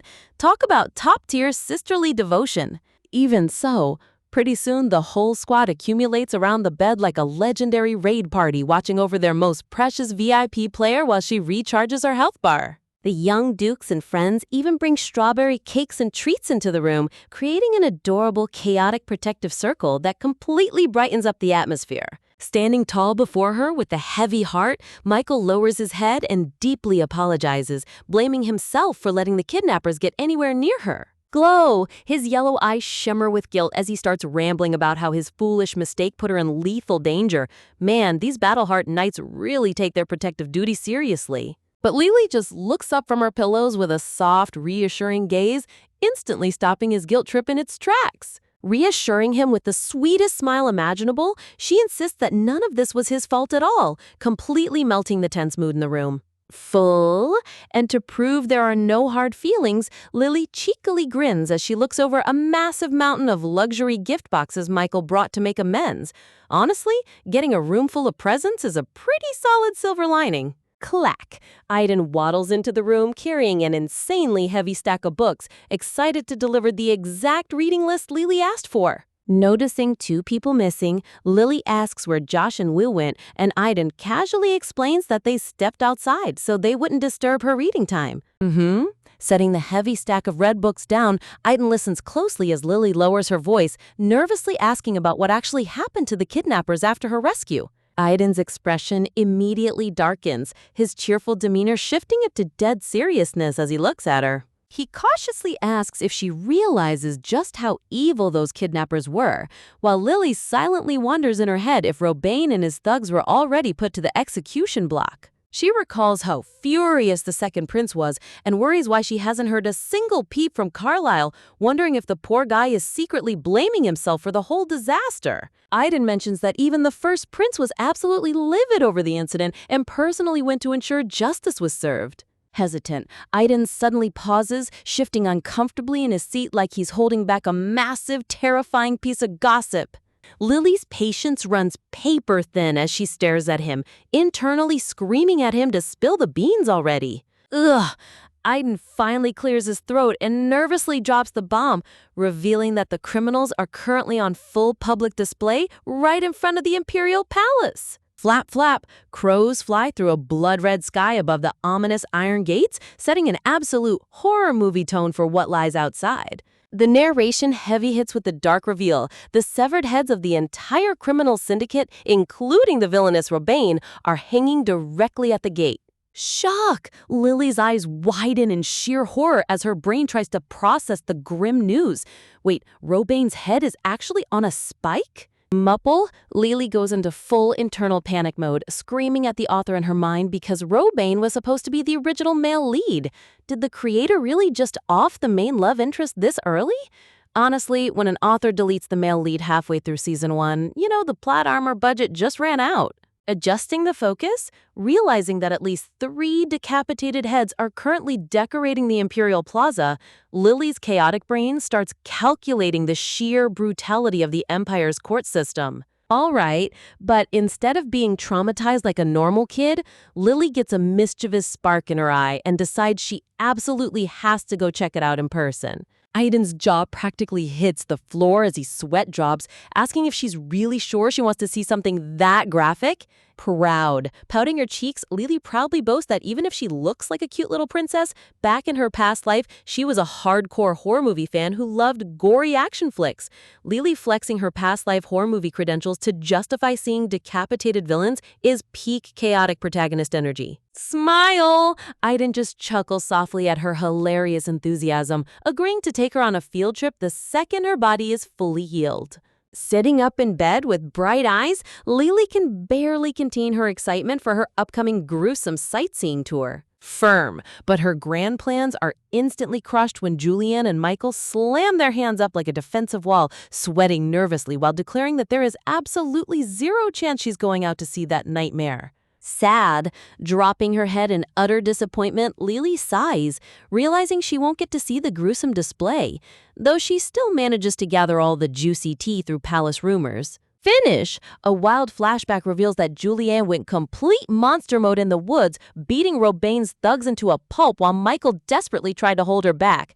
Once Robane was stripped of his noble title and disowned by his family, summary execution was the only fate left for him. Later on, Lily relaxes while reading a sweet letter from First Prince Freddie, smiling to herself as she realizes the royal family is completely smitten with her. Scrunch! But her cheerful mood instantly turns sour as her face contorts into a wrinkly potato expression, wondering why Carlisle still hasn't sent her a single message. Scuff! Josh wanders into the room and roasts her on the spot, calling her out for her wrinkly potato face, which leaves Lily yelling in confusion over where these kids keep picking up such wild insults.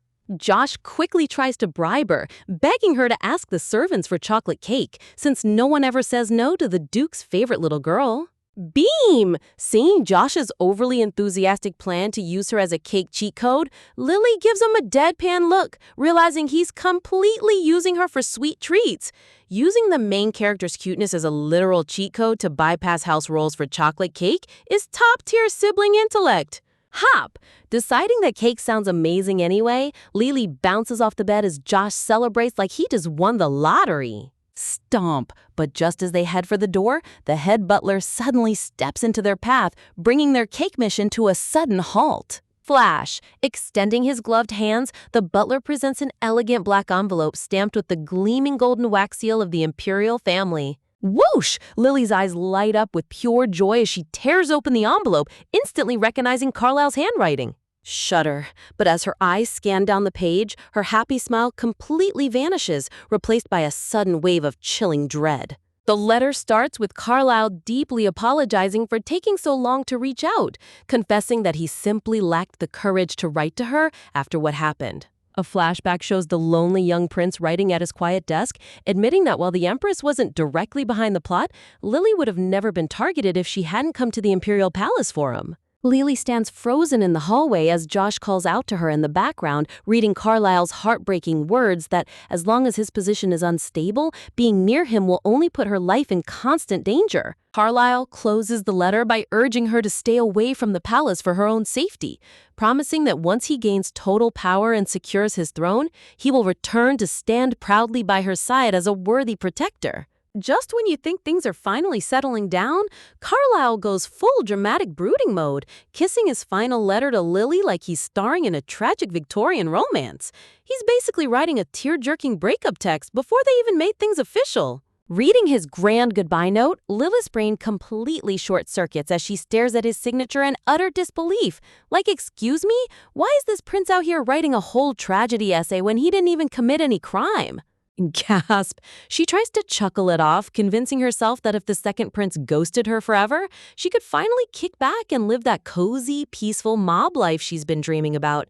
Meanwhile, Aiden is standing right there, giving her the ultimate side-eye. Aiden doesn't hold back for a single second, looking at her contorted, stressed-out face and calling her a literal wrinkled potato.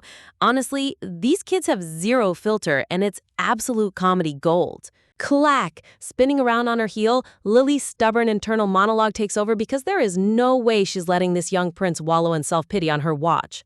Marching down the hallway like a tiny commander on a mission, she dumps her cake plans instantly and declares she's storming the palace. Seriously, you know the stakes are sky high when a toddler turns down free chocolate cake. Bam! She throws open the heavy double doors with enough force to shock the entire room, proving that when Lily makes up her mind, nobody in this kingdom is safe. Raising her arms like she's rallying troops for a raid boss, she screams at her siblings that they are riding out to the royal palace right this second. Step, walking hand in hand with Julianne towards the courtyard, Lily knows deep down that if she abandons Carlisle now, that poor kid will lock his heart away in a dark tower forever. High up in the cold royal castle, Carlisle stares out from behind shadowy velvet curtains, looking like a lonely anime protagonist waiting for his redemption arc. Clop, clop.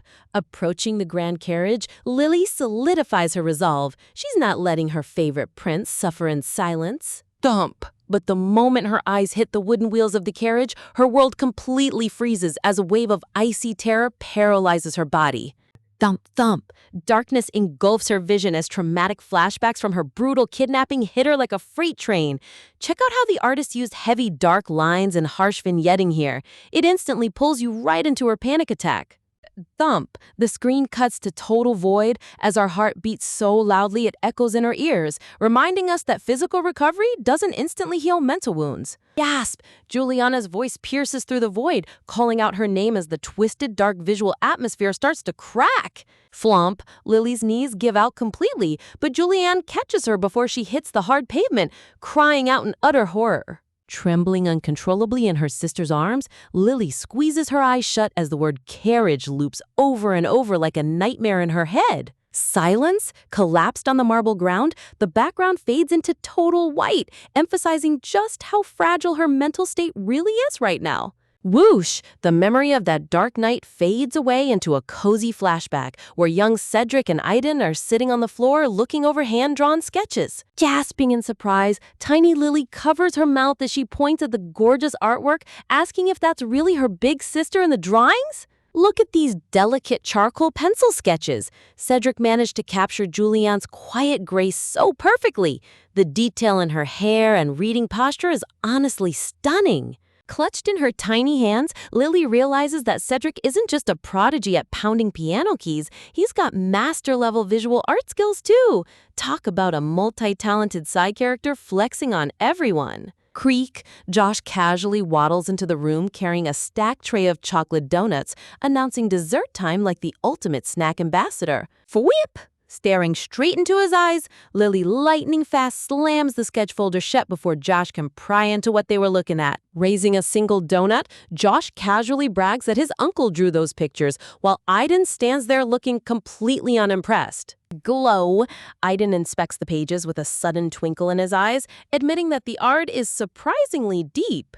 The page reveals a beautiful sketch of a young woman smiling brilliantly while cradling an ancient magic book to her chest. Pure, wholesome vibes. Lily's internal voice reflects on how she's come to understand familial love through Julianne, but true romantic affection still feels like an alien concept she just can't wrap her head around. Staring down at the paper with doubtful eyes, she admits to herself that romance sounds great on paper, but she doesn't actually believe in it.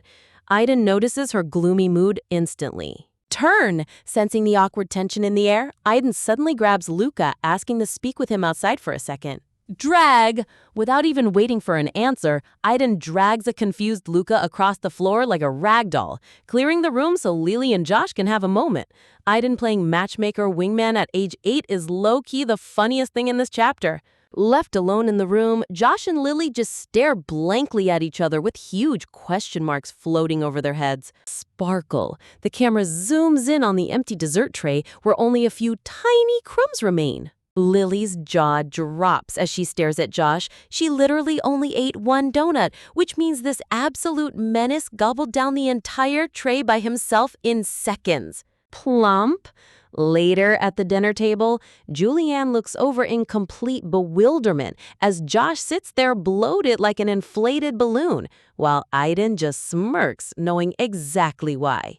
Hop, wanting to escape the awkward family feast, Lily leaps off her dining chair, thanking them for the food before the main dessert even rolls out. Shock, declaring that she refuses to eat sweets today, Lily leaves Julianne looking like her entire reality just collapsed. Rejecting dessert in front of an overprotective big sister is basically an act of war in this household. Rush. Sneaking through the royal gardens under the golden sunset, Lily tiptoes toward the carriage house, determined to face her trauma on her own terms. Phew! Taking a deep breath, she puffs out her chest and reminds herself that even if she looks like a toddler, mentally she's a battle-hardened adult who can handle anything. Flashbacks of dark, shadowy figures chasing her through terrifying woods flash in her mind, but she suddenly snaps back to reality when a voice asks what she's doing out here. Swirl.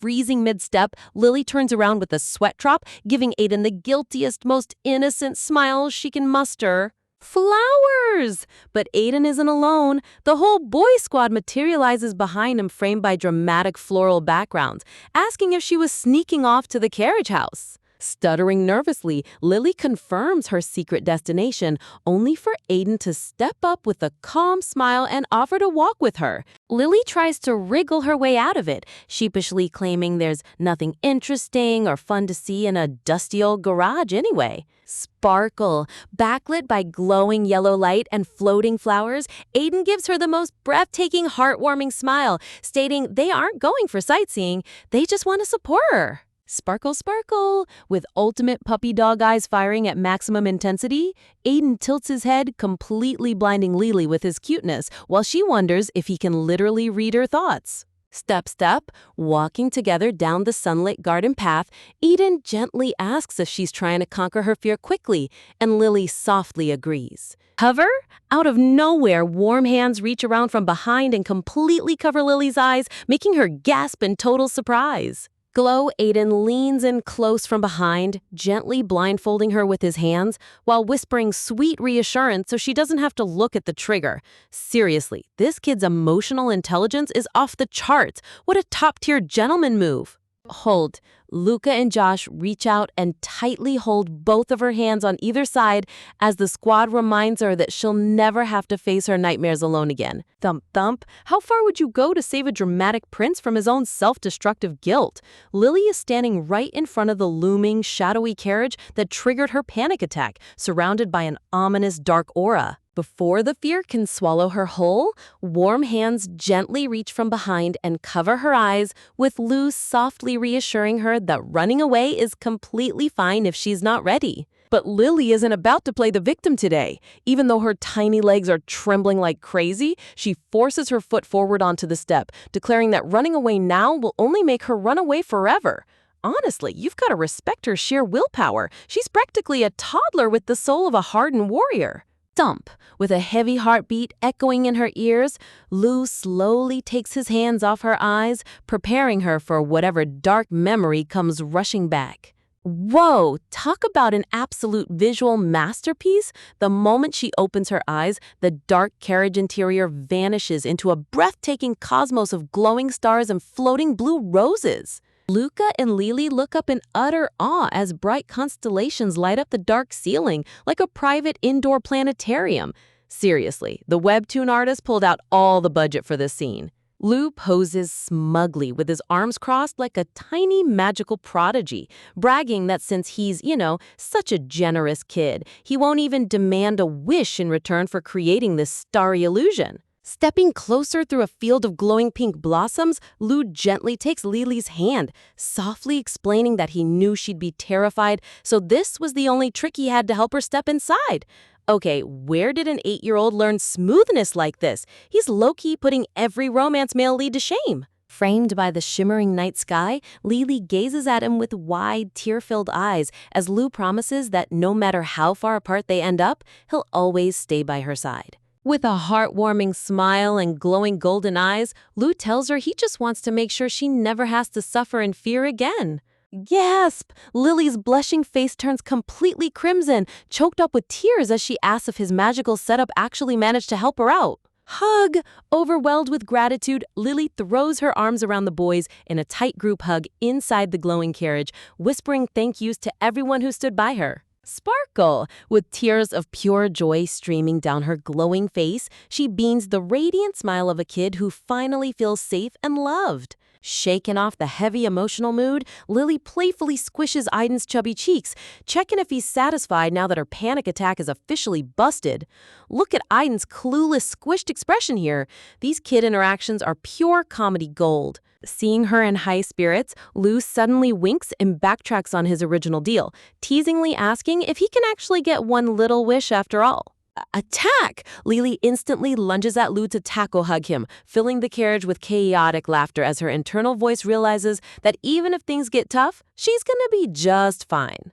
Glow, surrounded by delicate pink roses and sparkling lights, Lily reflects on how much her life has changed now that she's surrounded by genuinely caring people. A dark transition panel shows Chibi Lily walking down a lonely forest path, acknowledging that even if these sweet childhood bonds disappear in the future, whoosh! Standing beneath a magnificent shooting star sky, she solidifies her resolve, knowing deep down that she's strong enough to face whatever comes next. Flashback frames highlight Carlisle's brooding silhouette at his quiet desk, reminding Lily that it's her turn to reach out a helping hand. Step. Taking a confident step off the carriage platform, Lily sets foot onto the grounds of the royal palace without a single trace of fear left.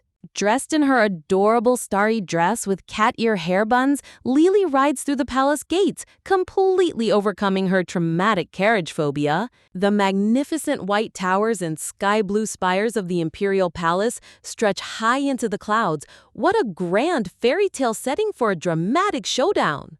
But the second Lily reaches the inner hall, her adorable little face twists into an intense, angry pout that means absolute trouble. Rumble, standing in front of the grand golden doors, 2 elite royal guards in red uniforms are sweating bullets as this tiny pastel toddler glares at them like a raid boss. Seriously, these poor guards look like they're facing a mythical beast instead of a little girl. Bam! Raising her arms high in the air, Lily screams at the top of her lungs, demanding to know why on earth they aren't letting her inside. Swirl! Spinning around on her heel, she points her tiny finger right into the guard's face, interrogating him like an FBI negotiator. Sweating profusely, the terrified guard stammers out an apology, revealing that Carlisle gave strict orders to turn her away. Point. Lily doubles down with max-level emotional manipulation, yelling that deep down the guards are super worried about Carlisle too and know she needs to comfort him. She's literally using high-level psychological warfare on full-grown soldiers. You gotta love her energy. Sulk. Realizing her dramatic speech isn't breaking their orders, Lily pouts amidst the background of gloomy sunflowers, muttering that she needs to be by Carlisle's side right now. KKK. Suddenly, an evil genius grin washes over her face as she remembers the gentle pestering skill she learned from watching Aiden's relentless badgering. The poor guard trembles uncontrollably with sweat dripping down his chin, desperately trying not to break under her overwhelming pressure. Leaning in with hands on her hips, Lily hits him with a massive loophole. If she can't go inside, is there any rule against Carlisle coming outside to see her? Running, before the guards can even process her weird question, Lily dashes off across the marble hallway, shouting that since she's not stepping inside, nobody can stop her. Fie you! Stopping in the middle of the open courtyard, Lily takes a deep, calm breath, priming her lungs for absolute destruction. Shouts! She cups her hands and yells across the entire imperial courtyard, threatening Carlisle that if he doesn't come out right now, she will never see his emo face again. The guards and nobles look completely paralyzed in sheer embarrassment. Astonished, screaming at the top of her lungs, Lily declares to the whole palace that she'll ghost him for the rest of his life. Check out Juliane and Aiden's hilarious dot-eyes expressions in the background. They cannot believe she's pulling a full-blown public scene. Phew! Smug as ever, Lily nonchalantly folds her arms framed by flowers, casually giving the hidden prince a 60-second countdown to show up. Swish! Closing her eyes, she breezes through the main numbers and starts counting down by fractions of a second just to prolong her dramatic ultimatum. Peak! Right as she hits half of a second, the heavy golden door creaks open, revealing a hesitant, pale Carlisle peeking out from behind the frame. Run! Lily instantly breaks character and waves enthusiastically, while Carlisle steps out with bright red cheeks, grumbling softly that he told her not to come. Sneak off. As Carlisle awkwardly stammers that he didn't mean he hated her, the traumatized guards grab their chance and tiptoe out of the picture like ninja background characters. Honestly, those guards deserve a massive raise after surviving Lily's chaotic entrance. Lily steps up close and looks straight into his eyes, firmly reminding him about her letter, that the whole kidnapping incident was not his fault. Carlo blushes furiously, staring down at his feet as Lily points out that the villain Robane was an entirely unrelated monster who acted on his own. Crossing her arms, Lily scolds him for sending that tragic breakup note, asking if he has any idea how rattled and worried she was after reading his brooding words. Smile. Internally, Lily feels like she's successfully coaxed him out of his shell, until Carlisle drops his head and mutters that he still won't change his decision to keep away. Huh? Lily's eyes widen in complete shock as Carlisle's voice breaks into a quiet, heartbreaking whisper, confessing how terrified he truly is. Drip, drip, tears spill over Carlisle's eyelashes and splash onto the cold floor as the young prince breaks down, crying that hearing about her kidnapping nearly destroyed him. Tremble. Reaching out with a shaking hand, Carlisle tightly grabs Lily's fingers, admitting that his absolute biggest fear in the world is seeing her get hurt because of him. Holding his trembling hand with all her strength under the warm palace sunlight, Lily gently reassures him that it was never his fault, finally bringing peace to the prince's heavy heart. Picture this. You're standing face to face with a teary-eyed prince whose crimson eyes are literally overflowing with regret as he whispers that everything changes right now. Under the looming shadow of the royal castle, Carlisle tightens his grip on Lily's hands, desperately warning her that staying by his side will only drag her into an endless cycle of danger and chaos. Leaning in close, with tears glistening down his cheeks, the prince hits her with a heartbreaking question, asking if she truly has the strength to bear the painful burden of his cursed fate. Staring straight into her shocked blue eyes, Carlisle gently holds her shoulders, insisting that cutting ties now is the only way to shield her from future tragedy. Honestly, this dramatic martyr complex is reaching peak romance webtoon levels. Wipe. Carlisle softly brushes away his tears with his white glove, assuring a stunned Lily that this painful separation won't last forever, even as he prepares to push her away. Flashing a handsome, bittersweet smile against the backdrop of beautiful floral blooms, the young prince tries to lighten the mood by claiming this dramatic farewell isn't even the worst scenario for him. Slide. With a soft gasp, their fingers slowly slip apart in the dim light, sealing a temporary goodbye that neither of them actually wants to say. But Lily isn't about to let him play the tragic hero that easily.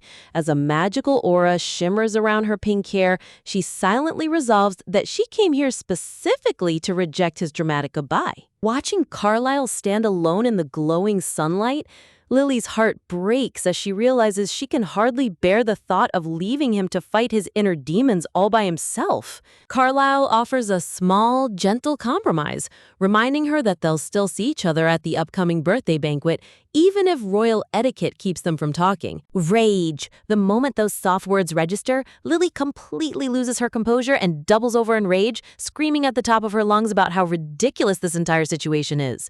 Seriously, seeing her go from emotional heroine to pure gremlin mode in 2 seconds flat is top-tier comedy. Pouting with her signature cat ear hair buns, Lily fumes internally, questioning why on earth she ended up looking like the clingy one when he was the guy who confessed first.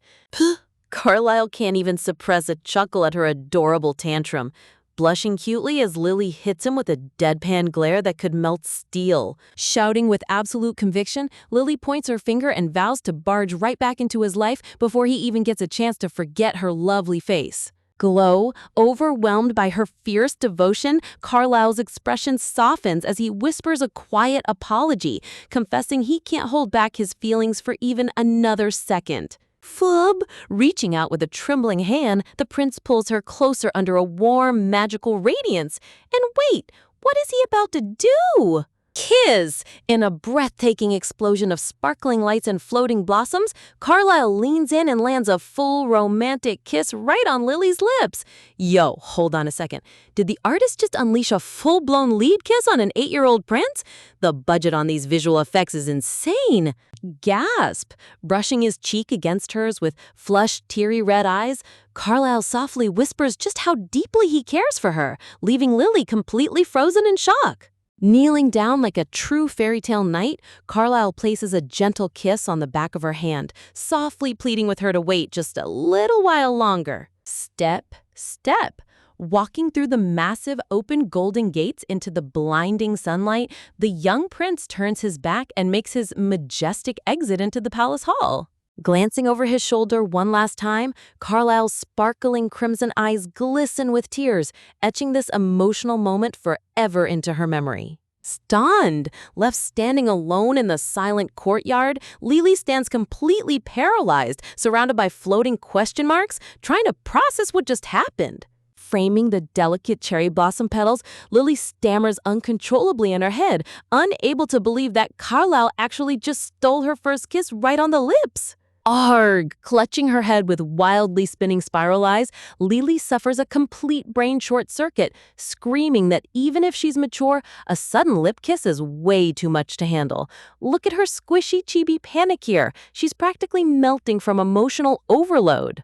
Dash! Stomping down the massive marble stairwell while fuming with rage, Lily convinces herself that Carlisle definitely ran away super fast just to dodge her incoming lecture. Swish! Autumn leaves flutter down from radiant red and gold maple trees as late summer fades, while Lily vows to get ultimate revenge the next time they cross paths. As months roll by and colorful leaves bounce softly across the bright blue sky, peace returns to the estate as if that chaotic kiss incident never even happened. Well, almost. Sigh. Lounging on a garden bench with a dramatic sigh, Lily complains that life has become way too peaceful, while blonde little Josh casually tosses a toy ball and warns her that sighing makes your face grow bigger. Shine! Striking a glamorous pose surrounded by glowing sparkles and roses, Lily proudly declares that even if her face gets larger, she's still gonna look absolutely gorgeous. A sigh.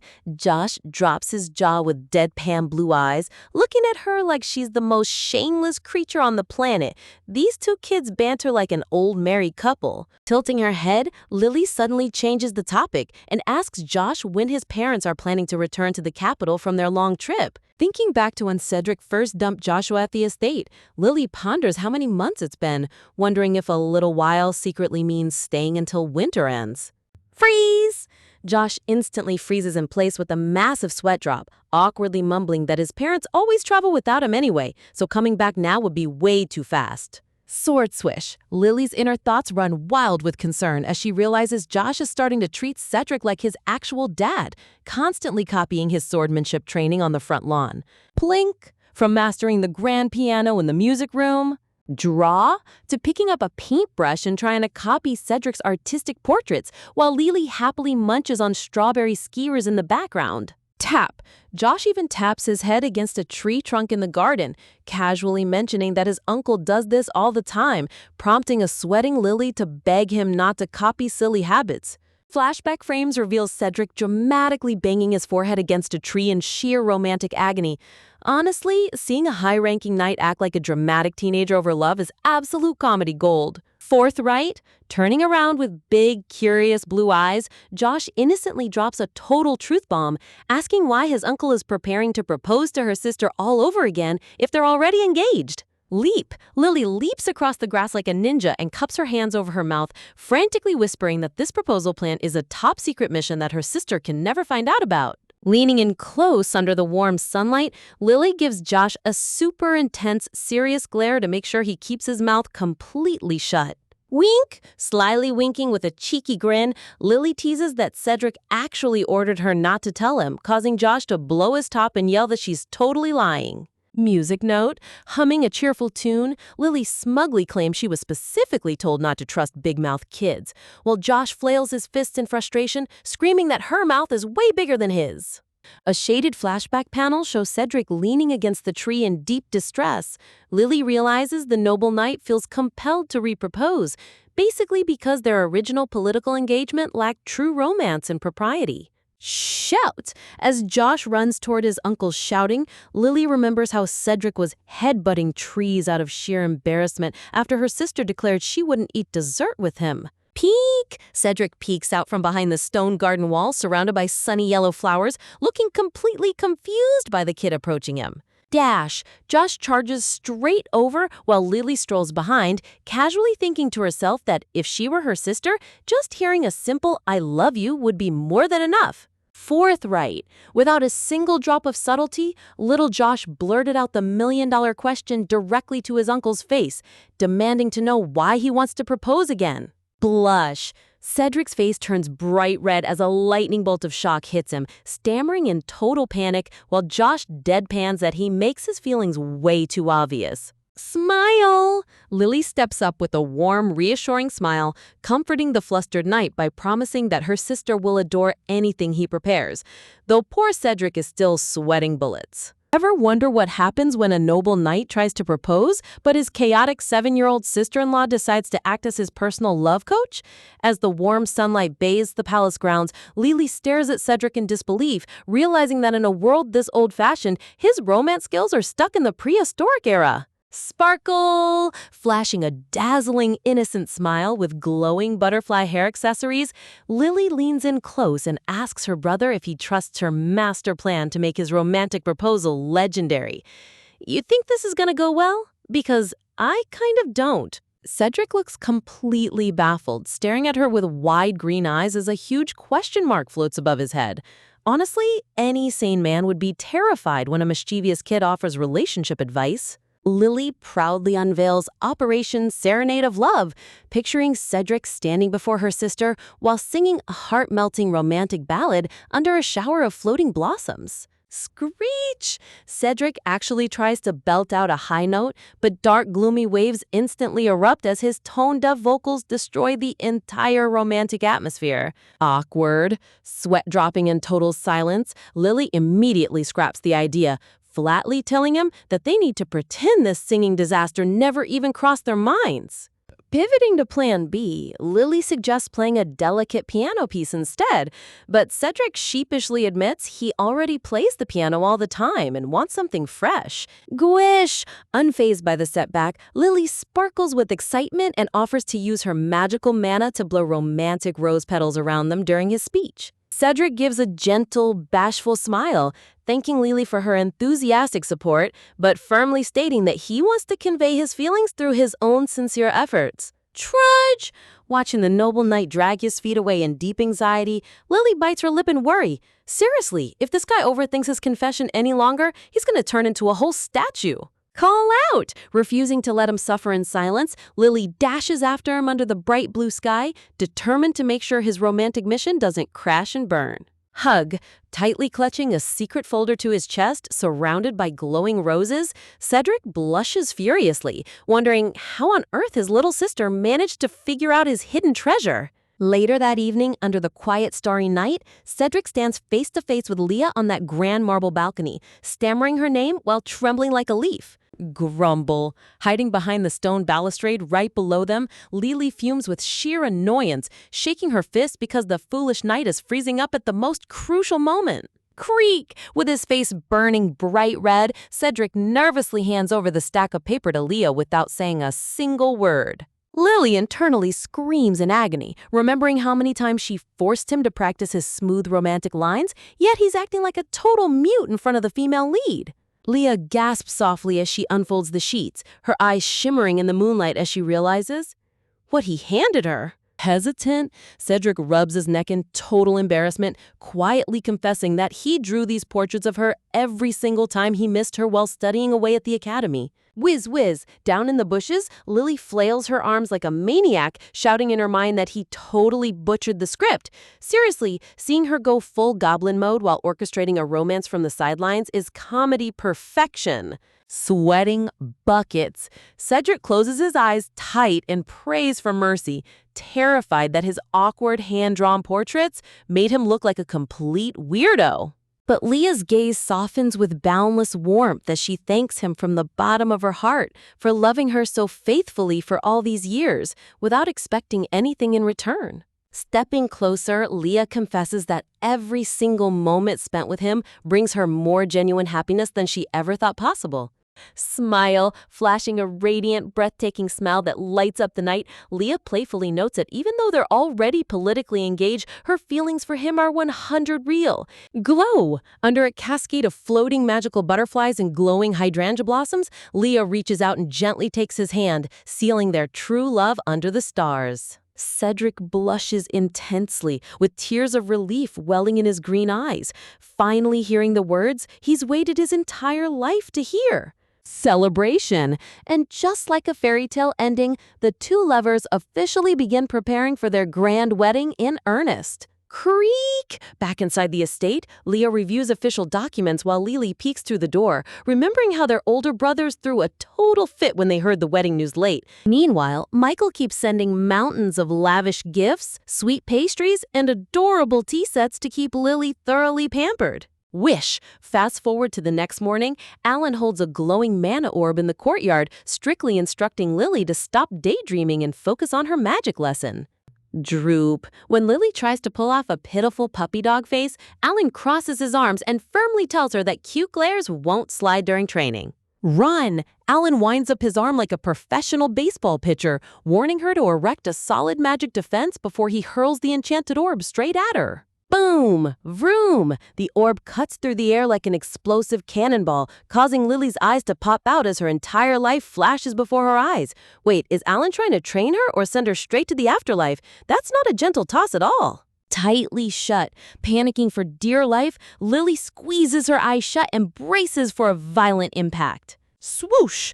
The moment the projectile makes contact, an impenetrable spherical mana force field erupts around Lily, leaving her standing completely unharmed. Sizzle! The enchanted orb bounces off her barrier with immense force, flying far away and smoking on the lawn while Alan points in absolute disbelief. Boom! Analyzing the magical feedback, Alan strokes his chin in shock, realizing that Lily's raw mana pool is so ridiculously massive that her shield acts like an automatic counter-artillery strike. Sparkle! Hearing that she's built different, Lily's eyes instantly transform into sparkling stars as she grins widely, declaring herself an absolute magical prodigy. Droop? Alan quickly rains on her parade, sternly warning her that wasting huge amounts of energy on basic shields will leave her completely drained when real danger strikes. Clap! Clapping his gloved hands together with a cheerful grin, Alan decides that's enough heavy training for today and officially calls for break time. Zoom! Lily dashes across the garden grass like a hyperactive rocket, leaving Alan chuckling at how fast her serious mood vanished the second free time was mentioned. Entering the main hallway, the distinguished head butler bows respectfully and presents Lily with an official sealed letter. Slide. Lily glares suspiciously at the pristine envelope, getting a dark, ominous gut feeling about who sent this letter. Tap. Inspecting her name written on the seal, Lily sighs in resignation.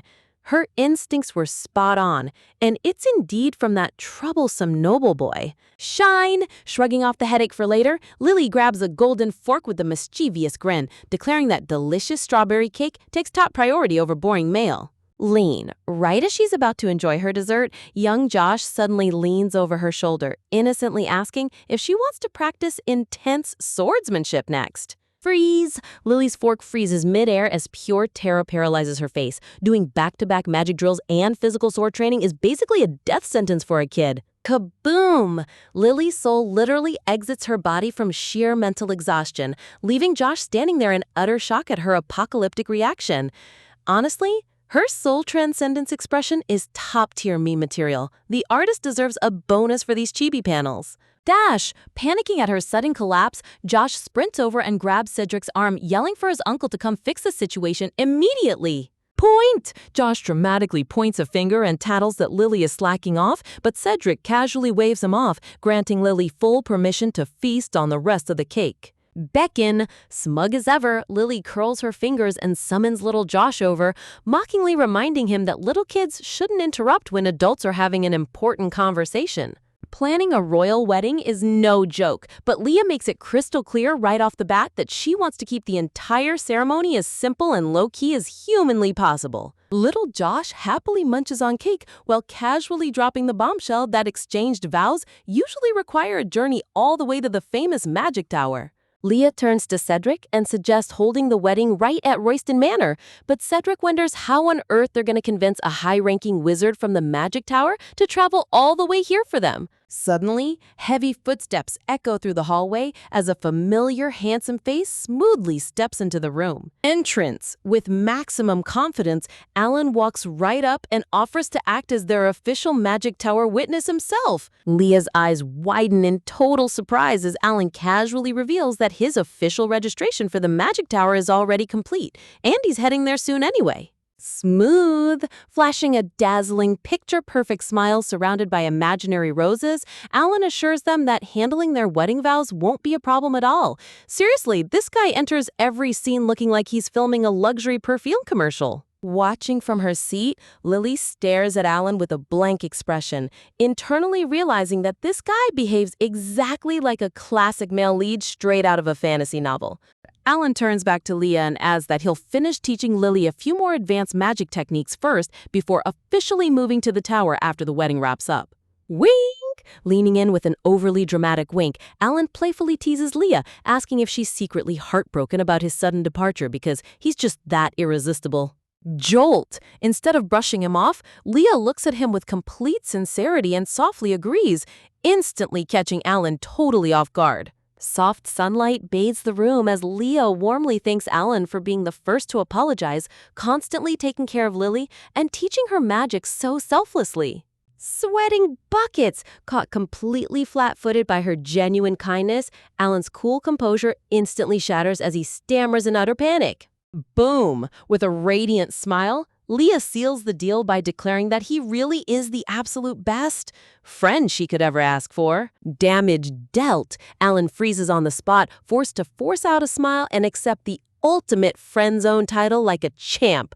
Whew! Press F in the chat for Alan, folks. That friend zone blow was so clean it should count as a critical hit. Tears! In the corner of the room, Lily internally wails dramatic tears for poor Alan, cheering him on to find a great partner somewhere out in the world.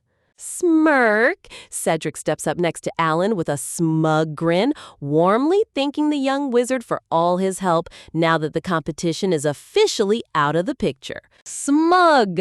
Alan flashes a quick smirk back, taking his loss with pride like the ultimate smooth operator he is. But the cheerful mood quickly disappears as Leah's expression darkens, confessing that their single biggest hurdle is still standing in their way. Dramatic close-up. Shadows fall over Leah's face as the tension in the room instantly spikes to maximum levels. Leah reminds them that custom dictates parents must attend the wedding, but her biggest nightmare is that her strict parents will use this chance to snatch Lily away back to their estate. Alan points out that Lily is already a magic-wielding prodigy, but Cedric confirms that Leah is terrified her toxic family will force Lily back into their miserable household. Overhearing the conversation, Lily sits quietly on the sofa, realizing that once her sister gets married, it really will be time for her to pack her bags and leave. A gentle, somber glow surrounds Lily as she privately sighs, feeling a deep pang of sadness at the thought of no longer seeing her beloved sister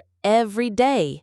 Alan turns to Leah and wisely advises her to stop overthinking and actually sit down and ask Lily what she wants to do instead of assuming the worst. Finally, someone in this manual uses basic communication skills. Give this man a trophy. Startled, realizing Alan is completely right, Leah turns around to speak with her sister, catching Lily completely off guard. Ugh, Lily gulps nervously, realizing the dreaded serious family discussion is about to happen way sooner than she prepared for. Fast forward to late that night as the full moon shines bright outside the grand estate windows. Tucked away in her quiet room, Lily sits at her desk reviewing a private report sent by Frederick, confirming that Carlisle is handling imperial affairs just fine. Glare. But as Lily keeps reading, her face twists into pure outrage as Frederick's letter detailed how he dramatically vomited blood during a royal luncheon just to gain her sympathy. Crumple. Fuming with sheer rage, Lily violently crunches the letter in her fist, screaming in her head about how manipulative this prince is being. Teary? Yet despite knowing it's a total guilt trip, Lily's eyes swell with unstoppable tears anyway because her soft heart just can't handle it. Seriously, this prince is playing 4D emotional chess with a 7-year-old, and hilariously, it's working. Flashback. A grand memory panel reveals the handsome prince sitting dramatically on his throne, writing letters and wishing for Lily to stay by his side forever as his only true confidant. Tears! Dabbing her eyes dramatically, Lily grumbles that the prince won this round, acknowledging his masterclass in emotional blackmail. Scribble? Accepting her fate, Lily grabs her feather quill and decides she has no choice but to write a polite reply back to him.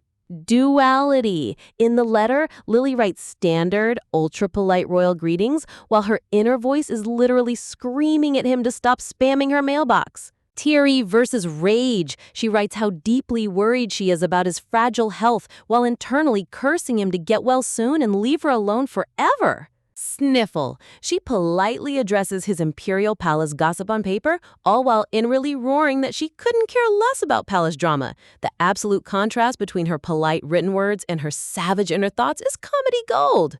Tap.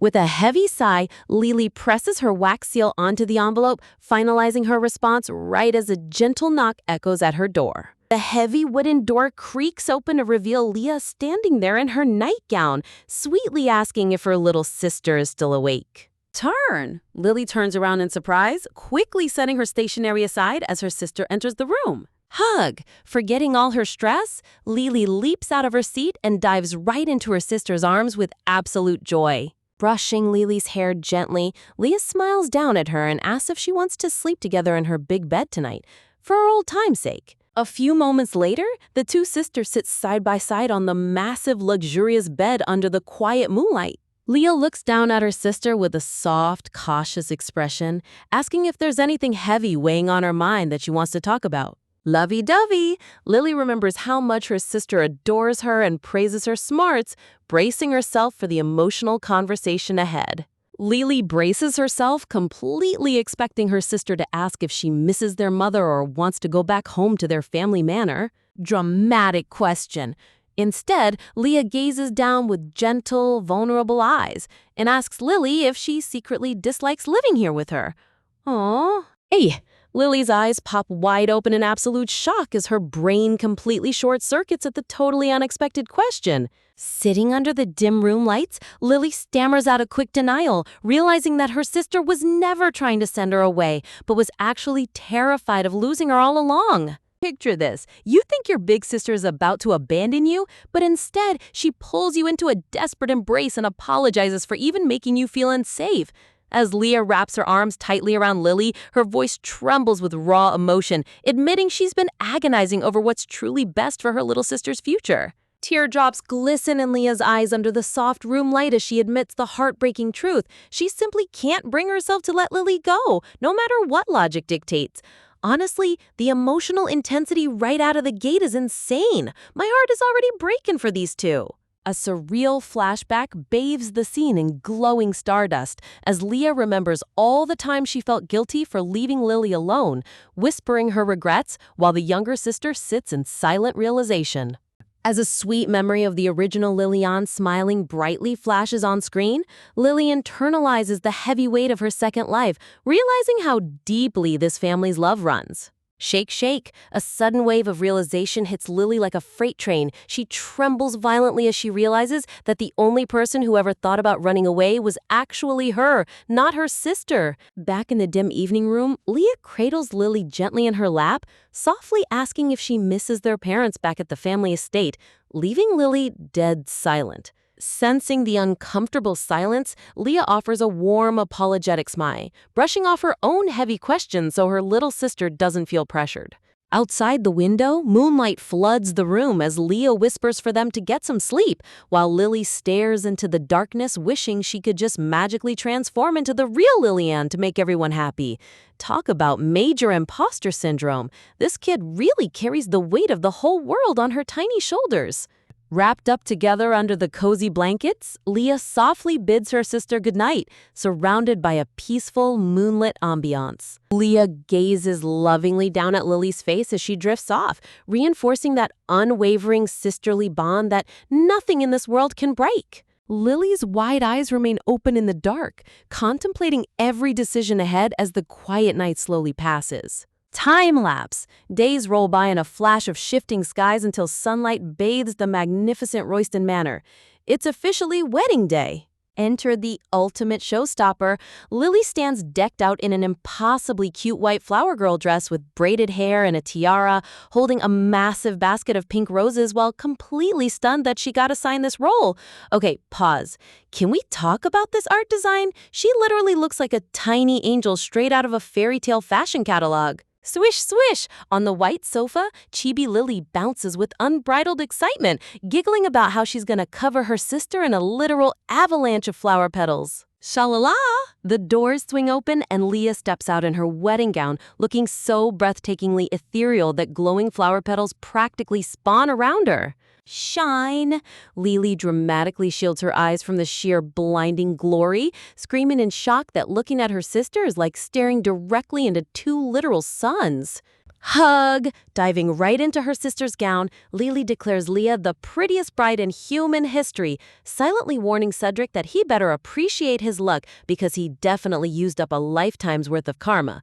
Lily's inner commentary on her future brother-in-law never fails to deliver maximum comedy. Knock, knock. A polite knock echoes against the grand wooden doors as a guest asks for permission to enter the bride's waiting room. Creak! The door swings open to reveal a stylish blonde woman peeking inside. It's none other than Mrs. Winston, Cedric's older sister. Mrs. Winston's jaw practically hits the floor as she gasps in pure disbelief, internally questioning how her goofball younger brother somehow managed to snag a literal goddess. Flashing a warm smile, Leah greets her future sister-in-law, but Mrs. Winston instantly grabs Leah's hands, apologizing on behalf of her brother's existence. Now that is some top-tier sibling rivalry right there. Apologizing for your brother before he even gets married is iconic. Lily steps up like a proper noble lady, sweetly introducing herself as Lillian and offering to guide Mrs. Winston over to Cedric's waiting room. Mrs. Winston waves her hands, clarifying with a warm grin that she actually came specifically to see the bride and brought a special delivery just for her.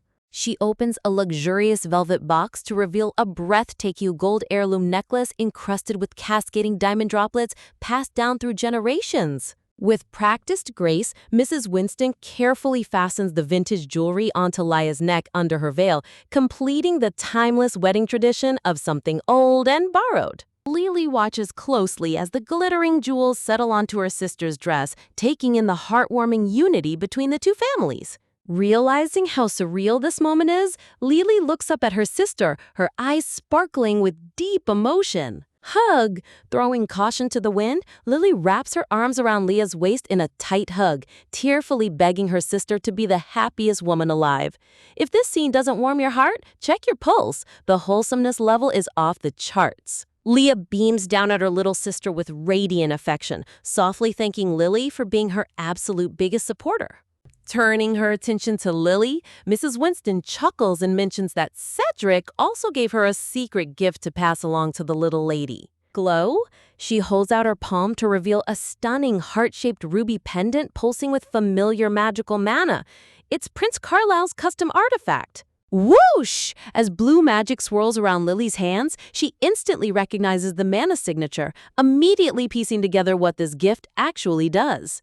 Lily quickly analyzes the magical property of the brooch, realizing it's a stealth device designed to temporarily mask her mana output so her parents don't realize how powerful she is. Sweat. A quick mental image of chibi Prince Carlisle shows him nervously sweating and making excuses, while Lily chuckles warmly, admitting she actually misses that dramatic prince. Glance.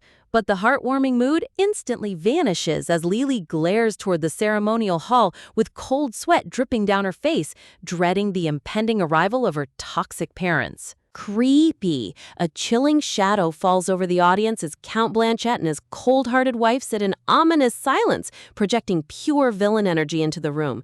Seriously, look at the artist's lighting here. The contrast between the bright wedding flowers and this evil aura is top-tier storytelling. Shiver. Lily turns around shivering in utter disgust, internally screaming at her mother's creepy, predatory stare, while young Aiden asks if she's feeling all right. Looking completely haggard, Lily sighs and asks where Michael is, to which Aiden casually replies that his uncle will join them during the reception. Ding! The grand wedding bells chime as Cedric and Leah stand side by side before the altar, facing Alan, who acts as the official witness from the magic tower. Oh, talk about a high-pressure wedding guest. Cedric stands tall in his crisp white military uniform, looking every bit the noble commander, as he delivers his firm vow. Alan turns his serene gaze toward the bride, addressing Julianne Blanchett directly under the sunlit arches. With divine grace, Alan asks Leah if she swears in front of all witnesses to love Cedric Royston for the rest of her life, to which Leah softly replies with complete devotion. Alan raises his hand, formally declaring as a high-ranking wizard of the Magic Tower that the two are now officially bound as husband and wife. Yes, smile! But right before concluding the ceremony, Alan suddenly stops with a mischievous, sparkling smile, declaring he has one small condition first. What? Lily's brain instantly explodes into pure chaos as her chibi face twists in utter horror, panicking that Alan is about to pull a dramatic objection speech right at the altar. Bro, Alan really waited until the absolute last second to drop a plot twist? The absolute audacity of this guy. Leah turns around gracefully to face the entire crowd, announcing that she would like to borrow this sacred moment to make one additional, no-negotiable vow. Bathed in brilliant light, the bride stands firm next to her groom and officiant, holding the entire room's attention captive. With a resolute and fiercely protective look in her eyes, Leah drops the ultimate bombshell. Her final vow is regarding the permanent legal custody of her little sister, Lillian Blanchett. Super shock. Lila's jaw drops to the floor as her eyes pop out in complete shock, realizing her sister just publicly declared war on their parents in front of the entire aristocracy. Cold. In the audience, Count Blanchett and his wife freeze on the spot, their faces darkening into icy fury as the entire room holds its breath. Talk about dropping a bombshell at the altar. Leah turns to the crowd and clarifies her non-negotiable vow, declaring that Count and Countess Blanchett must permanently transfer full legal custody and care of little Lily directly to the Royston family. Sitting glued to her mini chair in the front row, Chibi Lily's mind completely spirals in pure shock as she realizes her big sister just pulled off a high-stakes power move right in the middle of her own wedding ceremony. Gasp! The Countess practically chokes on her own breath, glaring furiously toward the altar and demanding to know if Leah has lost her mind, making such a ridiculous scene in front of the entire nobility. With an ice-cold sneer, the Countess tries to pull rank, reminding Leah that as of today, she is no longer considered a member of the Blanchett household and has zero right to meddle in her younger sister's upbringing. Smirk. Leah doesn't even blink, smoothly pointing out that since the marriage hasn't been officially declared by the officiant yet, she's technically still a Blanchette, and then turns the tables by questioning what right her mother even has to talk about parenting.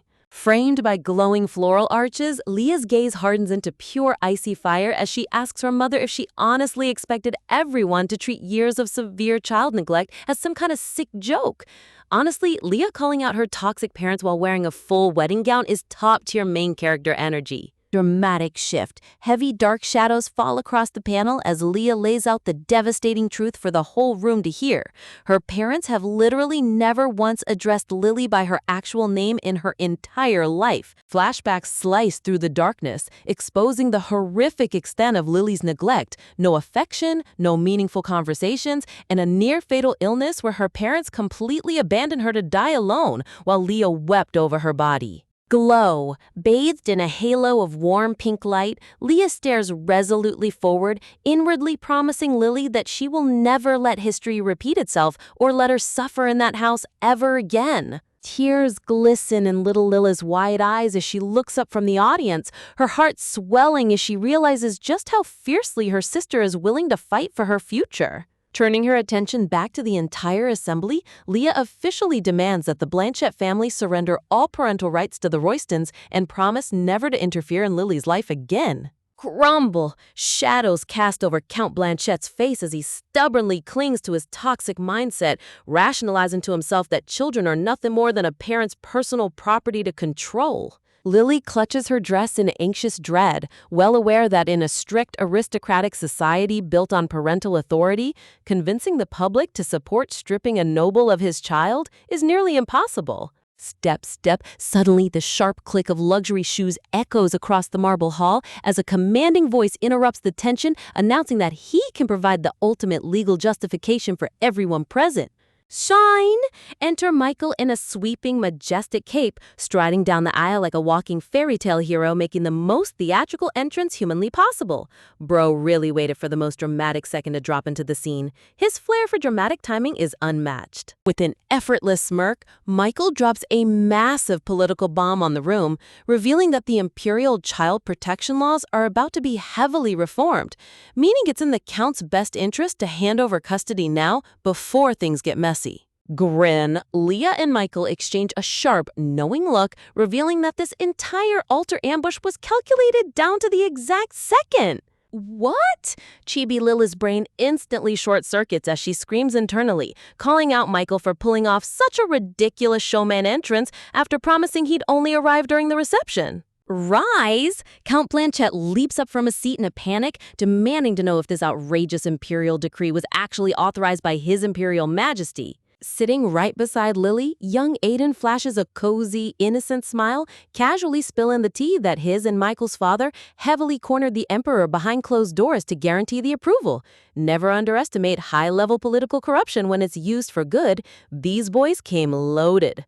Whispers ripple through the audience of stunned nobles as Leah turns toward the crowd with graceful humility, sincerely apologizing for creating a scene during her own wedding. With desperate sincerity shining in her eyes, Leah asks the guests to understand that putting her family's shame on display was her absolute last resort to save her little sister from a life of abuse. Thunder. Dark, suffocating pressure emanates from Count Blanchette as Leah turns her gaze back onto him, urging him to surrender custody immediately before what little remains of his social standing crumbles into ash. Cornered from every conceivable angle, Count Blanchette breaks out in a cold sweat and desperately scrambles for a way out, nervously asking if anyone has even bothered to ask little Lillian for her own opinion. Shout! Without hesitation, little Lily pops up out of her seat and shouts at the top of her lungs that her only wish in the world is to live with her big sister forever. Framed by delicate white blossoms, Lily's declaration seals the deal, proving beyond a shadow of a doubt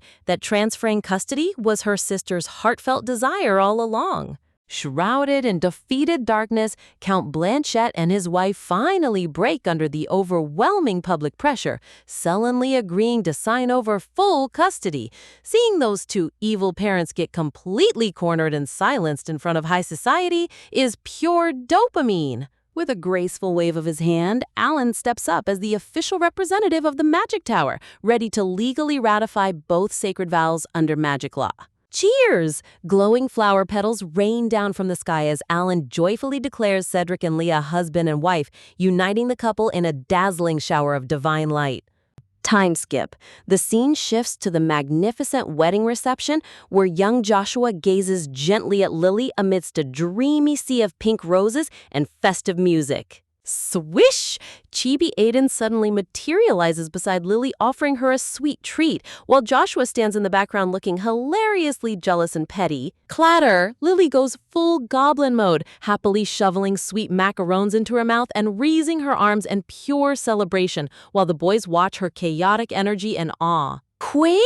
Joshua blinks in utter confusion with question marks floating over his head as the conversation suddenly shifts to his own parents' return. Nom nom, munching on a gourmet cupcake, Lily processes the news, realizing that with the Winston family back in town, Joshua will finally be leaving Royston Manor. I love how she's casually having a full philosophical realization mid-snack.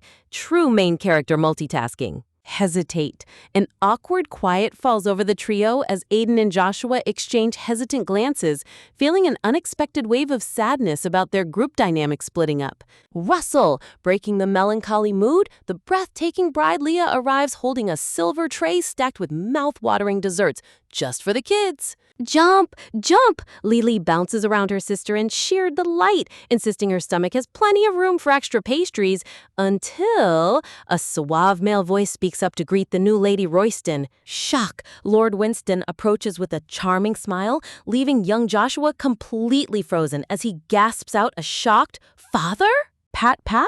Lord Winston gently pats Joshua's head while praising Leah's fearless declaration at the altar, admitting that hearing her protect Lily made his own conscience feel deeply guilty for being an absent father. Leah smiles brightly, assuring Lord Winston that having Joshua around has brought endless joy to Lily and that his presence made the manor feel truly lively. Surprised! Lord Winston places a hand on Joshua's shoulder, casually announcing that now that they've returned, they will be taking Joshua back home with them. Sparkle! When Leah asks if they're planning to travel again, Lord Winston flashes a dramatically bright smile and vows to protect Josh until he reaches adulthood, leaving Joshua sweating bullets in secondhand embarrassment. Glance. Joshua lowers his gaze and stammers out that he actually doesn't want to go back, casting a shy, lingering glance right over at Lily. Lila's cheeks puff up with smug satisfaction as she giggles to herself, convinced that Joshua is throwing a tantrum simply because he's completely obsessed with her. The absolute unearned ego on this little princess never fails to make me laugh. Ah, Leah chuckles softly and gently steps in, reassuring Lord Winston that Joshua and Lily's situations are completely different, so he shouldn't feel pressured by her altar speech. Glow, as Leah warmly explains that Joshua has been an amazing companion for Lily and already feels like a true member of their family, Joshua's eyes widen in genuine emotion. Lily and Joshua exchange a quiet, meaningful look, both pondering the heavy, beautiful weight of being called family after everything they've endured. Determination. Touched by Leah's genuine kindness, Joshua turns to his father with newfound resolve, firmly announcing that he will willingly return home with his family after all. Time lapse. A few months fly by after the magical wedding as winter arrives at Royston Manor, covering the magnificent white spires in a blanket of soft snow. Sob, sob. Meanwhile, over at the Magic Tower, Alan is practically dying under a mountain of tedious paperwork, sending tragic distress letters to Lily, begging her to save him from his living hell. From Grand High Wizard to overworked corporate intern, Alan's downfall is pure comedic perfection. Imagine surviving an epic altar showdown against toxic parents, only to find out your post-wedding peace is about to get completely hijacked by imperial drama. As winter settles over the estate, Lily gets a cozy visit from her close crew, including Joshua and Luca. The kids spend the entire afternoon outside laughing, rolling up snowballs, and building a cute snowman together, briefly soaking in what feels like actual normal childhood freedom. Soft shift. But the chill in the air isn't just outside. Inside the grand bedchambers, Prince Frederick lies resting on his pillows, casually asking Lily what's running through her head. Lily sits poised in her plush armchair across from his bed, inwardly wondering why she's even sticking around here. Though lying to a guy who can literally read minds is a whole art form in itself. Honestly, trying to keep a straight face in front of a mind reader takes legendary level poker skills. Flashback to just 1 week after the big wedding, where Lily had traveled all the way to Cantio Palace to undergo another official mana test. She had cooked up what she thought was the ultimate cover story to explain her mysterious power bump during the recent crisis. Back in the present, Frederick chuckles softly from under his covers, calling her detailed cover story pretty hilarious while subtly poking fun at her. Ta-da! During that palace evaluation, Lily had put on quite the show, dazzling everyone present with her unusual magical output. Her real goal wasn't just passing. She intentionally made sure rumors of her genius magic would reach her toxic parents, just to thoroughly rub salt in their wounds.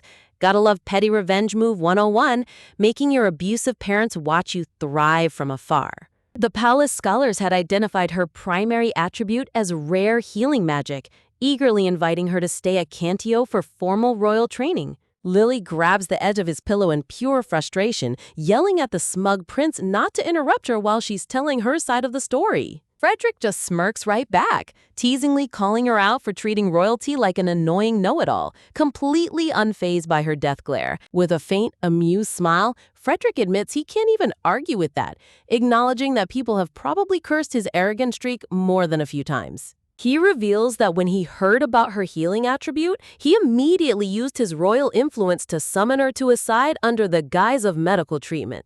Gasp! Lily freezes in absolute shock, inwardly screaming that she hasn't even learned how to cast proper healing spells yet. She nervously asks if she's going to get kicked out if his health doesn't get any better, but Frederick reassures her that won't happen. Atmospheric drop. A heavy, somber shadow falls over the room as Frederick softly confesses that he holds no illusion of recovering because his own body constantly rejects its own mana. Sparkle! Sparks of uncontrolled energy flicker across his eyes, showing the terrifying price of an ability that constantly drains his life force. Lily's eyes soften with a mix of pity and confusion, wondering why this distant prince is suddenly opening up about his terminal secret to her. Frederick turns his gaze back to her, gently probing if she's willing to share her own secrets with him in exchange for his honesty.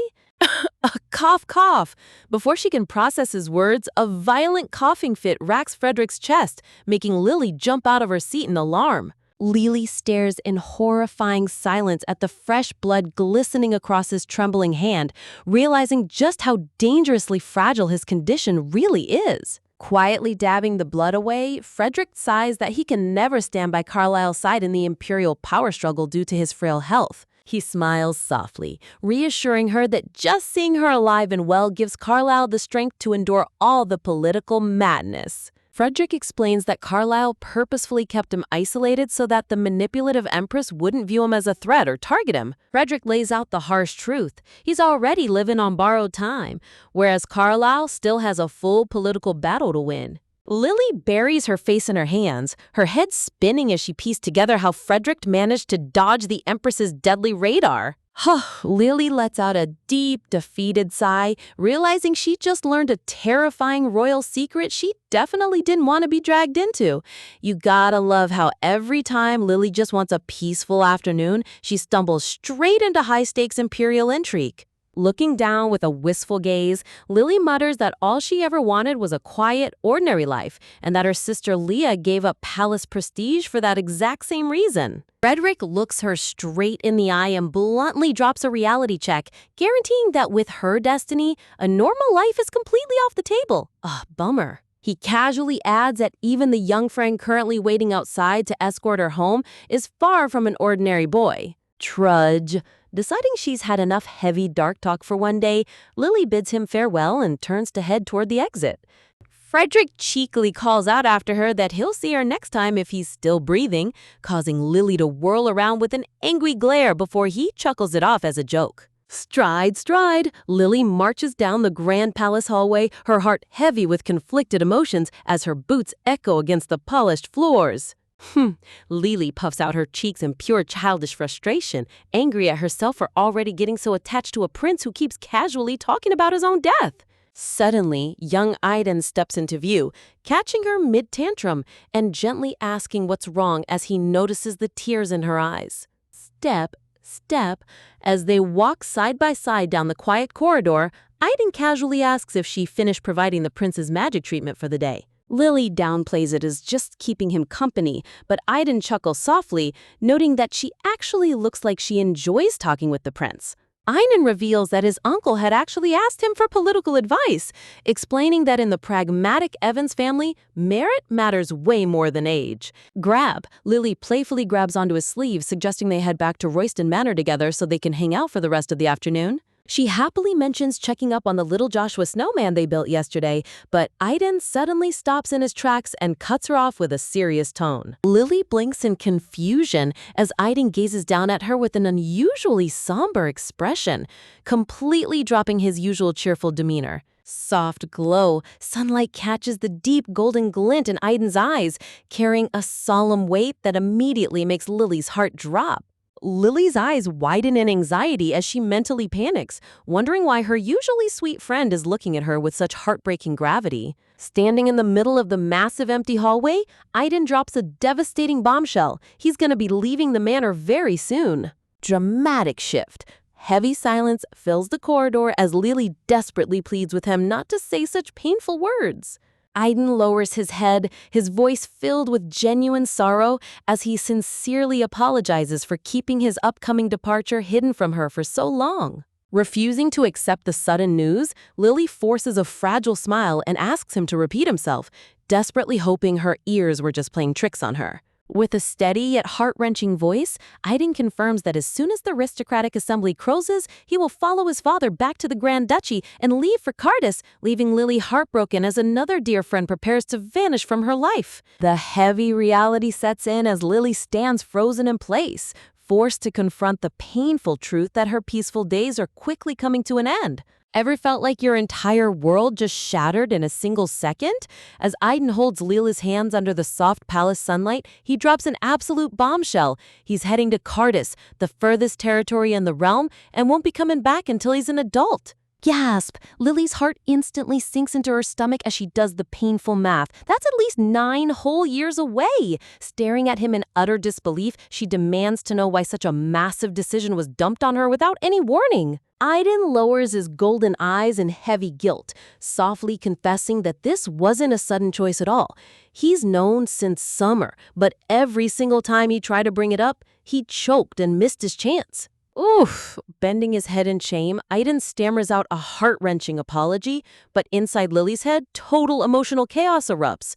Honestly, classic anime drama move. Why tell your best friend months in advance when you can wait until 3 days before moving to another continent? Shockwave. A cold, dark shadow falls over Lily's face as the reality hits her like a freight train. Her eyes go completely wide and glossy as her mind struggles to process the sudden betrayal. Dramatic pause. The atmosphere turns completely icy blue as Lily's internal monologue screams out in pure agony. Was this the secret he was hiding from her all along? Standing side by side in the massive, dim corridor, the silence between them is so thick you could cut it with a sword.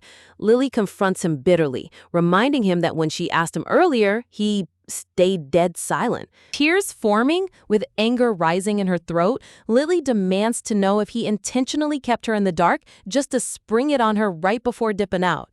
Can we talk about the lighting contrast here? The artist went crazy on those dramatic purple shadows to emphasize her heartbreak. Aiden clutches his uniform strap tightly, his eyes filled with silent anguish as Lily's mind races through every missed opportunity.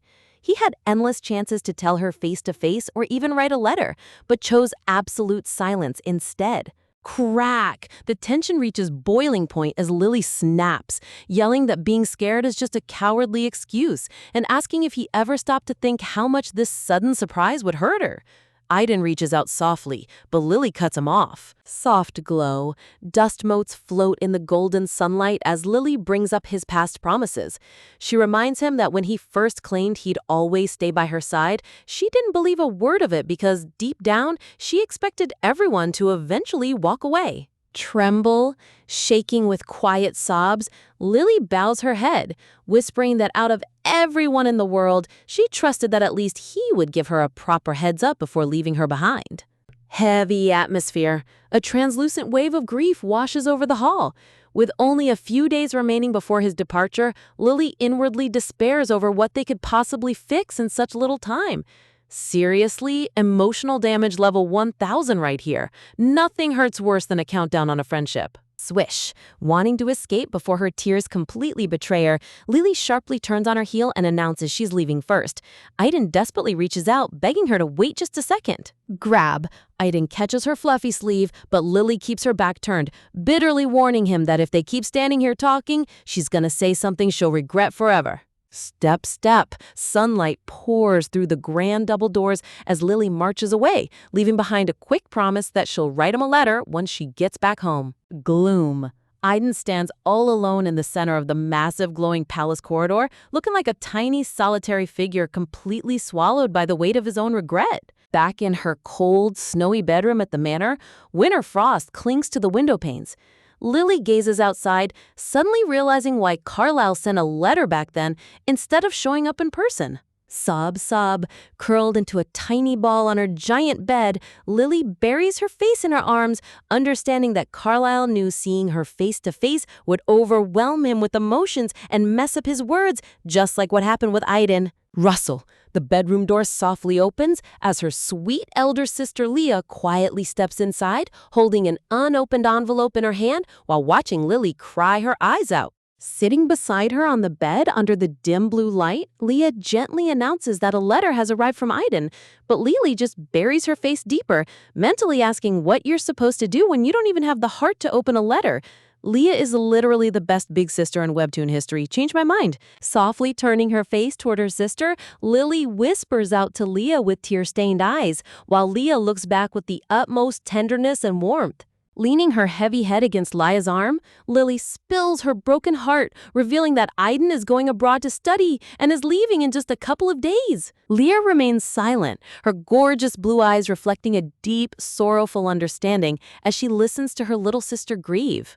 Dark spiral, dark swirling vortex energy surrounds Lily in her mind as realization dawns. Leah already knew. Once again, Lily feels like the only clueless person left out of the loop.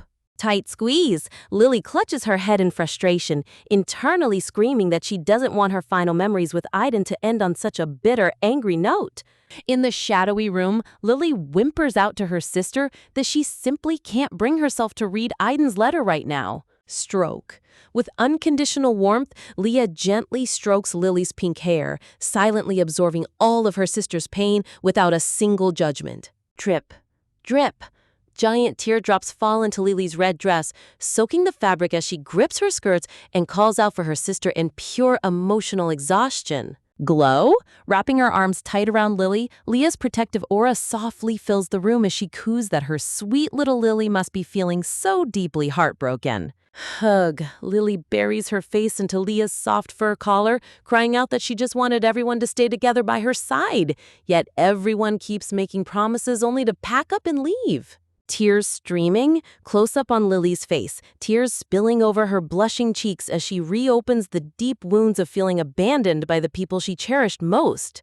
Sob! Holding onto Leah like a lifeline, Lily cries out that she never wanted them to be separated in the first place. Props to the artist here. The way they capture raw child grief through these soft pastel hues is genuinely heartbreaking. Leah gently explains that Aiden knew how terrified Lily was of separation, which made it almost impossible for him to confess the truth.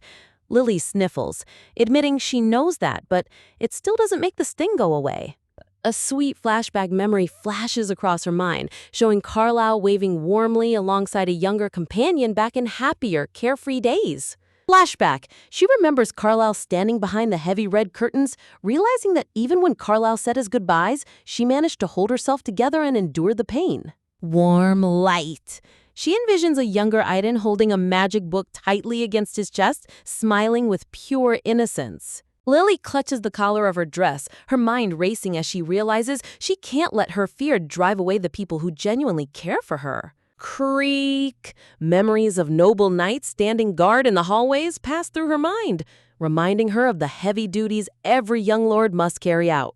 Gathering her courage under the soft room light, Lily looks up at Leah and firmly announces that she's finally ready to read Aiden's letter. Unfold. Lily opens the parchment paper, her eyes scanning the neat handwriting where Aiden begins with a heartfelt apology for causing her so much pain. Pen on paper. An image of Aiden writing late at night under a warm desk lamp overlays the text. He admits he knew she'd be hurt, and in his foolish attempt to protect her feelings, he unilaterally made the choice without realizing how crushed she'd be. Golden frame. Inside an ornate floral frame, a memory of their hands clasped together shines bright. Aiden writes that he always wants to stand by her side and become a true source of strength for her. Light bulb moment. Lila's eyes widen in shock as a sudden memory sparks. Could Aiden's intense drive to go study in Cardis be directly connected to what she joked about at the library? Flashback! Cue the hilarious flashback to young Lily dramatically lecturing a blushing Aiden in the library, declaring that if he wants to marry her, he needs tons of money, 5 desserts a day, super intelligence, and godlike power. Girl literally gave this poor kid a 50-step endgame checklist and forgot about it. Sparkle. In the memory, young Aiden looks at Lily like she's his entire universe, hanging on to every single silly word she said as if it were a sacred holy commandment. Back in Aiden's letter, he promises to write constantly, visit the Empire whenever possible, and keep working hard until he can stand proudly as her equal.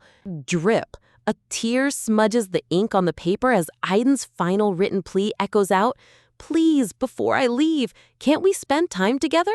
Sniffle. Lily imagines Aiden writing those words, his golden eyes filled with brimming tears and his face flushed with raw emotion as he poured his soul onto the paper. Crying smile. Tears stream down Lily's blushing cheeks as she clutches the letter tight against her chest, realizing just how deeply Aiden loves her and that it's time to run back and give her best friend a proper goodbye. Wrapped in the warm, comforting aura of her older sister, Lily takes a deep breath. Under Leah's gentle gaze, the heavy cloud of doubt hanging over her mind finally begins to clear. With tears welling up in her eyes, Lily looks up with newfound determination, declaring that she's not going to run away anymore. She's going straight to Aiden's side before it's too late.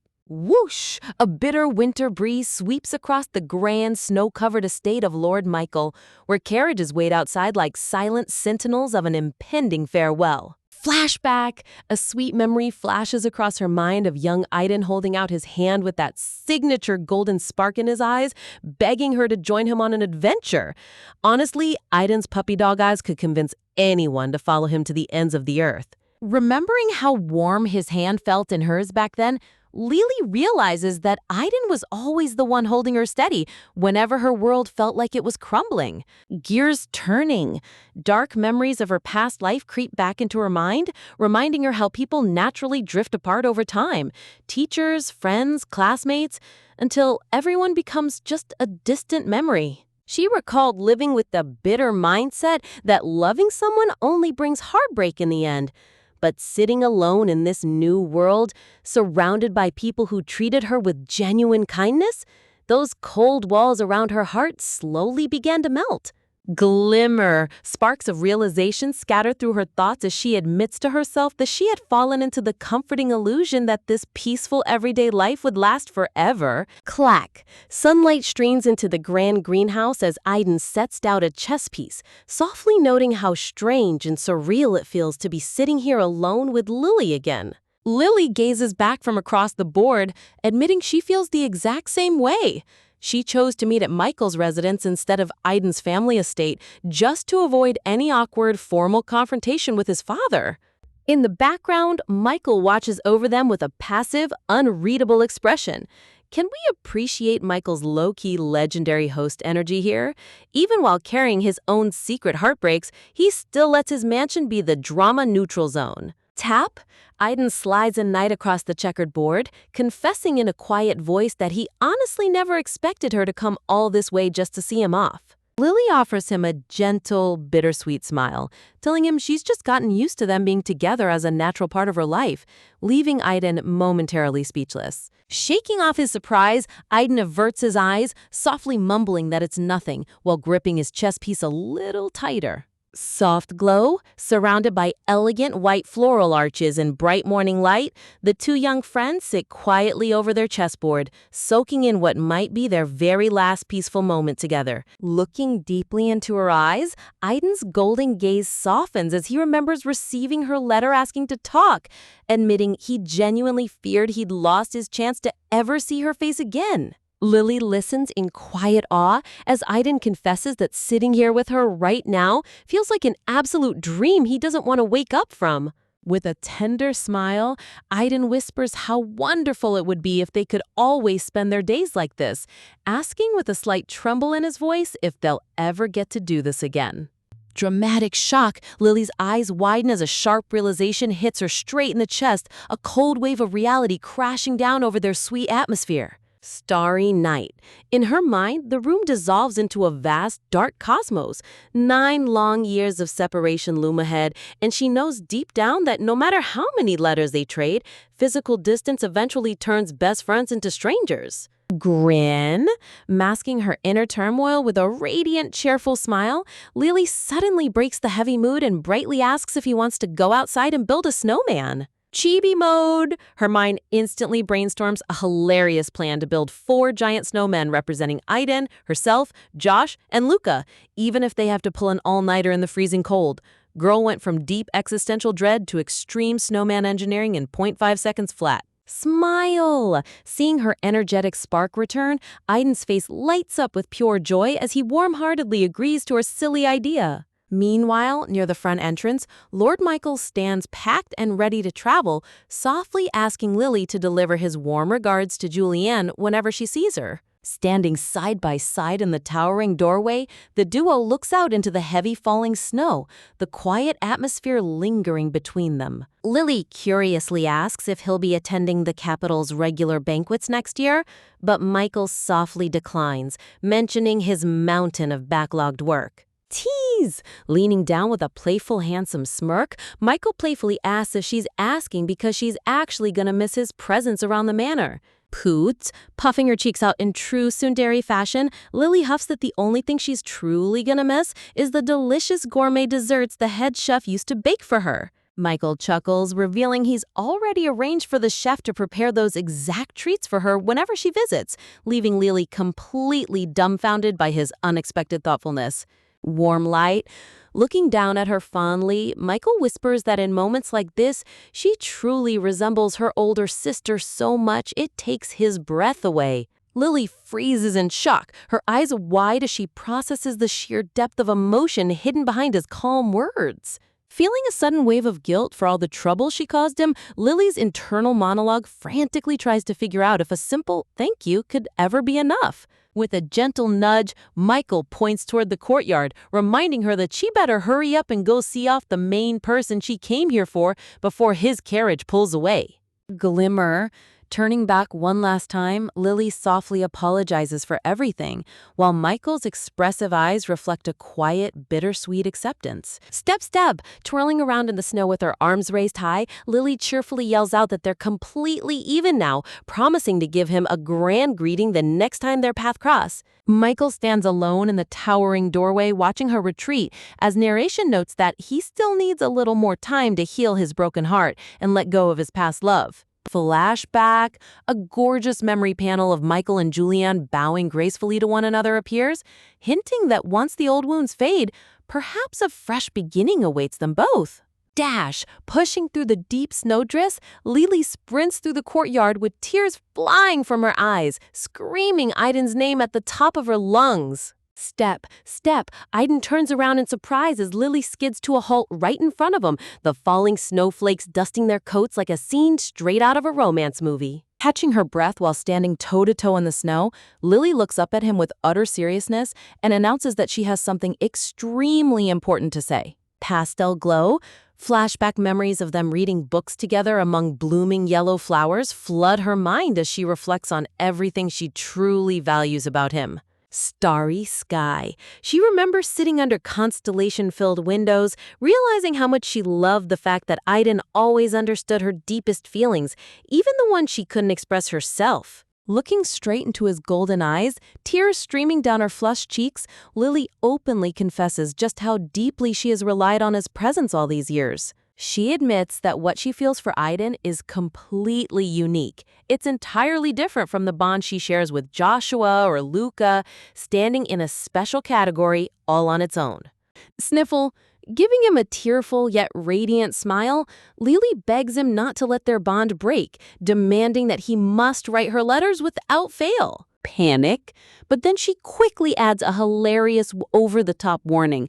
He better not send too many letters either, because if he gets burnt out from writing and stops abruptly, her heart won't be able to take it. Only Lily could turn a romantic farewell confession into a strict letter-writing schedule. Tightly locking their pinkies together in a sacred pinky promise, Lily's voice trembles as she admits that these letters will be the only lifeline keeping their hearts connected across the distance. Blush! Aiden's face turns bright red as he squeezes her pinky back, softly promising that whenever she visits the capital, she must make time to see him first. Tears glisten like tiny diamonds in Leela's eyes as a breathtaking, tender smile spreads across her face. Holding on to his promise with every fiber of her being, Lily whispers her final heartfelt wish into the winter air. He definitely, absolutely has to come back home to her. Imagine making a tearful vow in the freezing snow to the person you love most, only to realize the cruel machinery of fate is already ticking down your final moments together. With tears welling up in his golden eyes, Aiden squeezes Lila's hands and swears that no matter where the world takes him, he will always find his way back to her side. Swirl. As the bitter winter wind wraps around them, Aiden and Lily rest forehead to forehead, leaning into each other's warmth as if trying to freeze this exact second in time before reality rips them apart.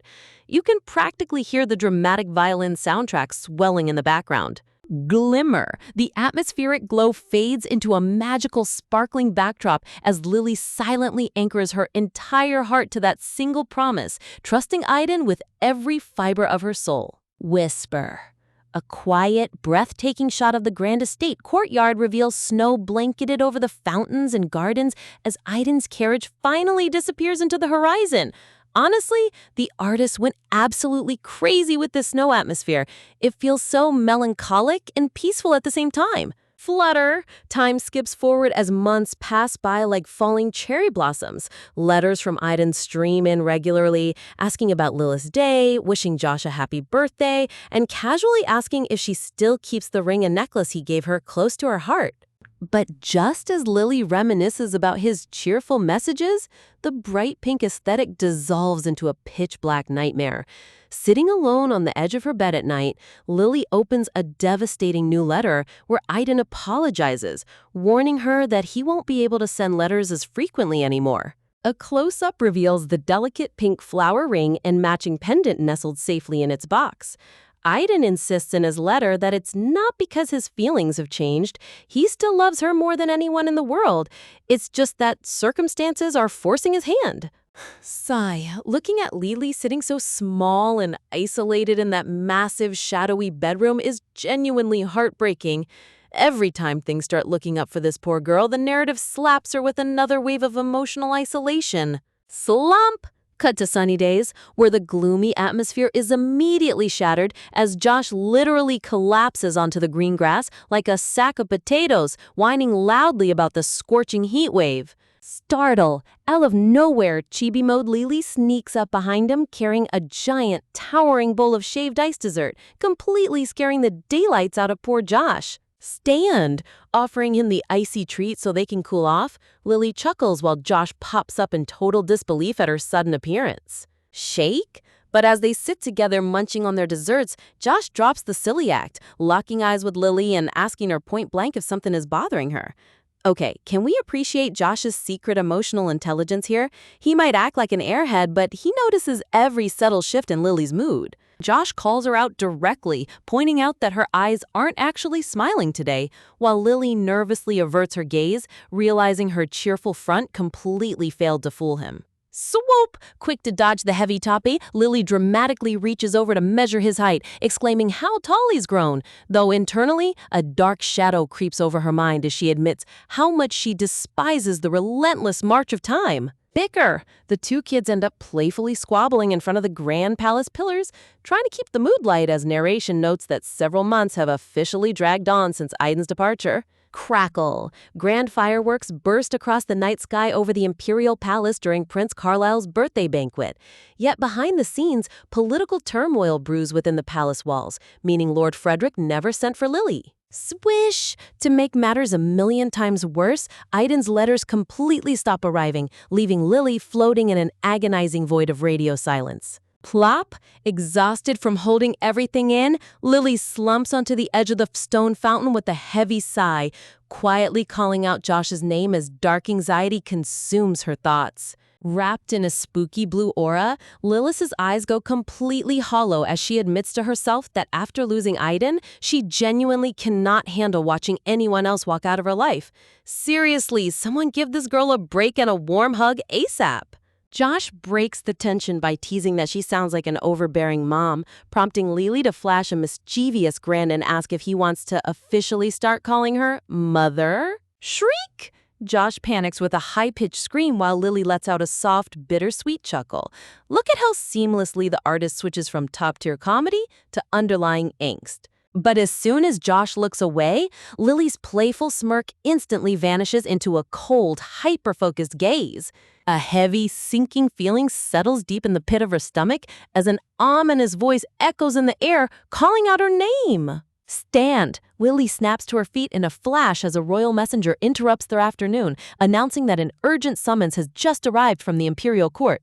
Bowing low in the lush garden, the palace butler informs Lily that Prince Frederick demands her presence at the palace, immediately, without delay. Shine! The scene transitions to the majestic imperial palace standing tall against a crystal blue sky, its vibrant turquoise spires gleaming in the sunlight. Step, step, accompanied by a royal guard in uniform, Lily marches down the echoing marble corridors, desperately trying to convince herself that the prince is probably just bored and looking for casual entertainment. Stopping right in front of the massive gilded doors, Lily takes a deep breath, trying to steady her racing pulse. A pink-haired noblewoman turns around with a gentle, solemn look, softly informing Lily that the prince is waiting for her inside. Creak! The heavy double doors slowly swing open, revealing a dimly lit, overwhelmingly grand bedroom suite. Sitting up in his lavish canopy bed, surrounded by a haunting artistic frame of dark thorned roses, is Prince Frederick. He looks shockingly frail and sickly pale, his silver hair framing hollow red eyes as he offers a faint greeting. Shock, Lily completely freezes in place, her heart slamming into her throat as she stares at his sunken face in utter disbelief. Frederick weakly explains that after being apart for so long, it felt wrong to greet her lying flat on his back, leaving Lily whispering in horror whether he's even the same person she used to know. With a weary, self-deprecating smile, Frederick remarks how the ruthless imperial palace never sends off a useless, dying person with kindness. Wow, talk about dropping a massive truth bomb with zero warning. Pain. Dark clouds swarm around Lila's mind as tears well up in her eyes, her soul crying out in agony over why everyone she cares about is constantly cursed with tragedy. Reaching out his pale hand toward her, Frederick speaks with poetic acceptance, reminding her that every meeting in life eventually leads to a separation, and every goodbye opens the door to new encounters. Rage. But Lily's inner thoughts violently revolt against his words. She doesn't want to learn how to move on. She just wants to protect and stay beside the people she loves. Frederick softly counters her anger, explaining that stagnant water rots over time and that the separations she experiences aren't permanent endings. Looking at him with tears streaming down her flushed cheeks, Lily chokes up, her voice trembling because she knows deep down that his impending farewell will be absolute.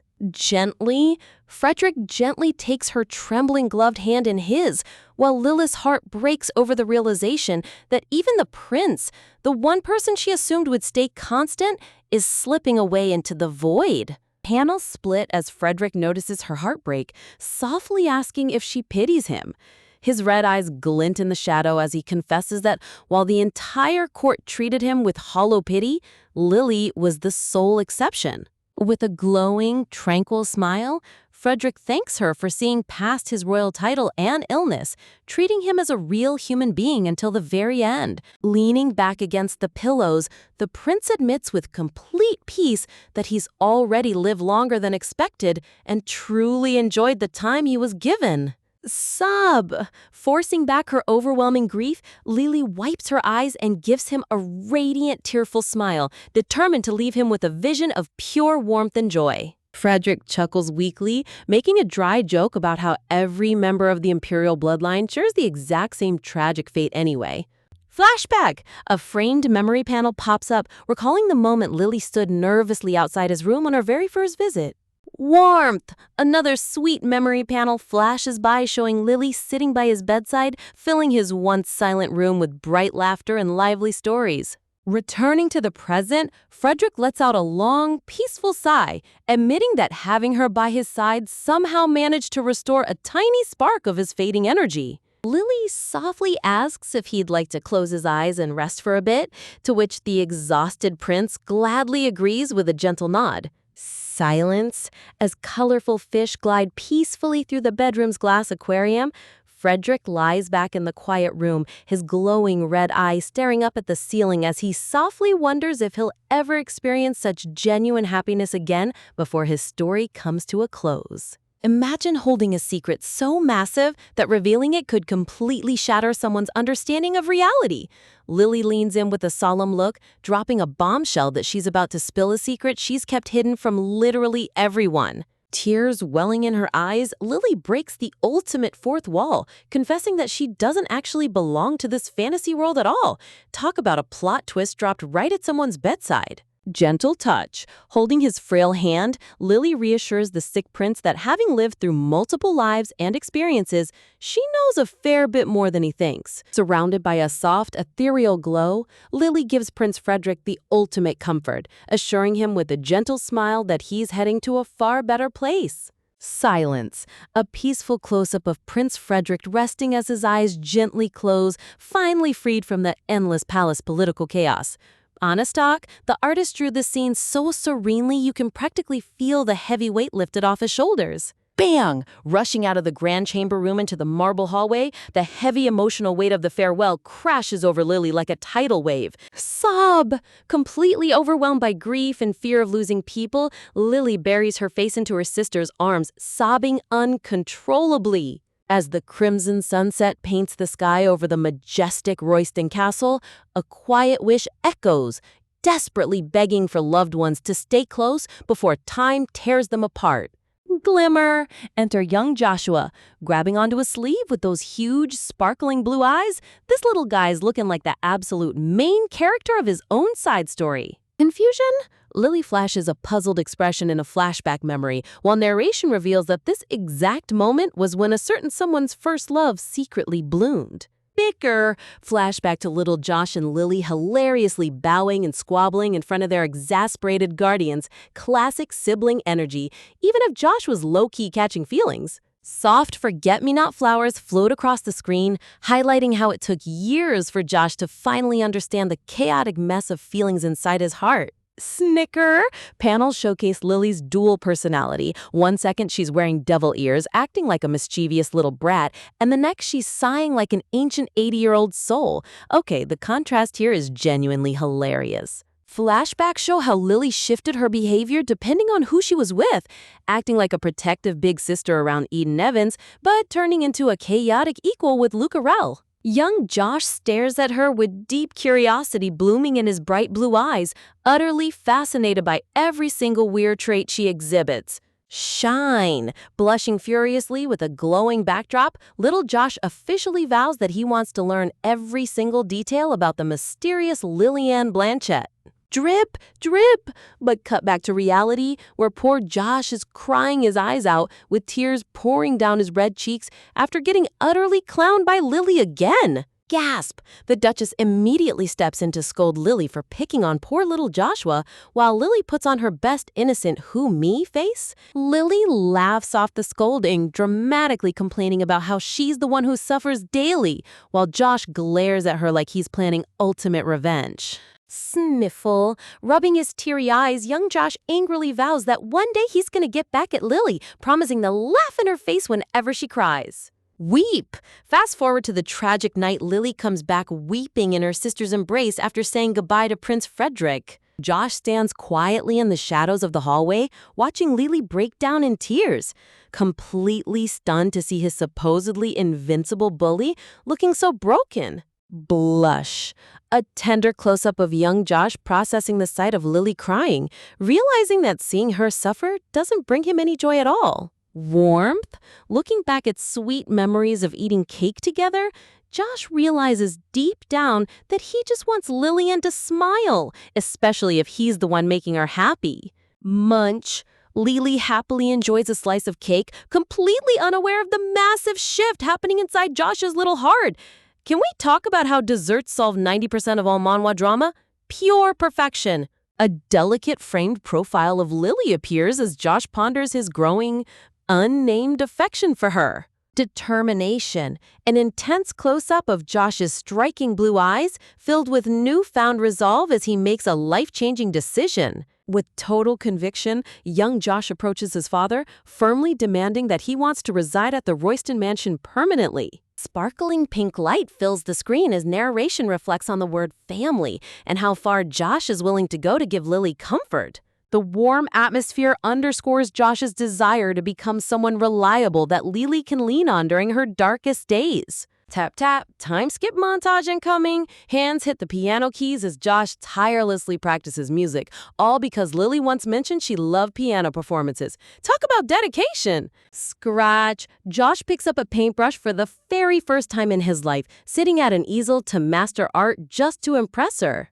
Standing tall next to his noble father in matching military uniforms, young Josh trains relentlessly to grow into a strong, dependable man. Fast forward a few years, Lily pouts in disappointment, teasing Josh that he's mellowed out and gotten way too boring, just like his family genes. Shout. Triggered by her teasing, Josh immediately snaps back in anger, prompting Lily to laugh that his hot-tempered side is finally back. Blushing with a headband, Josh defensively retorts that she was the one who told him to act more like Cedric in the first place. Honestly, poor guy can never win with her. Flourish. A full view of Lily looking absolutely stunning in a gorgeous floral pattern dress, as inner narration notes how much she appreciates people she can rely on. Step, step, walking hand in hand through the grand hallway, Lily and Josh look like the ideal power duo, though tension still lingers under the surface. Looking at her from behind, Josh quietly wonders why Lily treats him so differently compared to how she interacts with Luca. Time skip. 5 years pass over the majestic blue sky palace. Narration drops the heavy news that ever since the first prince passed away, Aiden Evans hasn't sent a single letter. Gloom. Sitting on the sofa looking refined and mature, Josh notices that Lily doesn't even bring up Aiden's name anymore, silently hoping she's finally letting go of the past. Gasp!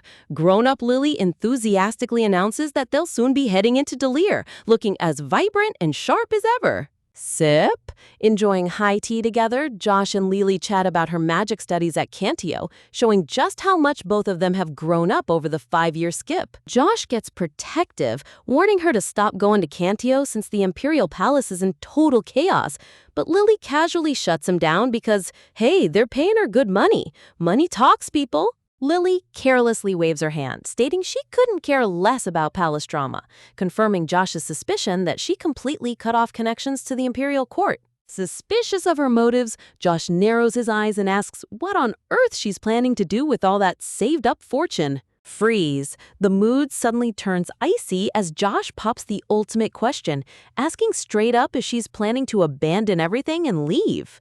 Grin. Breaking the intense silence, Lily flashes a super mischievous smile, teasingly reminding Josh that there are still plenty of secrets he doesn't know. Stroke. Lily smugly pats Josh on the head like a little puppy, playfully bragging about her endless capabilities while Josh flushes bright red. Leaning in with an adorable, playful smirk, Lily deflects his serious question by asking why he thinks so highly of her, and if there's something wrong with his pudding. Seriously, her dodging skills are top tier. Seeing her try to slip out of the heavy topic with a smooth topic change, young Josh can't help but sigh inwardly at her top-tier dodging skills. Sitting across from each other over high tea, Lily casually brings up how Luca wandered around until he landed his commission, leaving Josh silently processing where he stands in all of this. Glimmer? With a breathtaking sparkle in his striking blue eyes, young Josh stares in intense realization as his true feelings finally begin to crystallize. Soft, ethereal light surrounds him as an inner vow echoes in his heart, promising that no matter where Lillian goes or what path she chooses, he's determined to follow. Cupping her pink cheeks with pure excitement, Lily happily gushes about making brand new female friends once they arrive at Delir Academy. Bam! Totally triggered by her casual chatter, Josh instantly bonks her right on the head, sending stars flying while Lily lets out a hilarious, dramatic whine. Buttum. Leaning in with a sly smirk, Lily teases if he's actually jealous, causing Josh's heart to hammer against his chest as his entire face turns crimson. Honestly, the romantic tension here is off the charts. As golden autumn leaves gently drift down from above, the story transitions to the grand gates of Delir Academy as the new school year officially kicks off. Clap! Lily and Luca high-five each other in absolute joy after realizing they got placed in the exact same class, while poor Josh stands in the background covered in dark, jealous aura. Gloom. Adding insult to injury, Lily teasingly calls it pitiful that Josh ended up all by himself, sending his mood crashing into total gloom. Shine. Unsurprisingly, the moment Lily steps foot into the academy, her unmatched beauty and sharp personality make her an instant campus celebrity. A movie strip recap panel highlights how dozens of students immediately flock to her side, desperate to get close to the legendary noble girl. But just as quickly as they arrived, many of those same fake friends ended up walking away the second her real personality didn't match their idealized fantasy. Jealousy over her unreal magical talent and ridiculous skills made people ditch her, but watching her walk down the quiet hallway, you can tell she couldn't care less. Noticing the sudden change in her social circle, Josh worriedly approaches to check if she's feeling hurt, but Lily just shrugs it off like it's no big deal at all. Looking up with total indifference, Lily coldly states that those people were never truly hers to begin with, leaving Josh completely speechless at her emotional maturity. Vash! Blushing furiously from the unexpected heavy atmosphere, Josh mumbles a quick goodbye and bolts down the hallway, leaving a confused Lily staring after him. Blush? Clasping a hand over his glowing red face, Josh buries his head in utter embarrassment, wondering why on earth his heart is acting so wild all of a sudden. Gasp! Midnight panic attack unlocked. Waking up clutching his pillow, Josh screams into the dark about every single cringe moment from their childhood meeting. Bam! Bam! Thrashing around under the covers, he violently kicks his blankets while his poor roommate lies awake in horror, thinking he's completely lost his mind. Okay, this relatable midnight cringe struggle is pure comedic gold. Shout! A hilarious echo rings out over the entire nighttime dormitory as the supervisor yells out to dock penalty points for his insane late-night screaming episode. The next morning during hall duty, silver-haired Luca smirks smugly at Josh, jokingly advising him that if he's gonna go crazy, he should at least do it gracefully. Stop!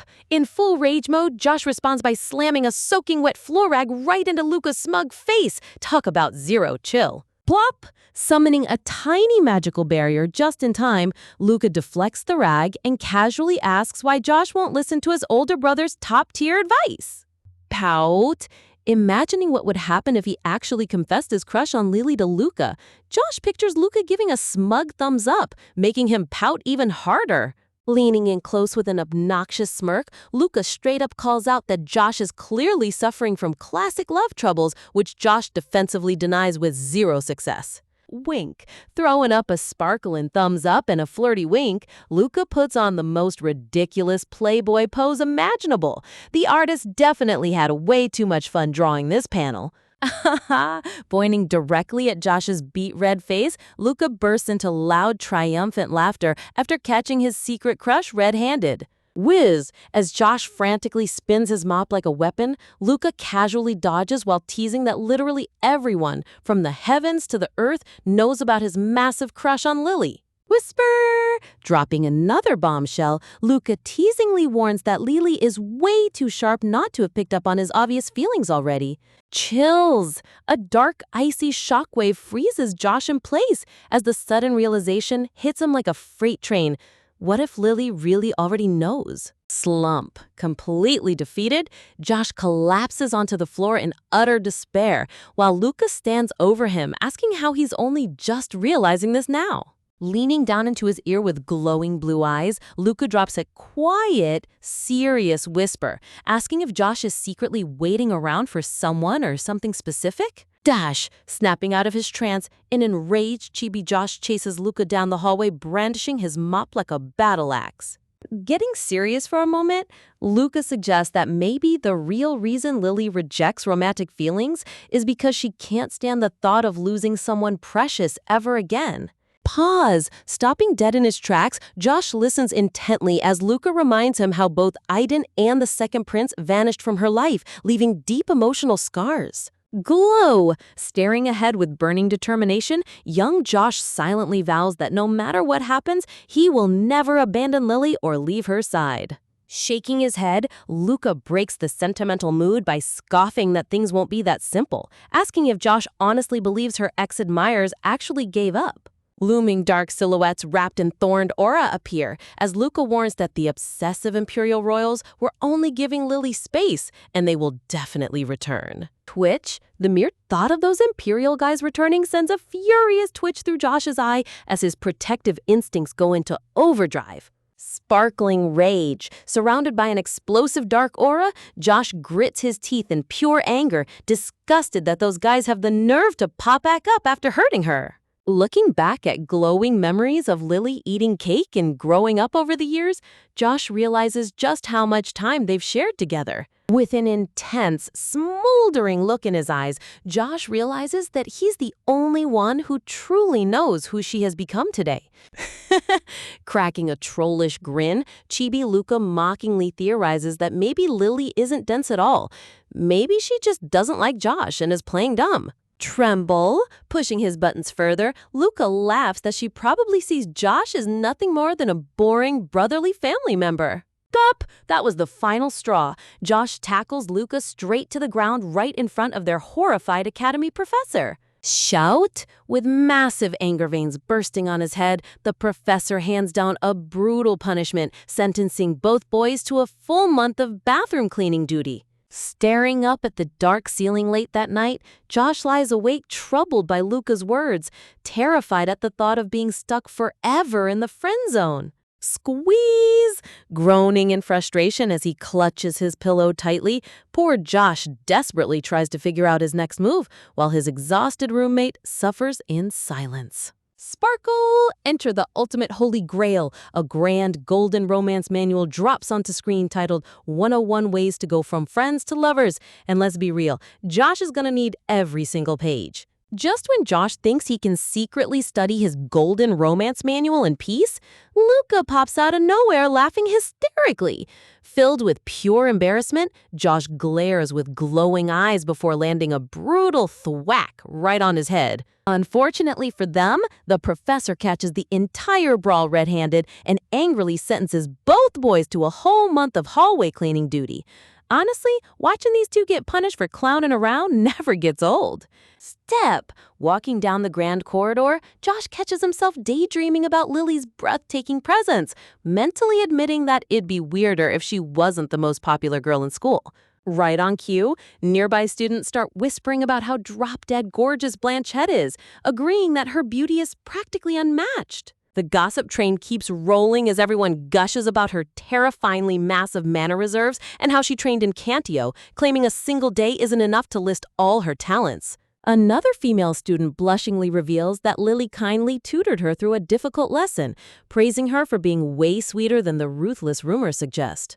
Wait, a massive question mark pops over Josh's head as his glowing blue eyes widen. Hold on a second, are they even talking about the same terrifying girl he knows? Down the hall, a couple of guys start nervously debating whether to confess to her, naively hoping she might have surprisingly low standards. Tap!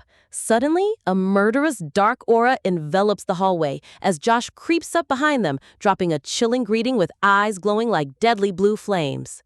Tremble! The terrified guys freeze in absolute horror as Josh coldly struts past them, casually calling them out for being total cowards who lack the guts to even speak up. Thud. Grabbing his head in pure existential agony, Josh collapses against the wall in despair, realizing the painful truth that he's the biggest coward of them all.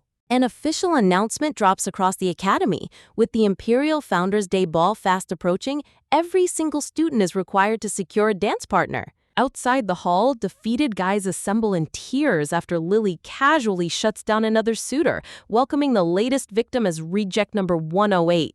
Shiver! Dark shadow falls over Josh's face as sweat pours down his neck, internally screaming in terror at the thought of becoming victim 109. Slumped on the floor, Josh desperately flips through his romance manual, which explicitly advises putting distance between yourself and someone who takes your presence for granted. Peek! Out of nowhere, a mysterious girl with sparkling green eyes peeks from behind a door, asking if he's Lily's famous childhood friend. Meet Chloe Dillon, Lily's very first friend at the academy. She flashes a gorgeous, mischievous grin and slyly asks if he still needs a partner for the upcoming ball. Panic. Josh's heart instantly drops into his stomach as he sweats bullets, frantically trying to figure out how to turn her down without making things super awkward. Sweat. When Josh timidly stammers that he plans on asking Lily, Chloe bursts into laughter, asking if he honestly believes the school's ultimate idol would ever say yes to him. Dramatic pose. Strike a pose. Chloe throws her arms out with glowing green eyes, forcefully giving him a brutal ultimatum: either go to the ball alone or dance with her. She then casually reveals that Lily actually sent her over herself, telling her not to get discouraged and to hurry up and snag a partner. Shut! Before he can even process the chaotic turn of events, the door slams shut, leaving poor Josh sitting all by himself on the cold stone floor. Enveloped in a heavy purple cloud of gloom, Josh buries his face in his hands, completely overwhelmed by his non-existent romantic game. The camera pans out to reveal the utter tragedy of Josh huddled on the floor like a broken man. Seriously, somebody give this poor guy a hug already. Burst open. The door violently swings open as an irritated Lily yells his name at the top of her lungs, catching him mid-existential crisis. Fast forward to the night of the ball. Soft winter snow gently drifts down over the majestic, snow-capped Academy Palace, setting up a stunning fairy tale atmosphere. Dressed in exquisite royal attire, surrounded by blooming white roses, Lily gazes softly into Josh's eyes, casually asking if he realizes just how popular he actually is. A hilarious chibi inset shows Josh scrunching his face in disbelief, while Lily chuckles that she had the exact same clueless reaction when she heard the news. Spin! As their elegant footwear glides smoothly across the polished ballroom floor, Lily curiously asks about all the suitors who applied to be his partner. Swoon! Sweeping her into a breathtaking floral-framed dance step, the sheer visual elegance and romantic lighting in this panel are honestly peak webtoon art.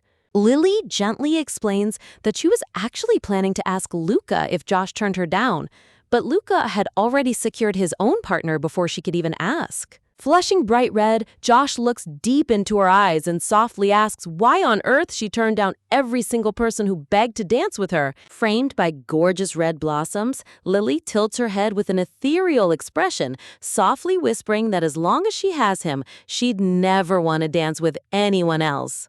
Playfully teasing him during their dance, Lily jokes about asking Luca next year instead, causing Josh to instantly shut her down with a firm and jealous no.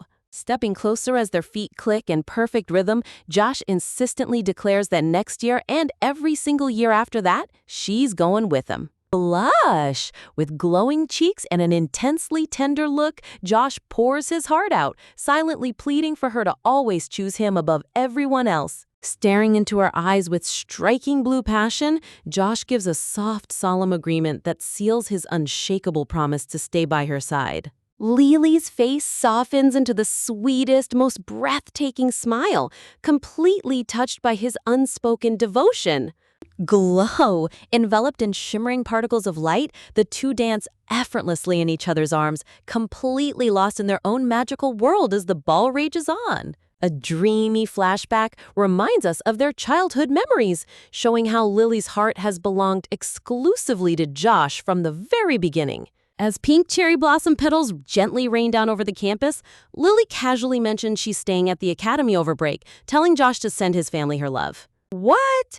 Chibi Lily practically jumps out of her skin when Josh nonchalantly says he's staying too, screaming whether he managed to flunk his final exams. Josh stoically denies failing, leaving a pouting Lily super suspicious as to why he already packed his bags if he didn't get held back. Turning the tables on her, Josh smugly points out that she packed her bags too, forcing a flustered Lily to blushingly admit that she actually failed a class. Flashing a super cute, guilty grin, Lily giggles that she's forced to stay behind on campus for mandatory remedial classes. Standing side by side beneath the sunlit trees, Josh smiles knowingly to himself, aware of the adorable truth that her failing grade was a total lie just so she could stay with him. Swoosh! Fast forward to late at night in the swordsmanship hall. Unable to sleep, Josh aggressively swings his practice blade against training dummies. Determination. Sweating profusely under the intense physical strain, Josh pushes his body to the absolute limit, driven by a deep inner fire. An ethereal vision highlights Lily's grand reputation as the Empire's brightest, most gifted healing wizard, with an unbelievably promising future ahead. Clutching his head in deep insecurity, Josh's mind swirls with dark doubts, terrified that no matter how hard he trains, he'll never be strong enough to stand as her equal. While all his peers are making massive strides, poor Josh is stuck staring at his sword, utterly convinced he's the only one lagging behind in this magical academy. Talk about having a full-blown existential crisis right in the middle of a sunlit hallway. Next thing you know, the poor guy looks like he literally crawled out of a zombie apocalypse, complete with dead blue eyes and pitch-black dark circles. Man hasn't slept in 3 business days, and it definitely shows. When Lily casually tells him he resembles a walking corpse, Josh just gives the driest, most deadpan definition of a zombie ever. Honestly, these two have the absolute funniest dynamic. Clutching his head like he's fighting off a headache from hell, Josh stammers when she asks when his insomnia even started. Can we talk about this artist's obsession with dramatic dark purple squiggles? It really sells his pure misery. Lily hits him with the ultimate death stare, knowing full well she hates half-baked dancers, but our boy is currently running on 0 battery and pure vibes. Even while getting aggressively stared down, Josh looks up and gently taps her forehead, secretly thinking that she looks outrageously pretty even when she's annoyed. Smack! Josh literally slaps his own cheeks hard to snap out of his romantic daydreaming, leaving Lily standing there utterly bewildered. Seriously? Watching him aggressively self-sabotage his own romance is top-tier comedy. Sweating bullets and looking like a ghost, Josh freezes in place the second Lily sternly calls out his full name. You know you're in real trouble when the girl uses your full government name.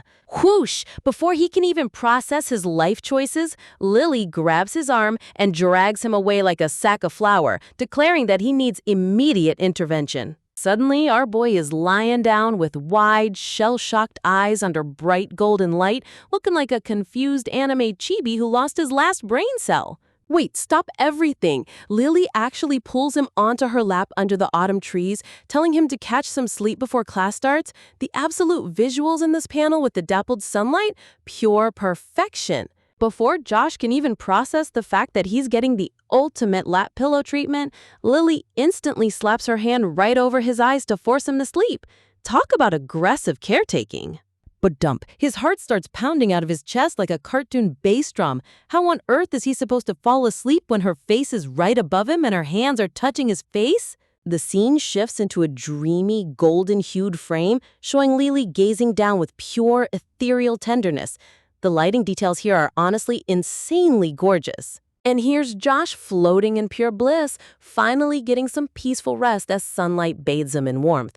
Must be nice living the main character dream, huh?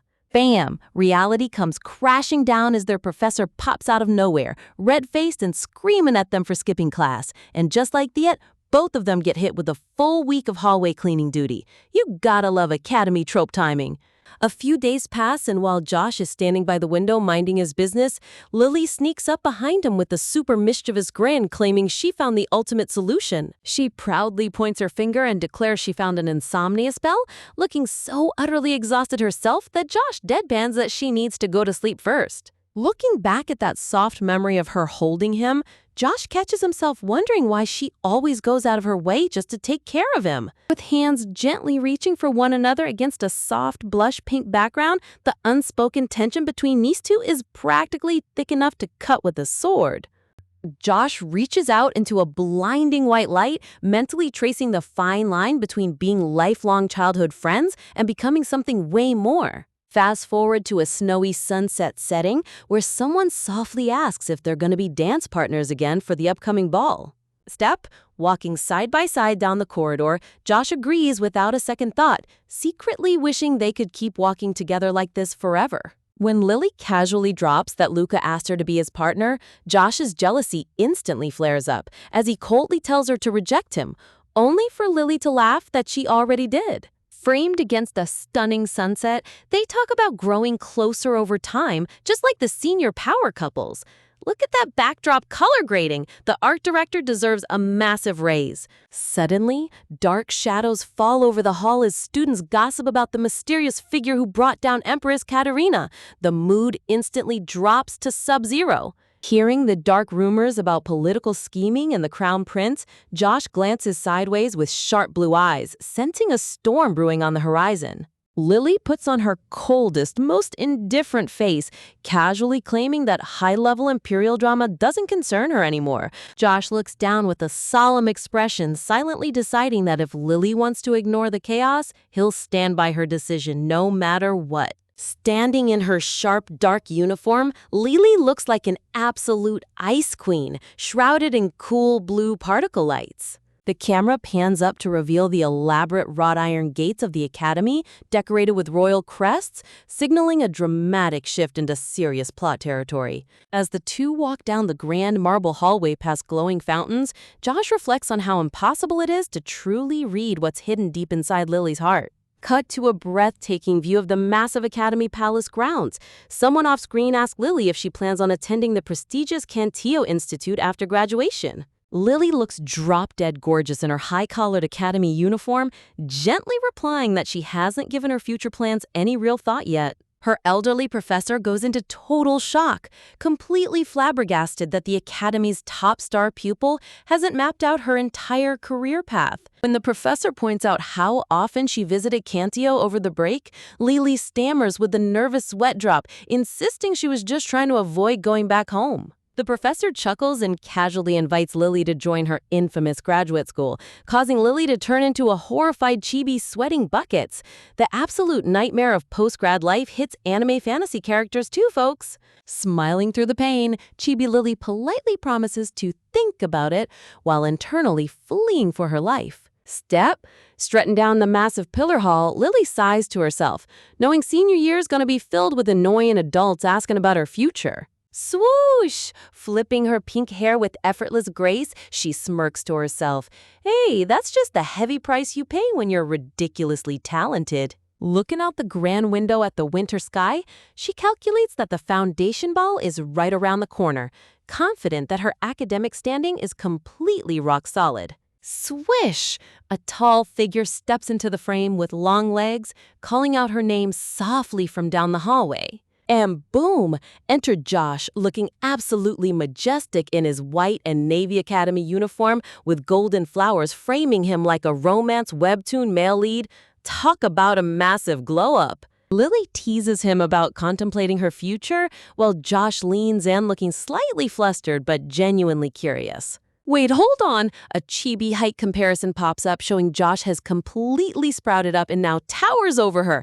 He asks if she's finally figured out her graduation plans. When Lily gasps in shock at how tall he's gotten, a red anger mark pops up on Josh's head as he gets flustered and demands a straight answer to his question.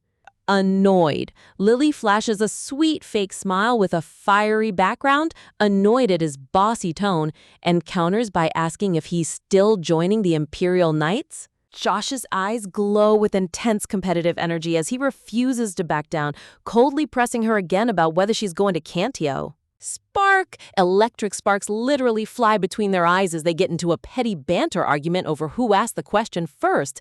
You gotta love how two genius students turn a simple conversation into an anime showdown. Slide! But in a quiet, tender moment, Josh gently reaches out to brush a strand of pink hair from her face, leaving us with an amazingly sweet cliffhanger. Ever had someone touch your hair so gently you almost fell for them, only to ruin the moment completely?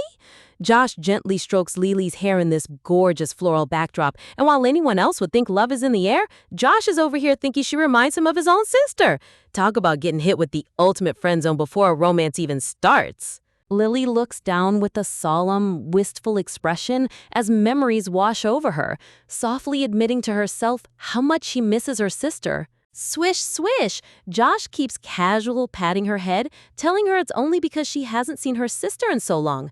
But internally, Lily sighs. There's a much deeper reason she can't just go visit, and it's definitely not because she doesn't care. As the two stroll down the grand arched academy hall, Josh suggests that if she chooses to attend Cantio, she could just commute right from the family mansion. Lily hesitates, knowing in her heart that doing that is way easier said than done. Question marks. Josh tilts his head with total confusion as Lily bites her tongue. How is she supposed to explain to him that she feels like nothing more than a freeloader living under that roof?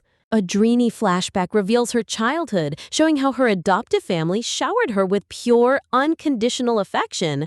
But honestly, that overflowing love is precisely what weighs so heavily on her conscience. Framed in a single spotlight, Lily reflects on how they spent 8 full years putting her needs above their own lives. Driven by that guilt, she's been secretly saving up every single coin just to stand on her own 2 feet after graduation. Josh's eyes widen in utter disbelief as he grabs her arm, stunned that she's been carrying such a massive emotional burden all by herself without saying a word. Smiling softly under the bright hall lighting, Lily tries to calm him down, reminding him that graduation is still a ways off and she can take things one step at a time. Trying to deflect the heavy mood, Lily flashes a curious look and turns the tables on Josh, asking if he's still planning on joining the prestigious Imperial Knights. Swoosh! Instead of giving her a straight answer, Josh abruptly turns his back on her, radiating pure dramatic frustration as he stomps away. Step, step, step! Watching him huff down the corridor with steam practically blowing out of his ears, Lily drops a sweat bead, realizing she somehow managed to upset her moody golden retriever friend yet again? Seriously, these two need a manual on how to communicate. Outside, heavy snow begins to blanket the academy's massive dormitories, setting a cozy yet chilly atmosphere for the evening ahead. Stare! Suddenly, a dark-haired girl with glowing green eyes pops out of nowhere, giving the most mischievous side-eye you've ever seen, while declaring that Josh and Lily are top-tier comedy. Lounging casually on Lily's dorm bed, her green-eyed roommate leans on her elbow, while Lily stands there sweating bullets, wondering why on earth this girl barged in just to gossip. Flip! The roommate bluntly asks why she and Winston aren't dating yet. Lily instantly jumps back with massive goosebumps, looking so utterly horrified you'd think she just saw a ghost. Leaning in with an insufferable smirk, the roommate insists that anyone with 2 working eyes can see they look like a full-blown power couple. Lily panics, demanding to know where this crazy idea even came from. Blush! Grabbing her own cheeks with an evil giggle, the roommate teasingly points out that Lily already knows Winston is head over heels for her.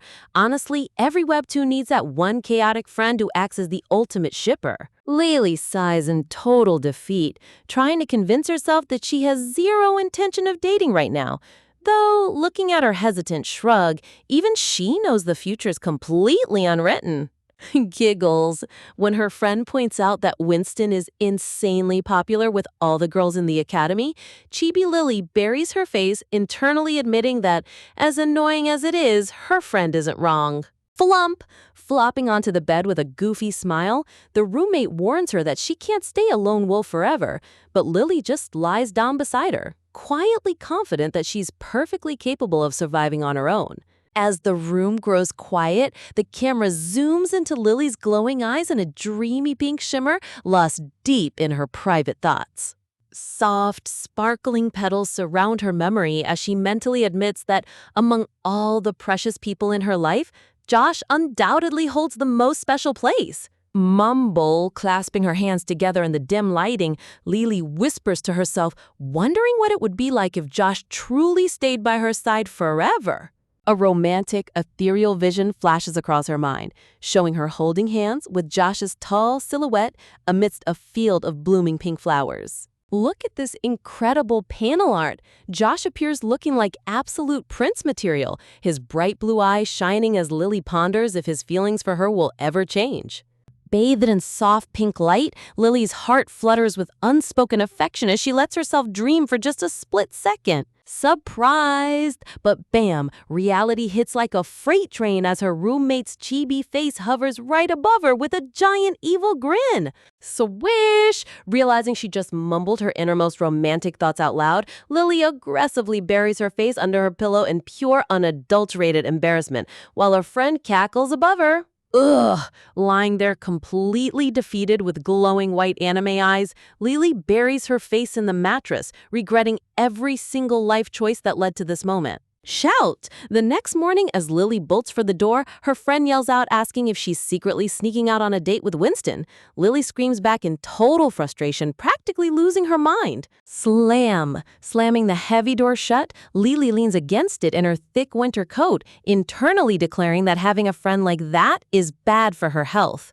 Step, venturing out into the snowy marble corridors, she shivers from the icy draft, sarcastically telling herself that catching a cold wouldn't even be so bad if it gets her out of attending boring classes. But her cynical thoughts instantly soften as she smiles, knowing Josh would worry himself sick over her, while Luca would just relentlessly roast her. Whoosh! Gazing out at the swirling blizzard framed by massive stone pillars, she sighs, feeling like the cold, turbulent weather perfectly mirrors her chaotic life. Step! Pushing open the courtyard doors, she takes her first firm steps directly into the powdery white snow. Swoosh! A sudden, powerful blast of winter wind kicks up snow, forcing Lily to shield her eyes as a mysterious figure steps out from the whiteout. Her eye opens wide in pure frozen shock as a familiar voice calls out her name through the storm. Drama. In a dramatic close-up, Lily's heart drops to her stomach as years of buried emotions and painful memories come rushing back in an instant. Look at this incredible character entry. Standing in the blizzard is a tall, stunningly handsome guy with jet black hair, amber eyes, and a lavish fur-trimmed imperial coat, smiling down at her with intense warmth. Lily stands completely rooted to the spot, her eyes wide with disbelief, wondering if the heavy snowfall is making her hallucinate a ghost from her past. Flinch. As the handsome stranger gently steps forward and reaches out his gloved hand, Lily reflexively flinches back, surrounded by a heavy, tense aura. Whoosh!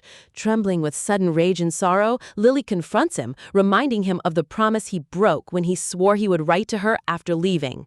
Squeeze! Clutching the front of her coat as her heart breaks all over again, she chokes back tears, furious that he promised they'd meet whenever he visited the capital, only to completely abandon her. The handsome guy freezes mid-stride, his expression melting into pure guilt and heartbreak as the harsh reality of her pain hits him like a truck. Her eyes glowing with fiery resentment against the dark, icy backdrop, Lily bitterly asks if he honestly thought she'd just welcome him back with open arms after everything he did. Standing boot to boot in the deep snow, the guy desperately tries to speak, reminding her with a shaky breath that 8 long years have passed since they last saw each other. Lily's face flushes red with intense emotion as she clutches her chest, furious that after 8 years of healing, he has the nerve to selfishly stroll back into her life out of nowhere. Stride, pushing through the storm, he steps closer with desperate, pleading eyes, begging Lily to just give him a single chance to explain himself. Tears glistening in his amber eyes under the soft winter light, he softly utters her name one last time, desperate for forgiveness in a cliffhanger that leaves us completely breathless. Talk about a dramatic entry. Right when things are getting frosty in the snow, Josh steps up like a whole main character, throwing his heavy, dark cloak right over Lily's head to protect her from the freezing blizzard. Lily blushes under the giant hood, peeking up at him with wide, shocked eyes while trying to figure out if Josh had any clue that Aiden was literally standing right there in the courtyard. Looking down at her with those glowing blue eyes, Josh scrunches up his face with a look of pure jealousy, making it totally obvious that seeing her ex-friend hit a nerve. Honestly, his face says it all. This golden retriever is ready to bite. Swish! Without hesitation, Lily wraps her arms around her cloak and turns her back on Aiden, gently grabbing Josh's hand as they march away through the thick snowfall, leaving the mysterious dark-haired guy standing alone in the cold. As they walk away, Lily's internal monologue goes full vengeance mode. She mentally declares that she's not some pushover who's just gonna welcome back a guy who broke his promises and ghosted her without a single word. A bittersweet flashback hits her as she remembers how sweet Aiden used to be when they were kids, covering her eyes playfully and being her biggest support system when times were tough. Man, manhwa writers really know how to twist the knife with these childhood memories. Step, walking through the academy halls later that day, Lily can't stop brooding about how Aiden swore in his final letter that he'd keep in touch, only to completely fall off the face of the earth. Sitting in the library, Lily radiates a purple aura of pure malice so terrifying that her silver-haired friend Luca backs away, joking about how fierce she looks while reminding her that she promised not to cause a scene on campus. Tap, tap, tapping his temple with a smirk, Luca points out that when someone walks around with "I'm mad" stamped across their forehead, there's no way a good friend like him is gonna just ignore it. Slap! Chibi Luca cuts straight to the point and asks if all this sudden anger is about Aiden, causing Lily to violently slap the table and yell at him for not having any chill. Cracking his knuckles with a cheeky grin, Luca flexes that he hit the nail on the head, but Lily just flexes her own fist right back, threatening to hit him on the head if he doesn't pipe down. These two have the ultimate sibling energy, honestly. Rrrr! Luca instantly casts a transparent magical shield around himself for protection, casually offering unwanted relationship advice while Lily clenches her fist in total irritation. Realizing she's trapped, Lily sighs as she imagines how her other friends would react. Josh would give Aiden a terrifying death stare, while her roommate Chloe would just giggle and ask if the guy is handsome. Slap! With a giant bandage stuck to his head from her previous hit, Luca asks if she knew Aiden was returning, admitting he thought the guy wouldn't be back for at least another 3 years. A shadowy figure of Crown Prince Carlisle appears in a flashback as Luca explains that Eden's return was supposed to be delayed to give the prince time to secure his power, leaving Lily wondering why Carlisle is even being brought up right now. Leaning in close, Lily clarifies that Aiden didn't officially visit her. They just randomly bumped into each other during the storm last night, though Luca looks completely skeptical. Looking out at the frosty window, Luca casually points out that Lily always goes for walks whenever it snows, so bumping into her wasn't exactly a coincidence.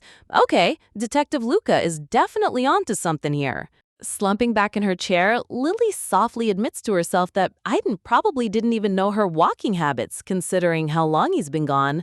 In a quiet moment of vulnerability, Lily stares into space, reflecting on the painful reality that 8 whole years have passed without a single word from him. Swish! Luca sparks a little magic at his fingertips, reminding her that Aiden didn't just promise to return, he explicitly promised to write, yet completely cut off all communication. Gazing softly at Lur, Luca drops his sarcastic front for a second, gently asking Lily if she could at least hear Aiden out and listen to his side of the story before writing him off completely. Abruptly, Luca ruined the serious mood by grabbing 2 strands of Lily's pink hair and holding them under his nose like a giant mustache.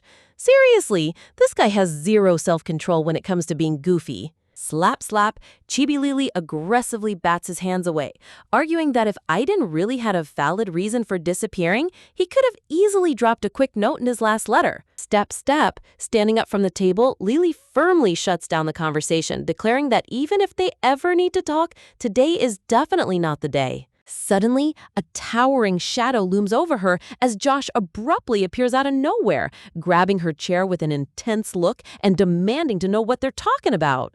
Luca immediately snitches with a smug grin, telling Josh that Lily is consulting him about her love life.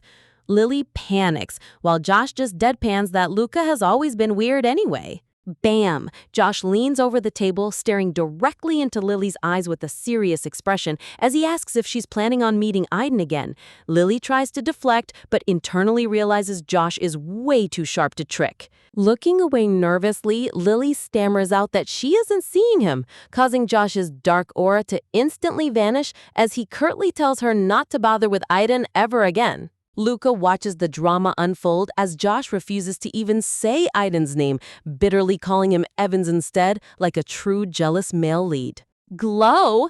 Luca drops a major plot bomb on both of them, revealing that Aiden has actually been visiting the academy super often lately as an advisor for Professor Dimitri. Lily puts her hand to her chin, connecting the dots that since Aiden couldn't serve as a magic advisor, acting as a political advisor makes total sense for someone of his status. Josh scowls, trying to reassure himself and Lily that since politics is a second-year course, they wouldn't have any reason to cross paths with Aiden in the main building. Thinking, Lily tries to convince herself that the academy is huge and running into him is practically impossible, though deep down she knows the old Aiden would definitely seek her out. Grasp! Losing her absolute mind, Chibi Lily grabs her head in pure panic, screaming in frustration because overthinking all this drama is giving her a massive headache. Slide! A faint memory flashes across her mind of someone gently grabbing her wrist in the past, sending a jolt of emotion through her chest. Josh looks at her with soft, sparkling blue eyes, whispering that Aiden will probably just leave the capital again anyway, so she shouldn't waste her energy worrying. Bathed in dreamy pink light, Lily nods to herself, remembering that Aiden belongs to the high-ranking Archduke's family and isn't even an actual student here. Resting his chin on his hand, Luca realistically points out that high nobles usually head back home eventually, though he warns them not to jump to conclusions just yet. Stand! Throwing her hands up in defeat, Chibi Lily decides she's done stressing over boys and slams her desk, declaring she'd rather just go to her next class. Cut to the magic lecture hall, where a sleek professor in a white lab coat stands behind a glowing crystal ball, announcing that today's lesson will focus on infusing accessories with magic. Sitting at her desk, Lily looks on calmly, already knowing how brutal this exercise is since she mastered basic magical infusion back at Cantio Academy. The camera zooms into a delicate blue gemstone on the wooden desk, while the professor explains that normal jewelry isn't built for magic, so students must carefully regulate their mana so the item doesn't shatter into pieces.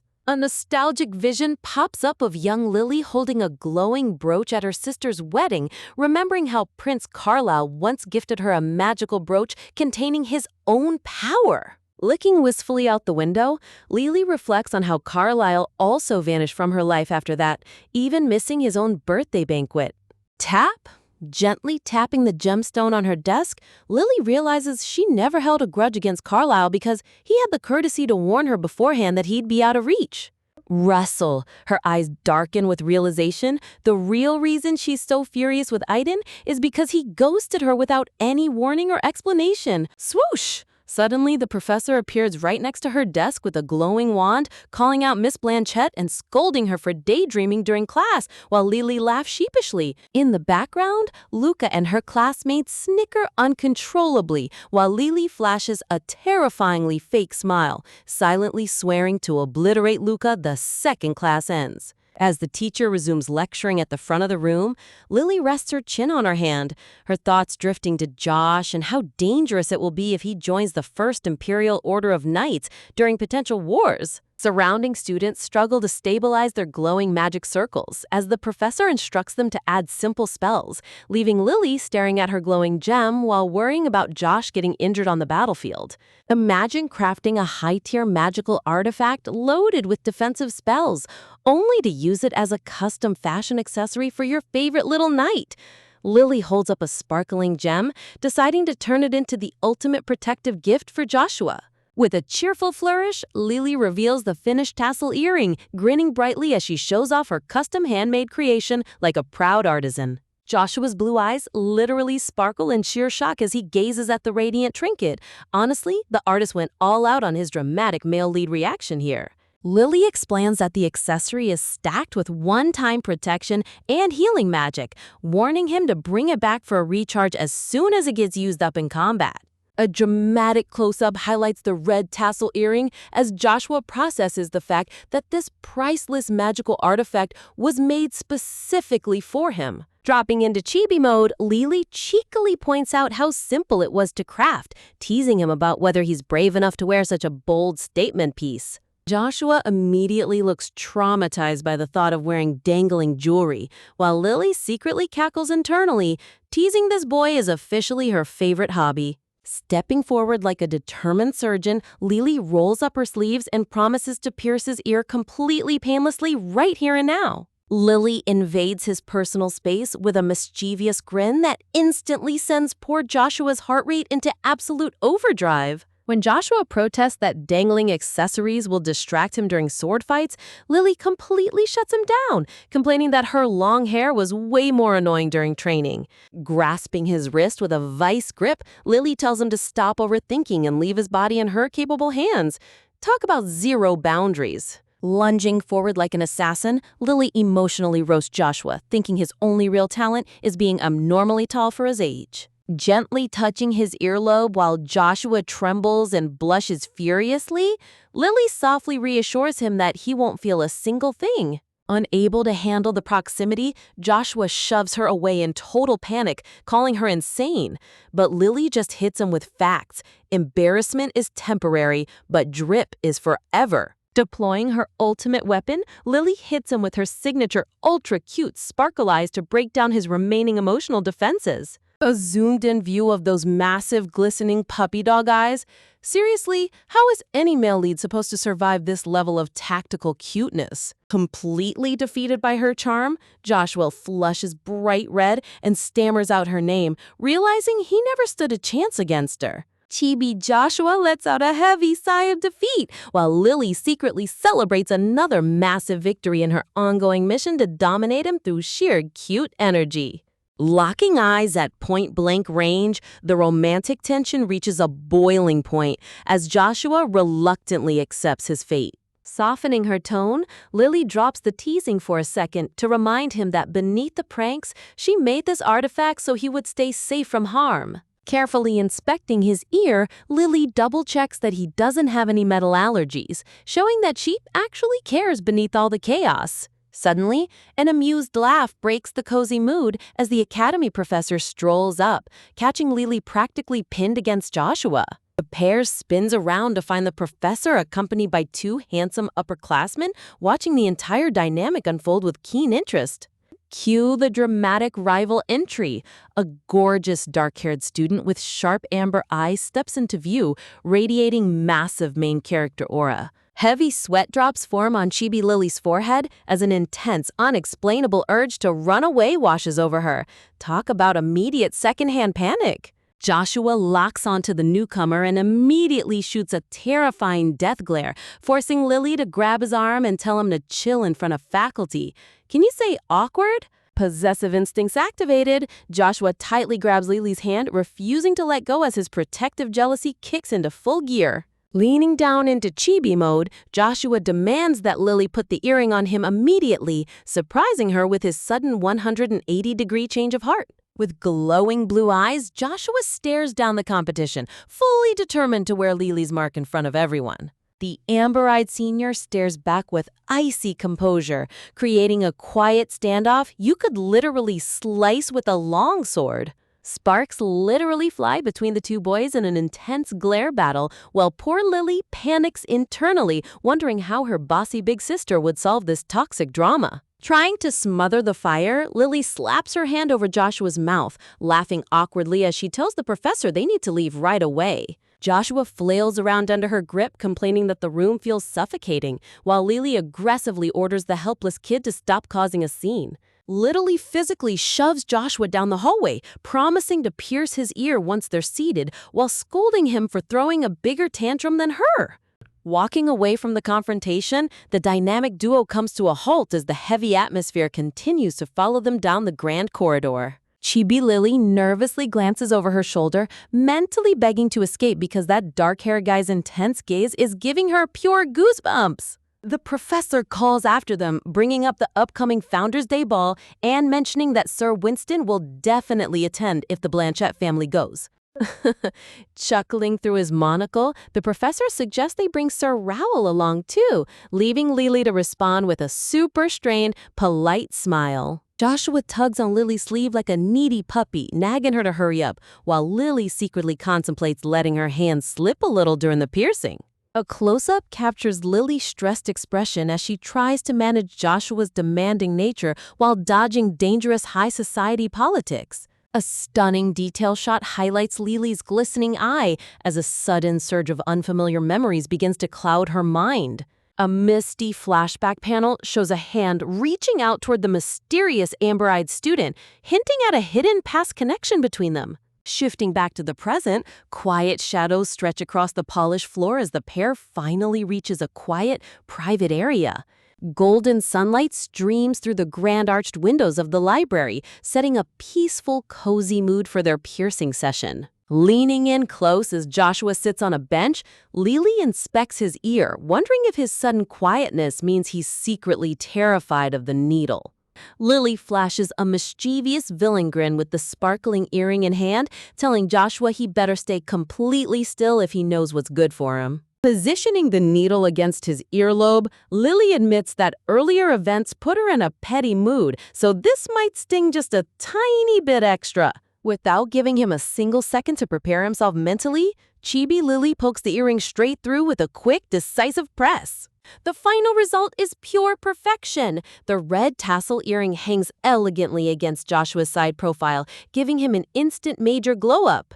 Thrilled with her handiwork, Lily winks cutely and delivers expert aftercare advice, reminding him to be super careful whenever he washes his hair. Ever wonder what happens when a simple conversation turns into a high-stakes negotiation of promises? Lily sets down her ground rules right off the bat, making sure her terms are crystal clear before moving forward.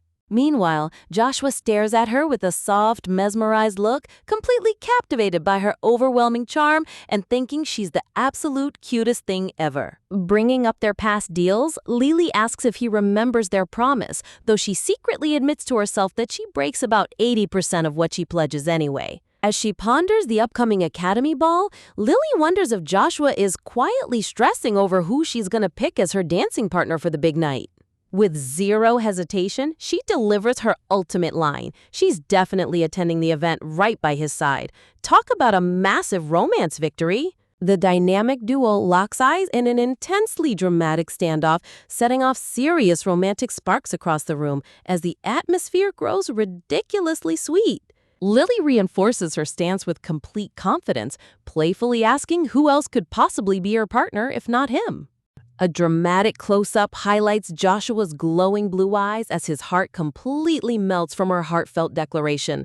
Honestly, the artist went all out on his male lead visuals here. Basked in gentle sunlight, Joshua sits near the window, quietly processing the fact that she chose him above everyone else. Settling down side by side, the calm silence between them speaks louder than words as they enjoy a rare moment of peace. Gently touching the protective earring Lily gifted him, Joshua realizes that as long as he has her mark, he's content remaining right where he is. Lily looks back at him with a warm, reassuring smile, locking in their special bond before the chaotic high society drama hits. Fast forward to the academy classrooms, and the gossip mill is running at maximum speed, with everyone buzzing about the high-ranking prodigy, Aiden. Resting her chin on her hand, Lily tries her best to filter out the noise, completely exhausted by how fast rumors spread around campus. Seriously, these students need a new hobby. A visual flashback reveals Aiden looking like a textbook dark-haired male lead, holding a spellbook while radiating pure main character aura. Overwhelmed by the non-stop chatter about imperial politics and Aiden's achievements, Lily lets out a heavy sigh at her desk. Determined to stay clear of unnecessary drama, Lily has been actively dodging Aiden for weeks, taking long detours around the corridors. Dropping into full stealth mode, she tiptoes through the halls and locks herself in the dorms just to avoid running into him. But escape is temporary. The long-awaited Eve banquet finally arrives, and Lily steps out looking like absolute royalty in a stunning floral gown. The grand banquet hall fills with top-tier scholars and senior professors, creating an elite gathering restricted to only 25 distinguished guests. Lily wipes a drop of sweat off her brow, taking a deep breath and praying that her dodge tactics pay off tonight. Suddenly, a familiar silver-haired noble nudges her arm from behind, instantly breaking her concentration. Luca tosses out a cheeky compliment about her glowing appearance, only for Lily to hit back with full confidence, claiming she's always been stunning. Radiating carefree aristocratic vibes, Luca reveals he plans to attend the ball solo this year, just to enjoy the party on his own terms. Lily bursts out laughing at his claim, calling absolute nonsense on his supposed desire for a quiet night. Calling him out, Lily reminds Luca that he only showed up because she threatened to expose his lost family heirloom to his brother. Talk about tactical blackmail. Shrugging off his amusement, Lily chuckles to herself, knowing Luca was bound to get caught eventually anyway. Without warning, a luxurious fur cloak is draped over Lily's shoulders from behind, shielding her from the chilly night air. Lily turns around in surprise to find Joshua standing right there, keeping a protective guard over her like a true royal knight. Wrapped up in cozy warmth, Lily beams with gratitude, while Joshua casually asks if she's ready to head inside the hall. Looking toward the bright entrance, Lily internally panics about having to endure mind-numbing social conversations about her future career. Seeing a chance to escape, Luca slides in and tries to negotiate a synchronized exit plan with Joshua. With a ruthless swipe, Joshua grabs Lily's hand and drags her straight into the hall, leaving poor Luca reaching out in complete despair.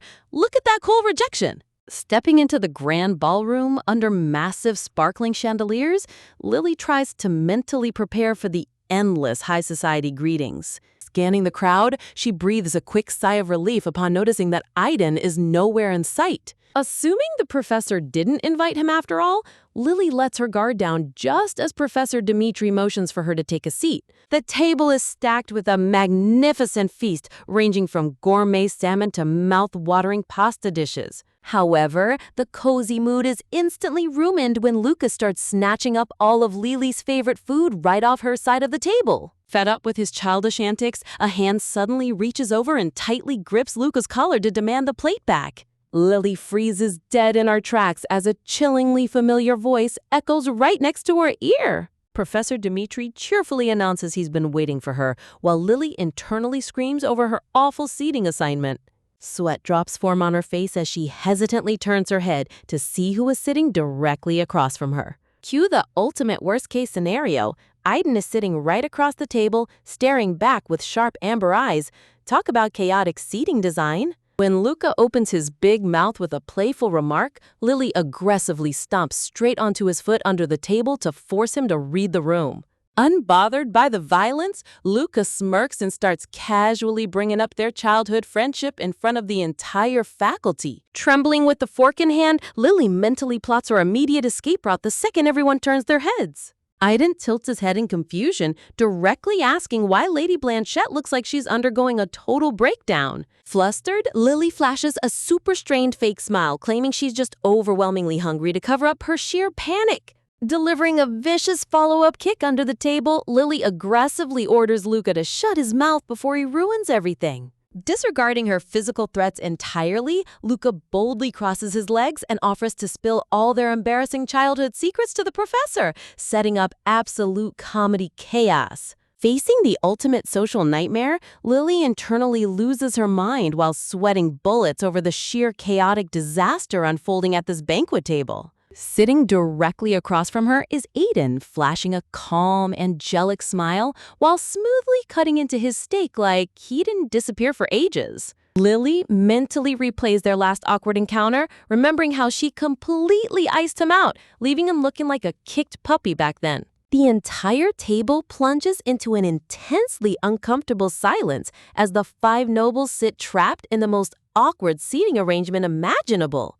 Desperate for an instant escape, Lily reaches for a nearby glass and swishes the red liquid inside, preparing to drown her awkwardness in alcohol. Before she can take a single sip, Joshua casually interrupts her desperate plan, pointing out that she's literally about to down real wine. Caught red-handed, Lily awkwardly sets the glass down while internally complaining about how stereotypical and old school this whole dramatic situation is. Aiden sits across the table looking completely innocent, his amber eyes shimmering with that classic soft male lead aura that makes Lily even more flustered. Unable to handle his intense gaze, Lily takes a tiny sip from a water cup, begging him under her breath to stop staring right through her soul.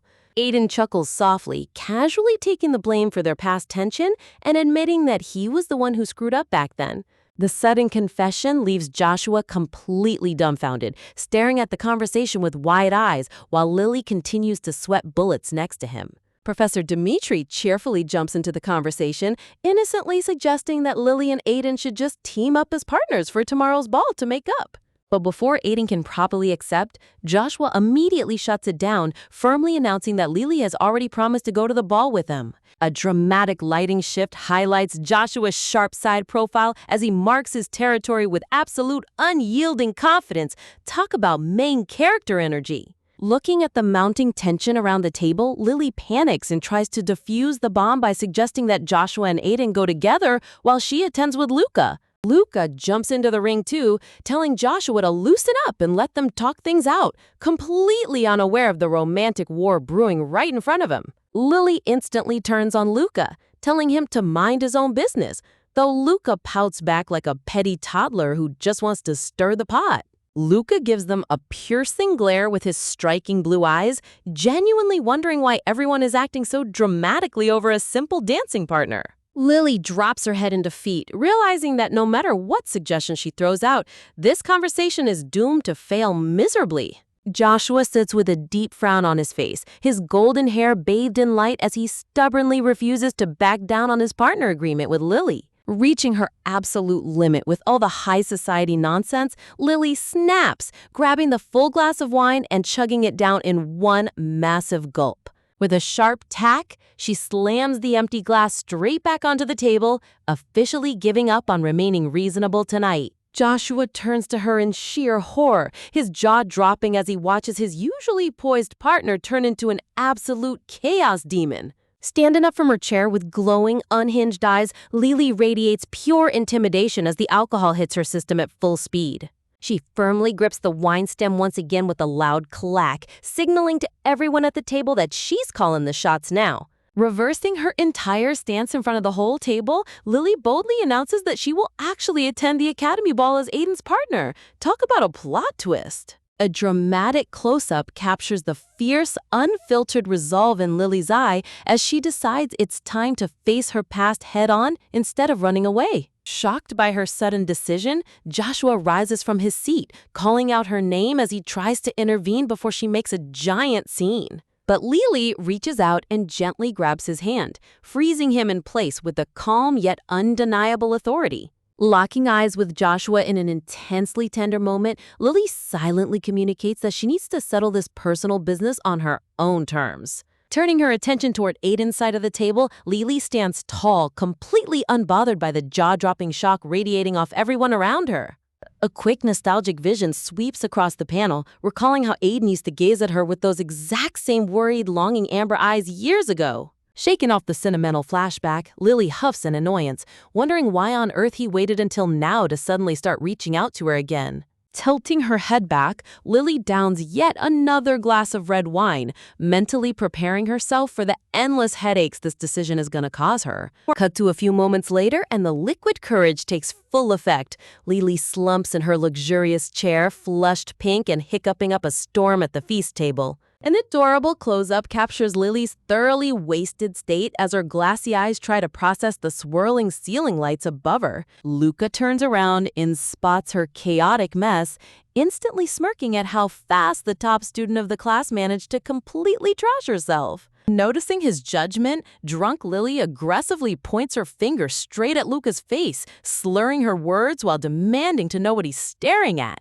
Luca scans the empty banquet room in confusion, realizing both Joshua and Aiden vanished, leaving him stuck babysitting this intoxicated pink-haired tornado. Suddenly, Lily's drunk brain has a massive epiphany, her eyes going wide as she realizes she's lost all spatial awareness. Before she can cause any more public embarrassment, Luca swoops in and scoops her up in a classic princess carry, ignoring her slurred claims about mixing soju and beer.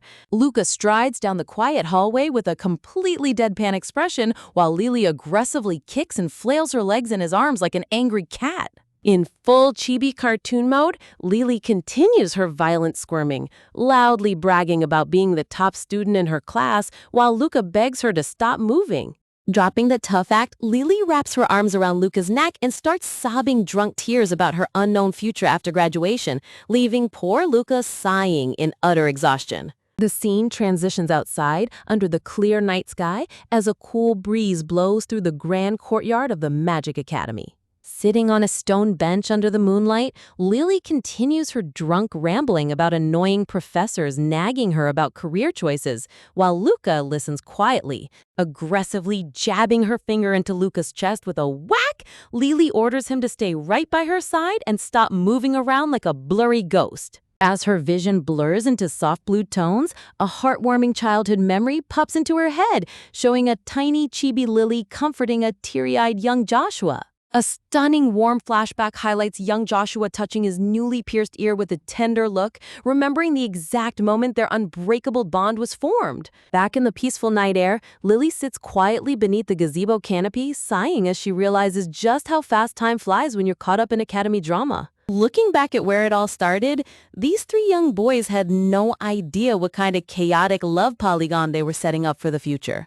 Fast forward a few years, and those cute kids grew up into towering, dangerous powerhouses with enough main character aura to light up the whole empire. Under the night sky, Lily gazes up at the stars, suddenly feeling a wave of nostalgia as she wonders how her dear friend Leah is holding up right now. Her mind drifts back to all the emotional baggage and unresolved feelings involving Robane, Frederick, and the heavy promises they left behind. But even after everything Frederick told her about moving forward, her heart still clings to the past. A dramatic close-up highlights the glowing resolve in Lily's eye as the alcohol stirs up all her deeply buried emotions. Sitting alone on the gazebo bench, under a glittering galaxy of stars, Lily comes to the overwhelming realization that she can't keep running away from her true feelings forever. Flush pink and thoroughly intoxicated, she pouts to herself, deciding right then and there that she needs to have a real, unfiltered heart-to-heart with Aiden. Speak of the devil. A tall shadow falls over her as Aiden suddenly appears out of nowhere, quietly standing beside her bench. Before she can process his presence, Aiden gently drapes his heavy uniform jacket over her bare shoulders to protect her from the chilly night breeze. The soft moonlight catches Aiden's shimmering amber eyes as he gazes down at her with an intensity that could melt a glacier. Sitting down right beside her, Aiden watches attentively while drunk Lily tries to maintain her composure despite the world spinning around her. Clinging tightly to his warm jacket, Lily's eyes sway with emotion as she softly admits she thought she'd never see him again after all these years. But as she tries to stand up and emphasize her point, her legs completely give out on her. Talk about terrible timing for a dramatic exit. With lightning-fast reflexes, Aiden lunges forward and catches her right before she hits the cold stone floor. Wrapped safely in his arms, Lily slurs in confusion, genuinely asking why on earth the ground is suddenly tilting on her. Hilariously switching the chibi rage mode, Lily aggressively stretches her own cheeks, slurring that she's still completely furious with him. But her anger quickly fades as she slumps her head heavily against Aiden's chest, totally drained of energy. Suddenly raising her head, Lily blurts out her deepest resentment, reminding him how he promised to write to her after he left. Aiden freezes in surprise as Lily remains pressed against him, pouring out years of bottled-up heartache under the quiet night sky. With tears welling in her eyes, Lily confesses how desperately she waited for his letters, only to be crushed by silence year after year. Looking at her pained expression, Aiden's amber eyes fill with profound sorrow and regret as the weight of his past actions hits him. Lily glares at him accusingly, demanding to know if he's just gonna abandon her again, but Aiden firmly swears that he will always return to her side. A breathtaking romantic lighting shift illuminates the pair as Aiden pulls Lily closer into a tender, heart-stopping embrace. Spotting the glassy moisture in his eyes, Lily internally freaks out, wondering why he looks like he's about to burst into tears when she's the one who was abandoned. Overcome with flustered embarrassment, Lily buries her flushed face, quietly apologizing for leaning on him so much back when they were kids. But when Lily angrily asks if he knows how many unanswered letters she sent, Aiden drops a massive bombshell. He actually read every single one of them. Lily gasps in sheer shock, pulling him down by his collar in disbelief before slumping back against his chest with a heavy sigh. Glaring up at his face from inches away, Lily stubbornly warns him that she's not gonna forgive him easily after making her wait for so long. An ultra-close profile panel captures their breath-fogged faces as Lily's drunk brain suddenly realizes they are practically nose-to-nose right now. Gently tapping her wrist, Aiden holds her delicate arm with steady hands, reassuring her without saying a single word. Lily gives him the ultimate fierce pout, her cheeks burning bright red as she tries to hold on to her dwindling anger. But the sheer emotional overload combined with all that red wine finally catches up to her, causing her eyes to swirl as her brain completely powers down. Cut to the next morning. Bright sunlight streams through the window as Lily slowly wakes up in her luxurious dorm bed, wincing at the mother of all hangovers. Sitting up with wild, messy pink hair, Lily desperately tries to rewind her memory reel to figure out how on earth she got back to her room last night. Just then, a uniformed academy officer enters the room holding a tray with a glass of fresh hangover juice and 2 mysterious letters. Taking a slow sip of the refreshing tomato juice, Lily internally wonders if her thoughtful friend Joshua sent it over to save her dying liver. The officer sternly bids her farewell, telling Lily to pull herself together before stepping out into the hallway. Turning her attention to her desk, Lily inspects the 2 envelopes, instantly recognizing one as a letter from Leah, while the other carries a prestigious dark seal. A close-up reveals a heavy red wax seal stamped with the official imperial crest, radiating pure royalty and high-stakes drama. Overcome by sheer curiosity, Lily decides to break royal etiquette and open the mysterious imperial letter before reading Leah's message. Unfolding the parchment, Lily immediately recognizes the atrocious handwriting as belonging to none other than Prince Carlisle. A majestic flashback shows Prince Carlisle sitting at his ornate desk, carefully drafting his personal message to her. Carlisle's letter formally invites Lily to his upcoming imperial birthday banquet, ending with a sweet note about how much he misses her.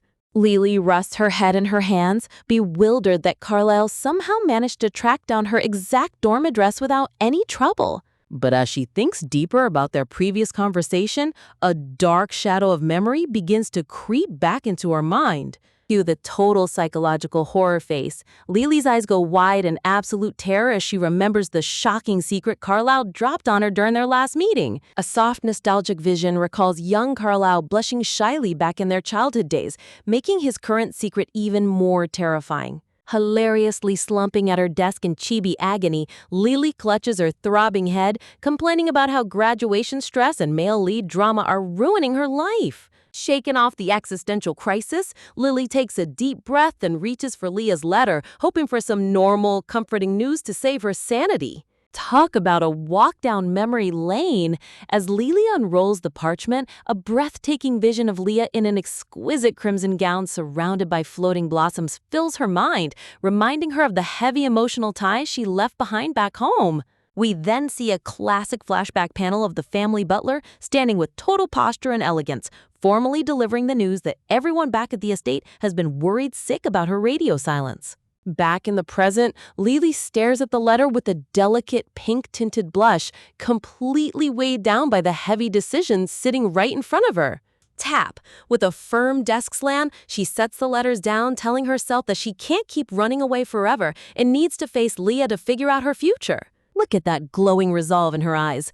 Lily gears up mentally, ready to step into the lion's den and deal with all the nobility drama waiting for her. Fast forward to the evening. A breathtaking sunset paints the sky in deep shades of gold and violet, signaling that the imperial ball is officially about to pop off. Glow! The camera pans out to show the Grand Academy Palace glowing under the dusk sky, looking like an absolute fairy tale castle ready for maximum drama. As Lily steps into the hall, both Luca and Joshua are waiting for her, with Luca flashing a bright smile and casually throwing out a wave to welcome his favorite pink-haired chaotic student. Grab! Before she can even take 2 steps, a firm hand unexpectedly snatches her wrist from behind. Pull!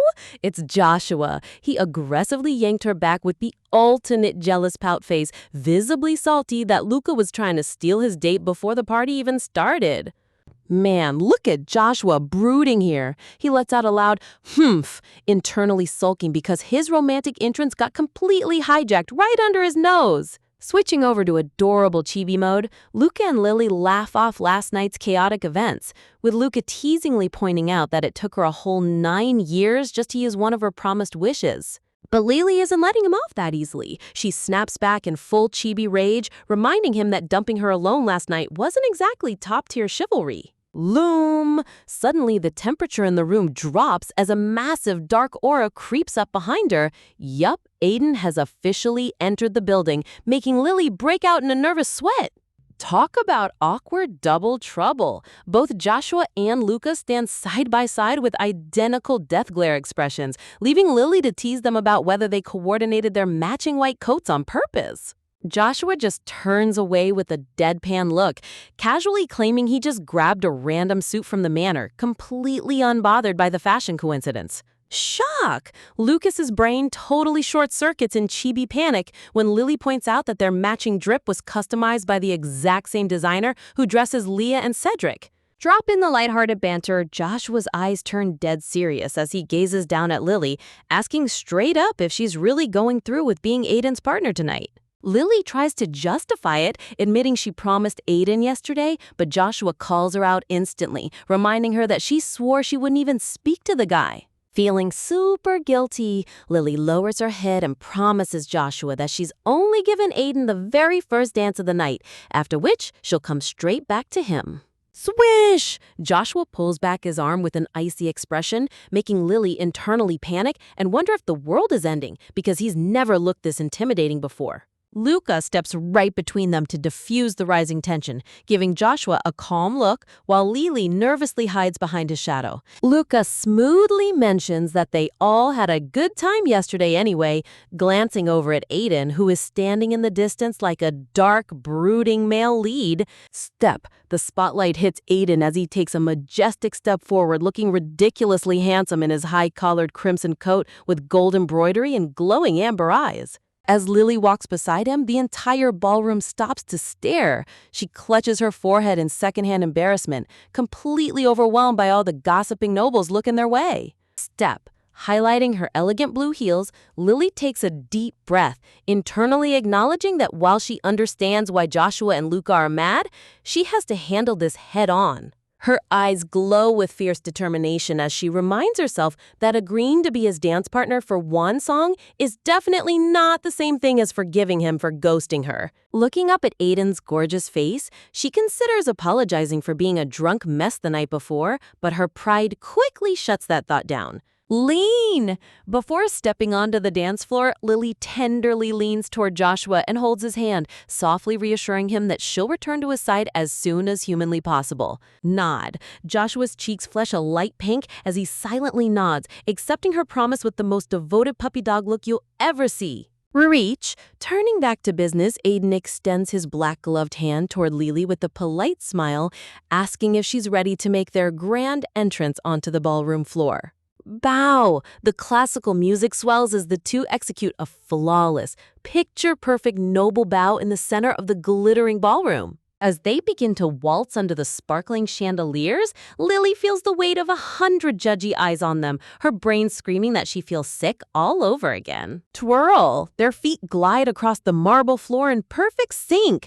When Aiden smoothly brings up their past memories, Lily notes to herself that the guy is still as sharp and perceptive as ever. Meanwhile, on the sidelines, chibi Joshua and Luca are standing completely frozen like statues of pure jealousy, while Lily internally prays for the music to speed up so she can sprint away.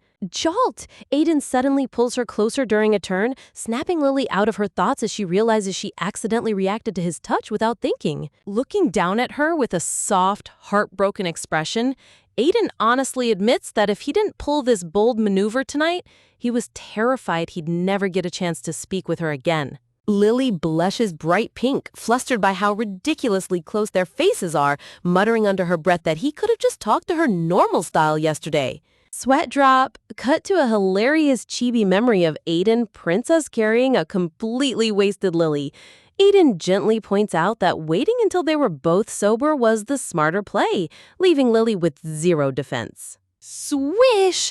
Out of nowhere, Aiden dips her low across the dance floor, taking her breath away in a single heart-stopping moment. Sparkle! Honestly, check out this art style shift. The scene turns into an absolute masterpiece of glowing cherry blossoms as Aiden holds her tight in the dip, locking eyes with her under magical lighting. Holding her close in the middle of the dance floor, Aiden's voice trembles as he begins to reveal the painful truth behind why he was forced to disappear from her life. Look at those golden puppy dog eyes. Lily internally groans, warning her foolish heart not to fall for his tragic handsome face all over again. Beam! But she just can't resist. Lily finally gives in and agrees to listen to his side of the story, causing Aiden's face to light up with pure joy as she sighs at how ridiculously good he is at guilt-tripping her. Setting the dramatic mood, Aiden lowers his gaze and drops the first big truth bomb. He didn't stop sending letters because he forgot about her, but because he was physically forbidden from sending them.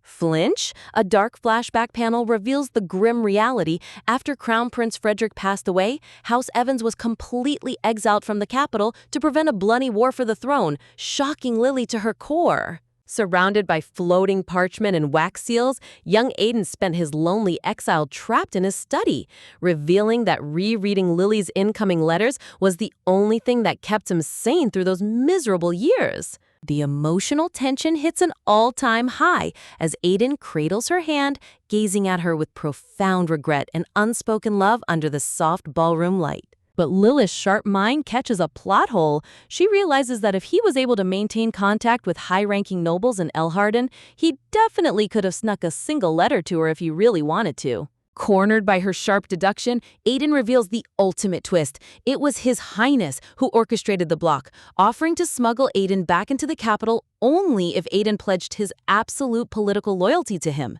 Talk about an emotional curveball. Right in the middle of the crowded ballroom, Aiden drops to his knees with the ultimate puppy dog remorse, admitting that ghosting Lily was completely on him and begging for a chance to explain himself. Squeeze. He gently takes her hand into his gloved palm, holding her so tenderly that you can practically feel the lingering guilt radiating off him. Opening up like never before, Aiden admits he was so consumed with sprinting back to her side that he completely ignored how much his sudden disappearance would tear her apart. Gasp! Look at Lilith's wide-eyed blush. Hearing the dashing, usually untouchable male lead spill his heart out like this has her brain completely melting on the spot. Hug! Before she can process her thoughts, Aiden pulls her into a tight, warm embrace under the glittering chandeliers. Honestly, the romantic framing in this panel is so ridiculously breathtaking. The artist knew exactly what they were doing. Purse! But Lily's inner critic kicks in fast. She bites her lip with total self-reproach, realizing she jumped straight to conclusions and chewed him out without knowing the full political nightmare he was trapped in. Swish! As they resume their graceful waltz across the dance floor, Lily softly apologizes for ducking him all week, admitting that Luca was actually the one who warned her there had to be a deeper reason for his radio silence. Lowering her eyes, Lily delivers a genuine, heartfelt apology, officially letting go of the anger she's been holding on to for years. Look at that gorgeous, soft-eyed smile on Aiden. You can see the sheer relief washing over his face the second he realizes he finally got his best friend back. Glance. Switching to cute chibi mode, Aiden hesitantly asks if this means she'll stop running away from him, making Lily fondly recall how pure and shy he used to be as a kid. Seriously, where did that innocent little boy go and who replaced him with this smooth charmer? Aiden mutters under his breath that he was practically losing his mind coming back to the capital, only to watch her dodge him like the plague. Gazing straight into her eyes with intense focus, he confesses how agonizing it was to finally reach her side, only to be treated like an absolute stranger. Lily tries to keep her cool while dancing, internally chuckling at how slick he's always been, while reasoning that avoiding him now would just be plain awkward. But don't think she's a total pushover. Lily looks him dead in the eye and sets a firm boundary, stating that even if the misunderstanding is solved, things can't just magically snap back to how they were. Dropping the ultimate reality check, she sternly warns him that if a situation like this ever happens again, she won't hesitate to pick Joshua over him. Halt! Boom! Aiden's boots freeze dead in their tracks mid-step. That sudden boundary line hit him like a total freight train. Recovering like an absolute professional, Aiden just looks down at her with that unfazed, gentle grin, proving he's far too charming for his own good. Lily internally shivers, remembering that his sweet, flawless smile is precisely the kind of manipulative look that leaves everyone around him completely defenseless. Ha-ha! With imaginary flowers and sparkles blossoming around him, Aiden cheerfully laughs it off, claiming he's actually thrilled she hasn't lost her sharp, blunt personality. Man, his level of unfazed optimism is almost scary. Turning smoothly, Aiden mentions that his stay in El Jardín is going to be super brief this time around. He softly reassures her that he won't ask her to wait for him, giving Lily a rare glimpse of his unselfish, mature side. Kiss! Then out of nowhere, he bows low and plants a lingering, respectful kiss on the back of her gloved hand. The magical clockwork graphics in the background make this scene look straight out of a fairy tale. Sparkle! The grand romantic moment lingers in the air as the ballroom lights shimmer around the main leads. Flush! Aiden casually points out that she should head back to Joshua now, leaving Lily standing there red-faced and trembling from the sheer sensory overload of the Evans family men. Stomp! But wait, a terrifying, heavy vibration rattles the entire floor as a pitch-black aura suffocates the room. Stomp! In her full yandere mode, Joshua steps out of the dark shadows with glowing lethal blue eyes, growling her name with enough murderous intent to freeze the entire ballroom solid. Shake, shake, Chibi Lily breaks down into total panic, imagining tomorrow's Academy newspaper headline announcing a headline-worthy crime of passion. You just know the drama next episode is going to be absolute perfection.